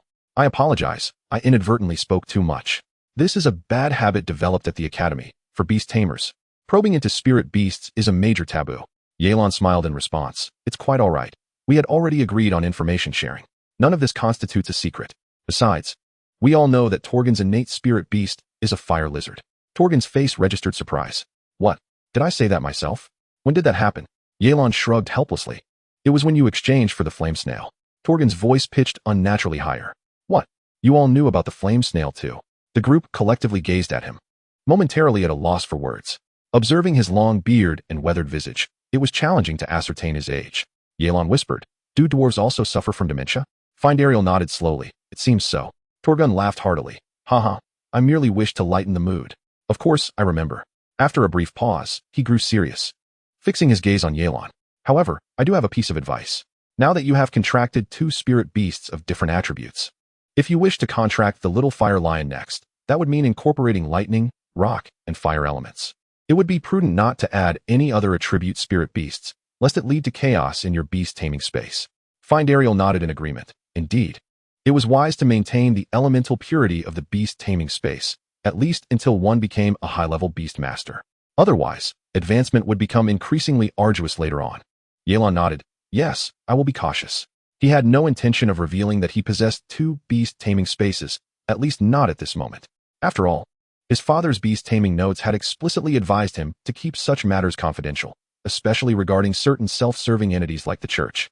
2 beast taming spaces were inherently a forbidden existence. At that moment, a dense fog suddenly enveloped the entire hall, its chill biting to the bone. The hazy mist swiftly consumed their figures, and various phantoms materialized in the air. The roars of giants, the growls of dragons, the rampage of spirit beasts, all these images flashed fleetingly. Before the group could react further, the fog abruptly dissipated, revealing the silhouettes of 3 men and 1 woman seated before them. Their expressions were filled with astonishment and bewilderment. Clearly still immersed in the battle between extraordinary beings and legendary spirit beasts, utterly shaken, akin to Yelan's first encounter within the labyrinthine realm. What in the world is this place? Bellowed the bald man, his voice brimming with fury and dissatisfaction. He was covered in blood, clutching a wooden goblet, with a longsword carelessly leaning against his chair. The stench of blood mingled with the heavy scent of alcohol pervaded the air, indicating he had just survived a brutal conflict. Beside the bald man sat an even more imposing figure, his bare torso adorned with various strange totems, skin tinged with an unnatural red hue. Firmly gripping a massive battle axe, the man scanned the surroundings, his gaze lingering momentarily on Yelan's dark red left arm, before shifting towards the dwarf and the elf, his eyes filled with wariness. On the other side, a woman of unremarkable appearance, her ears slightly pointed yet lacking the sharpness of Fendariel's, evidently bore some elven lineage. She was clad in coarse linen, an apron tied around her waist, resembling a servant from a noble household. At that moment, she nervously fumbled with the dagger hidden within her clothing, her hands trembling slightly as she endeavored to mask her inner terror. Noticing the lack of attention directed towards him, the bald man's anger surged further, exchanging a glance with the burly man beside him. He then slowly averted his gaze, fixating instead on the slender man nearby. What the hell are you staring at? He roared, raising his colossal sword to strike at the slender man. The slender man, however, deftly evaded the lethal blow, sidestepping with agility. Yet, in the next instant, a violent bolt of lightning suddenly descended from the heavens, striking the bald man directly. A scream pierced the air as he was instantly charred by the lightning, collapsing lifelessly to the ground. Fighting is prohibited in the Round Table Hall. Violators shall be eradicated. The eerie voice of the Lord echoed once more, as purple mist billowed, and a horrifying visage slowly emerged. The Lord continued, "Welcome to the new king's secret realm. I am the Lord of this labyrinth. A new trial is about to commence, so all beast tamers, prepare yourselves." He, dead, just like that? Yelan gasped, a chill coursing through him. In that moment, the group comprehended the terror of this secret realm, particularly Yelan and his companions, who felt an intensified sense of dread regarding the Lord's formidable and unfathomable nature. The half-elf woman, witnessing the scene, burst into tears. Yet she covered her mouth with her hand, suppressing any sound, displaying a pitiable sense of composure. Clea's eyes briefly flashed with anger, but she quickly repressed her emotions. She hurriedly cast a first-tier calming spell, her gentle magical energy gradually soothing the woman's turmoil. "It's all right, calm down," Clea whispered reassuringly. The half-elf woman trembled, asking, "Excuse me, where exactly is this place? I was just tidying up the bedding for my mistress. How did I end up here?" The 2 others seated nearby remained silent, their brows furrowed with the same confusion. Clea exchanged glances with her companions, and upon seeing them nod, she began to speak. "As you have just heard, this is a labyrinthine secret realm. The Lord of the secret realm will soon issue new trial tasks. In completing these tasks will earn corresponding points. Following that, exchange privileges will be unlocked, allowing for rewards to be redeemed. Time is of the essence. I suggest we share information with one another." Before the half-elf woman could inquire further, the burly man interjected, "Indeed. Cooperation is essential to enhance our chances of survival in this labyrinthine secret realm.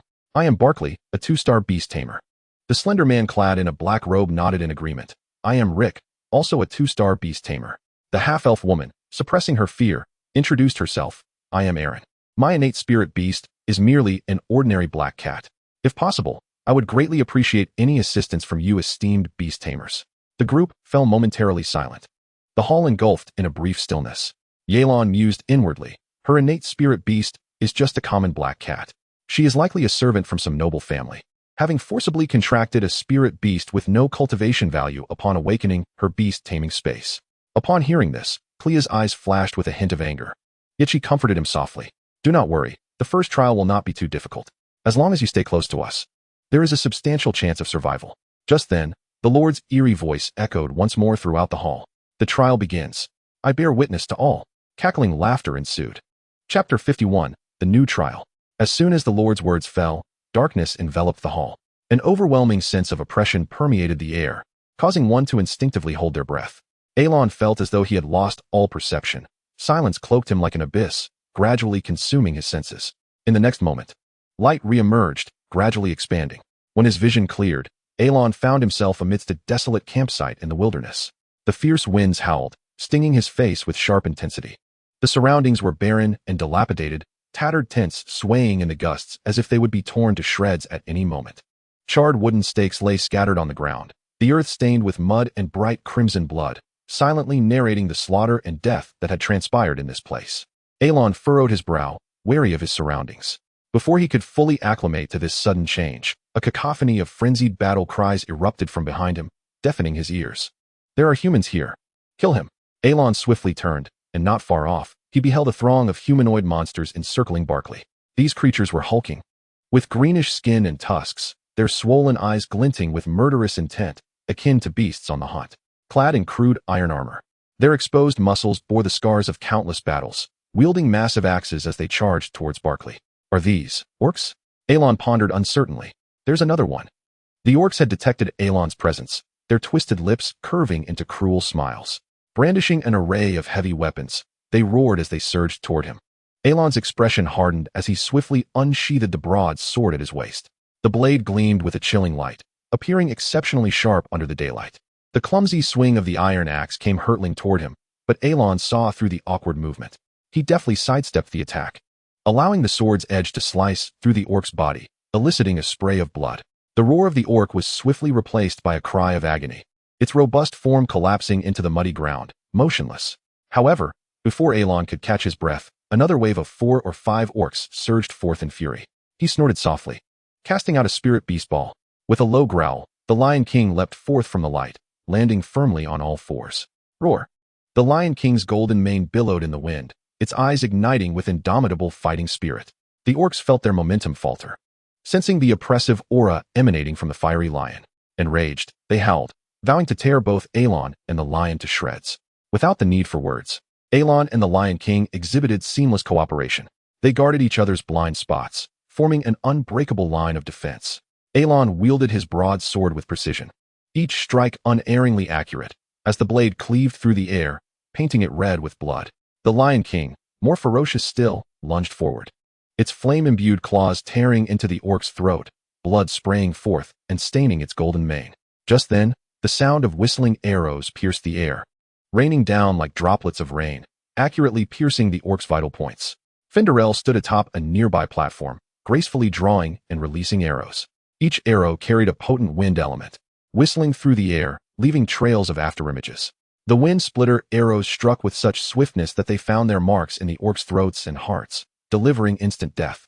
The orcs fell helplessly under his onslaught, their desperate wails echoing throughout the battlefield.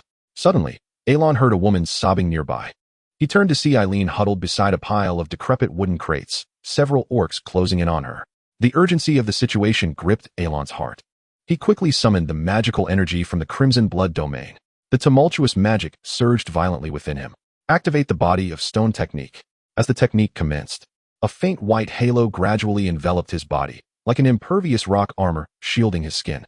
His physical strength surged exponentially, an endless power coursing through his limbs and bones. His combat style transitioned from agile evasion to a brutish, overwhelming assault.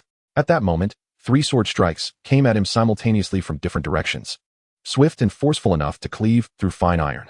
Elon keenly tracked the trajectories of the attacks, lightly pivoting his foot as his body spun like a whirlwind, his sword sweeping out in a fierce arc. The broadsword sliced through the air, accompanied by a sharp wind, narrowly evading a blow aimed at his head. Simultaneously, his sword, like a bolt of lightning, precisely pierced one of the orc's necks. Blood gushed forth, and the orc's head rolled away, its lifeless body collapsing. Bang! An orc's blade struck Alon's body, emitting a dull thud. Yet, bolstered by the body of stone technique, the blade only grazed his skin, leaving a shallow mark. Unable to penetrate deeper. Without a moment's pause, relying on the formidable defense provided by the technique, Alon swept his sword backhandedly, simultaneously slaying the remaining 2 orcs. His movements were fluid and relentless, a tempest of fury rendering the orcs utterly powerless. The heavy iron swords slipped from their hands, extinguishing their lives alongside their weapons. Lion King, unleash the fire charge. All right, brother. The Lion King surged forward, transforming into a blazing fireball, crashing into the orcs ahead, accompanied by anguished screams. The orcs were sent flying by the searing flames, crashing heavily to either side. The scent of charred flesh permeated the air, and the battlefield resonated with the cries of despair. Alon's gaze sharpened. Seizing the moment the Lion King breached the enemy's line, he charged forward.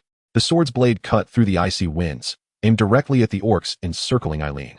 In a matter of breaths, the orcs surrounding her fell one by one, blood spilling and staining the earth beneath them. Eileen's eyes widened in terror, her expression reflecting sheer panic, as if engulfed by fear itself. Huddled on the ground, she clutched her dagger tightly, her body rigid and nearly immobile.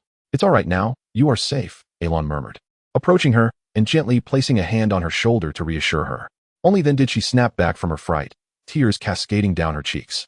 Though still shaken, she realized she was safe. Thank you, my lord. I thought I would not survive. It's all right, Alon reassured her softly once more. He understood how utterly despairing and helpless such a dire situation could be for an ordinary person. The flames enveloping the Lion King gradually extinguished as it returned to Alon's side. It instinctively shook off the bloodstains clinging to its fur, droplets of crimson splattering from its mane. You've worked hard, Lion King. Are you injured? Hee, no worries, brother, I'm completely unscathed. The Lion King responded with a smile, then gleefully bounced a couple of times, seemingly brimming with boundless energy. Alon gently patted the Lion King's head, a flicker of satisfaction gleaming in his eyes. Findariel and Barkley had also dealt with the remaining orcs, and the group reassembled. Findariel tilted his head slightly, gazing at Alon with a hint of astonishment. Your proficiency in body refining techniques has astonishingly reached the adept level, rather than merely the beginner stage. To improve so significantly in just a month is indeed a rare talent, even among the elven kin. Moreover, the little fire lion has evolved into a flame lion in such a short span. How on earth did you accomplish this? Alon mischievously nodded. Of course, I have diligently trained for a month. It is only natural to grow stronger. As for the method of nurturing, well, that is a family secret, not to be divulged. Findariel looked on in skepticism. A family secret? That sounds rather like a pretext for deception. You don't happen to possess goblin blood, do you? Alon retorted angrily. Nonsense. Have you ever seen a goblin as handsome as I? Findariel momentarily stood dumbfounded, scrutinizing Alon from head to toe, before earnestly questioning. Are you truly handsome? Someone was on the verge of losing their composure, nearly breaking down. Cursed long-eared elf. Chapter 52. Main Quest 1. A month's training has led to proficiency in body refining techniques. Barkley silently repeated their words. Though he stood quietly at the side, his eyes brimmed with gravity, his wariness towards Alon deepening. Alon surveyed his surroundings, noticing the absence of their other companions. He surmised they had, as before, been teleported to different locations. Just then, a ghostly purple flame materialized in midair, instantly igniting the surrounding air. As the flames soared, the Lord's eerie and deep voice echoed in the ears of the gathered. In accordance with the Black Dragon's decree, the orcs of the Abyss are advancing towards the Dragonbone Fort's Dragonhawk Keep, slaughtering all living beings in their path. You are the knights of the Dragonhawk Knights stationed here, ambushed by a scouting party of orcs, suffering grievous losses, with barely 1 in 10 surviving. The Shadow Sect is secretly spreading the worship of the Black Dragon within the castle, resulting in the deaths of many ignorant civilians. Upon hearing this, the group's expressions darkened, the atmosphere thickening with tension, as if even breathing had become a burden. Main Quest 1. Break through the blockade of the Orc Scouts and successfully return to Dragonhawk Keep. Each participant will receive a reward of 60 points upon completion. Should any fail to break through, each missing individual will incur a penalty of 20 points. Side Quest 1. Play the assigned role without revealing any clues. Successful participants will receive 10 points. Failure will incur no penalties. As the ghostly purple flames gradually dissipated, the Lord's voice vanished as if it had never existed. Findariel twitched his long ears and slowly remarked, the difficulty of this task has escalated too quickly.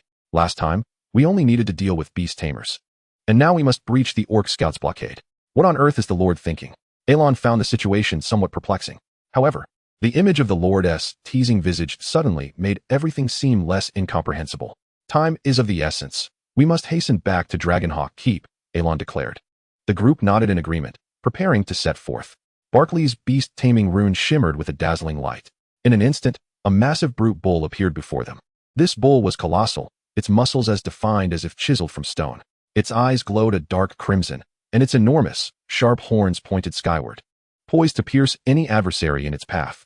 The bull radiated immense heat, harboring a vast reservoir of physical strength within. With each labored breath, the surrounding air quivered slightly, sending waves of heat rippling outward. Elon felt a rush of warmth envelop him, hastily lowering the goggles atop his head. The data regarding the bull streamed across his visor. Brute bull, beast species, juvenile spirit beast. Bloodline level, ordinary. Attributes, strength. Spirit beast skills, brute charge, horned rush, blood surge. Overall evaluation, a purely strength-oriented beast species spirit beast, possessing formidable explosive power and impact, with average endurance and an insatiable appetite. Consumption of its flesh can significantly enhance a beast tamer's vitality. A brute bull, quite impressive. Elon thought to himself. Findariel also retrieved a spirit beast orb from his waist, and with a flick of his wrist, threw it to the ground. A gust of wind accompanied the emergence of a towering deer-like spirit beast before them. Its body was cloaked in a verdant short coat, with musculature that was both defined and powerful, exuding vibrant vitality. The spirit beast's eyes resembled clear crystals, emanating a calm, yet penetrating light. Its grand antlers stood proudly, entwined with rich wind elements. As it breathed, the surrounding air seemed to flow more swiftly, a gentle breeze brushing against them, bringing a refreshing and invigorating scent, as if the forces of nature were converging around it.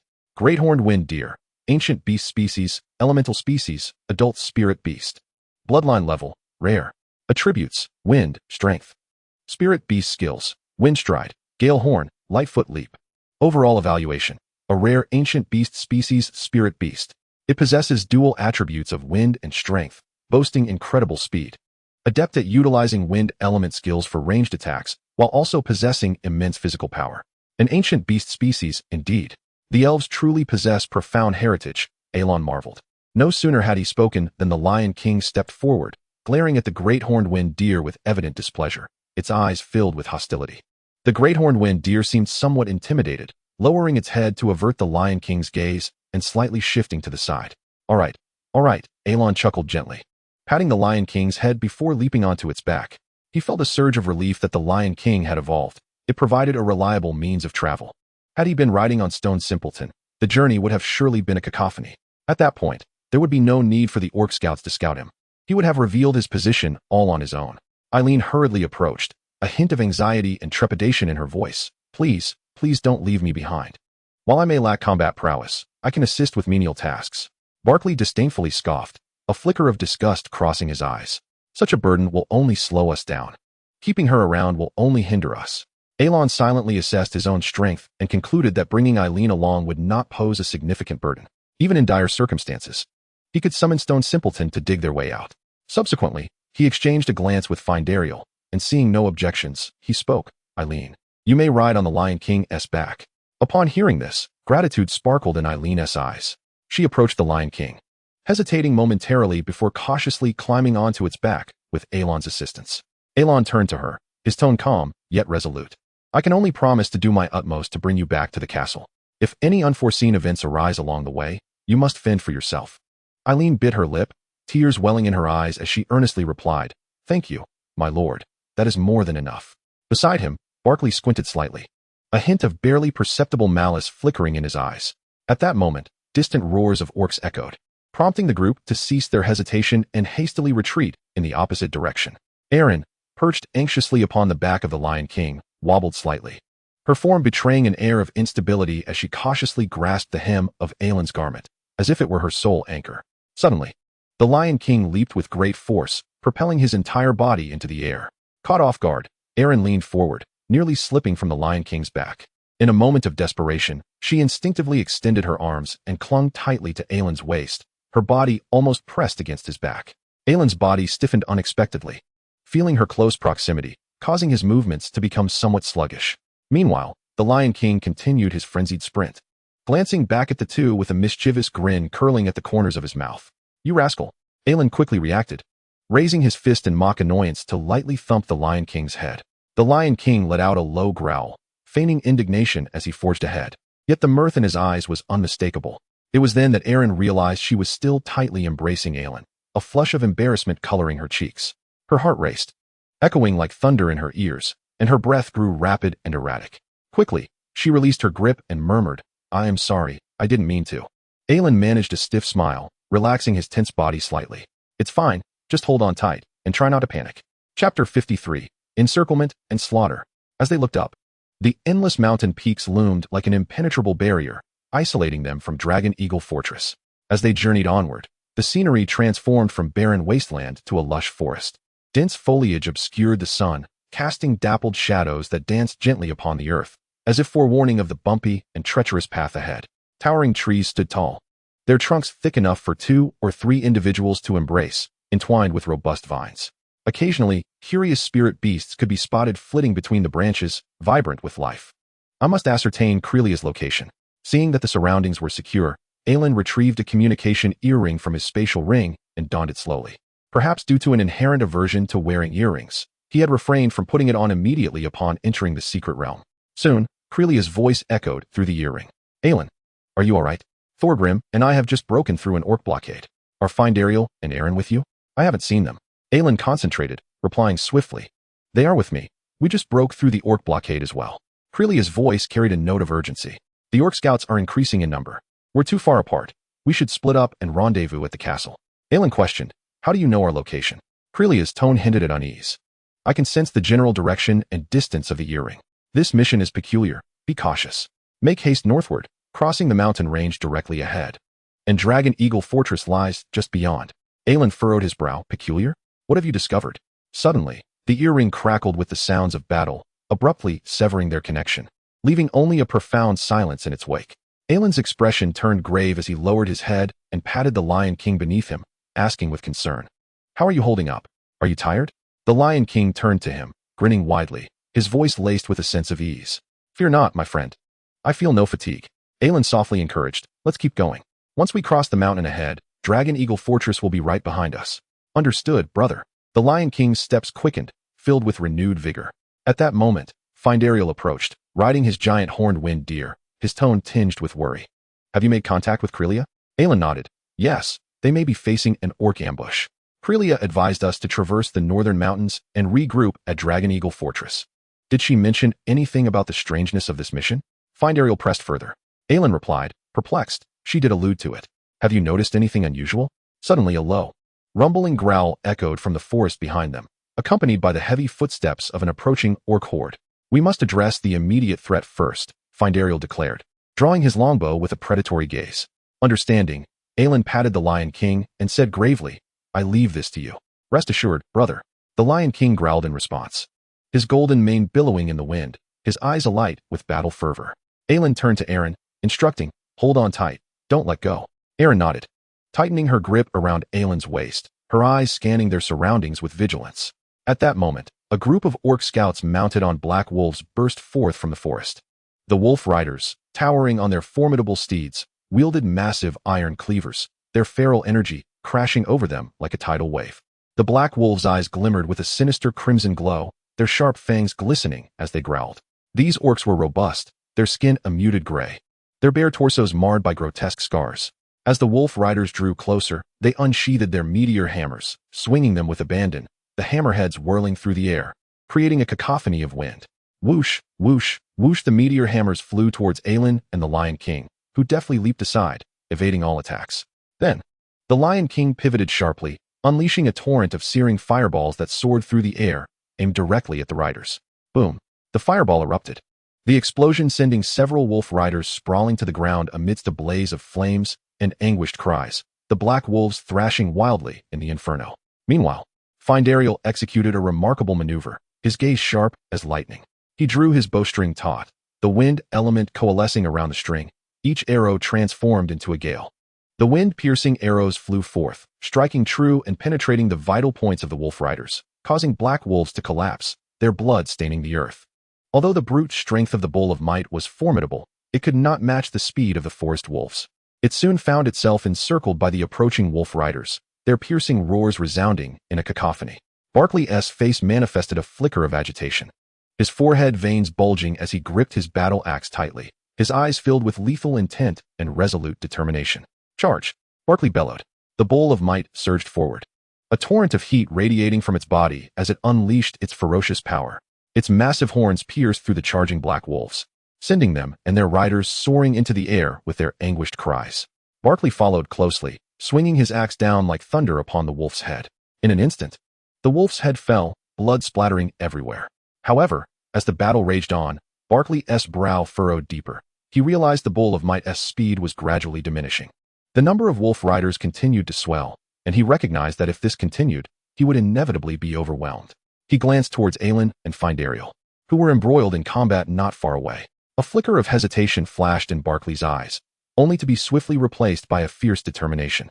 Gritting his teeth, he bellowed, "I will forge ahead." With that declaration, the formidable hooves of the brute bull slammed against the ground, propelling him forward and shattering the encirclement of the wolf cavalry. A line of trees succumbed to the bull's charge, their massive trunks crashing down towards Aelin and Findariel, who were locked in battle. "Quick dodge!" Findariel shouted. In that instant, the great horned wind deer erupted in a tempest of wind, unleashing elemental fury that splintered the descending timber into mere sawdust. The Lion King leaped agilely to evade the onslaught, but behind him, Aelin lost her grip and began to fall. In that critical moment, Aelin resolutely leapt from the Lion King's back. Using the momentum from the airborne debris, he propelled himself forward, catching Aelin in his embrace and landing safely. "Are you all right?" Aelin inquired softly. Aelin, pale as a ghost, replied, "I'm fine, really." Meanwhile, Findariel tightened his bowstring, only to find Barkley's figure had already vanished into the distant woods. Anger ignited within him, and he muttered through clenched teeth, "Damn traitorous human." Aelin cast a sidelong glance at Findariel, somewhat surprised. "I never imagined you could be so incensed. You usually maintain such a stoic demeanor. I thought elves lacked emotions. But then again, you do get quite spirited when bickering with Torgen." Findariel shot Aelin a glance, realizing his earlier outburst, and inhaled deeply to quell his inner fury. "Findariel, I entrust Aelin to you. I shall handle these wolf cavalry. It will be an excellent opportunity to hone my body refinement techniques." Aelin surveyed the encroaching wolf cavalry, the corners of his mouth curling up slightly in a semblance of calm. "Findariel? All right, just be careful," Findariel replied, nodding in confusion. Aelin ceased further discourse, gripping his broad sword tightly and advancing confidently towards the wolf cavalry. The Lion King let out a low growl, his golden mane billowing in the wind, eyes ablaze with the fervor of battle, closely following suit. Together, man and lion resembled a volcano on the verge of eruption, poised for action. "I'll take the left. You handle the right," Aelin stated calmly. The Lion King growled again, a glimmer of excitement in his eyes. "The left seems a bit sparse. I want the right." Aelin chuckled and patted the Lion King's head. "As you wish, go to the right then."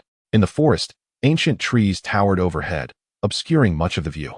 Barkley was driving the brute bull at a reckless pace, distancing himself from the main battlefield. He sneered with delight, his heart swelling with arrogance. "These fools. Do they truly believe they can confront such a multitude of wolf cavalry head-on? Utterly foolish." Just then, a rustling sound descended from the sky, reminiscent of a gentle rain. Barkley furrowed his brow and looked up. "Is it raining?" "No, that's scent. It's oil." A sudden realization dawned upon him as the acrid smell of fuel filled his nostrils. Almost immediately, a strange beastly roar echoed from above, prompting Barkley to instinctively glance skyward. There, a gigantic bat obscured the sky, its enormous wings and grotesque, bloodthirsty visage resembling a creature from the depths of hell. What manner of beast is this? Panic gripped Barkley as he prepared to urge the brute bull to flee. Suddenly, a heavy chain descended from the heavens, swiftly ensnaring his body. Barkley exerted all his strength. His muscles tensed in a desperate attempt to free himself from this unexpected restraint.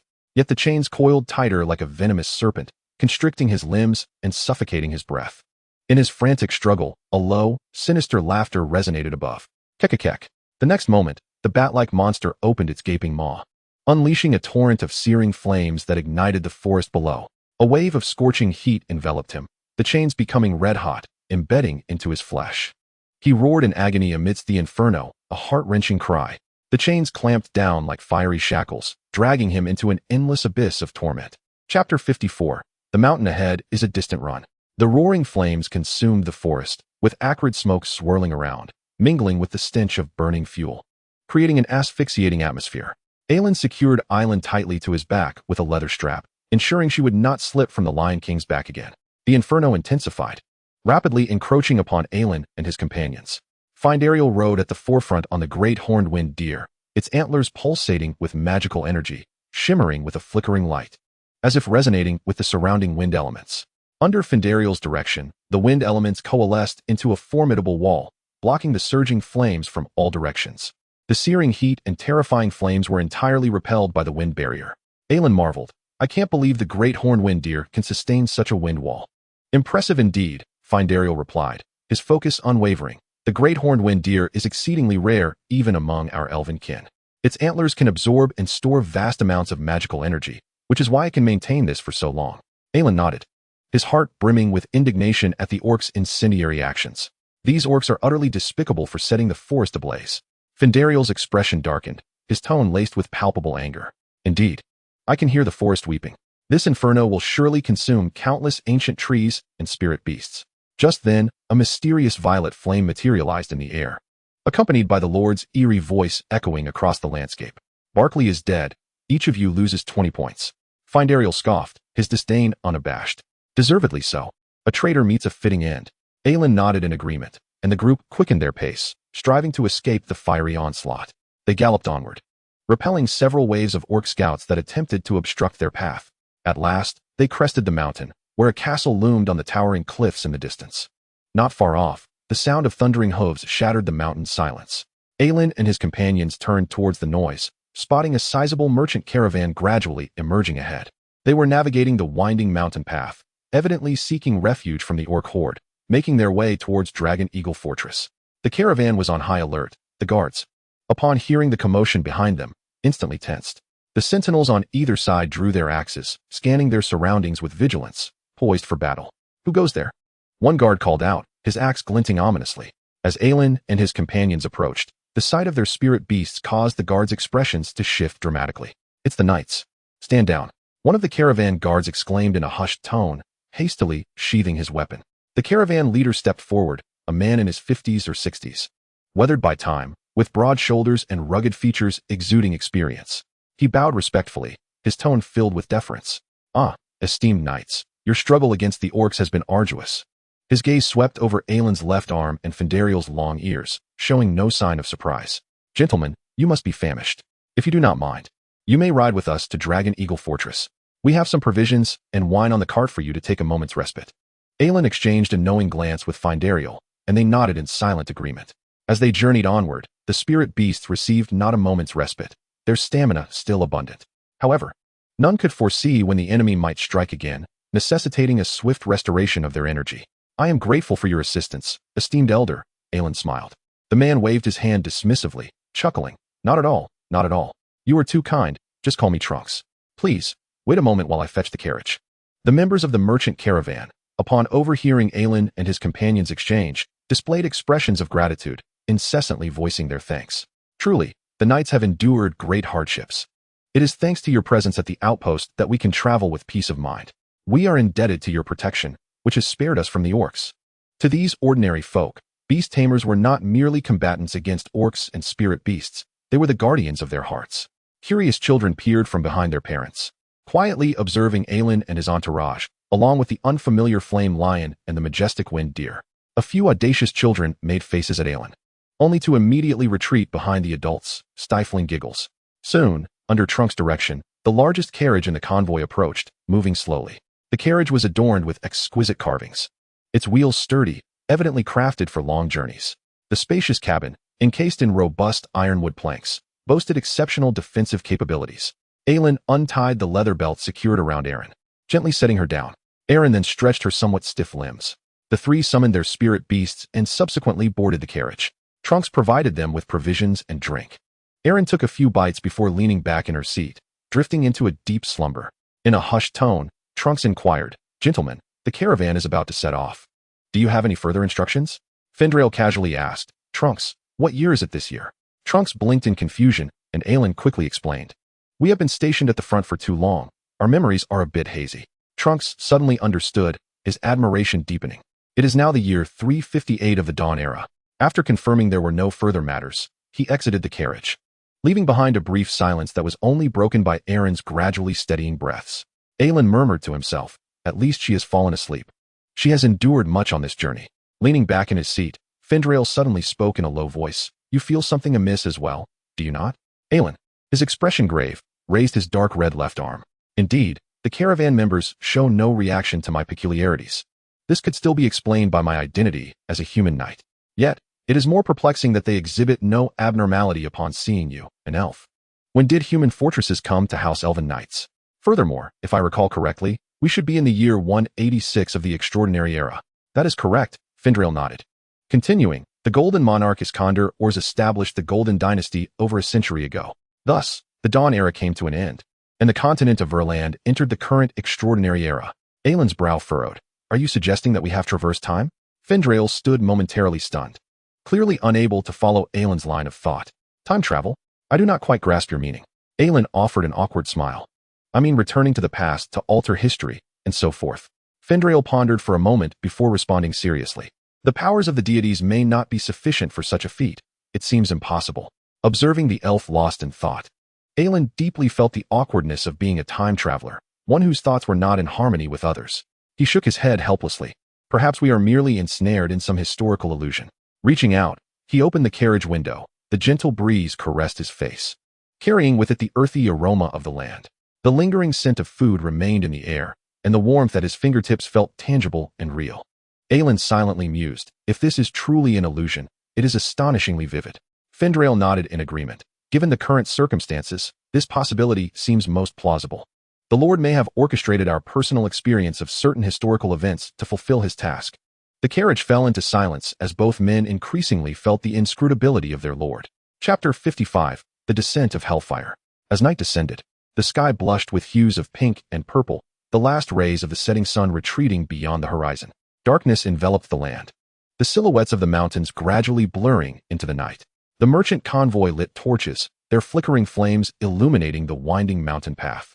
The caravan continued its journey through the chilling winds, advancing toward Dragon Eagle Fortress. At that moment, a horn sounded from the rear of the convoy. Orcs! The orc scouts are upon us. Aelin and Findrail sprang from the carriage, each summoning their spirit beasts. Not far behind, wolf riders surged forth like a tide, resembling vengeful phantoms in the night. Kill! Slay these humans! Kill! They roared, brandishing their crude iron swords with lethal intent, charging towards the caravan.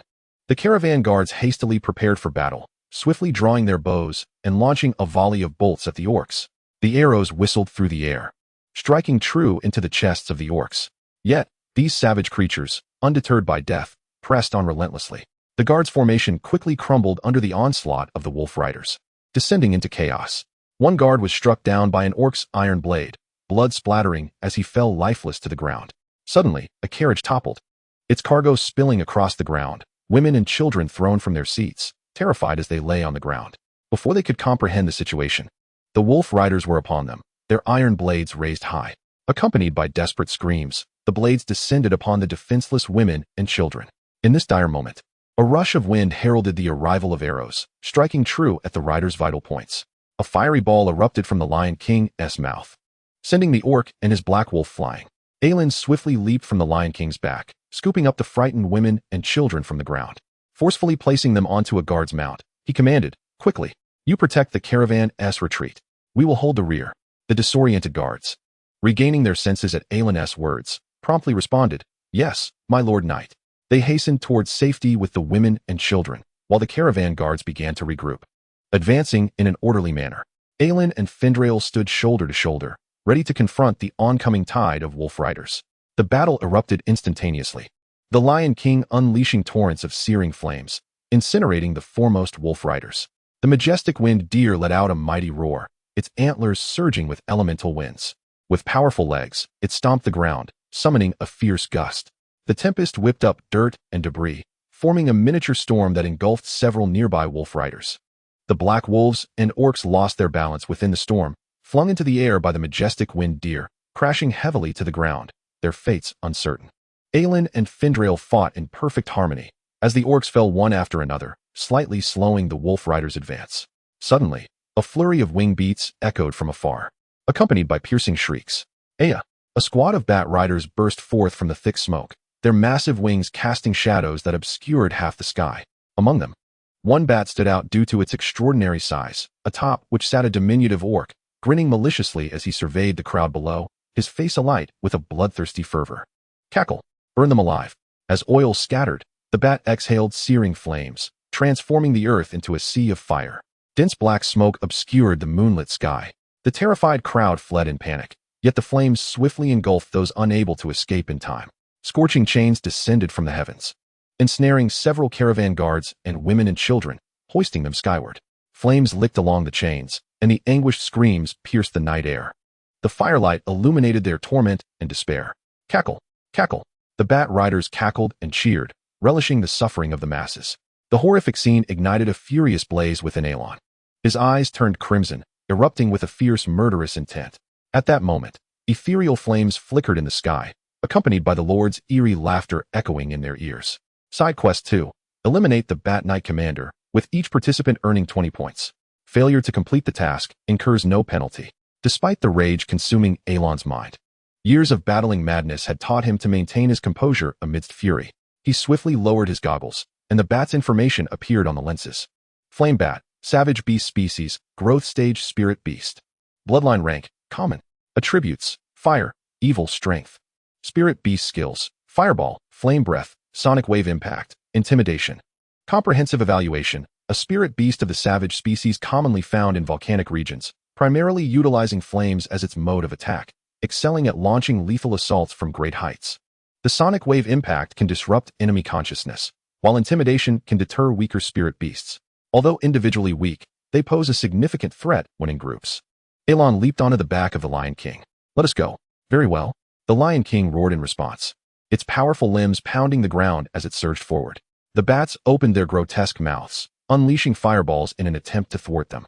However, the Lion King's fiery shield effortlessly deflected all assaults. Just then, a heavy chain suddenly descended from above, coiling around Elon's arm. The orc atop the bat grinned with a twisted smile, as oil rapidly ignited along the chain, instantly enveloping his arm in fierce flames. Cackle, perish! The orc cackled. Elon's expression hardened, the searing pain only sharpening his gaze. He swiftly summoned the magical energy within the beast taming space. Stone Body Technique, activate. A layer of pale light shimmered across his skin as the blazing chain embedded itself into his flesh with a crack. Gritting his teeth, he summoned all his strength, violently yanking the orc and the bat down from the sky. Elon leaped high, his spatial ring glowing brightly, as he brought his colossal sword down with terrifying force. The razor-sharp blade cleaved the bat, and the orc knight in two, blood spraying forth. Elon landed steadily, his white hair billowing in the wind. A crimson light flickered in his eyes, and his dark red left arm grew increasingly vibrant. The murderous intent radiating from him instilled fear in the surrounding orcs, causing them to retreat, hesitant to act further. Taking advantage of the moment, Finderel drew his longbow, unleashing wind-splitting arrows that swiftly felled several wolf cavalry and bat knights. You must be the commander. Elon coldly regarded the largest bat hovering in the air, drawing closer atop the Lion King. The bat knight's expression shifted dramatically. He began frantically pouring oil in a desperate attempt to use flames to obstruct Elon's advance. However, the Lion King continually leaped, evading all his attacks. Panic flickered in the knight's gaze, his once confident demeanor distorting, his lips twitching slightly. Fixing his eyes on Elon, he shouted in a frenzy, "Charge! Block him! Do not let him near!" No sooner had he spoken than he desperately tugged at the bat's reins, straining to ascend higher, attempting to flee the battlefield. "You shall not escape." Finderel knocked an arrow, gathering powerful wind elements. The Lion King unleashed a fierce burst of flames, directly colliding with several encroaching bat knights. Elon leaped, soaring into the air, nearing the commander, but his momentum abruptly halted. Cackle, cackle! The orc on the flame bat grinned widely, mocking Elon's impending defeat with a derisive expression. At that moment, the beast taming runes on Elon's hand radiated a brilliant crimson light. In the next instant, the terrifying figure of Shurhanan materialized in midair, with Elon standing firmly atop its head, ascending rapidly. Use the sonic wave attack. The bat commander hastily commanded. The flame bat emitted a deep roar, accompanied by a piercing sonic wave impact that reverberated through the air. Nevertheless, Elon remained stoic, steadfast atop Shurhanan, braving the sonic assault. Meanwhile, in the distance, Finderel had already completed his charge. The wind-splitting arrow shot forth like a streak of white light slicing through the night, piercing the bat's head like lightning. The sonic wave abruptly ceased, and the massive form of the flame bat plummeted helplessly to the ground. Fear flickered in the Bat Knight's eyes, and before he could react, the eternal flame blade descended with lethal precision. The power of the savage blood surged. The might of the colossal sword was unstoppable. Thud! Elon cleaved the bat and the knight in two with a single stroke, blood and flesh scattering, flames swirling in the air. Shuranon crashed to the ground, causing the earth to tremble violently. Elon, wielding the eternal flame blade, stood proudly atop Shuranon, coldly surveying the orcs below. The crimson glow in his eyes flickered ominously, and his oppressive presence radiated, akin to a beast poised to devour its prey. In midair, ethereal flames appeared, and the Lord's voice reverberated in everyone's minds. Side Quest 2. Eliminate the Bat Knight Commander. Completed. Elon and Findarel each earned 20 points. Chapter 56. Dragon Eagle Fortress. Dragon Breath, Crimson Flame Breath, Galeblade. The remaining Wolf Cavalry and Bat Knights fell one by one under the combined might of Elon and his companions. In an instant, the battle concluded. The stench of blood mingled with the acrid odor of charred flesh filled the air, inducing nausea. Corpses lay strewn across the battlefield in eerie silence. Save for the ashes drifting through the air and the lingering mournful cries. Trancus approached trembling, gratitude etched across his face. Thanks to you, my lord. We would surely have perished here otherwise. His voice quivered as he instinctively bowed in reverence towards Elon and Findarel. The members of the caravan followed suit, some even kneeling in gratitude, their eyes reflecting an indescribable mix of respect and fear. Elon gazed at the crowd before him, feeling a heaviness settle in his chest. The caravan workers supported their injured companions, expressions of relief and despair intermingling on their faces. Several grievously wounded guards lay nearby, bloodied and gasping. Their breaths mingled with pained groans. Not far off, charred bodies lay covered with tattered burlap. Survivors wept openly, staring vacantly at those who had spoken with them only moments before. A young child, tears streaming down his face, clutched desperately at his mother's hem. Unable to accept the grim reality before him, the child incessantly shook his mother's gradually cooling body, choking back sobs as he whispered fervently, "Mama, wake up. Don't leave me. Don't abandon me to face this world alone." Yalowin pressed his lips tightly together, remaining silent. The child's cries pierced the stillness of the night like a blade, deeply embedding themselves in his heart. The air was thick with the scent of death. The crackling of burning wood echoed, the remaining embers flickering in the gentle breeze, as if mourning and praying for the departed souls. At that moment, Trunks approached, guiding the earlier cart slowly to a halt before them. Sensing their thoughts, he spoke softly, "We will take proper care of the injured. I kindly ask you both to board the carriage and rest." Fendariel stepped closer to Yalowin, gently patting his shoulder. "Let us get on. You need to recuperate. We must conserve our strength." Yalowin nodded, moving towards the Lion King and the Stone Fool, tenderly stroking the spirit beast's head. "You've worked hard." He then summoned them back, turning to board the cart with Fendariel. Inside the carriage, Eileen curled up in a corner, her complexion pale, her eyes reflecting a hint of panic. Her hands clutched her knees tightly, betraying her uncertainty. Yalowin approached her with concern, asking, "Are you all right?" Eileen gently shook her head, her voice barely a whisper, "I'm fine, my lord." Only then did Yalowin feel a sense of relief as he settled beside her, attempting to calm the tumultuous storm within him. As his emotions gradually stabilized, he became acutely aware of a fiery pain coursing through his entire body. His skin was scorched by flames, particularly on his arms and back, where large areas were swollen and blistered. The agony of the fire coursed through him, rendering him nearly breathless. Although the rock refinement technique had fortified his defenses, it offered no significant resistance to the fire element. Enduring the pain, Yalowin retrieved a bottle of burn ointment from his spatial ring, preparing to tend to his wounds. "My lord, allow me to assist you," Eileen said, noticing his sluggish motions as she stepped forward, carefully taking the ointment from him. "I would be grateful for your help," Yalowin replied after a moment of hesitation. She delicately applied the ointment to his injuries, each movement executed with utmost caution. Her hands trembled slightly, fearful of causing him further pain. Fendariel produced a bottle of light green elixir, offering it to Yalowin. "This is the holy spring water of our elven kin, capable of healing various wounds." Yalowin accepted the potion, nodding in acknowledgement, and without further ado, drank it down. The cool liquid swiftly spread throughout his body, the heat from the burns rapidly crusting over. An intense itch followed, making him wince and emit a muffled groan. After a brief moment, the caravan resumed its journey. Outside the carriage, the night wind howled, occasionally interrupted by cries and wails echoing in the surroundings. Fendariel sighed softly, gazing into the distance where the night sky loomed. "Life is truly fragile," he mused. Yalowin nodded slowly, indeed. Though they were aware that this could merely be an illusion conjured by the Lord, the stark reality resonated deeply with them.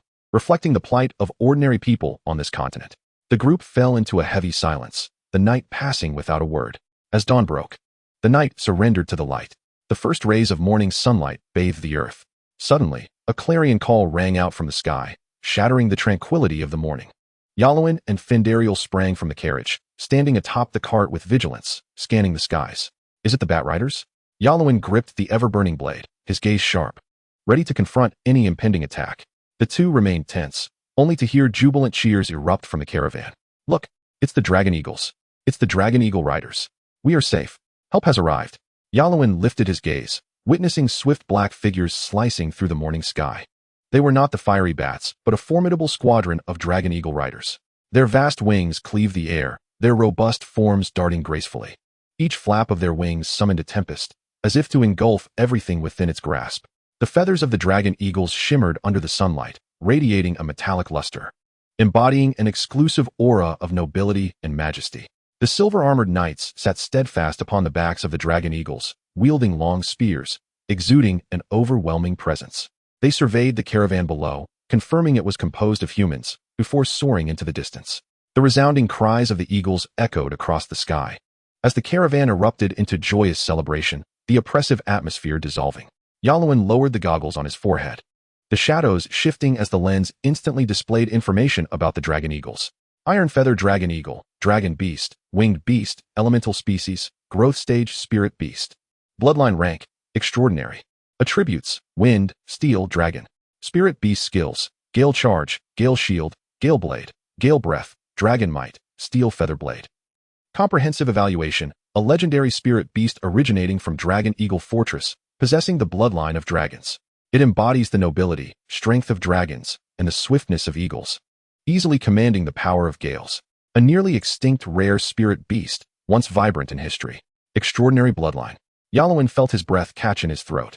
The caravan proceeded slowly, the outline of Dragon Eagle Fortress gradually materializing in the distance. The majestic castle rose from the ground, seemingly having stood for eons amidst this realm. Its walls, constructed from bluish stones, had weathered the passage of time, now appearing gray and worn, exuding an air of antiquity. Atop the towering walls, several dragon eagles stood solemnly, their wings partially unfurled, guarding this ancient stronghold. Outside the castle, wartime fortifications were fervently being constructed. Knights systematically directed spirit beasts and workers to reinforce the walls. Rock-armored beasts dragged heavy boulders, methodically stacking them in place. Small stone golems used their sturdy rocky fists to smooth the stones, ensuring each piece fits snugly into the defensive structures. Water slimes busily siphoned water from the moat, utilizing it to soften the soil. Meanwhile, earth slimes deftly maneuvered around the constructions, absorbing dirt, then using their pliable bodies to fill the gaps in the walls, fortifying their structure. Moats encircled the castle, most filled with water, forming a natural barrier, while the remainder was laced with iron spikes and traps to deter any invading forces. Wooden palisades and caltrips were erected further out beyond the moat, intended to impede the advance of enemy troops. All these preparations were aimed at repelling the impending onslaught of the orc horde. The caravan approached the castle, the wheels producing a low rumble against the cobblestone path. Several fully armed knights swiftly advanced, blocking their way. The lead knight barked a stern inquiry. Halt. Who goes there? Trunks hurried forward, bowing respectfully. My lords, we are a caravan from the south, ambushed by orcs along the way. Thanks to the protection of the knightly lords, we have managed to arrive safely at Dragon Eagle Fortress. Yalowin and the others leaped down from the cart, striding towards the gatekeeping knights, observing their myriad of minor wounds. The knights' expressions turned grave, a glimmer of respect evident in their eyes. The lead knight, upon noticing their state, promptly stepped forward, speaking with reverence. Are you knights stationed at the front lines? Adopting the persona he had assumed, Yalowin nodded. Reflecting on the battles they had fought, he began to speak slowly. The orc scouts launched a surprise attack on the camp ahead. Aside from myself, Findariel, and Aileen, all others have perished in battle. Aelon's voice was somber, tinged with an air of grim finality. The knight stationed at the gate displayed a look of sorrow in his eyes and let out a soft sigh. It has been a long and arduous journey. Rest well now. Report to the knight's order tomorrow to join the castle's defense. He waved his hand, signaling the soldiers to allow passage. Aelon furrowed his brow, his gaze penetrating as he peered into the distance. What of the orc horde? How shall we confront them? The knight's expression grew increasingly grave as he replied in a low voice. Reinforcements are en route. We are fortifying our defenses while we await their arrival. The drawbridge descended slowly, emitting a dull metallic creak, and the merchant caravan was finally granted entry into the castle. Tranquil stepped forward, bowing deeply to Elon, Findariel, and Aileen, his eyes brimming with gratitude. "Thank you, noble knight, for your protection along the way. Otherwise, we would have perished long ago." He said this while producing 3 bags of gold coins from his cloak, attempting to express his appreciation. Elon waved his hand dismissively, calmly stating, "Let that money go to the child who lost his mother. He is in greater need." Both Findariel and Aileen, echoing Elon's sentiments, declined Tranquil's offer of recompense. Tranquil, filled with gratitude, expressed his thanks once more before bidding farewell to the 3. The members of the caravan departed slowly, weighed down by sorrow and fatigue. The scene within the castle starkly contrasted with the outside world. The towering walls loomed high, morning light cascading upon the cobblestone ground, reflecting a dazzling brilliance. At that moment, Elon heard a light-hearted laughter nearby, and a familiar figure approached the group. Crelia stood in the sunlight, a gentle breeze caressing her long hair. The golden rays danced amongst her strands, casting a warm and soft halo. She smiled and waved to the group, accompanied by the resolute dwarf, Torjen. "At last, you have arrived." Elon spread his hands, exclaiming, "This journey was no easy feat. There were more orcs than we anticipated." Torjen raised an eyebrow, teasingly glancing at Findariel. "Well, elf, you still live? I thought you had already been devoured by a pack of wolves." Findariel chuckled lightly, replying, "If you are still alive, then of course I am thriving." Elon glanced at his comrades, feeling a slight alleviation of the weight in his heart. Aileen stood to the side, observing the others with a hint of shyness, hesitant to interject. Torjen cast a sidelong glance at her, waving his hand with a friendly smile. "Young lady, relax. You have endured this far, so do not remain so tense." Crelia stepped forward, taking Eileen's hand and softly reassuring her. "Do not fear. We are safe for the time being." Aileen nodded slightly, offering a timid smile. The group reunited, savoring this fleeting moment of tranquility, feeling a rare sense of relief wash over them. Elon lifted his gaze toward the horizon, observing the cloud-laden sky, and exhaled a deep breath. Chapter 57, The Abandoned Child. Under Crelia's guidance, Elon and his companions ambled along the cobbled main road. The gray stone houses lining the street appeared somewhat dilapidated, bearing the weight of time's passage. Wind chimes hung from the eaves, dulled and faded by the relentless storms. They swayed gently in the breeze, producing a muted tinkling sound. On a windowsill, a few small wooden pinwheels turned slowly in the wind, bringing a touch of long-lost vitality. At the end of the street, a bold child pushed a rusty iron hoop, quietly observing Elon and the others with a mix of curiosity and trepidation. However, an adult swiftly pulled the child back indoors, the door and windows being securely locked, attempting to shield them from danger. This only added to the already desolate atmosphere of the street. Armored soldiers hurriedly traversed the thoroughfare, their expressions tense. The echoes of their footsteps reverberated, and the air was thick with an indescribable sense of oppression and helplessness. Findariel surveyed the surroundings, speaking in a low voice. Though Dragon Eagle Fortress appears formidable, dark currents churn beneath its surface. Elon nodded. Indeed, no matter how high the walls, they cannot ultimately safeguard against the fickleness of the human heart. Just then, the distant sound of thunderous hoofbeats broke the silence, accompanied by a low horn call. Elon turned to look, witnessing a grand army assembling in the square, a sight reminiscent of an impending campaign. The blue banners emblazoned with the Dragon Eagle emblem fluttered vigorously in the wind, symbolizing the glory of Dragon Eagle Fortress. In the forefront of the army stood 3 knights clad in purple gold armor, as imposing as iron towers, exuding an air of austere authority. Their eyes, sharp as blades, coldly scanned the surroundings, instilling an unaccountable fear. Behind them, beast tamers and soldiers formed a disciplined line. The somber formation stood as still as mountains, reminiscent of a ferocious beast poised to strike. Elon's gaze gradually shifted toward the center of the troop, where a luxurious carriage of purple gold stood. Atop the carriage loomed a golden dragon eagle statue, signifying the unparalleled power of the Dragon Eagle Count.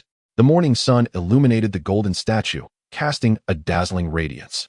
The horses drawing the carriage were tall and robust, each step resonating with a steady strength.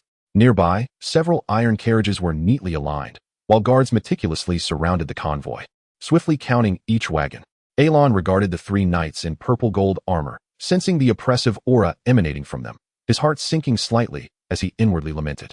At the very least, they are 3-star, perhaps even 4-star beast tamers.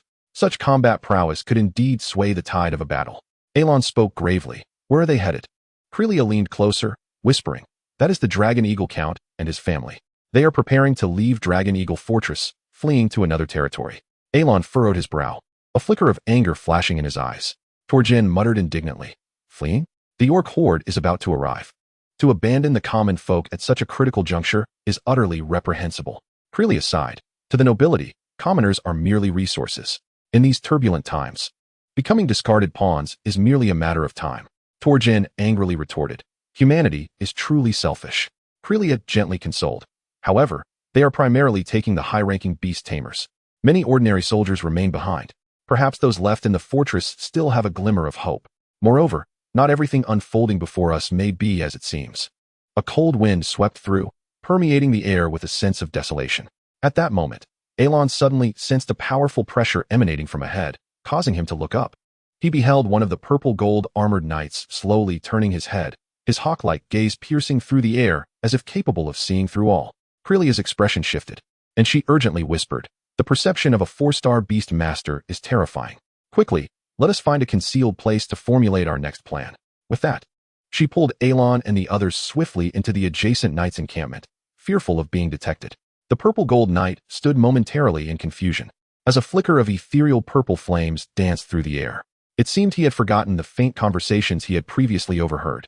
Returning instead to the front of the formation, Alon and his companions entered the tavern within the knight's encampment, greeted by the dimly lit hall that lay before them. The air was suffused with the rich aromas of malt beer and roasted meat, evoking a sense of warmth. Sturdy wooden tables and chairs were neatly arranged, while several pristine knightly shields and banners adorned the walls, exuding an air of honor and dignity. Under the warm glow of candlelight, the tense group found a rare moment of relaxation. The establishment was rather desolate, perhaps due to the early hour, as there were no other knights present aside from them. Torgrin approached the proprietor and engaged in a hushed conversation, ordering a few simple dishes. Aelin summoned the Lion King and filled a bowl with generous portions of meat. The Lion King stood obediently by, indulging in its feast. Compared to the abundant magical nourishment within the Crimson Blood domain, the creature within the beast orb was prone to hunger. The proprietor cast a brief glance at the Lion King before returning to his tasks, showing no sign of astonishment. The group gathered in a corner of the hall, where Kreia gently waved her staff, channeling her magical energy to create a transparent soundproof barrier that isolated them from the outside world. Fendariel's gaze deepened as he spoke first. "You have sensed it too, haven't you? We are likely ensnared in a historical illusion." Kreia nodded gravely. "Indeed. From the types of beasts in Dragon Eagle Fortress to the retreat of Count Dragon Eagle, everything aligns perfectly with the historical accounts recorded in the Academy's texts." After a brief pause, she continued, "The illusion we are currently experiencing likely pertains to the great battle where the Grand Duke of Fire Dragons repelled the Black Dragon Argus." Aelin, puzzled, queried how this historical event was linked to the Grand Duke of Fire Dragons. Before he could finish, everyone except Aelin turned to him with inquisitive expressions. Torgrin chuckled. "Are you not a beast hunter? The Grand Duke of Fire Dragon's victory over the Black Dragon Argus is a celebrated legend in the hunting community. Even I, as a dwarf, am somewhat aware of it." "You truly do not know?" Aelin, taken aback, asked, "How did you know I was a beast hunter?" Kreia smiled slightly and pointed to the Lion King and Aelin's goggles. "The little fire lion is a standard beast for hunters from the Western lands, and your goggles are also standard equipment from the Hunter-S Guild. If it were only one of these items, it might be debatable, but having both on you leaves little room for doubt." Aelin sighed. "I didn't expect to be revealed by such trifles." He took a sip of malt beer to compose himself, inwardly lamenting that he could not admit to having just acquired the qualification for rune inscription. Technically still just an apprentice, he probably lacked many of the so-called common Hunter-S knowledge. Observing Aelin's embarrassment, Eileen could not help but stifle a laugh. Aelin, blushing, coughed lightly and turned to Eileen. "What about you?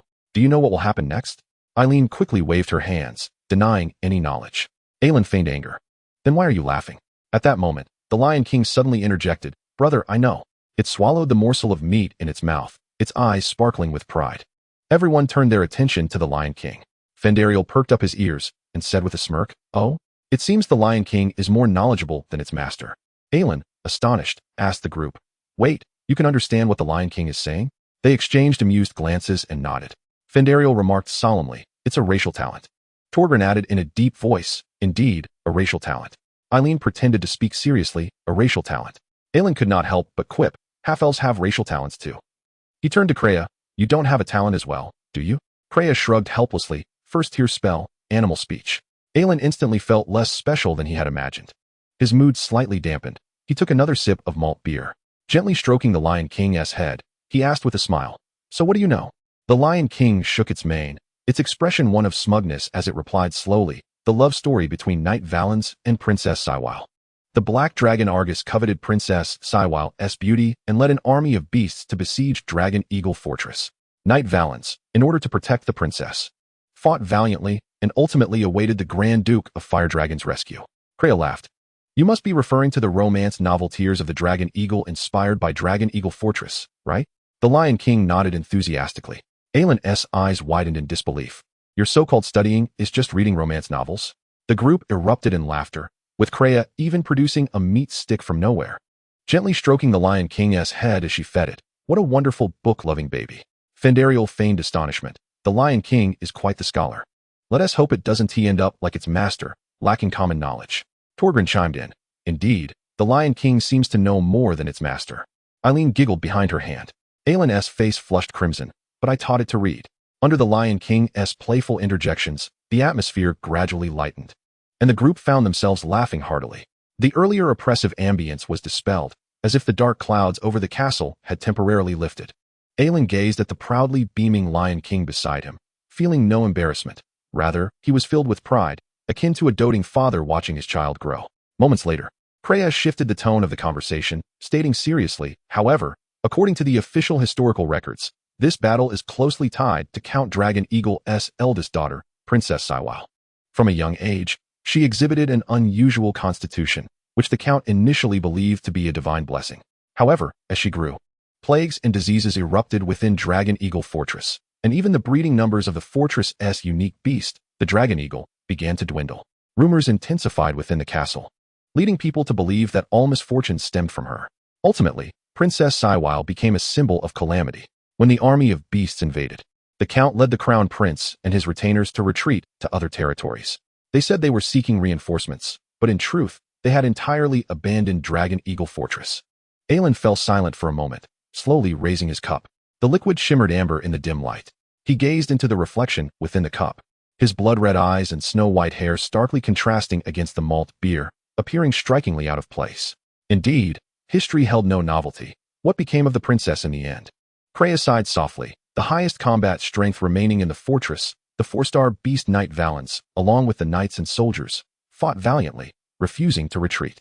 They finally awaited the arrival of the Grand Duke of Fire Dragons, but both he and Princess Saiwile perished in this battle. This tragedy is referred to in legend as the Tears of the Dragon Eagle. The group listened quietly, a shared heaviness settling in their hearts. Torbjorn cleared his throat.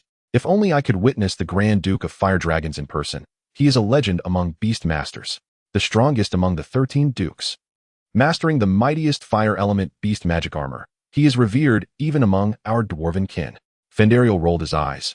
"Even if you truly saw the Grand Duke of Fire Dragons, you might not be able to witness his magic armor. Rather than indulging in such fantasies, it would be wiser to think about how to survive. If we encounter the Black Dragon Argos during this mission, it is likely that we shall all perish here." Torbjorn countered, "Do not be so pessimistic. Perhaps we might complete the task and withdraw from the illusion before ever laying eyes on the Black Dragon Argos." Aylin nodded, pondering aloud. "Then our primary objective must be to safeguard Dragonhawk Fortress." Fendariel murmured, "That possibility is indeed considerable, though I wonder why the Lord has yet to issue the order." Torbjorn stroked his beard, speculating, perhaps the fellow named Rick has not yet arrived at Dragonhawk Fortress, hence the subsequent tasks remain untriggered. Throughout the journey, only the news of Barclay's death had surfaced, while Rick had seemingly vanished without a trace. Aylin spoke in a deep tone, perhaps. Just then, the tavern door was forcefully kicked open, and several knights clad in silver armor strode in with an air of authority. The leader, his countenance grim, cast a cold, disdainful glance at Aylin and his companions. "What are you still doing here drinking? Did you not hear the order to assemble in the square?" A knight beside him hastily approached, whispering in his ear, "Captain Lamet, these individuals have broken through the encirclement of the Orc Scouts and have only just arrived at Dragonhawk Fortress. They are to report tomorrow." Lamet snorted derisively, his gaze laced with undisguised contempt as he scrutinized them. "So these are the worthless fools who lost the frontline position. How dare they show their faces here drinking?" Utterly devoid of shame. As his words fell, Aylin and his companions' expressions darkened, a hint of murderous intent glimmering in their eyes. The Lion King let out a low growl, his mane bristling, glaring at Lamed with a warning glare. Lamed, momentarily daunted by the Lion King's presence, displayed a flicker of wariness before regaining his composure. It is futile to entangle with a bunch of worthless clods. With that, he waved his hand and led his group straight out of the tavern towards the square. Once the knights had departed, Aelin sighed helplessly, his voice low. I never anticipated being reprimanded by those in the illusion. Findarel's expression turned grave. A symbol? Is there some urgent matter at hand? Crelia furrowed her brow slightly and suggested quietly, perhaps we should investigate and ascertain their intentions. The group exchanged knowing glances and nodded in agreement, rising to adjust their gear. They then proceeded toward the square, their steps steady, ready to uncover the truth. Chapter 58, Main Quest 2. The group exited the tavern. The external scenery appeared normal, yet the atmosphere was palpably different. Compared to half a day prior, the streets were noticeably more crowded. However, despite the throng of passers-by, the ambience felt stifling and tense. The common folk still regarded the knights with reverence. Yet many bore expressions of unease and gloom, with an undercurrent of barely concealed animosity. Crelia whispered, the Lord previously mentioned that the Shadow Cult is secretly spreading the faith of the Black Dragon within the city. Findarel frowned slightly. Indeed, the army's withdrawal has undoubtedly intensified these unsettling sentiments. We must exercise caution. The group fell silent, hastening their steps into the square. The troops that had previously assembled here had already retreated with Count Dragonhawk. A knight clad in purple and gold armor stood resolutely atop a platform. His gaze steely as he surveyed the crowd below. His muscles were well-defined, exuding an aura of formidable strength, as if he were an immovable fortress. Aelin and the others stood at the back of the line, while the Lion King sat obediently beside them. The surrounding knights regarded their arrival with respect, nodding in acknowledgement. Crelia explained in a hushed tone, he is Valens, a 4-star Beastmaster Knight, currently the highest combat strength at Dragonhawk Fortress. Aelin's heart stirred with intrigue, pondering. Is he the protagonist from a romance novel? The Lion King's eyes gleamed, fixated on Valens, seemingly captivated by this character who had stepped forth from tears of the Dragonhawk. His gaze shining with curiosity. Valens slowly raised his right hand, and instantly, the bustling square fell silent, the only sound being the cold wind echoing through the air. His voice was deep and resonant, reaching every ear present. Dragonhawk Fortress stands at a critical juncture of life and death. The orc army from the demon lair approaches. Driven by a frenzied belief in the black dragon Argos, intent on annihilating Dragonhawk Fortress. His keen gaze swept across the faces of the knights below, pausing momentarily as if weighing his words. Lord Count Farrell has already led the knightly guard to seek aid from the Grand Duke of Fire Dragons. We must hold our positions until reinforcements arrive. As his words concluded, the knights' faces turned ashen, whispers of discontent began to rise. Although no one openly contradicted him, the skepticism and anger in their eyes were unmistakable, clearly aware of the Countess' flight. Aelin mused, Valens is too straightforward. His lies are painfully awkward. Valens continued, Princess Shiver remains in the city, fighting alongside us. Today, I am here to select a personal guard to ensure her safety. At that moment, dark purple flames flickered in the air, twisting and curling, gradually manifesting as lines of text that arranged themselves before Aelin and his companions. They quickly glanced around, noting that the surrounding knights remained oblivious, allowing them to breathe a sigh of relief. Aelin thought, it seems only we can perceive this ghostly flame. Accompanied by the chilling purple flames, the Lord's cold laughter echoed in everyone's ears. Main Quest 1, completed. Successfully breached the Orc Scouts blockade and arrived at Dragonhawk Fortress. Barclay's death resulted in a deduction of 20 points, with each participant receiving a reward of 40 points. Main Quest 2, Team Task. Protect Princess Shiver until the last moment when the Orc army breaches the fortress. Successful participants will receive a reward of 100 points. Should the protection fail and Princess Shiver be slain, a deduction of 200 points will be incurred, and those with insufficient points will face obliteration. The group's demeanor grew solemn. Torjen murmured, I thought we were to protect Dragonhawk Fortress. I did not expect it to be the princess instead. This is considerably easier. Crelia shook her head, not necessarily. According to the Academy's records, Princess Shiver has been targeted for assassination from all sides. Protecting her is far from a simple task. Aelin's expression grew grave. At present, we have no other choice but to execute the Lord's orders. What intrigues me further is, where has Rick gone? Findarel nodded. In Main Quest 1, only 20 points were deducted for Barclay's death. Rick must still be alive. The question is, where is he? Crelia cautioned, everyone, be vigilant. This place permits mutual combat, free from the Lord's punitive constraints. The group surveyed their surroundings, their sense of caution heightened. At that moment, Valens on the platform announced loudly, only Beastmasters of 2-star rank or higher may serve as the princess's personal guard. As his words fell, the crowd in the square divided into two factions. one composed of 2-star and higher Beastmaster Knights, the other consisting of 1-star and some apprentice knights.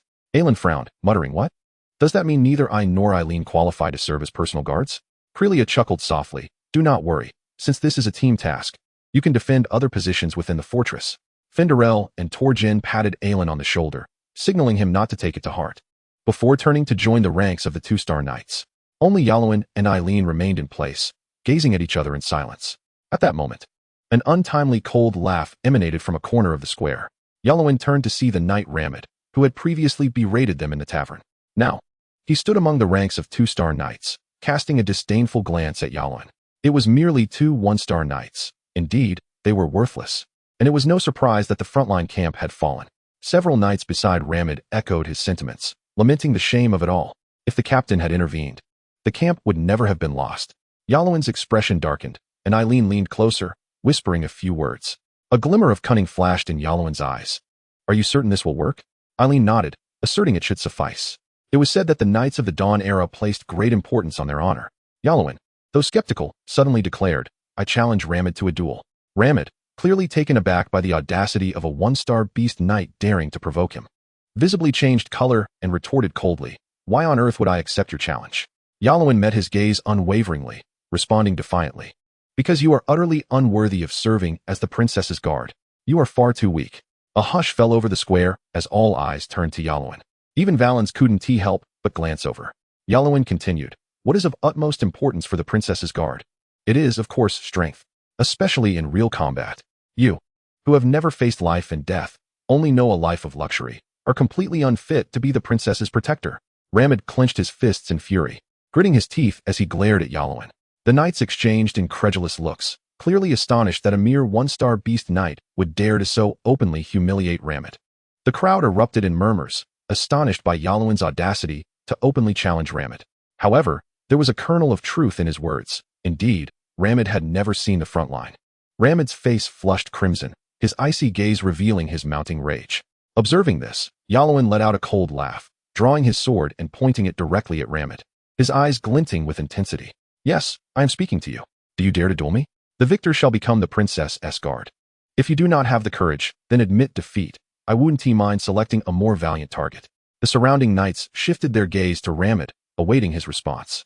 Ramid's expression turned ashen, his fists clenched tightly, clearly enraged by Yalowin's provocation. The weight of the onlookers' scrutiny was unbearable, and he could no longer suppress his fury. "Very well, I accept your challenge," he coldly declared. The officer at the side of the platform whispered, "My lord, should we intervene in their folly?" Valens shook his head, responding gravely, "No need. What he said is not incorrect. The guard should indeed be someone of considerable strength. Let them fight and determine who is superior." With Valens' signal, the knights in the square retreated, clearing a space. Yalowin and Ramid stood on opposite sides of the square, their gazes locked, tension palpable in the air. At that moment, a voice echoed from Yalowin's earring. "You must be cautious. The beast duels of the Dawn era are not merely contests between spirit beasts." "What do you mean?" "It involves both the beast master and their spirit beast in the duel." Understanding dawned on Yalowin. Valens strode to the center of the square, his purple and gold armor reflecting a soft glow in the sunlight, his figure towering like a mountain. A gentle breeze stirred the dust at their feet, and the square fell into a profound silence, everyone holding their breath in anticipation. Valens spoke solemnly. "I, 4-star beast knight Elelix Valens, shall serve as the referee for this duel. The combatants are..." He glanced at Yalowin, who raised his head and declared, "Yalowin." Valens nodded, announcing loudly, 1-star beast knight Yalowin versus 2-star beast knight Ramid." As the words left his lips, the beast runes on Ramid's hand glowed with a dazzling silver light. Immediately, 2 concentric rings of spirit beasts appeared around him, the oppressive aura of a 2-star silver beast master expanding outward. Moments later, a luminous orb slowly emerged from the beast runes, gradually transforming. The orb twisted in the air, the silver light coalescing into form, exuding waves of pressure. Ramid exclaimed angrily, "Sharp-tongued brat, let us see what you have to defeat my iron feather dragon hawk." As the words fell, the orb emitted a piercing cry, and the iron feather dragon hawk spread its wings wide, gradually revealing its majestic form. It stood beside Ramid, wings slightly unfurled, letting out a resounding cry that radiated an overwhelming sense of pressure. The dragon hawk's figure was lithe, its wings as sharp as blades, gleaming with a metallic sheen under the sun. Facing the oppressive presence of the dragon hawk, Yalowin felt no fear. Instead, It ignited his fighting spirit. Indeed, it is the Iron Feather Dragon Hawk. This shall be interesting. Ramid summoned a silver lance, leaping gracefully onto the back of the Dragon Hawk. The Dragon Hawk soared into the sky, creating a powerful gust of wind that rushed upward. The duo quickly ascended, looking down at Yalwyn, their icy gazes radiating an air of superiority. Nearby, the Lion King shifted restlessly, seemingly eager to join the fray. Yalwyn gently patted its head, soothingly saying, "You've worked hard on the journey. Now, you should rest well."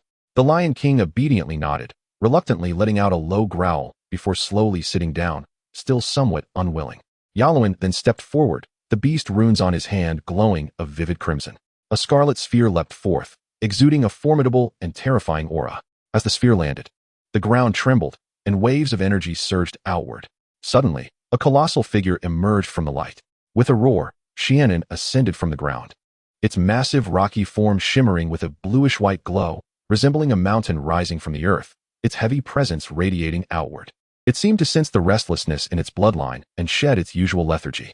Xianen's gaze was steely as it slowly raised its head, locking eyes with the Iron Feather Dragon Hawk, unleashing an invisible confrontation between their bloodlines, a palpable pressure emerging in the air. The gathered knights erupted into a cacophony of astonishment, their eyes wide with disbelief. What spirit beast is this? I've never seen one like it before. It's enormous. Its imposing aura is astonishing. A well-informed knight recognized Xianen's lineage, exclaiming in surprise, This is a giant rock python? An extraordinary bloodline spirit beast." They could hardly believe that Yalwyn, such a young one-star knight, possessed such a rare companion. A flicker of admiration crossed Valens's eyes, but he quickly regained his composure. He mused to himself, "No wonder this boy is so confident. He commands such a rare spirit beast." Standing atop Xianen's broad head, Yalwyn gripped his broadsword, his body slightly leaning forward, exuding a robust aura. He stood unwavering, his cold gaze looking down at Ramid in midair, radiating an unmistakable confidence and resolve that perfectly complemented the imposing presence of the giant rock python beneath him, as if they were one and the same. Observing the indomitable spirit of Yalwyn, Clara and the others exchanged knowing smiles. Valens proclaimed loudly, "Both spirit beasts are in position. I stand witness for all present. The battle between the rock python and the ironwing eagle begins now." Yalwyn swiftly adjusted his mindset, establishing a mental connection with his steadfast companion, Xianen. "Let's go," he urged. Xianen responded with calm resolve, "All right." For them, this was not merely a contest, but a rare opportunity for synergy. Yalwyn recalled the earlier encounter with the flame bat. Having already identified the shortcomings in their coordination, he was unaccustomed to battling atop Xianen, and their attack strategies lacked flexibility. Today's confrontation presented an ideal chance to rectify these issues. Taking the initiative, Ramode commanded, and the ironwing eagle unfurled its wings. It surged through the air, its wings slicing down like blades, unleashing a gale blade that sliced through the air with a sharp whoosh, aimed directly at Xianen. "Xianen, harden," Yalwyn directed with composure. Instantly, Xianen's rocky form shimmered with a metallic sheen, and its hardened body withstood the onslaught of the gale blade, leaving only a shallow mark on its surface. Without inflicting any substantial harm, the surrounding knights held their breath, initially believing the gale blade would deliver a decisive blow. To their astonishment, the rock python emerged unscathed, disbelief evident in their expressions. Ramode furrowed his brow in dissatisfaction, his frustration mounting as he shouted, "If the gale blade fails, then let us try this. Steel feather blade." The ironwing eagle suddenly flapped its wings, unleashing a torrent of razor-sharp iron feathers that shot forth like arrows, accompanied by a piercing sound that threatened Xianen. Yalwyn swiftly recognized the imminent danger, decisively commanding, "Xianen, evade and use the rock crystal shield." Xianen swiftly dodged, surrounding itself with a semi-transparent shield composed of rock elements. Attempting to block this perilous strike, the steel feather blade pierced through the rock crystal shield, altering its trajectory. Xianen sustained several cuts from the feathers, blood seeping from the gashes as the shattered feathers scattered around, stirring up a whirlwind of dust and causing the ground to tremble slightly. Indeed, a creature of extraordinary lineage. Yalwyn's heart tightened, realizing the challenge posed by the ironwing eagle, especially the steel feather blade, which could potentially injure even Xianen's stony form if it landed a direct hit. He cautioned, "Be wary, evade, and wait for the opportune moment to strike decisively." "Understood," Xianen replied. With a commanding tone, Yalwyn exclaimed, "Rocktail strike." Xianen swung its massive tail with the force of a mountain, aiming directly at the ironwing eagle. The air seemed to tear apart under the weight of the tail strike, generating a violent gust. Although the iron-wing eagle attempted to ascend rapidly to evade, the pressure from the tail strike momentarily destabilized it, and it struggled to regain balance. Boom! The tail strike struck the ground, shattering the earth and raising a terrifying storm of dust. Yalowin landed steadily atop Xianan, slightly unsteady but quickly regaining his composure. Witnessing the power of the strike, Ramode's expression shifted, recognizing that confronting the rock python head-on would be highly disadvantageous. Increase the altitude. Deny it any chance for close combat. Chapter 59, The Might of the Stone Python. The iron-wing eagle circled in the air, its broad wings flapping, stirring up fierce winds. The sharp steel feather blades rained down towards Yalowin. Under his guidance, Xianan twisted its massive body, utilizing its hardened form and rock crystal shield to nullify wave after wave of steel feather blade attacks. Occasionally, it would swing its heavy tail, creating a howling wind as it swept towards the iron-wing eagle, or open its massive jaws to unleash a torrent of scorching dragon breath, forcing the eagle to hastily ascend to avoid the fiery onslaught. The rigorous training of the past month had not only seen Yalowin and the Lion King steadily grow stronger. Xianan had also successfully comprehended the elemental shield through skill scrolls. This shield manifested in various forms depending on the spirit beast's magical attributes, such as the Lion King's flame shield and Xianan's rock crystal shield. The spirit beasts balanced offense and defense, causing the battle to reach a stalemate. Ramode, too, unleashed the 2-star Beastmaster skill, Galeblade, in an attempt to ambush Yalowin. Yet, Yalowin deftly evaded the attacks, suffering no damage. As time passed, the onlooking knights began to discern the unfolding narrative. Despite the Iron-Wing Eagle's relentless assaults pushing Xianan back, the latter's responses grew increasingly assured, skillfully avoiding fatal injuries. In contrast, the Iron-Wing Eagle's stamina and magical energy were rapidly depleting, with several close calls nearly resulting in significant counterattacks from Xianan's dragon breath. How infuriating! This kid treats us as mere sparring partners. Ramode's expression grew increasingly vexed as he finally recognized the shift in dynamics. Yalowin offered no reply, merely allowing a subtle smile to grace his lips. Through the earlier skirmishes, Xianan had gradually adapted to the speed of the steel feather blade, moving with agility and fearlessness. Yalowin's movements also began to sync with Xianan's rhythm, the two of them becoming a cohesive unit atop the colossal beast. You fool, Iron-Wing Eagle. Unleash both the steel feather blade and gale blade simultaneously. Ramode's eyes flickered with a hint of madness as he gritted his teeth, commanding an all-out assault to conclude the battle. The Iron-Wing Eagle spread its wings wide, the sharp feather blades intertwining with the rapid gale blades, pouring down like a torrential rain. The companions below whispered among themselves, their discussions rife with speculation. Torgun sneered, what is Ramode thinking? Even now? He releases Galeblade when he can't even breach Xianan's defenses. Isn't that a waste of magical energy? Fenderel's expression grew grave as he shook his head in confusion. Xianan focused intently on the incoming steel feather blades, using its massive body to deftly dodge and swinging its heavy tail to neutralize yet another wave of attacks. The howling winds accompanied the rain of gale blades, tearing through the air and raising clouds of dust. Each time a wind blade passed, Xianan's rock crystal shield sparkled brilliantly, proving impenetrable in defense. The onlookers could not suppress their astonishment. The rock python stood as an immovable fortress, its defenses seemingly insurmountable. What manner of beast is this? It appears Ramode is destined to lose today. Just as the crowd marveled, Ramode feigned fury, a sinister smile creeping onto his lips. Suddenly, the wind elements surrounding the Iron-Wing Eagle began to coalesce, spiraling into a conical shape, resembling the eye of a storm. Clara's voice echoed in Yalowin's ear, be cautious. This is a second-tier skill, Wind Spike, possessing far greater penetration power than Galeblade and a swifter velocity. No sooner had she spoken than the attack descended upon Yalowin with the ferocity of a tempest, the wind spike racing toward his forehead with blinding speed. The expressions of his companions shifted dramatically. Die, you worthless one-star. Ramode sneered, his smile twisted as though victory were assured, yet accompanied by a dull thud. The anticipated scene of Yalowin sustaining grievous injury did not materialize. The art of stone refinement is in effect.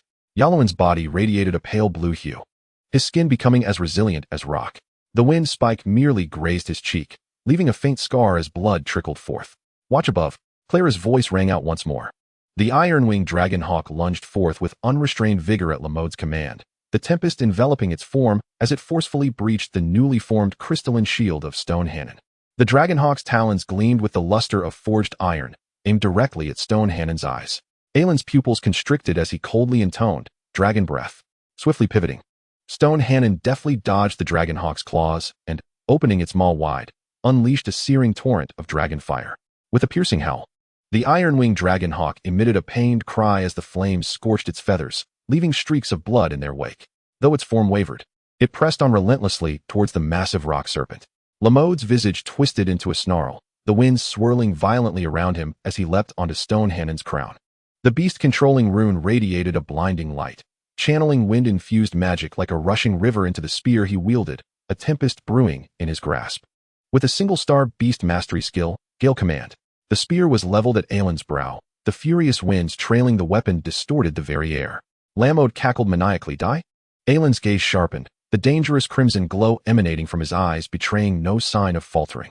At that pivotal moment, the rune on the back of his hand erupted into a brilliant scarlet light, the power of thunder coursing through its veins and surging into his broadsword. With a single-star beast mastery skill, Thunder Element Mastery, the lightning surged forth, the blade pulsating with a fierce white-blue radiance, wild and tempestuous. In a flash, the spear grazed Aelin's cheek, leaving shallow wounds from which blood dripped. The thunder sword struck true against Lamode's chest armor, unleashing a violent surge of electricity that reverberated through the vicinity. Simultaneously, Stonehannon's immense bulk ensnared the iron-winged dragonhawk, its eyes glinting with a chilling light as it opened its cavernous mouth once more, gathering intense magical energy within. Dragon breath.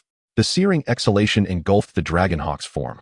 It struggled momentarily before its wings drooped helplessly, and with a mournful cry, it plummeted to the ground. Lamode, grievously wounded by the thunderous blow, was sent hurtling several meters away, crashing heavily into the earth. Both man and beast succumbed to unconsciousness. Sunlight filtered through the clouds, casting a golden radiance upon the plaza. Stonehannon stood triumphant, its colossal figure looming between heaven and earth like an immovable mountain. Its stony exterior shimmered with a cold sheen under the sun's glow. Aelin, his white hair billowing in the wind, stood firmly atop Stonehannon, gazing down upon Lamode below, as if declaring his victory. The broadsword in his hand gradually disintegrated amidst the residual fury of thunder and lightning, dissolving into nothingness. Valens approached with measured steps, assessing Lamode's injuries before announcing, Lamode, the iron-winged dragonhawk has lost its combat consciousness. The victors are Aelin and the giant rock serpent. The plaza fell into a brief silence, the crowd seemingly processing the recent clash. Then, an earth-shattering cheer erupted, echoing like thunder. What have I just witnessed? He actually defeated the two-star Lamode, exclaimed a young knight. Incredulity etched across his face, filled with awe and reverence. Aelin is truly formidable. Despite being merely a one-star beast rider, he can contend with a two-star. Another knight proclaimed, his eyes sparkling with admiration. Exchanging glances, companions felt a swell of pride for Aelin's victory. Erin offered a gentle smile, her eyes reflecting both pride and admiration, silently cheering for him. Words were unnecessary. In that moment, they collectively rejoiced in the triumph of their comrade.